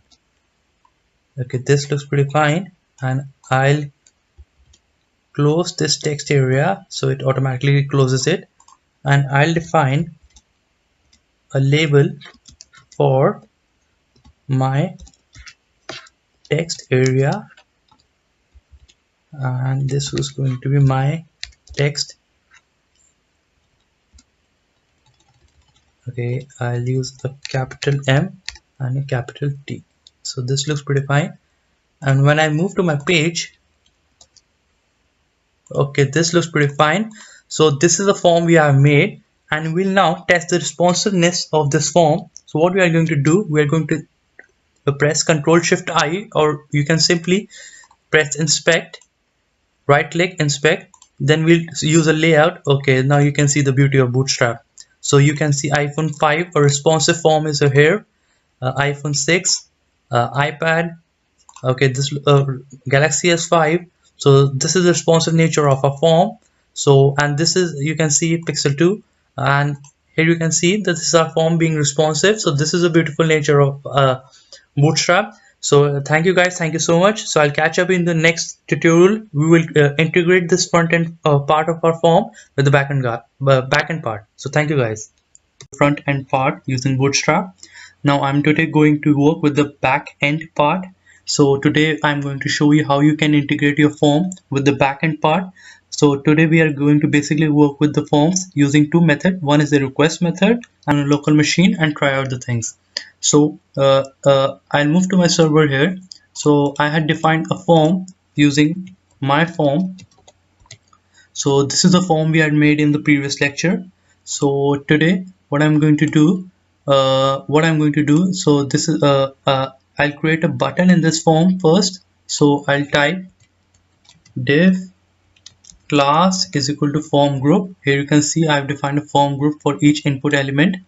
So form group. Okay, now I'll define a button. So this button should be type is equal to submit, because I'm going to submit this form.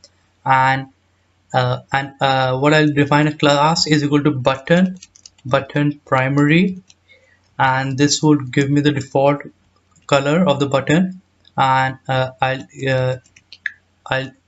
type this submit as the button value to be shown on the front end part. So I'll go move to this page, and so this is my button. I'll right click here, quickly to inspect what changes I can do to make this more responsive and better. So I'll do margin 0 auto. So this is the margin 0 auto is done to center the element. So this doesn't work. I'll try display block. Yeah, this works. So I'll copy the CSS quickly, and I'll create a style element here, style, and I'll quickly copy this and paste it here, and this looks pretty fine. So I'll refresh this page. Yeah, now the button, okay, now now the button is in the center. And now till now I've only defined the form, and two things I'm missing in this form is, one is the method, and another is the action. So how you can work with these two things, so we are going to cover in this tutorial. First I'll go to my views.py file, and then yours.py. So I'll define a path here, path submit my form. And what I'm going to do, submit my form is going to be URL where I'm going to submit the form, and views dot submit my form, and name is equal to submit my form. Okay, now this looks pretty fine. So I have not defined I'll define a submit my form in method in my view file. So I'll go to quickly go here, def submit request. I'll take request as a parameter, and first I'll do return HTTP response, or let me do one thing. Okay, I'll define my dictionary here, and var1, I'll define a var1, var2, var3. What I'll do, request dot method. This would be the value of my var3. Okay, and okay, I'll do one thing. I'll keep this as method, and this would be request dot method. Okay, so, and I'll define a JSON response of my dictionary. I'll quickly cover all this thing. So what I'm going to do, this was my form. So I'll define first a action. I'll define a method here, and that method first we will work with the get method and then the post method. Okay guys, so this is the get method here, and get method and post method have a difference. So we'll get this in our tutorial, what's the difference between the two. First is the get, and I'll define an action. So what I'm going to do, I'm going to use the shorthand property to how to specify a URL. I'll define person URL, okay, person URL, and then a person sign. So you can be a little bit familiar with this. So I've defined a shorthand notation, curly braces, person URL. Then I'll define a name between these single quotes. This is person sign, then the curly braces. Okay, I need to define the name where I have to submit and pass this form, and the name should be this. Name is equal to submit my form, and I need to submit my form to this route which has having the name submit my form. Okay, so I'll go here. So now I think this is pretty fine. So I have defined a URL to submit my form, and this form will be submitted to that, okay, that route. Now I have method defined, the method as get, and action is this. Okay, now what I'm having an error, and that is I've not defined the value of my keys in my dictionary. So what you can do, okay, first what I'll do, I'll comment this out and comment this out. Okay, so first I'll show you one thing. Okay, line, I'm having an error, yours.py line 2.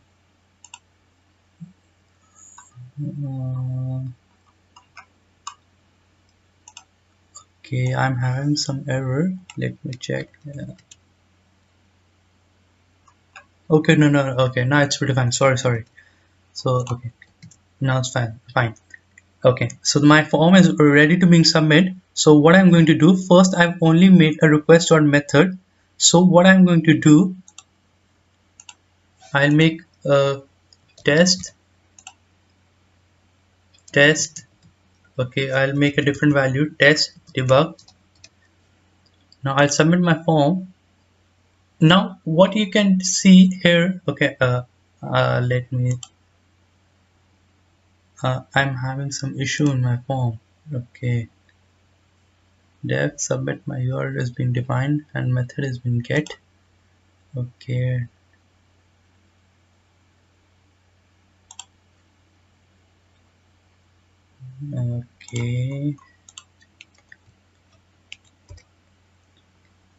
I defined a URL. Okay, submit my form,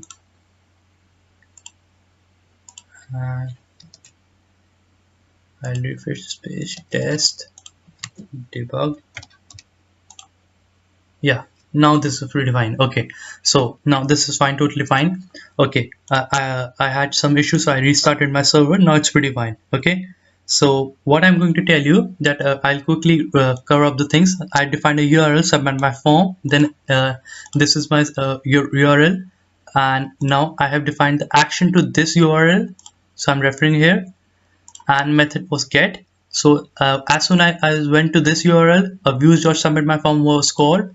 So when I went here, what I saw, I returned a dictionary, a JSON response only mentioning the method. So this method was basically get method. So what I got here, the method is get. Okay, so how you can derive the values?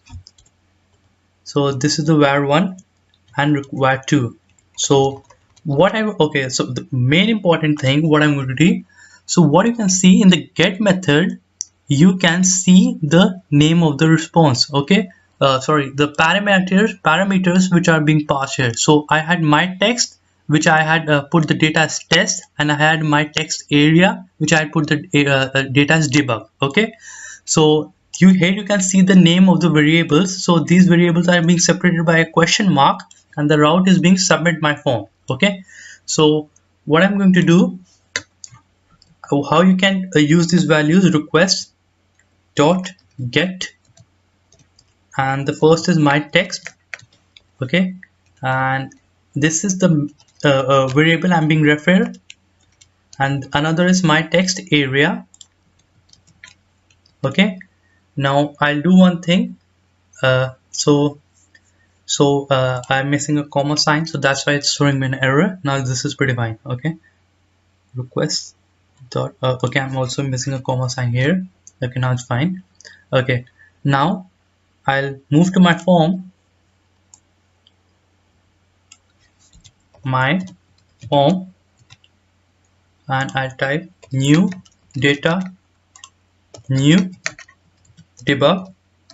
Now here you can see var1 is not defined, var1 is not defined. Okay, why is it throwing me an error? Okay. So this is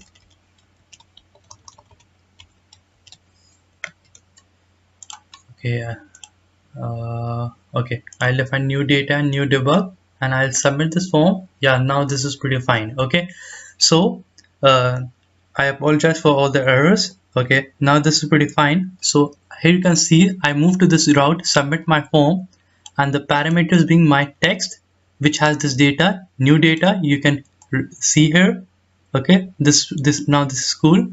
And then I had another parameter, my text area. Here you can see with the values new debug. Now here you can see this is new debug. Okay, and the method is get. Okay, so this is the difference. Here you can see the parameters on the upper hand. So here you can see on the route the parameters are being visible to you. So this is the first property of the get method.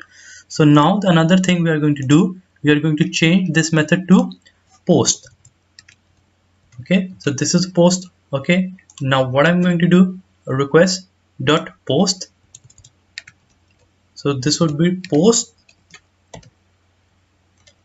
request dot post. Okay, so this is the another change I'm going to do. Now the difference between the two, first the method gets changed, and now the variables on this route won't be visible on the post method. Okay, so I go my form. Okay, I'll type some Python here, Python Django framework. Now I'll submit this form. Okay, now it says CRF verification failed because when you submit a form with the post method, you need to define a CRF token. So I'll quickly type %CRF underscore token, and this looks, now this is fine. Okay, so I'll make a submission here. Okay, I'm using an error. Okay, %CRF token. Okay, I made a mistake. Sorry, I made a mistake with the two curly braces. Sorry, I'm really sorry for this. So now this looks pretty fine. So I'll go back to my form. This is Python Django framework. Okay, now this is still showing me an error.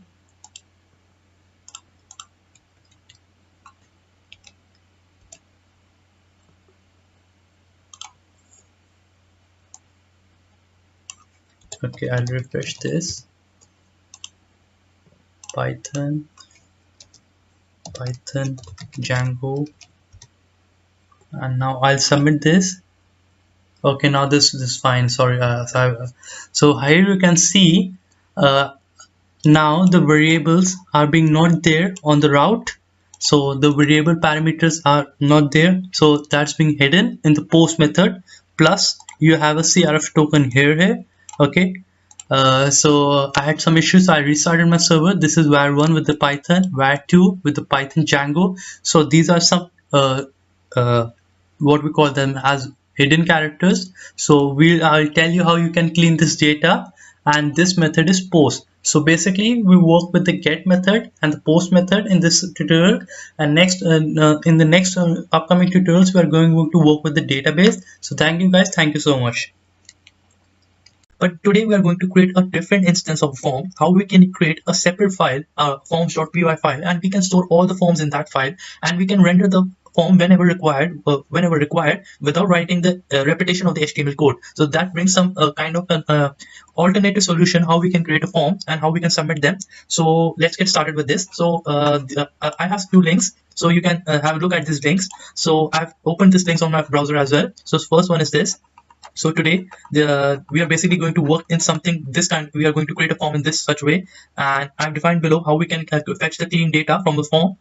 This will remove the special characters and special characters, and this is the widgets in the form. So basically there are different types of widgets. One is a text input, number input, email, URL, password, hidden input, date input, date time, time input, text area. Then some other also checkbox, radio select. So there are file input. So these are some like many options in the form, and how you can render the form on your front end part using today we are going to work with a different alternative solution. So let's get started with this. So what we'll do first, I'll have a quick recap of the last lecture. First I'll open my file, urls.py file. So like in the previous tutorial I showed you that we created two URLs, one to render the form, that was my form, and another was the URL to submit the form. So I used to render a form using my form, then I used to submit that form, and we used to move to this URL. Then then we had a backend logic. Then we can process the form data at this URL. Okay. So today what we are going to do, we are only going to create only one URL, and we'll only create one URL and work in such a way that it will help us out to do both the things. So first what I'll do, I'll create a URL path. I'll define my form 2, and I'll call a view function views.myform2, and I'll define the name to it. Name is equal to my form 2. Okay, so I've defined this in such a way that you don't get confused with the previous one. So today we are going to work with my form 2. Okay, now what I'm going to do, okay, this is my app file, and inside my app I'll create a new file with the name forms.py. Okay, so this looks pretty fine. And what we are going to do, so I'm inside my forms.py file, and I'll move to this link. Okay, so today the very first line you need to type is from Django import forms. Okay, so what you need to do, from Django import forms. Okay, so why I'm doing this, this would help. And first I would run my server, python manage.py run server. So this would help me to know if there's any such error. Okay, the server will tell me. Okay, so from Django import forms, and now you'll create a class for your form which will define. Okay, I'll create a class. Class is equal to feedback feedback form. Okay, I'll have a small b. Sorry, feedback form. And what I'm going to do, I'm going to do forms.form. Okay, so this is the syntax you need to follow. Okay, now we are done with this. Okay, now I'll define two fields here. One is the title, okay, and another one is subject. Okay, so I'm going to define, and what I'm going to do, I'll create a char field, since forms.char field. Okay, and forms.char field. So this looks pretty fine. Okay, I've defined two char fields here. So I'll give a name, I'll give a label with the max length. I define label is equal to title. Okay, now this is fine. Label is equal to we can call it as subject description, subject description, and I'll define a max underscore length is equal to 50 for this. And in the same way I'll define max underscore length is equal to 200 for this. Okay, now what I'm going to do, I'm also going to add a different attribute here. Here you can see that I can also define widget is equal to forms.text input. Okay, so I'll copy this, and in this way you are going to text input here for this. And for this one, what I'll do, I'll change this to as text area. Okay, so if I'm not wrong, I'm correct with the spelling. Okay, this is text area, right? So here you can see this is text area, this is text input. Okay, so I have created the form successfully. So this is the form. What you need to do, from Django import forms, class feedback form, forms.form, then title, with both of them having a label of title, subject description, max length, and the widget being the text input and the text area respectively. Now I'll move to my views.py file, and I'll define my form 2 will take a request as a parameter. And before using this, what I'll do, I'll type from dot forms. So basically I'm referring to this file from forms.py, import star. So you can import every form you want. Okay, now what I'm going to do, I'll put an if condition, if request dot method is equal to post, okay, lf, just for the basic understanding I'm doing this, request dot method is equal to get. So for the same route we are going to check if the request method was get or post, okay. So if it was a get method, so what I'll do, I'll create a form, and that form was, this was the name of my form, feedback form, okay. So I have a feedback form, and okay, so basically this is equivalent to this, okay. So this is just for having this is equivalent to this. And what I'm going to do now, I'll have execute a pass statement here. I'm keeping a pass statement till the now that it doesn't show me an error, and I have a form. And what I do, I'll return render request, and I'll first define my dictionary is equal to form, okay, and I'll pass this form, and I'll then request, and I'll make up my form 2.html, okay, and context is equal to my dictionary, okay. Sorry, I'm wrong with the syntax. Now this is fine, but right now I have not defined my form2.html, okay. So I'll go to my templates folder, and I'll create a new file, my form2.html, okay. Now what I'll do, I'll extend my template, so I'll have any page. Suppose I'll have this is a second.html, okay. I'll have this page. So basically right now what I'm doing, okay, so I'll change the title, my form 2, okay. What I'll do, I'll create a form. Now that's it, I'll create a form. And now what I'm going to do, basically I had rendered the form, so what I'm doing, I'll define the logic when I get to the post method. So define my form 2. So if the request or method is equal to post, till now I've defined a pass statement, we'll define the logic. But if the method is get, we'll create the form, okay. We will get the form from that class, and then we will render that form to my form2.html using the dictionary. And now simply we'll move to my form and simply type form dot as underscore p, okay. So I'll restart my server, okay. Now this looks pretty fine, so this should work now. Now I'll go to my local host, so the server has started, and I'll go to my form 2. Oh, now you can see like the form has been made. So I didn't write the HTML code. So what I did, I'll move to my forms.py file. I had defined the title and subject. I've already defined the text input as well as the text area. Then I went to my views.py file. If the request method was get, so I had initialized the form, then I had rendered on the page, okay. And then when I went to my HTML page, then I had without writing the HTML, I was able to successfully add the form using the HTML. Using this by rendering the form, okay. So what you can see, so as underscore p means as paragraphs, okay. So when I move to my page, so I simply click on Control plus U. So this will give me a source code. So what here you can see, here the form has paragraph tags P, okay. So this means form was rendered using the paragraphs, okay. Now what you can do, I will type form as table. So when I move to my page, now here you can see the form has been rendered using a table. So table row, table heading, table data, then table row respectively. Okay, so this is fine, right? Okay, I'll zoom this. Okay, this is here you can see this had been rendered using a table. Okay, and when I did form underscore as p, so this means it was paragraph. So I'll also do this. I'll refresh this page, then Control U. So here you can see this was paragraph. Okay, here you can see p for paragraph, and another. Now also one you can undo. You can say form as ul. So this would give unordered list. So I'll refresh this page. So you can here bullet marks. This represents an unordered list. So I simply Control plus U now, and you can see here you can see here's the form. Yes, yeah, here's the form. You can see list has been declared, list item, and the form has been rendered using a list. So in the next tutorial, we are going to continue with this, and then I will tell you the basic part where if the request method had been the post. So what I'm going to tell you, if the form will be submitted on, so what will happen. So next we will try to style up this form, as well as how we can render the errors, and how we can fetch the clean data, and how we can check the validity of the form. So this would help us really. Previous tutorial we were working on forms, so we had made a form using a form template engine in Django. So I had made a file named forms.py, and then I had made a form. So this is the look of our form. Then in views.py file, I defined two methods. One was a request.method is equal to post, and one was the get.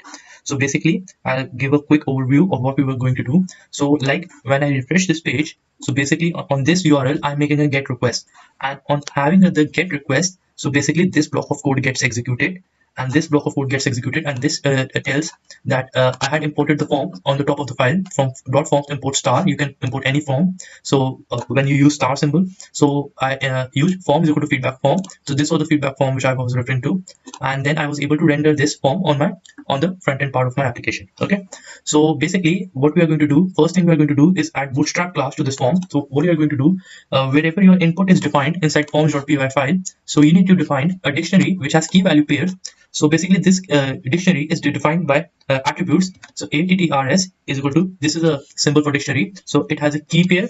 Okay, basically at the left it will have a key, and then on the right it will have a value. So basically these attributes could be anything, which could be name, id, class, which refers to the basic HTML syntax we follow. So what I'll do, I'll define an attribute class, and I'll give it a value of form control. So most of us would be thinking, why only form control as the class? Because this is the default class present in the bootstrap, so this would make a form responsive. And for the another text area, I'll do the same. Okay, I'll basically quickly copy this. Yes, and yeah, now this is fine. So when I move to my page, I would see bootstrap has been added to my form. Yeah, here you can see the bootstrap has been added to a form, but this isn't responsive. So what we are going to do, I'll go to my form.html, and I'll add a div. Class is equal to call medium 6, and I'll put this form inside a div. Okay, and what I'm going to do, okay, to get the form on the middle of the page, I'll define a style. Style is equal to margin 0 auto. Okay, now this is fine. Okay, yeah, now this form is in the center of the page. Now this is good. To check the responsiveness, I'll press Ctrl Shift I, and yeah, now this looks good. Okay, there is some issue. Okay, yeah, it's fine.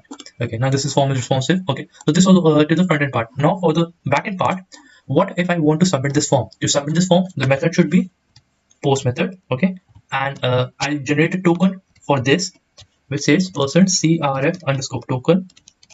So a token is necessary when you submit the form via post method. Okay, and this is the form which I had rendered, and additionally I need a button also. Button type is equal to submit, class is equal to btn. So this is a short form, button primary. This is the default bootstrap class, and I'll give the submit. Okay, now this is fine, and I'll when okay, so here comes the button. So I'll give a little bit of style to this button. Style is equal to margin 0 auto. Yes, okay.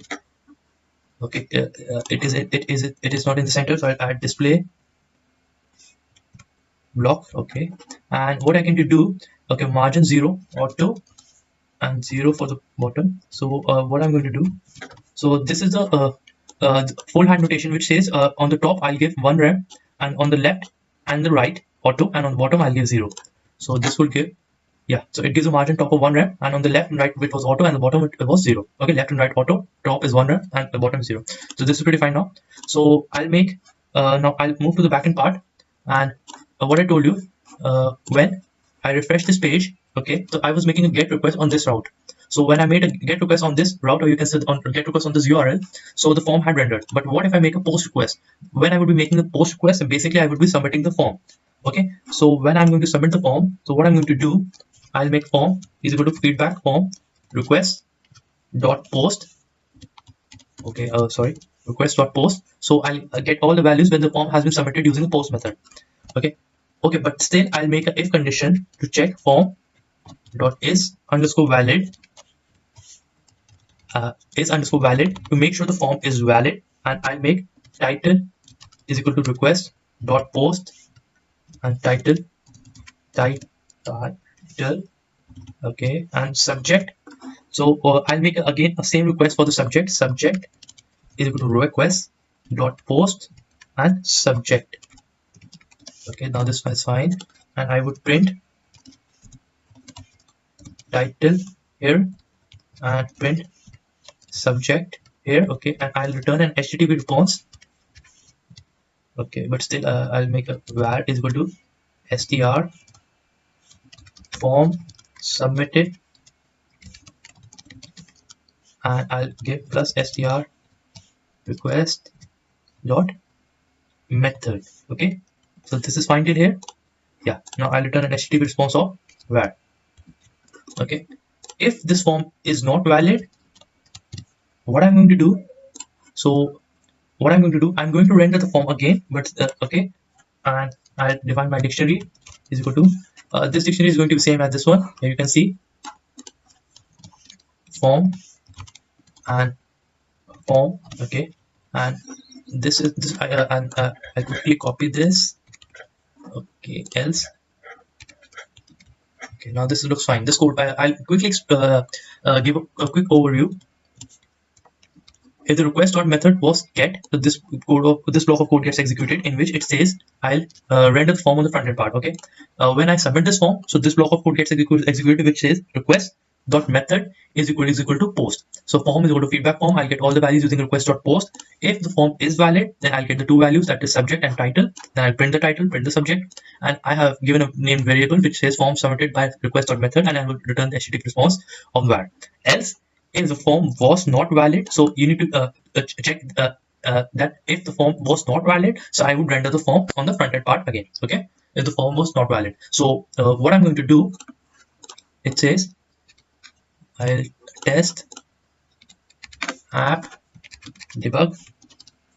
Okay, but okay, before this I'll restart my server. Okay, yeah, now it's fine. Okay, I'll refresh this page. Okay, now when I refresh this page, I made a get request. So I rendered the form of the front end part. So test, I'll give a title and say app debug, and I'll make now submit this form.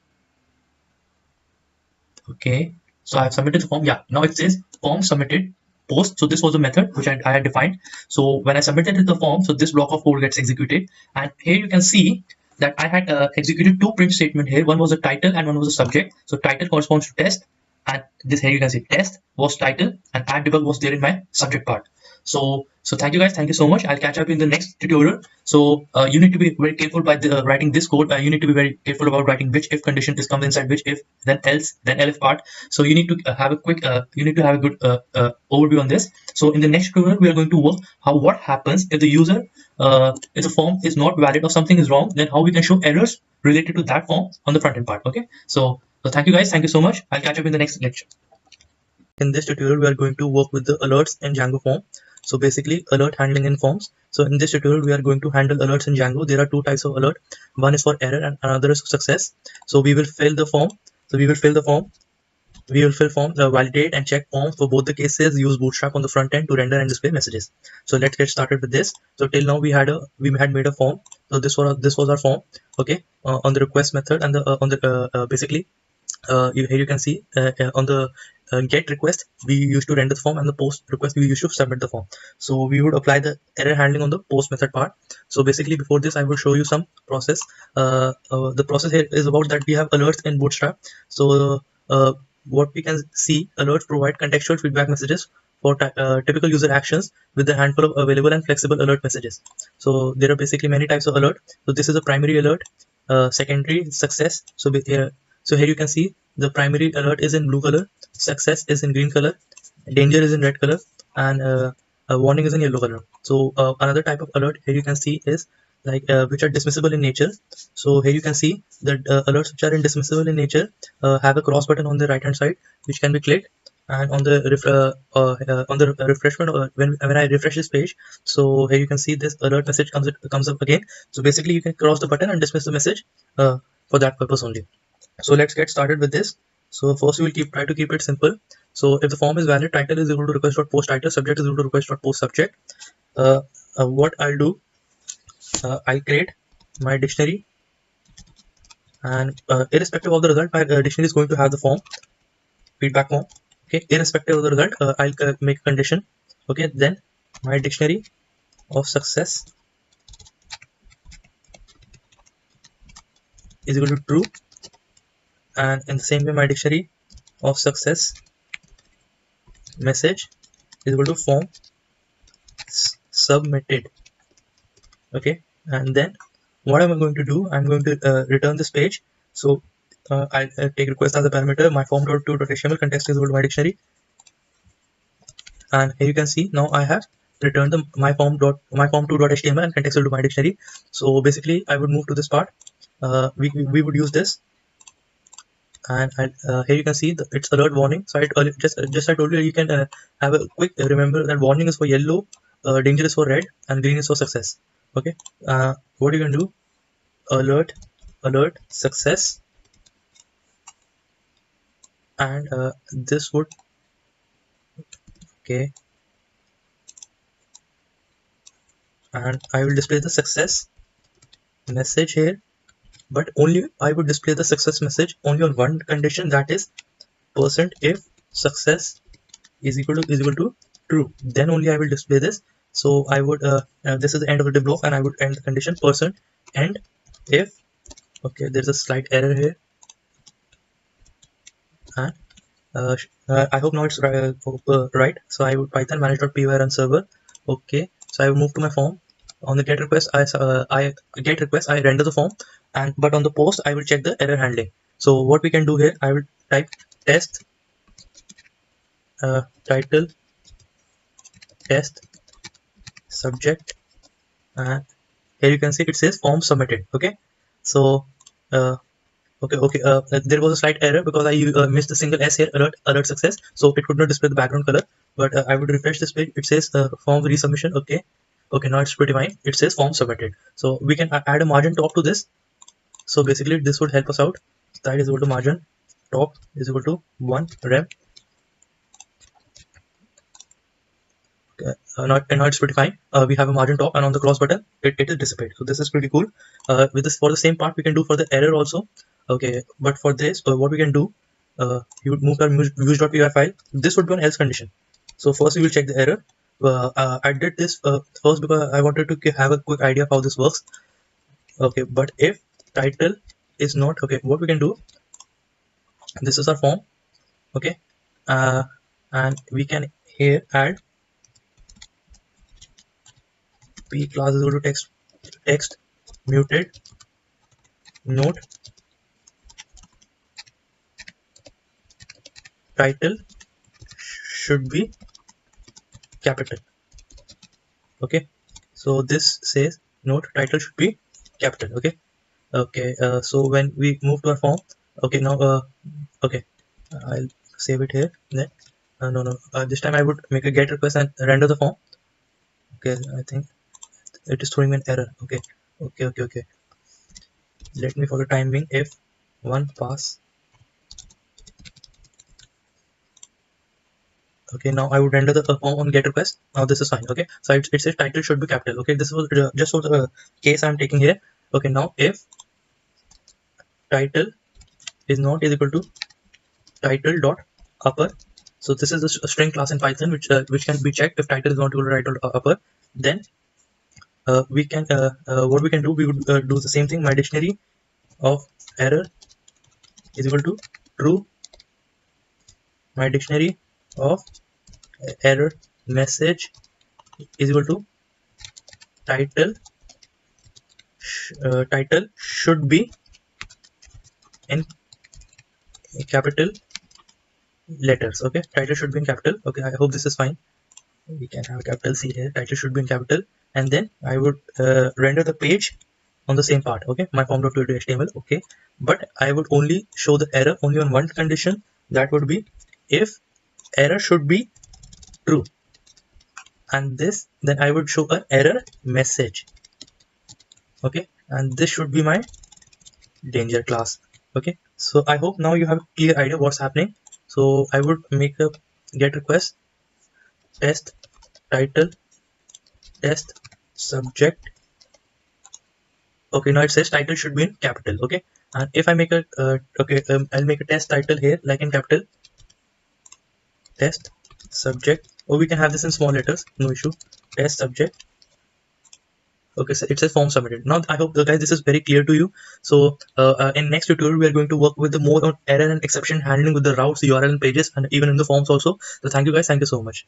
Basically in the 14 tutorial we used to request we used to make a get request to render form, then we used to make a post request to submit the form, then on the basis of that we used to have alerts, either it is a success or error. Okay, basically in this one what we are going to do, we are going to that there can be multiple errors in the form. So like suppose I'll add a new entry to this, and the entry would be email. Okay, so here I'll give it as a title as email. Yeah, so email is a new title to my form. Email is a new field added to my form. Okay, now in use.py file I'll also request email is equal to request dot post, and I'll take email as a parameter. So here you can see that in my forms.py I added a new field email, forms.char field is equal to email, and in the very same way it was a text input. Okay, then I requested for email. Okay, now what I'll do, here we were trying to see that there can be multiple errors on the page. So what we are going to do, I'll define an error flag which should be false in the beginning. So what we are going to do, so first if title is not equal to title.upper, so I'll quickly remove all this. So what we are trying basically try to convey the idea that there can be multiple errors. So if title is not equal to title.upper, then error flag is equal to true, that error is there. Okay, and error message is equal to title should be in capital. But this time one thing I'm going to change, that errors is an array, or what you say a list dot append error message. Okay, so this is fine. In the same way what I'm going to try to do that, so here you can see that this is an extension to the previous tutorial. So what I'm trying to define here, I'll define a regular expression regex. Okay, and so basically this regex is used to define the email address. So here you can see a dot symbol with the @ symbols. So what I'm going to do, regex. Okay, so basically I have my email. If not, so before this I need to define an import re. So this is a default library in Python to use regular expression. So what I'm going to do, I have imported the library, regex is there, email is there. So if not regex, re dot search. So search is used to determine the match the regex pattern, regex comma email. Okay, if this happens, then what I'm going to do, yes, error flag will remain true, and errors dot append error message will come, but this time the error message would change. The error message would be error message is equal to not a valid email address. Okay, so basically I'm trying to convey the idea that there's an error. So I'll remove this line, if not re. Okay, so basically I'm trying to convey that idea that if title is not equal to title or upper, that error flag remains true. Error message would be this, and this would be dependent. This would be appended in the errors list. Okay, yeah, good. Then I made a logical. I made a if condition which state logically that if this is not a match or a search, then error flag will remain true, correct, and error message will be not a valid email address, and this would be appended in the errors list. Okay, okay. New condition would be next condition. If error flag is not equal to true, if error flag is not equal to true, so this is the third if condition, but this all if else condition depends on your logic part, how you can make them. To be on easy, I'm making in such a way, if error flag is not equal to true, that there was no error, means error flag is not equal to true, then success is equal to true and success message is equal to form submitted. Okay, so now what I'm going to do, I would render this to my form2.html. Okay, but I'll give a quick overview. If title is not equal to title.upper, then if not regex.search. If error flag is not equal to true, then this return render request my form.to.html context is equal to my dictionary. So this would help me out in this. So but before this I need to update my dictionary. My dictionary is equal to, I'll update my dictionary. My dictionary of error is equal to error flag, and my dictionary of errors is equal to errors.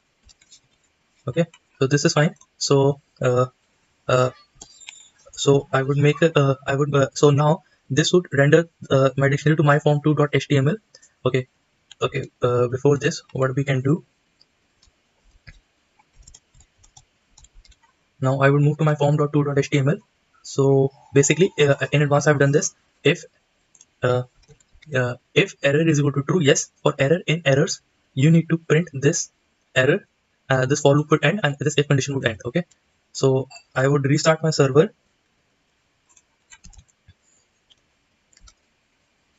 Python manage.py run server. So when I make a get request to my form, so here you can see an email has been added. Okay, I'll make a title test. Okay, I'll keep this in lowercase, test title, test subject,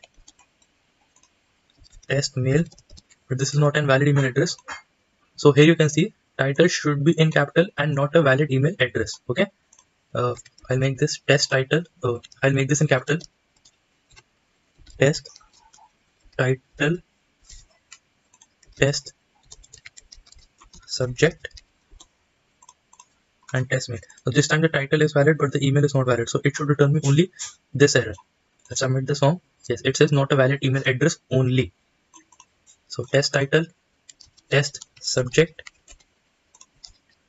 test user @mail.com. So it says form submitted. So I have gone through all the test cases. My form has passed. So with this, you can see that how the logic works. So basically, in the template part, what I'm trying to do was if error is equal to true for error in errors. So basically, I'll move to my views.py file. Here you can see my errors was this error arrays which I had made, and this was the error flag. So basically, even what you can do also print my dictionary. So this would help you to get a better idea. Test title, test, and test mail. So it says not a valid email address. Okay, and what it says, yeah, here you can see the dictionary is like this. The errors has not a valid email error, not a valid email address, and error is true. So this is how you can work with this. Thank you guys, thank you so much. So you can test with multiple test cases and it will help you to understand the logic part.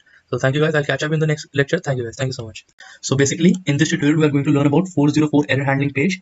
So in this tutorial we are going to learn about 404 error page. 404 error page would be created and it will be only rendered on an invalid route. So basically what we mean by the term that invalid route or due to exception handling, that if a user goes to an invalid route, invalid URL pattern, invalid path, invalid directory, whatever we say, like a 404 error page would be displayed. Either the access would not be allowed, it would be invalid URL or an invalid operation as well. Okay, so I'll give a use case where we can see this. So our server is running. So I'll move to my server, I'll make a request. Okay, now we can see that on request our server has started. Okay, so I'll move to the urs.py file. I'll go to this about page. Yes, so it says about response, absolutely working fine. Now in the same way, I'll move to my form. Now I can see that on making a get request to this route, a valid page should render. So a valid page should render, and it says, yeah, here you can see, yeah, my form. Okay, now I'll again make a request to my form 2. Okay, I'll simply type 2. Okay, yeah, now here we can see a page has come. Okay, so till now I've been making a request to an invalid route, so there was no issue. But as soon as I make an invalid route, let me type something, my any page. So it says page not found because this URL never existed. My any page, new page, even this not existed. Okay, let me type something like some random characters. Even this random character URL does not existed. So, but we can simply see here, you are seeing this error because you have debug is equal to true in your Django settings file. Change that to false, and Django will display a standard 404 page. So basically what I mentioned here, so we will be seeing how we are able to integrate our own 404 page on debug is equal to false. So basically, again, I'll give you a use case which will help us to have a better understanding. So what we can do, debug is equal to false. So here you can see don't run with debug turned on in production. So like if we are changing debug is equal to false, this means that we are going to be in deployment mode. So our application is in deployment mode. So like it clearly says don't run with debug turned on in production. So debug is not turned on. So debug is false. So it says, so we are actually trying to be in deployment mode. So if you are in deployment mode, you have to define the host. So right now I'm defining star, which works on all the hosts. Okay, so I'll run my server. Now this is fine. I'll make a request to my server. Yeah, this is hello world, absolutely working fine. In the same way, about, absolutely working fine. uh, my first page, yeah, or my home to any of the pages, yeah, absolutely working fine. But now if I type some random characters and move to URL, it says not found, the request resource was not found in this server. Let me type something as my any page, new page, something like this, even not found. So now our application was in deployment mode. But as soon, so what we can do, we can create our own 404 page. So basically, what we're going to do, we're going to move this side, bootstrap. We're going to work with the jumbotron this time. So like we are going to go to templates, quickly create a 404.html. Okay, absolutely fine. And what I can do, I'll copy this, paste it here. I'll change the setting to 404 error page. Okay, absolutely fine. I'll remove this heading. Good. I'll copy this code. Good. I'll paste it here. Good. Yes. So as page not found, so I'll give a heading that the page is not found, and I'll give a URL which says, okay, so what I'll do, this page, something I'll give a message, page does not, something we can give any message, this page is missing or does not exist, something like we can give it as sorry, this page is missing or does not exist. Okay, so this is absolutely fine. Exists. Okay, this page is missing or does not exist, and what we are going to do, go to our home page. Yeah, this is fine, and I should define %URL single quotes %sign. So basically we have to define in this single quotes which route we want to move, and we'll move to url.py file, and the name would be index. Okay, okay, so this is fine. Okay, and how we would render this page, so basically this is the url.py file of your my first app. Now I'll move to url.py file of first project. Okay, so please don't confuse yourself with these two files. This is my first project, this is my first app, and you need to define a 404 handler here. So handler 404 says, I'll quickly copy this, or even you can type handler 404, which says you have to define my app name. So basically our app name is here my first app dot views. So basically I'm referring to the views.py file, and I've defined the function error underscore 40 underscore view. Okay, error underscore 404 underscore view. So this is working fine. So it says that my first app dot views dot error underscore 404 underscore view does not exist because I have not defined it. So I'll move to views.py file, and I define error underscore 404 underscore view, which takes request as a parameter and even new parameter as exception. Here you can see, okay, exception, and it will return render 404.html. okay, so this is working fine. Okay, now here you can see, let me have a quick check. Handler 404, this is fine, and my first app dot views dot error underscore under view, yeah, this is fine. Yeah, absolutely fine. Okay, now what I'll do, I'll move to my page. Yeah, this is my server, absolutely working fine. I'll move to an about page, absolutely working fine. Now let me move to a random URL. Okay, it says server error for 500. Something is missing.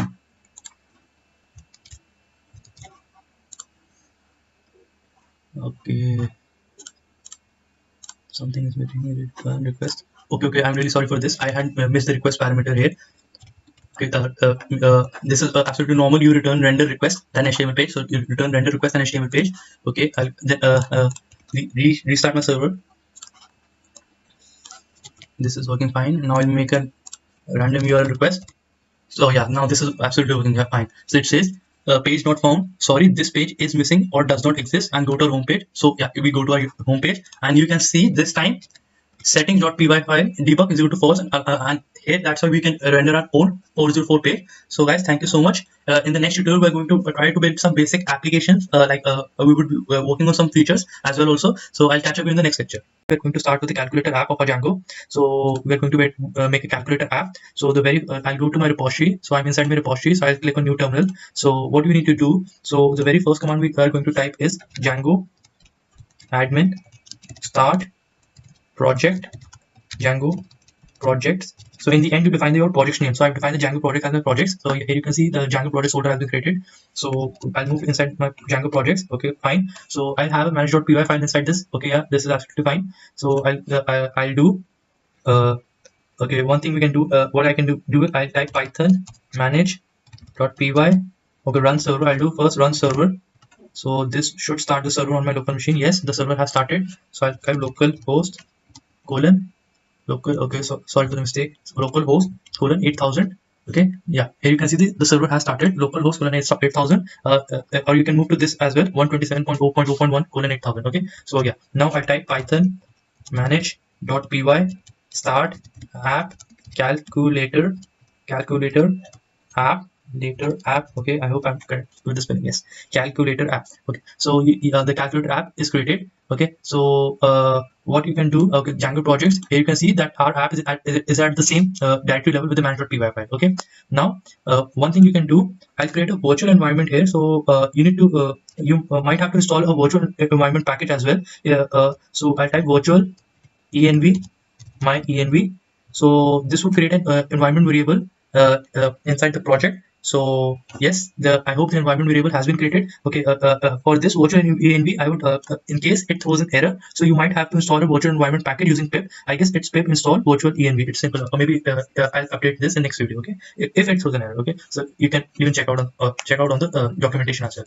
Okay, so I have created a virtual env. So what I need to do, so now I'll have to activate my virtual environment, my env slash scripts slash activate. Okay, you please make sure of the direction in the slash symbol is defined. Okay, now you can see the virtual env has been activated. Now I'll type python manage.py. Sorry, okay, I'm really sorry for this. What you need to do now, if I start my server, it won't start. So I need to define, even I can try this out. Python manage.py start out. Okay, now start app. Run server. So what you can see, it could not import Django because inside my environment Django is not installed. So I'll just quickly install the Django inside my environment variable. Pip install Django.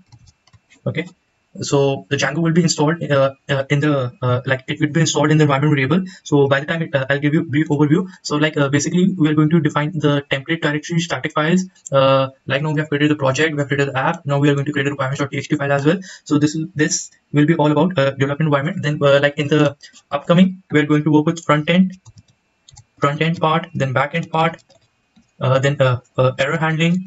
So basically some new designs as well to how we can make our app beautiful, in the front end part responsive. So we're going to cover them as well. Okay, so let's move to this. Okay, yeah, it's getting installed. Okay, so basically what we are going to do, we will take the input from the user. It will help us to we will take input from the user, then we'll even the mathematical inputs can have some error. We'll check errors as like division by zero error. We check some error handling and this at that level as well. Okay, so yeah, now here you can see your environment has been installed, and I'll type pip freeze requirements.txt. Okay, yeah, here you can see the requirement.txt has been created. So I move to requirement.txt. Now here you can see, now if you want to do, you can also do one thing, you can type Control F, and you can simply type quick equal to. I have tried this thing, you can replace with this with greater than equal to sign. This would help you if in any any other in upcoming if there's any another version 3.0.4. So 3.0.4. So in any future, if you have a new version, so this would update to that version because it has a greater than equal to sign. So any version greater than equal to 3.0.4 will be updated. So you can apply this to your requirements.txt file to get updated, or if it might throw error, you can revert back to this with the equal to sign. Okay, you can simply do greater than equal to, then replace with equal to sign. Okay, you can try this out. Okay, so because I have tried this once. Okay, so now the requirement.txt file has been created. Now we will move to our settings.py file quickly. Okay, this is the settings.py file. Okay, so one thing you need to define: os.path.join. Okay, I'll define base directory. Yeah, good. And templates. Okay, yeah, good. And I'll define a static URL is equal to URL, and you need to define static file directory as os.path.join base directory and static folder. I quickly copy this. Yes, good. Yes, so I'll do this. I'll move into my Django projects. Okay, so what you need to do, so at this level you need to define two folders. One is templates, good. Another is static. Okay, so this is good. Okay, and what we are going to do now, what you can do, like we are going to move to our urls.py file. Okay, so so this is include path comma include. Okay, and you can define a path to here as calculator app include calculator data. Okay, calculator app dot urls. Okay, so I'll run my server, but okay, now I'm inside my calculator app, so I'll create a new file, urls.py file here. So basically, okay, I'll do one thing. Yes, new file, urls.py, fine, absolutely fine. And from here, what I can do, I'll quickly copy this, paste it here, good. And I'll define URL patterns as well. Okay, I'll define from dot import views. So this would bind my urls.py file to views, and I'll give views dot index name is equal to index. Yes, okay, but I have to go to my views.py file as well. Yes, that's why I'll define def index request. Okay, and I'll define from Django dot http import http response at least response. Yes, good. And return http response server started. Okay, so this should work now. Python man.py run server. I hope there's no error. Yes. Okay, and I'll move to calculator. Yeah, good, absolutely fine. So we are right now, I've created the development environment. So like just for the last few seconds, I was like while I was doing something, I was implementing it. So like I'll give quick overview. Settings.py file, you're done. You are done. So what I try to do that on the calculator app. Okay, so basically I used to like in the previous tutorial I used to keep it as a blank, but right now I've done this as localhost calculator app because there might be a possibility that we might be creating many apps into this single project. Okay, so like on this calculator app route, like if I go to this route, like here you can see calculator app server started, but if I move to this, so this is the slash admin. Okay, we'll be discussing about Django admin as well, so I'll try to fix this error in the next tutorial. Till then you can move to localhost 8000 calculator app. So like here you can see the server has started. So like in this it included the calculator app.urls, and now like in this path views.index was called, and I return an HTTP response of server started. Okay, so thank you guys. I'll catch up in the next lecture, and even I'll try to look at that error as well. So thank you guys. Let's get started. So like in the previous lecture, what we did, I will run my server python man.py run server. So basically I'll move to localhost 8000. Yeah, good. So I was now what I'm trying to show that our project has multiple apps. So this is the root app of our project. So I'll clarify this. Like as soon as I move to calculator app, it says the calculator app is running. So like in the end of the last video, I was having error at this point. Like when I used to do localhost 8000, it used to throw me an error that it could not find the path. Okay, something like 404 error page. So like now, how did I solve this? I like a localhost 8000 shows me the server has started, and calculator app shows the calculator app is running. At this route, we're going to make an app. So what I did, so I'll move to my urls.py file of the Django projects. Good. So like in this, you can see what I did. I created like this is my calculator app. Okay, good. Now I created a new app with the name root app dot with the name root app, and I linked the default path to the root app dot URLs, and I'll open the root app dot URL. So it says path like views dot root, name is equal to root, and I'll move and it return an HTTP response. The server has started. So this is basically this corresponds to the root app. So I made a root app to make sure that it doesn't throw me an error on the main route. Okay, so basically why I did this, because we are going to get multiple apps on this single project. So when I move to my app calculator app, so it says calculator app is running, so absolutely fine. Okay, now one thing we're going to do, so what we can do, I'll close to the right. Yeah, good. Okay, I'll close this as well and close this as well. Okay, now I'm inside my settings.py file. So I did os.part.join based directly in templates. Basically we are going to refer to the calculator app template, so I give a slash calculator app. Okay, so this is fine. Now calculator app is a folder which I'm going to define in templates. Okay, so yeah, here you can see what what I was talking about, that I created a root app and then a calculator app. So this is absolutely fine now. Okay, now I'll move inside my templates and create a new folder with the name calculator app. Yeah, good. And I'll create, okay, so I moved inside my calculator app templates. Now I'll move to that folder templates. What I'm going to do, I'll move to the templates folder. Okay, templates, yeah, here it is. Yeah, templates. Okay, and now I'll move inside the templates. Okay, good. And I'll create new file and type index.html. Okay, this is fine. Yeah, okay, so I'm inside my templates calculator app index.html. Yeah, good. So what I can do now is what I'll do, I'll go to the bootstrap website. Okay, I'll go to the documentation, getting started. So I'll copy the base template here. I'll quickly copy this, paste it in my index.html. I'll save this file as well. Okay, now the server has restarted. So I'll go to my page and okay, but I forgot to do one thing. What I need to do, I'll move to views.py file of the calculator app, and instead of this, I'll return a page.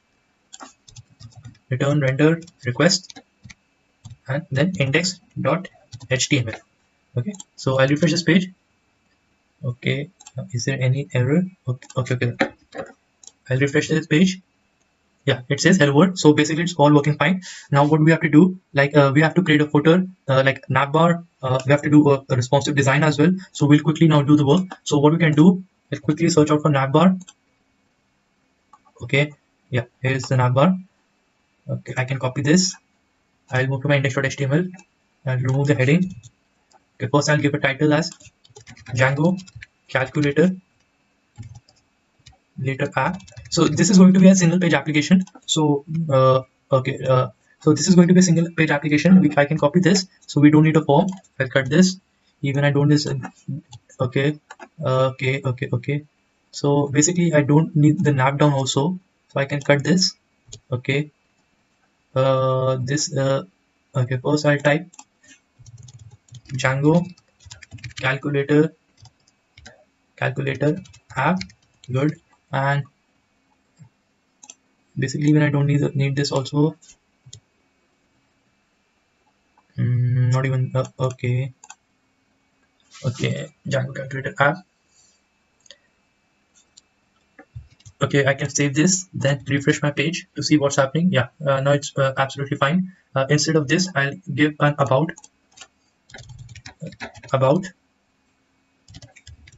Okay, and I'll give this an about. Now I check on pressing Control Shift I. Yes, this is absolutely working fine. Okay, so yeah, we'll try to improve on this as well. So basically for footer, what we can do. Okay, so okay, I went to cards. Okay, we'll do one thing. Okay, what we can do, div class is good, card body. Yeah, good. So we are inside. Okay, now we'll move to that as well. So we are inside our body. Div class is equal to card. Okay, so before this I need to define a container as well. Div class is equal to container fluid. Good. And div class is equal to row. Div class is equal to call md6, and then a div class is equal to card, then a card body would do. Yes, card body as well. Okay, and I'll go to the page. Yes, it's absolutely working fine. And I'll give a style is equal to margin 0 auto. Okay, so this is absolutely fine. I'll give a style is equal to margin 0 and auto. I'll give a style as style is equal to margin 0 auto. So the style is would be in the middle, and here you can see I'll define a form inside it. Uh, and in this I'll quickly define the forms. Okay, div class is equal to form group. So basically we have to define a div class is equal to form group. Good. Now we have to define inside the and label. Okay, so a class of form control has to be defined here. So input, basically I'm going to type input type is equal to search, because our class is equal to okay, sorry for this, class is equal to form control, name is equal to, I'll define this as query, id is equal to query as well. Okay, and I hope this is and I have to define a method here. Method is equal to get action is equal to, I'll define the action as well. Okay, so until the time you can keep a hash here. Okay, I refresh the page, and yeah, so even I have to define a margin top as well. So this is 1 rem, then auto, then bottom is 0. So this is a full hand notation. Top, this go then top left is the bottom, then again right. Yeah, now this is fine. Okay, so I have to define two input. So basically in this I'm going to define button group.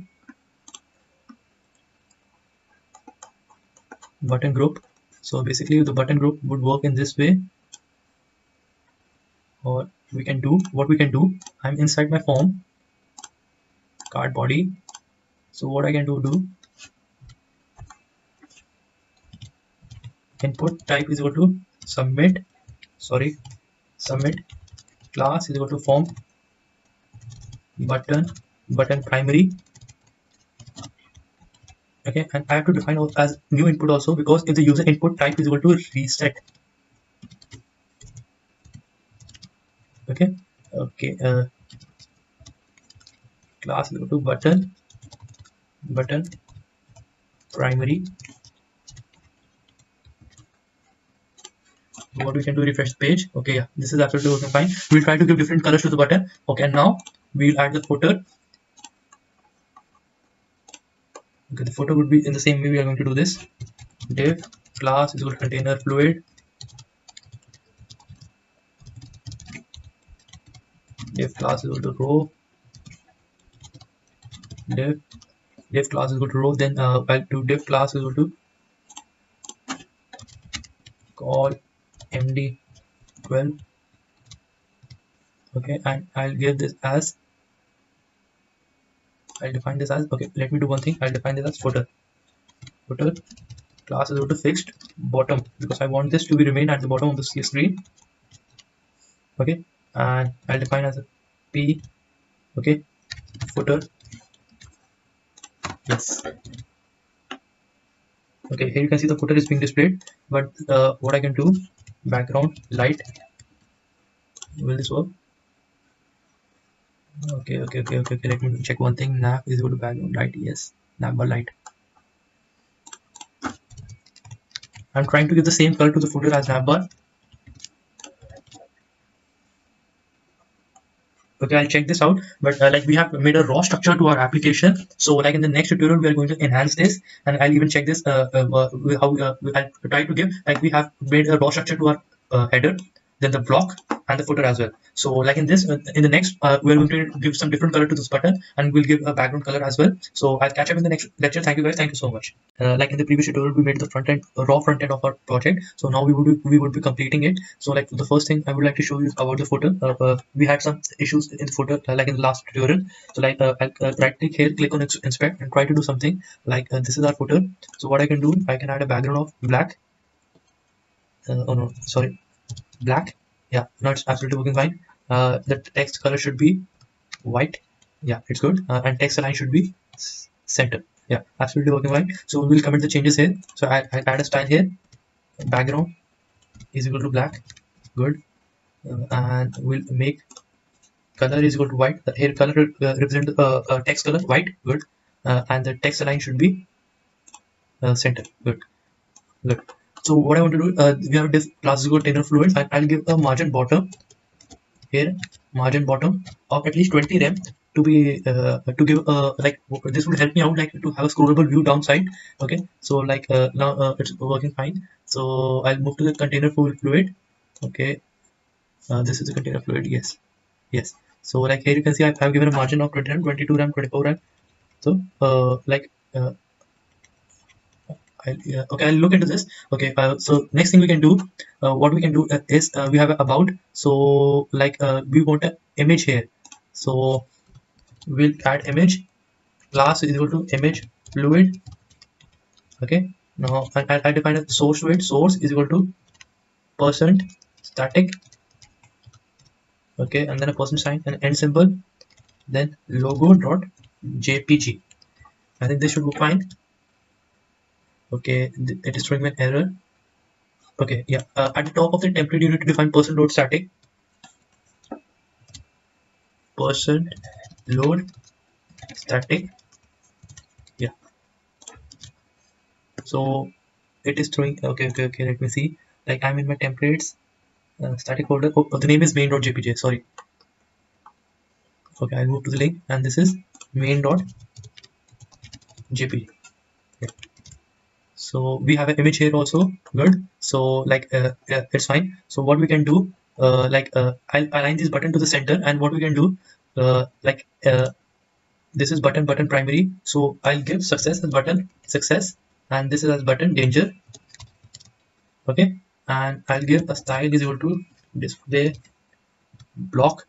Okay, so this would I'll try to margin 0 auto, and I'll apply the same setting to the another button as well. Okay, so I'll refresh this page. Yeah. Okay. Okay, what we can do. Okay. I'll give this as another row. Div class is equal to row. Good, and div class is equal to call md6. And what I'll do, I'll press Ctrl X, Ctrl V, and div class is equal to call md6.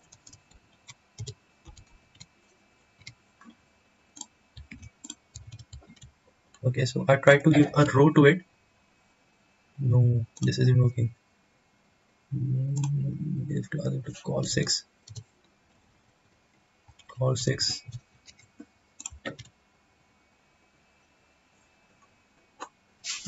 Okay, what we can do here is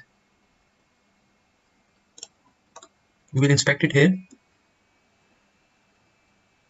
Okay, see that this is a row which is showing. Okay, good.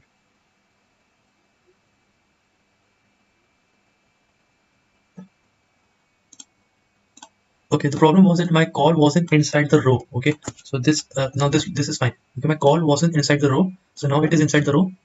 Yeah, now it's absolutely working fine. Okay, so we have two buttons, submit and reset. Okay, what why was the use of the reset? Okay, if I type any equation 2 plus 3 plus 5, okay, something, so the reset button would reset the text. Okay, so this is absolutely working fine. Okay, what we can do here, we can provide what we can provide some text at the footer. Like, thanks for using our app. Okay, we can provide this, and in the same way, what we can do, we'll move to the body part. We can right click here. So this is looks good, and here we can see for the front end part, you need to do some like inspect and do something, because you might not be accurate at the first time. Okay, so okay, what you can do, I'll give a class inside my body. So I'll give here I'm inside my body. I'll give a whole class a background light. This should work. So this would, yeah, here you can see my body has the same color as the navbar. Okay, so this gives me a glossy interference. Okay, it might be just I want to tell you that you can give any color you want. You can right click here. So here you can see the background color into this. You can do color inspector and try to give any color of your choice. Okay, what you want, you can give any color. So this is what I'm trying to keep things basic. It's up to you want to make any changes. Okay, and now what we can do, I'll refresh this page. Yeah, good. So what we can do, so we have basically done with this. So I'll try to give one thing I had mentioned about the margin bottom here. So let me check with this. Okay, yes, this is the margin bottom. Yeah, I have increased. Yeah, that's why I was saying I was trying to increase the margin bottom. Like it would give you a flexible view down there as well, because next we are going to create the about part. So like we'll give up about block, and if class is called MD6 again. I was inside my form, then inside my, this is the row, end of the row. Okay, then I'll again have the row div class is equal to row, and div class is equal to call MD6. I'll give a style is equal to margin 0 auto, and something good, like we'll use some typography here, typography. So we can have various things. That is one thing you can use here is a display 4, or maybe LED as well, what kind you want to use. So like maybe you can use what I can do, use p class is equal to display. We can use display 4. This is about. Then we can give an HR tag, it will create a line, and then we can use p class is equal to LED.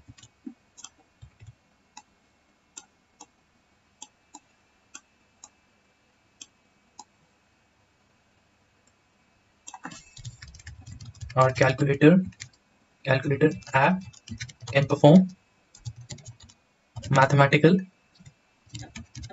operations. Okay, now I'll refresh this page. Yeah, now okay, it's like it's fine. What we can do, I'll give a margin top of 1 rem, then auto 0, then auto. Okay, maybe or 2 rem or 2 rem also. And one thing I wanted to show you here, that I'll give this row, or maybe you can say column ID is equal to about, or maybe name is equal to about as well. Name is equal to about. And when at the top of my navbar, if I come here, I'll give it as hash about, because hash represents to the ID. Okay, so basically even the VS Code says, like I click on here, I get to this ID. Okay, so this is absolutely working fine. Okay, and when I'm here, I click on about, I get down to here. So basically this was an example how you can use ID with the reference tag. Okay, now if I come to Control Shift I, and I click on about, I get to the about part. Okay, it can be a lengthy paragraph as well. Okay, it's up to you. And I'll give it as a style is equal to text line is equal to center. Okay, even to the heading also, text line is equal to center. Yeah, good. So like we are like almost done with the front end, so it looks good. So like in the next lecture we are going to be quickly coming up with the backend part. So I'll catch up in the next lecture. So thank you guys, thank you so much. And we are working on Django project repository. So basically we were working on a calculator app. So this was the layout of our app. So this was responsive. You can press Control Shift I, or you can simply right click and click inspect. So this is the responsive nature of our app. So basically we can type anything 2 plus 3, and we are going to reset. So this, we are able to implement this functionality. The next part we are going to do, basically we are going to add instructions block, as well as define a form submission URL to the page, and then we will build a backend logic with exception handling as well. Okay, so let's get started with this tutorial.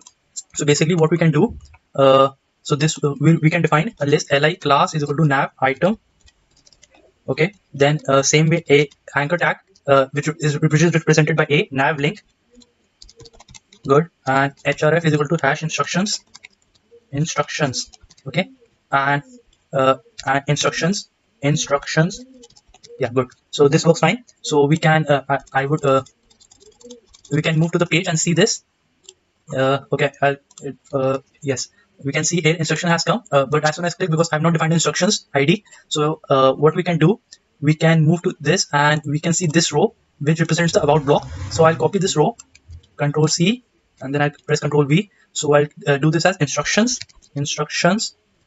Okay, good. And I have to define an instruction ID here as well, because hash instructions. Yeah, good. So I have defined the hash instructions. So I can so we can define some instructions. So how we can define them, what we can do, we can move to Bootstrap and use list group. So in this way we can learn a new thing also. This is a list group which also has list group item in it. So here are many, you can choose any style of you. So I'll use this one. Okay, So what I can do, I'll move this HR tag, paragraph, and put this list group, and I'll move to the page. And yeah, here you can see here the instructions I've defined. So when I click on instructions, okay, so there might be some issues. Hash instructions. Okay, there is an issue. Hash. Okay, you don't need to define a hash inside, because when I was referring here, okay, let me go over. Yeah, hash instructions. When I click on this, I'll move to this because this ID is only instructions. So there was by mistake an hash instructions. So okay, I'll refresh this page. Yeah, good. Now I click on instructions. I move to this block. Okay, this is now this is working fine. So we can define some instructions here, like plus sign. We can define we can define some instructions. Plus for addition. Okay, and simply something like star for multiplication. Okay, something like and we can define this for division. Okay, and basically we're working in Python, so we might be using Python, and this is for floor division.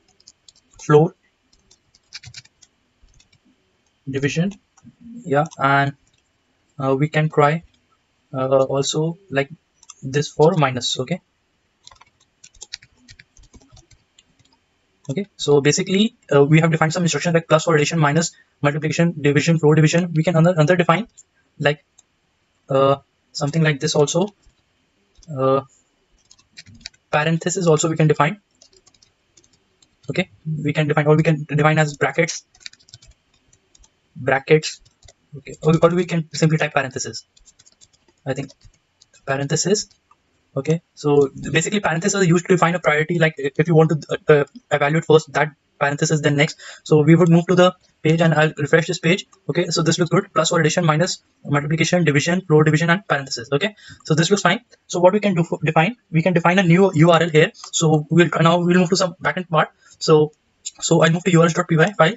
So I'll define a path is equal to submit query. Okay, and views dot submit query, and I'll give this a name as equal to submit query. Okay, so I'll define some single quotes here, submit query. Okay, now this is fine. Now I'm referring to submit query in views folder, so I'll go to views. So this is throwing an error because since I've not defined a submit query in my views. So define submit query. Okay, and I'll take a request as a parameter. And what I can do till now, I will define pass statement here. Okay, so this looks fine. And now in my HTML page, I will move to my HTML page, and what I can do, I have an action here. Yes, percent URL is equal to submit query. Yes, this looks fine. Okay, so this looks fine. Yeah, this is submit query, fine. Now I would move to my submit query block. Use dot submit query. Yes. Okay, and I'll return. What I can do, I'll take q as a parameter, and request dot get query, because I would show one thing, that inside my form I can move to the form. Yeah, here you can see that input type is equal to text form control, and here the name is query. So you should have the same name for the get parameter as well. So in my views.py file, that's why I'm type request.query, because this refers to the same name in the form we were referring to. So what we can do, so I will return an HTTP response of q. Okay, so this should work fine now. I'll move to the page, and I'll refresh this. Okay, this is still now fine. 2 plus 3 star 5. So I should submit this. Yeah, now this is working fine. Here you can see that I went to the route. So I'll quickly give a overview of this, what I did. So here you can see that first I defined inside my navbar, I gave hash instructions and defined an instructions block. So basically you can these are instructions: plus or addition, minus, multiplication, division, floor division, parenthesis. Okay, now then I went to urls.py file, then I defined a path submit query, which calls the function views.submit query. The name is equal to submit query. Then I went to the views.py file, then I did request.get query, and q is equal to this. Okay, so return HTTP response of q. Okay, so this is fine. What can do also in the same way, we can return a JSON response as well. For this you have to import JSON response, and you can do JSON response of q. So I'll make a get request. Okay, for this, what do you need to do? You need to define a JSON dictionary, and here you can define q is equal to q, and then I have to return a JSON dictionary. Yeah, here you can see now this is working as a JSON object which says q parameter and then 2 plus 3 star 5. Okay, so for a JSON response you have to define a dictionary because then it works like a JSON object. Okay, so in this way we can define an HTTP response as well. So yeah, now this is fine. So I'll quickly do this. Yeah, this is working fine. Okay, so I'll move to the page. Okay, I'll type something else, -2, then reset button. I'll copy this, reset button works fine. I'll paste it here and submit. Yeah, now this is working fine. So in the next video, what we can do, I would be adding exception handling and how we can evaluate this result. So evaluating the result would be very easy as Python is very powerful in mathematical operations. So, and we would be adding try and except statement as well. If the calculation has in some error, what we can do. So exception handling will be also added. So thank you guys. Thank you so much. With this, so basically what we are going to do, we would in this tutorial, what we are going to do, evaluation of query and adding a try except block. In this tutorial is continuation of tutorial number 20. In this we would evaluate query as well as add try except block. So we will implement evaluation, try except block, and render to front end part. So this is going to be an interesting tutorial. So let's get started with this. So basically till now we had defined a submit query route and we were taking request.request query and queue, then we returned an HTTP response of queue. So basically what we can do, I can type any mathematical equation that is 2 plus 3. So I would submit this and it returns me 2 plus 3. So this looks good. So we can move to the back page, home page, index page. So basically this we are making a application. So basically about, then instructions. So you can check the responsive nature as well. Control Shift I.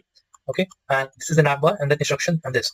So what we can also try, like if you scroll down the page, what you see the navbar is navbar. We cannot see the navbar on the top if we scroll down the page. Like we are on the top of the page. As soon as we scroll down the page, we don't see the navbar on the top. So this is like what you can do on the navbar class. We can move to the navbar class and try type fixed top. So what would it do? Like I'll refresh this page.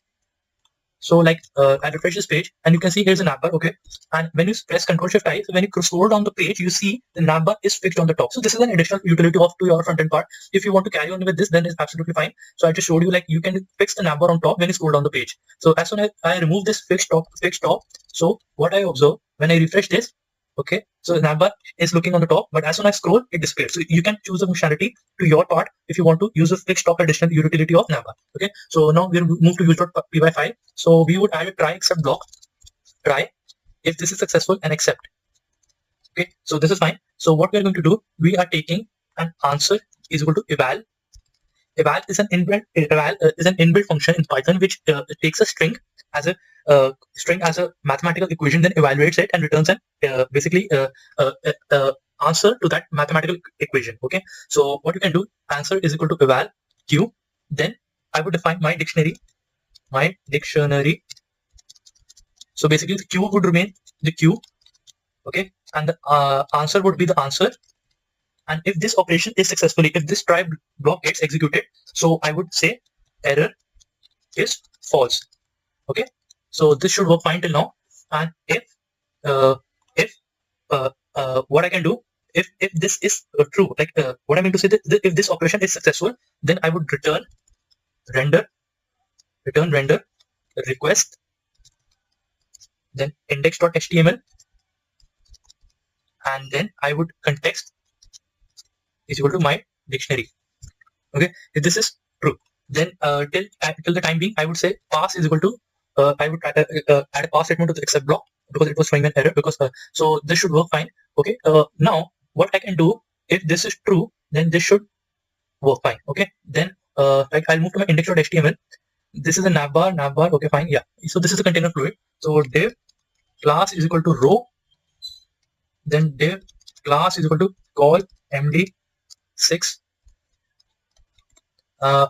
Style would be margin auto 0. Style would be margin 0 auto.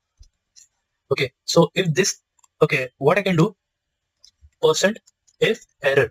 So basically %if error, because I'm trying to say if error means if error was true, so it would show the error. Okay, so if true, then I would do something else. If it error is false, then I mean there is no error, then I would use else part to show the result. Then I would end this if else equation with end if fact. Okay, this is this looks good. Okay, so %end if error %else. Okay, good. So what I can do, alert, I'll move with alert and I'll copy this, and if this is an error, okay, So what I can do, I'll quickly, if error, sorry, there is an error, or you can simply type sorry, error is fine, strong. And to do this, you would use alert warning, not alert danger. Okay. And in the else part, you need to show that if that result was successfully. So I'll copy this. Okay. And I'll use alert success. So first we're going to test our application. So we'll move to the page. I'll refresh this. Okay. So first, okay, so there's some issue here with the, okay, div class is equal to alert. Okay, div class is equal to call md6. Okay, I need to check this, like if error, yes, yes. Okay, I'll move this equation to here. Okay, there if class will call md6, yes, and here is the row, yes. Yeah, now this is absolutely working fine. And error is showing me in green color. Let me check this. Okay, yeah, okay, because this was answer. Okay, yeah, okay. Okay, so let me go with this 2 plus 3. Yeah, 2 plus 3 is 5. So this looks fine. Okay, so yes, 2 plus 3 is equal to 5. So let me perform some mathematical equation. 2 plus 3 star 4, 14. Okay, yeah, this is good. Good. And let me define some equation. Let me do 2 plus 3 divided by 2. Like this would be valid to 5, then 5 divided by 2, 2.5. This should return 2.5. Yes, but if I do the same equation with floor division, that is 2. Okay, we can try some more mathematical operations like 2 to the power 3. Yeah, this is 8. So what you can do, so like 8, you can add this like double star for exponential. Exponential, like you can add this double star for exponential. Okay, and in the same way, you can add modulus as well. Mod. So this would like this for the mod operation. Okay. So basically, mod operation is to get a you can I'll quickly perform mod operation like this is 10 modulus 3. So it should give 1, I guess. Yes, this is 1. So absolutely correct. So like I would quickly explain this. Like we added exponential operator as well. So I quickly explain 5 double star 5. So and then minus 2. So this is 25. Okay, I'll quickly put braces here. So this is 25 minus 23. There might be some error. 5. Okay, I made a mistake. I'm really sorry for that. That was 5 to the power 5, if I'm not wrong. That is 5 to the power 5, then minus 2. Okay, so the 5 to the power 5 was 3125, then minus 2 return 3123. Basically, what I meant was 5 square. So that was 5 to the double star 2 minus 2. That is 5 square is 25 minus 2 is 23. So basically, we are tested with the application. And one thing I would show, then as soon as I type 1 divided by 0, this is an error. So it should return me an error. So it didn't return an HTTP response object. So we'll go to the use.py file. So we'll continue this. My dictionary of error is equal to true. Okay. And in the same way, my dictionary of error is equal to true. So what you can do, or you can define a new dictionary here. Error is true. And I should return the same page with the context is equal to my dictionary. Yes. So I now I will go back to the page. Now 1 divided by 0. Yeah, now this works absolutely fine. But 1 divided by 0 was an error. So it threw me an error. Okay, then again there is an issue with the front end part. So let me check. If class is equal to yes. New class if error. Okay, if error, there's an error on this front end, on the front end part. So let me check.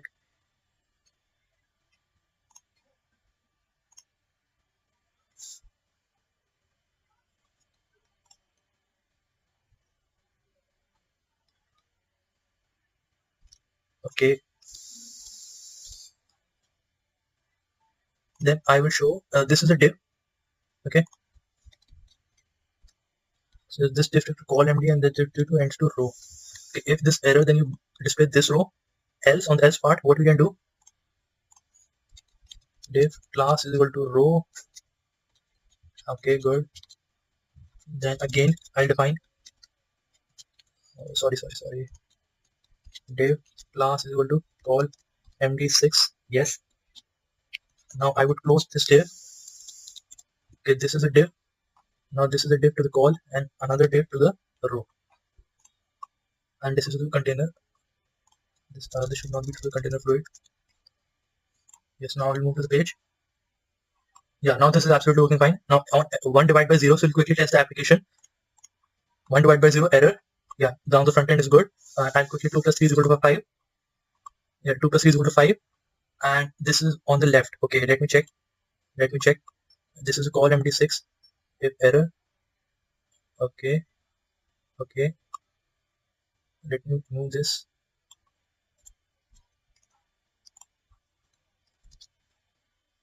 Okay, let me click on inspect. I am in this call MD6. Margin 0 auto. Okay, and let me change the view. Edit. I'll add a laptop screen. Yeah, this is working fine. I'm inside the row. Call is equal to MD6. So style is equal to margin 0 auto. Yes. Okay. Yes. Style is equal to margin 0 auto. So yes. Now this should work. Okay, we'll quickly 2 plus 3 is equal to 5. Or we'll type 2 plus 3 is 4. 14. Yeah, good. Now 1 divided by 0. Error. So basically you need to tackle errors because now we are completely done with the application. Here you can see like we get an error on evaluating on when we put 0 as an input. Let me type 1 minus 1. This should return 0. Now absolutely fine. So let me try some random words like something as random, and what does it show? So this shows an error as well. Okay, on random input. So basically you can put numbers like you can quickly put numbers, then reset it. Okay, then again put numbers, then submit here, then 14, then 10. It will show error. Yeah, on random text. On random text, it would also show error. So guys, we're completely done with our application. So thank you guys, thank you so much. I'll catch you up in the next lecture. So basically the error on the front end part, how I resolved it, I'll quickly, if there was an error, so I made a new particular row for that. Okay, so it and the call MD6 was on margin 0 auto or center, and if there is no error, so I would return the answer. And in the same way, what you can do, you can simply add q is equal to this. So basically this would return the query as well.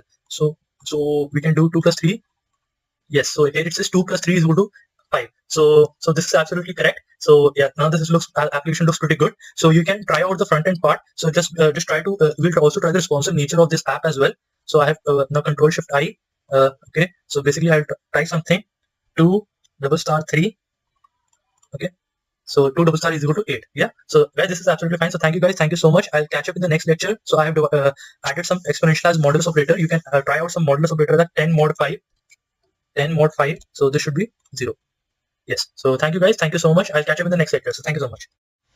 Hello everyone. So hello everyone. I saw an error in this application. Like when we go to the index page without any query submission, I see an equal to sign. So actually this equal to sign is basically to do to this else part. So we need to get just a little bit different logic. So what we can do, we'll move to use.py file, and here we can do result is equal to true. Okay. Yes, and I'll quickly copy this, and in this part I would do result. If the error is false, then result is should true. If error is true, then result should be false. Okay, good. Now I would move to my index.html page. So I would if this condition with an end if end if, and I would give this else part as if result. Okay, so this looks good, and this would avoid our error. So I'll quickly test my application. When I move to the index page, yes, now the equal to sign has gone. Now I would query 2 plus 3 is equal to submit. Yes, 5 is good. Then 1 plus 0, then error should be there. Yeah. But when I move to the index page, so there is no equal to sign. So that was a little bit of logical error, but I have now corrected it. Thank you guys. Thank you so much. Okay. So basically in this, we are going to design a Django voting app. So in this app, we have a list of programming languages, which the user, in that we will provide real-time suggestions under the search. Like suppose any user types the letter J, then we will provide them suggestions, the programming languages starting with the letter J, such as Java or JavaScript. Or same if we type P, then we would have P is like Perl programming language, Python. So in this, like C, or C stand for C and C++. So we would be providing suggestions. Like in the P, we could also define a suggestion under PHP as well. So like in this tutorial, we're going to create a voting app. We're going to start with this, and we vote for each programming language. Then we use a progress bar, that how many votes they have got, and we then would return or render a progress bar on the front end part, and we would update the vote for each language if we vote for more. Okay, so let's get started with this. So basically, this is my server. So the server has started. Okay, because so basically I have to define some few changes. Like this is my settings.py file. So earlier it was template/calculator app, but now it is voting app, because we would be referring to the templates folder. So I would move to the templates folder. Yeah, this is the template folder. So it has two folders. The one is for calculator app and another is for voting app. So we are referring to the voting app folder inside the templates. So for the earlier app, we used to refer calculator app. So you need to define a change calculator app if you're using calculator app, and then if you're using voting app, you need to define voting app. So basically what we did, we created the same HTML page. Okay, now then for calculator app, if you want to use, then we need to define template/calculator app if we are going to run the calculator app. Okay, and if you want to run the voting app, we need to define template/voting app. Okay, so this is the main change we need to define. So please take care about it, and I will define this in the repository instructions as well. Okay, and the next, okay, now we'll move to urls.py file. Okay, let me do one thing. urls.py file of Django projects. Okay, so basically when I do, okay, this is calculator app, so include calculator app.urls. So for voting app, we will do voting app include voting app.urls. This is very simple. Okay, so basically in the same way, I'll give a quick overview. For templates, we have templates folder. Let me again show you the templates folder. Yes, templates for calculator app, templates for voting app, then urls.py file for calculator app as well, and voting app as well. Okay, now we will move to urls.py file. So basically I'm clicking on urls.py file or voting app. Okay, so this is very similar. We have done this earlier as well. So like we have like URL pattern path views.index, name is equal to index. Now if I go to views.py file, so I'll move to the views.py file of voting app. Okay, so this is a backend logic we'll be also working on. Okay, so before this, what we can do, so this is the index. So we can what we can do, we need to generate let me do one thing, or we can do what we can do. I'll run the server. Okay, and then I'll move to voting app. Yeah, here you can see like this is Django voting app. Okay, and like I've defined few changes. I'll move to index.html file. So basically when I'm moving to index.html file, I'm moving to the voting app. Okay, so this looks fine. Okay, so I changed the title Django voting app. I'll define as Django voting app. Django voting app. Django voting app, good. About instructions, I'll move to the about and instructions. So pick your favorite language. Okay, so you need to define in this, pick your favorite language and vote. Okay, and vote. Okay, this is very simple. Then select your language and see result. This is basic instructions. Okay, in the navbar I define some changes. You can see like in the nav class, navbar dark and background is dark. So here you can see this navbar dark refers to this and background dark refers to this color. So here you can see the navbar has been dark in color. So to see the responsive nature, we can press Ctrl+Shift+I. Okay. Okay, so here you can see it's good. Okay, we have the navbar, so it's working fine. So in the about, pick your favorite language, select your language and see results. Okay, so in this next so basically we are going to define and one thing we need to make sure that that in the form I had defined the image, like I'm referring to the static folder. Okay, let me go to the static folder. This is main.jpg. Okay, and this is main2.jpg. Okay, so so basically in main.jpg, this was referring to the calculator app, and this is main2.jpg, and this is referring to this coding background structure. Okay, so basically, so like and the good part is that index.html still exists. So this is the index.html of calculator app. So this is the index.html of calculator app, and this is the all logic we had written: if error, if end result. Okay, and here you can see the navbar is equal to I can show you one thing. Here navbar light and navbar background is light. That this is for the calculator app. Okay, and like in this even the image we had made also, that was main.jpg. So here I can trying to show the similarities between that. Under the same Django project, we are making two apps, and basically I wanted to show you one thing, that we are using the same template for both the apps without writing the code as much and just making the modification necessaries we need. Okay, so this is also good. So basically I'll just a quick hint, like if you want to use calculator app, you need to define template/calculator app here. Okay, so very quick overview, the templates calculator app is there, and the same way templates voting app is there. Then both of them has index.html. One has a different image, one has another image, and background dark and background light for different respective navbars what I've defined. So in order to run the respective app, what you need to do, you need to define template/calculator app when you are going to run the calculator app, and template/voting app when you are going to run the voting app. So let me be very clear with this, so it doesn't create an issue. Okay, so basically what I wanted to do, I want you to solve to get further move on with the backend part also, because we're going to use this ready-made template which will help us in the front end time. I want you to solve one coding problem here, because this will help you to make a backend logic. So I'll type control N. Like you have an array, okay, and it has all the elements. Like it can be any elements, 1, 2, 2, 2, comma 3, comma 3, comma 3, or something like mixed numbers as well, or like 4, comma 4, comma 4. Okay, okay. It might not be necessary. It is sorted. I'll give this 7, 2, 1, 3, 4, 5, 6. Okay, okay. What I can do, this is an array. Okay, I'll copy this. Okay, I'll open the page. Okay, sorry. I'll open the ideally. Yes. Okay. So this is the array. So what I want you to do, I want you to get the frequency of each element. Okay. So what I want to tell you, that if I do array dot count 1, okay, so it returns 3. 1 is 3 times. This is a 1, this is a 1, this is a 1, so 3 times 3. So but I want you to do what I want you to do, basically I want you to design a data structure in such a way, because this is very necessary, which stores the frequency of each element in, like a frequency of each element of the array it stores in itself. So you want to design a data structure. So I would give you a hint. Like in this tutorial, what you can do, you can define a dictionary as a data structure in which a key will be element of array. Okay, good. And the value will be frequency. Okay, so it might not be necessary that array should be sorted or unsorted. It could be anything, random numbers, sorted, unsorted. That is not the case of. And if a new element is added to the array, you should update the frequency. Okay, then update the frequency. Okay, so you need to define, when you traverse the array, or till the time you can do one thing. You can be familiar with this. This is your array. You need to define a data structure, which would, I'm giving you a hint that you need to define a dictionary.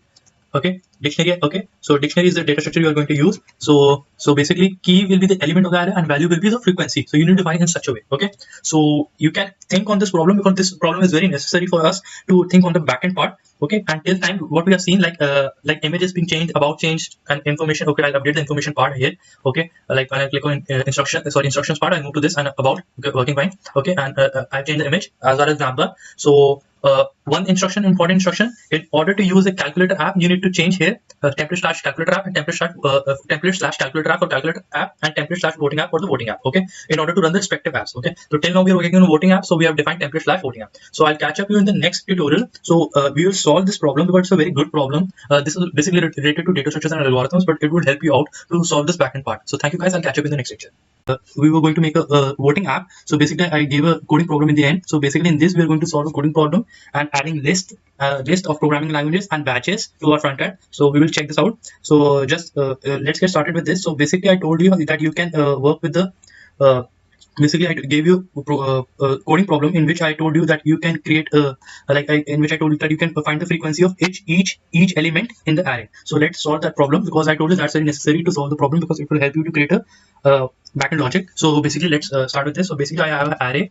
So what you can do, I have elements in it, let it be random elements, 56, 89, 1, 2, 7, 9, 6, 6, 2, 3, 1, 4, 5, 6, 8, 9, 9, 9, then 5, 54, then again 56, then again 89. Let it be a wrong array, because it will help you to get the logic clear. Then 7, then 1, again 2. Okay, so this is fine. So what I need to define, I need to find the, in the key part, I told you that we will be designing a data structure such that the key would be having the element. The key should be element, and the value should be frequency of element. So basically what I mean by frequency of element, that in this you need to find the frequency of each element. Okay, so the key should be element, and value should be frequency of element present in that array. Okay, so I'll define a dictionary first. So my dictionary, so I can initialize the dictionary with this constructor. You can initialize any data structure, let it be a list, set, str. You can define any data structure like this. So this is very helpful. So this is the dictionary, my dictionary. Okay, then I would traverse the array for element in array. Okay, if element not in my dictionary. Okay, dictionary. then you would initialize that frequency of like you have found that element, and now that is not in dictionary. Then you need to initialize the first frequency, that the very first frequency you get that element. Okay, okay. Then if element not in my dictionary, then my dictionary, then the here the key would be the, I told you as earlier, the key would be element. Element is equal to 1, else now as soon as you keep on getting the element, you need to update the frequency. My dictionary, this will be plus equal to 1. Okay, this is absolutely fine. For element in an array, if element not in my dictionary, if you find the first occurrence of that element, you need to initialize the frequency with 1, else my dictionary of element plus is equal to 1. In this I would add a comment. Okay, first occurrence, initialize frequency with 1. Okay, else for every next occurrence update frequency. I hope this is very clear. For every next occurrence update frequency. Okay, so this is good. Now what you need to define, then I will define print star array. So this is a very short notation. By print star array, you can print the elements of the array space separated. Okay, and then I'll do one thing to have a better view. I'll print array dot sort as well, array dot sort. Okay, good. And print my dictionary. I hope there is no error, so I can run this. Okay, now this is awesome. Okay, let me do one thing. I'll check. Let me do one thing. I'll print the array again, but this time I'll do array dot sort. Okay, so what you can do, so I'll press F5. So here you can see, so I have my array here. Okay, and now, oh, sorry for the interruption. Okay, there's some issue. Yeah, now it's fine.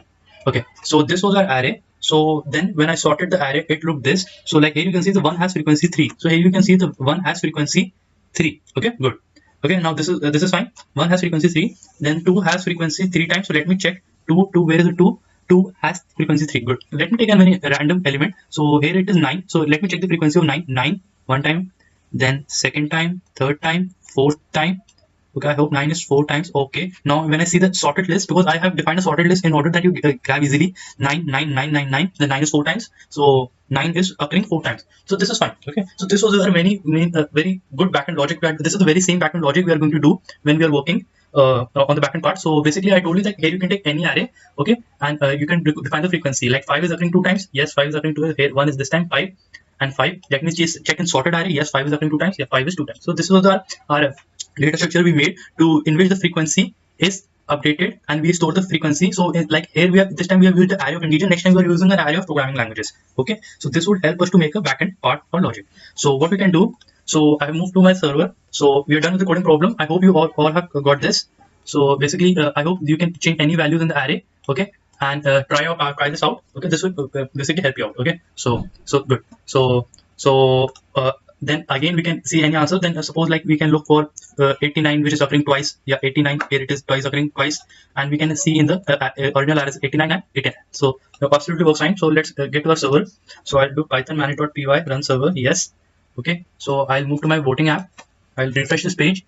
Okay, so what we can do, we can add batches here. So here you can see there are basically different kind of batches. So one is batch primary. One you can use any batches. So let me do this one, batch success. Okay, so I'll move to the about section index.html. So basically I close the okay, index.html earlier was a calculator app. Now this was the voting app. So let me be very clear with this. So we can define, and here what you can do, instead of class display 4 you can paste this and go to our, yeah, here you can see this is working fine. And let me do some editing here. Let me do the text is equal to margin 0 auto. Yes, okay, margin 0 auto display block. Yeah, good. So here you can see the about has been I will try to make it more intuitive. So here you can what I'll do, I'll move to style part and display is equal to block. Okay, and I'll add some font size. Font size is equal to 2 rem. I think this should be good enough. Yes, good. Yeah, here I've added about. So here you can see, even in our app you can see about. Okay, in the same way I can use the like something very good, any badge and any color badge, I can use danger. Good. Okay, but what I need to do, I'll define p class is equal to, okay, select your language and see results. So basically I'll display what I can do, I'll quickly copy this instead, and yeah, good. Batch danger. Okay, this just for the instructions I'm doing. This was instruction parts, so let me go to the page. Yeah, awesome, pretty good. So this is like about instructions. So we are getting giving some more intuitive UI design to our app. So basically, and one thing you can do, one that I have created a list of programming languages. I'll give it a name as any. This is a list till now. So I've declared this list, and next time what you can do, I'll find this as array. Okay, good. So this is a very long list of programming languages, and I'll render them. Okay, so I'll quickly show you how you can render them. My dictionary, and this is array. Sorry, array, good, and context is equal to my dictionary, good. Dictionary, spelling is right. So what I'll do, on the top of the page, just below the body, I'll print this array. Okay, so I'll move to my page, desktop view, Control Shift R. Okay, let me check some. Yeah, here you can see on the top of the page, here you can see the array is there. So next time we'll, so just I wanted to show you that we can render this array, and next we would be working on the suggestions, or also how we can provide real-time suggestions. So we will be either we are going to provide on the front end part or on the back end part. So we'll try to we will figure it out how we can provide suggestions. So I'll catch up in the next lecture. Till the time, I've defined you how you can add badges to it. So thank you guys, thank you so much. In the next, I will be also showing how you can use cards as well, because I'm trying to make more intuitive UI this time. So thank you guys, thank you so much. I'll catch up in the next lecture. Now, today in today's tutorial, what we are going to learn. So basically, we are going to adding suggestions during the search bar. Okay, in this tutorial, we will add list of programming language as suggestions, a list of programming languages.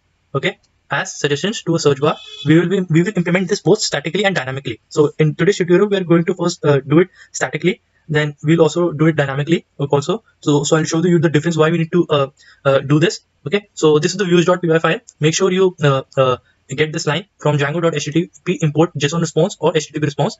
Okay, so let me define function get query. Define get query, which takes request as a parameter. Request as a parameter. Then q is equal to request dot get request dot get, yes. Then return HTTP response of q. So I have left this blank. Okay, so what you need to do, you can move to the urs.py file and define path is equal to get query, then views dot get query, and the name is equal to get query. So basically you will define get query. Okay, good. So now this is our form. Okay, so we have not defined the action. We can define the action. %url get query. So this looks good. So yes, good. So yeah, now this is our form. So basically we need to define suggestions during the search. So we'll define a list. First we'll do it statically. So I tell you how this works, what is the function. Then we will implement this dynamically. So I'll tell you the difference of why we should what is the difference of doing it statically and dynamically. So yeah, here you can define a data list. Okay, and you can give id is equal to languages. I hope this is fine. So you can define option value is equal to Python. Okay, okay, you can have a option for the simplicity. I'll have a right now I'll do this way. Option value is equal to Python. Then what we can do, option value is equal to Python. We can do PHP as well. Good, right?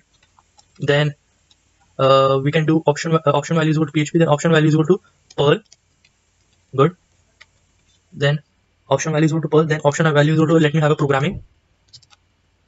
Okay, good. Then I'll do one thing. Option value is equal to C. Good. Then in the same way I'll do C++. Okay. Then you can click on format document. So you can right click on format document to get the HTML page on the right track. Okay. Then so this is the option value is equal to C++. And then I'll show you one thing. Let me type one more option as well. JavaScript. Yeah, good. And one more option I'll do, that is Java. Yeah, good. So format document, yeah, good. So basically this is the data list you have to define, but we need to track this data list to an input. So we'll define input list is equal to languages. Okay, so basically, yeah, and we can define class is equal to form control. So this is a bootstrap class. Okay, and I'll refresh this page. Yeah, good. So this is good, and we can do what we can do. uh let me try this style. The style works on this. Let me do margin bottom is equal to 1 rem. Let me check if the style bottom 1 rem. Good. Yes, the style tags works on the input. Okay, so we have a list here. Let me type J here. So as soon as I type J, I get JavaScript and Java. Then I'll let the caps lock on. Let me have a caps lock. Then yeah, this works fine. JAVA S. Okay, as I type JAVAS, JavaScript is there, but Java isn't there. Okay, so actually this data list works in all the ways, like a prefix, suffix, or substring match. So let me type P here. Here I have got Python, PHP, Perl programming, but you must be thinking why I've got a JavaScript.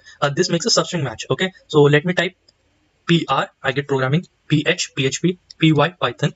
Okay, because there was a single P in the end, so it makes a substring match. Okay, so to make this clear, what I can do, I'll show you one example. Okay, let me do with C, C++. Okay, let me do this with a small c. A small c matches both the C, C++. Okay, JavaScript as well. Okay, so this looks good. Okay, so if the user want to select, if they don't write anything, they can simply click on this drop down arrow. They'll get all the options here. Okay, so let me give you one example. Option value is equal to Django, Python, yes. Okay, and one option I would give you, machine learning. Okay, so this is using Python as well. So I format the document and I'll refresh this page. So I'll type Python. So okay, you can see here the Python is in starting and here it is in the end. So it matches the substring, prefix, or suffix. So yeah, here you can see the Python, Django, Python, machine learning, Python. Okay, so I click on Python. I'll click submit. Okay, I have not defined a get query, voting app get query. So okay, good. So here you need to define name is equal to languages. Okay, so I'll do Python. Yes, language is equal to Python. Then I'll define languages here. So this should work. Now this should work, I hope. Yes, now it works perfectly fine. So I have returned an HTTP response. So but now here you can see we did all this statically. So we can't keep on typing this option value, option value, option value. Maybe there might be a point we have changed this list. There might be updation. So we need to change this. We'll do this dynamically in the next tutorial. So I'll catch you in the next tutorial. Thank you guys. Okay, so let's get started with the today's tutorial. So like till the previous tutorial, we made a list of languages, but that was static.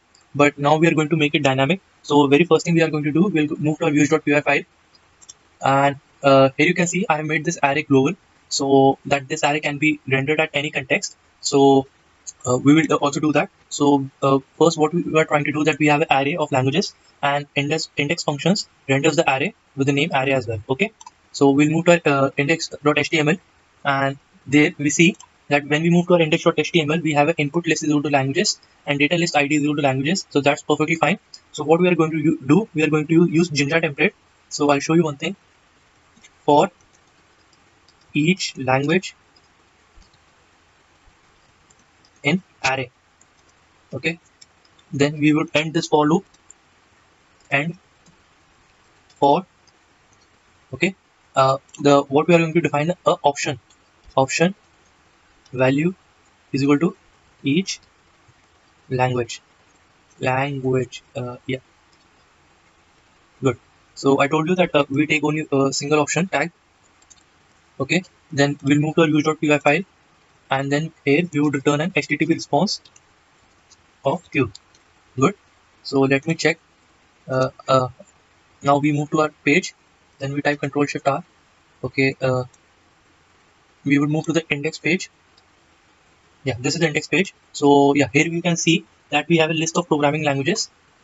Good, and we take anyone. Let's suppose we take Python, and then we submit it. We get a HTTP response of Python. So that's perfectly fine. So what we can do, so this works pretty fine. So we can test for any one more language. Let me see. Okay, let me see. C++. Okay, good. So C++ also works fine. Okay, and let me do one thing. When I type P, I get PHP, Perl, Delphi. We already discussed how the search engine works. So PHP, good. So this even works. Okay. So till now we were trying to get the HTTP response, but now we can do one thing. What we can do, we can make a what we can do. We want to store the each count of the vote we do. So what we can do, we can make a global count. Then we can render that global count dictionary. That global count is a data structure. Already we discussed that part in the coding question also as well. So I would quickly give an overview how this would work. So let me define global count. This was going to be a dictionary data structure. Okay. So what I'm trying to do. So this works perfectly fine. Okay. One thing I would like to show you before I proceed, that if I press Control U, so here you can see. So that when we use input list is equal to languages, data list ID is equal to languages. So this was the for loop we had used here. For each language array, option value is equal to each language and for. So here you can see with the help of dynamic template. Basically we used Django template. So what we used, we got a list of option values. So this is perfectly fine. So here you can see that with the help of a single for loop, we were able to generate a much more better way of generating the option values. Okay. So this way we could generate them dynamically. Okay. So what we can do now, we move to a views.py file. So global count is equal to dictionary. So if we'll make if condition, if q in global count, then global count of q is equal to global count of q plus 1. Okay. Else if the q is already in global count, then global count of q is equal to global count of q plus 1, else for the first occurrence. Okay. So we already also discussed this in the coding question, the way we solved it first occurrence. Okay. So this is for the first occurrence. Then global count of q should be initialized with 1. Good. So if it's already there, then we plus increment the value of the vote. Else what we do, we initialize for the first time, we initialize it for 1. Okay. So this is very good. So let me do one thing. I move to the index.html, and here what we can do, we can print this till now. Okay, but we need to do one thing. Okay, what we need to do for q in global count of q is equal to global count of q plus 1. Else for the first occurrence, global count of q is equal to 1. Okay, so here you knew that we are working for the first occurrence, and if already exists, then increment the value. If already exists, then increment the value. Okay, and this was the first occurrence. Okay, so what we can do, we'll create a my dictionary. So array would be the array, and global count would be the global count. Okay, good. So then return, we're going to render this way in the same way. So I quickly what we are going to do, return render request index.html. So this is the index.html we are going to render, and the context is equal to my dictionary. Okay, and here now we have already rendered this global count. So I hope this should work now fine, pretty fine. So I would refresh this page. So let me do a single vote. So let me choose PHP. So here you can see the dictionary has a 1 count of PHP. So let me vote for PHP again. So we're going to test this. Yes, the vote count is 2. Okay, let me check any other languages. So Python is there. Yes, Python. Now PHP is 2, Python 1. So let me do another Ruby. Yes, PHP 2, Python 1, Ruby 1. So in the same way, C++. Yes, good, absolutely fine. Then C. Yes, good. So here you can let me do then again PHP. So it should be 3 now. Yeah, now it's absolutely 3. Okay. So this is, but this we are I'll quickly give an overview of this. So for the first occurrence, we used to initialize with 1, then we would increment the value. Okay. So this works perfectly fine, but we are noticing that we are only printing the raw dictionary here. But next time we would try to add progress bar with the table, and we are going to, if possible, I'll give you a very good question on this. Like if we but okay, till now let's try to do. We're going to put a progress bar in the next video. So I'll catch up in the next tutorial. Thank you guys. Thank you so much on the session. So let's get started with this tutorial. So I would open my project. So till now we had made the search bar with suggestions dynamically. Then we used to submit the option value, and then we used to store the results in the global dictionary.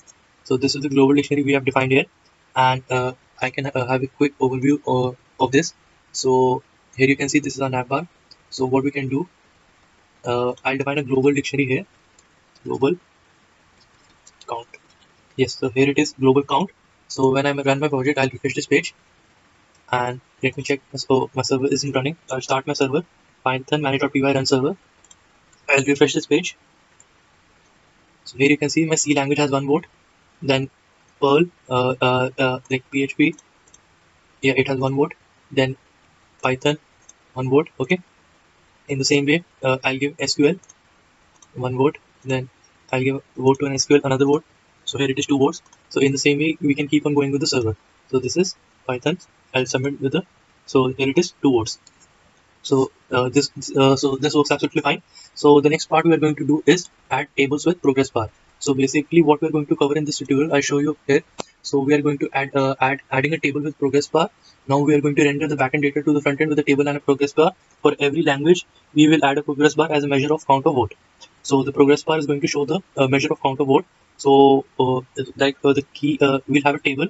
So then the key of the dictionary would be the like the name of the language, and the value would be in terms of the progress bar. So let's get started with this. So in the navbar, the first thing we are going to do is we are going to put a li class is equal to nav item. Okay, and here anchor class is equal to nav link, and what are we going to define? Result. Okay, and we are going to define href tag, refresh tag to the with hash result. Okay, so we'll define a result block below. So this is the about tag, and here you can see you can also add the hr tag here, which was missing. Okay, now what we are going to do, this is a row. Okay, so we have to define in the same way, we have to define, and this is a call md6. Okay, so in the same way we have to define this. So what we can do, so we can do in the same way, div class is equal to row, and then div class is equal to call md. This time I would since it is a table, so I would define call md12. And now what you can do, so we have a div of class call md12. So other things can be same. So I'll copy this and quickly paste it here, and id will be result and name will be result. So and this would be result. Okay, and okay, so what we can type here, we can type here result in terms of progress bar. Okay, so result table. So so let me check. Let's first check this. If this so here you can see, here we have a result table. So okay, and we'll give it a different color, and this is batch success. So we'll define batch warning. Okay, so yeah, now it absolutely works fine. And we would give a style is equal to we can give style is equal to margin top of 1 rem. So we can give a margin top of 1 rem. So yeah, now this looks perfectly fine. So basically what I wanted to show you, that result table is going to be a big one. So we will add a responsive table. So we would also work on this, or maybe okay, we can do one thing. Let this be of 6 column, and we have to define this in the center. And we can copy the settings, so that would work fine. So this would give a margin top rem, and this would align in the center as well. Okay, then there is some issue. Okay. Style. Okay, this should be in the column. Okay, sorry, this should be in the column. Then I would fit. Now this looks absolutely works fine. So what we are going to do, so first we are going to render the dictionary to the front end part. So I'll show you how you can do this. So this is the dictionary. So what we can do, I would use a for loop for key comma value in global count dot items. So basically I'm referring to both the item, that is key, and the value, and then I would end this for loop a percent sign, and again a percent sign, and now I would end the for loop, and for, okay, a percent sign. Then I can do, I'll do like suppose this is the key, then value, and then I would give a break. So here you can see in this way I can print the dictionary. So here you can see this is my key dash value, then key dash value, then key dash value. So here I've got the key value pairs.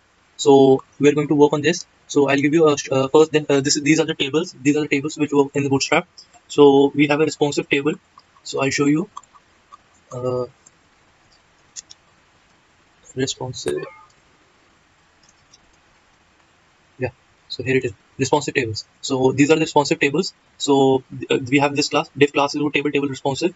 Then this is a table class is equal table. So this gives us a responsive table. So I'll add a table. Let me check one. We will add the simplest one. So this is the simplest table we can have. Okay, so let me check where we have to add this. So this is the result table. Okay, now what we can do, okay, we can define div class is equal to row, then div class is equal to call md12. So I'm defining another grid for the table to keep it responsive. So I've copy pasted the table. Now I'll go back to my page, and I'll refresh this.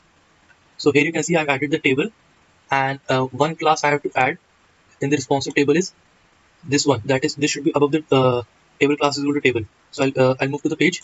So this is the table class is equal to table, and I have to add div class is equal to table responsive. Table responsive. Okay. So this one is I have to add, and I have to add this div after the table tag. So I have now what we can do format document. Yeah, this looks absolutely fine. So I would refresh this page. Okay, so here you can see the table is responsive when I press Ctrl Shift I. So here you can see we can scroll the table. So if a table gets big, so we can scroll the table. So here we can see the scroll bar. Okay, so I'll catch up in the next tutorial. In the next one, we would add the like these are the static rows, but the next time we're going to define them dynamically. So I'll catch up in the next tutorial. So thank you guys, thank you so much. So let's get started with the tutorial. So we basically first what we are going to do. So first I'll clear this.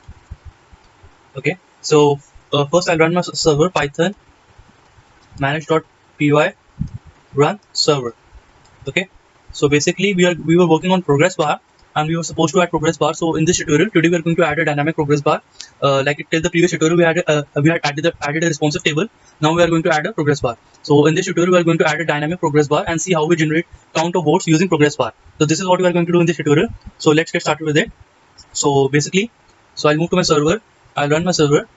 Okay, so to navigate to the voting app, I'll type /voting app. Okay, so here's our app. So we have a result table. So what we can do, we will make first let's complete our table, then we'll move to the progress bar quickly. So this is the table. Okay, so so we have to add a scope. So basically we have added a table, so we have to add a scope. So we shall do table header. So basically we are first going to define the table header. So this is the table header we are going to define. Then we are going to define the table body. Okay, so this is this all is the header part, and this all is the body part. Okay, so let's get started. So we have to add a class called in the scope. Then we'll make the header. Okay, so make sure this is here you can see there is a single row. So I'll quickly explain this. This is table, then header, then a row. Now we have to define so this is table header is scope is equal to call, then id, or you can say anything, hash id number. So let it be this. Then again table head scope is equal to call, then language. Okay, language. Then what we are going to find, table header scope is equal to call, then count of words. Okay, simply I'll type count here, and so now I'll refresh the page here. So here you can see I have a language, number, language, and count. So I'll press Control Shift I. So here you can see it is responsive in nature. Okay, so I have a number, language, and count. Okay, so this works fine. So what we are going to do, so first now next we are going to do is add data. Okay, so we are going to add data row wise. So particularly what we are going to do, this is the table row. Okay, so first is the table data, this again a table data. So this corresponds to the first number, then language, then this is going to be progress bar. Okay, so for this what you can do, so basically we have to add this all this dynamically. So what I'm going to do, and for, so basically I'm going to add a for loop here. So for loop percent for, okay, so basically I'll move to my use.py file. So we are rendering a index.html using global count. Okay, so global count here is a dictionary type data structure. So basically what we have to do, for key comma value, this could be any variable name, for key comma value in global count dot items. Okay, so this would iterate in this way that first we are going to have the key, then the value in global count dot items. So this would do. Okay, and now I'll do key, then for this one value. Okay, and for this I'll say for loop dot counter. So this way I'll add for loop dot counter.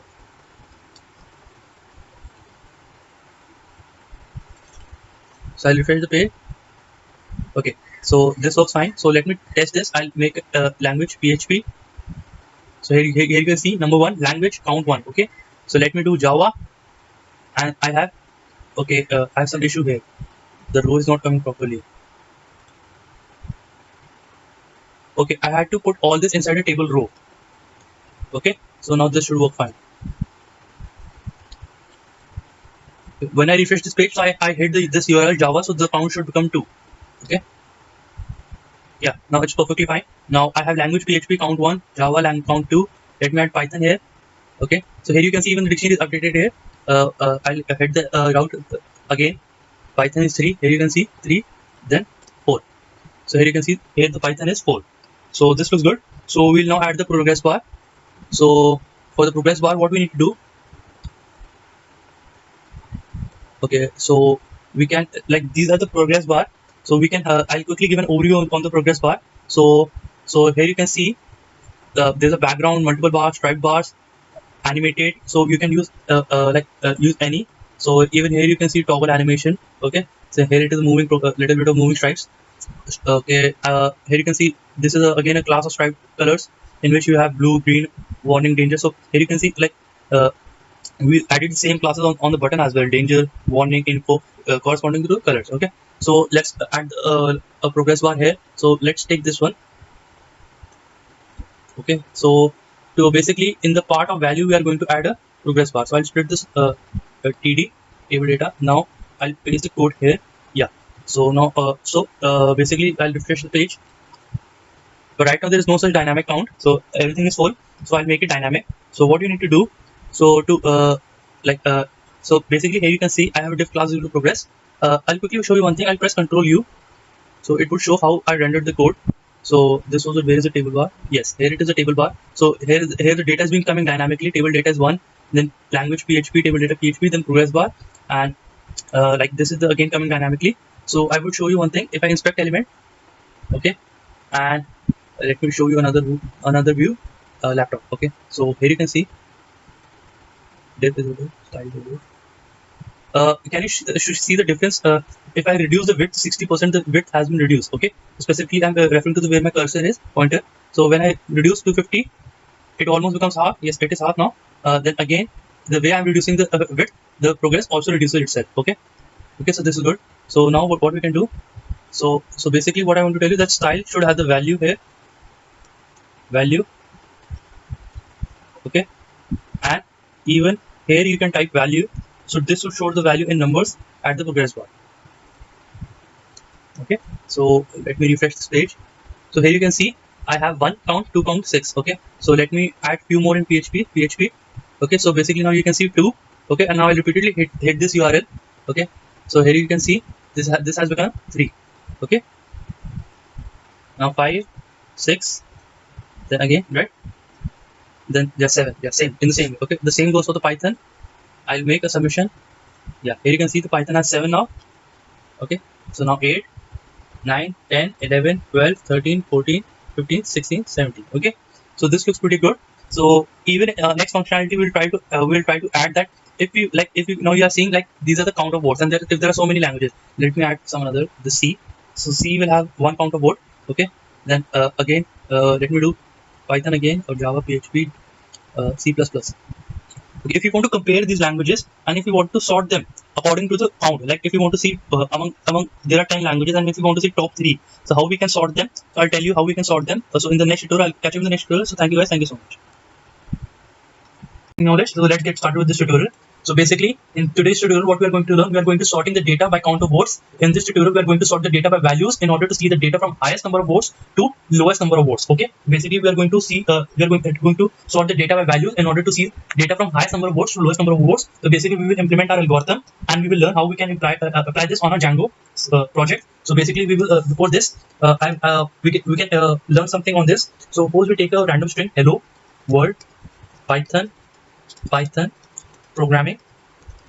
I hope this is fine. Okay, so we would create a data structure dictionary which would store the frequency.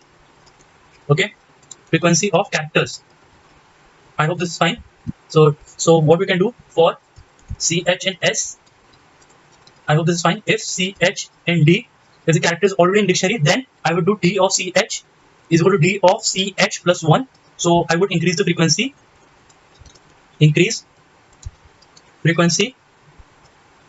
Okay, else D of CH is equal to 1. Okay, initialize for first occurrence. Okay, we have done this before. Okay, so this was pretty easy. So let me do one thing. Let me create a function, define print data D.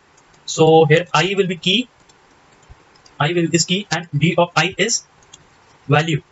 Okay, and I will do for I in D print I comma D of I, and here's the end. Okay, so this is a separate function, and let me here print D. I hope this is fine. Okay, here you can see okay, I made a mistake. Let me do print data here. So I have made a function for this purpose only. Yes, here you can see I have different characters. So I have different characters. Okay, H has a frequency 2, E 1, but this data seems to be very unsorted data. So we will sort the data. Okay, so how do we do that? So we will carry on this. Okay, let me do one thing. Let me remove this. I have created variable A. Okay, so A to sort by key in ascending order. Okay, so A is equal to sorted D dot items key is equal to lambda. We have to make a comparator function lambda x and x of 0. So here I mean to say that I would sort by key. Okay, and I have to typecast this as dictionary. Okay, sorry for this. I have to typecast this back to dictionary and do print data A. I hope this should work. So yeah, now here you can see that I had sort. This is for a what we have empty space. Okay, so this is in ascending order by keys. Please check, this is by keys. A is a key, D is a key, E is a key, G is a key, H is a key, I is equal to key, L is equal to key, M, N, O, P, Q, R, and W, Y. All here are keys. It is sorted by keys. Okay, I hope this is fine. Okay, let me do another thing. Let me do sort by key in descending. Okay, so this is going to be very much same. I would comment this out. So what I can do, I can copy this and do this as B and print data B. So any change I have to make here, yes, this is a reverse is equal to true. I hope this is fine. Okay, reverse is equal to true. Now here you can see it has sorted by keys in reverse order by key. Y is a key, W is equal to key, P is equal to R, P, O, N, M, L.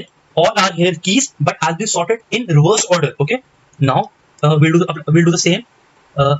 What we can do now? Sort by value. Okay. So we would do the same. Okay. Sorry for this. I would do this as C, here as C, and here 2 by values. What we can do, I'll remove this. So here 1 means x of 1 means I'll sort by values here. Okay, so let me run this. Okay, I'll comment this out also. So here you can see that now I have sorted by values 1 1 1 1 1 2 2 2 2 3 3 4. This is by values. Okay, this is by values in ascending order. Now the very much same thing in descending order. This was in ascending. Okay, and this is now D. I will copy this, and in the very much same thing reverse is equal to true, and I'll do print data D. Now here you can see that yes, sorted by values in reverse order. So this is the what same thing we are going to implement on Django service. Django server. Okay. So what we can do, we'll move to our page. Okay. This is the result table, and what we can do, href. Okay. Class is equal to button primary. Any button you can choose. Sort data. Okay. We are going to sort data. Okay. So sort data. Okay. Okay, let me say descending, sort data in descending order. Okay,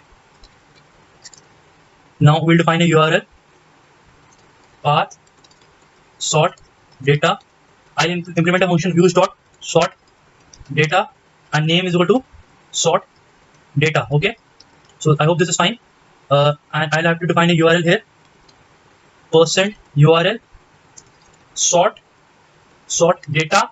I hope this is fine, and then again a %URL and a close the bracket. Okay, so I hope this is fine, and let me check it on my server. But this won't work right now. Actually, this is throwing an error. There, sort data request is a parameter, and return pass. Okay, let me check it till now is it working or not.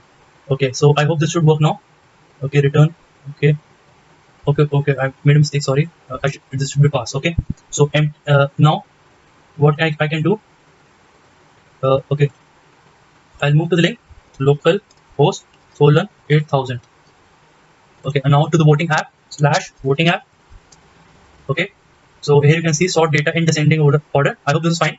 So what you can do, so we are going to implement this very much same logic. Okay, to the rendering part, this should be same, I guess. Okay, this should be same. So I will copy the code. Okay, I hope this is fine. And global count is equal to global count. I hope this is fine now. Okay, but we need to implement the so access the global count. Since don't confuse yourself. I'm defining keyword global. So this is a keyword global count. So I'm accessing a variable that is global. Okay, so global count. So what I will do, I'll do global count is equal to dictionary, then again sorted. Okay, global count dot items. Okay, and then we are going to sort by value. Key is equal to lambda x of 1, then reverse is equal to true. I hope this is fine. Okay, we will test now. We will test this application. This is Python. I'll submit here. So Python has one mode, 2 3 4 5 6 7 8 9 10. Okay, 11 12. Okay, here you can see the Python has 11 modes. Let me do C. Okay, till now what we have not clicked on this button. Okay, C is 3 4 5 6. Okay, some Java.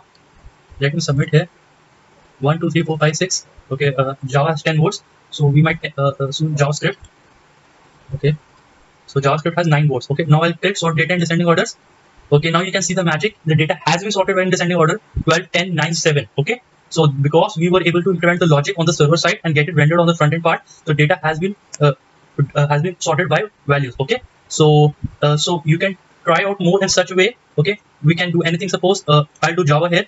Okay, Java has 11 words. Okay, let me introduce a new language, SQL. Okay, SQL has 1 word. Now SQL has 4 5 6 12. Okay, 15 17. Now SQL has more words than Python, so I'll do sort data in descending order. Again, you can see the SQL is now on top since it has 17 words. So you can implement your logics on your server side and get it them on front end. So that's a good part of the application. So in the next tutorial, what we are going to do, you can try out any of the applications. So let me do another check. Python here has 13. So 14, 15, 16, 17, 18, 19, 20. So Python has 23 words. So I'll do sort data in descending order again. Python is back on top. So I'll catch up in the next tutorial. We start on database connectivity, how we can connect our application to the database. We'll start a new application and implement how the basic database logics we can build. So thank you guys. Thank you so much. I'll catch up in the next lecture. Thank you guys.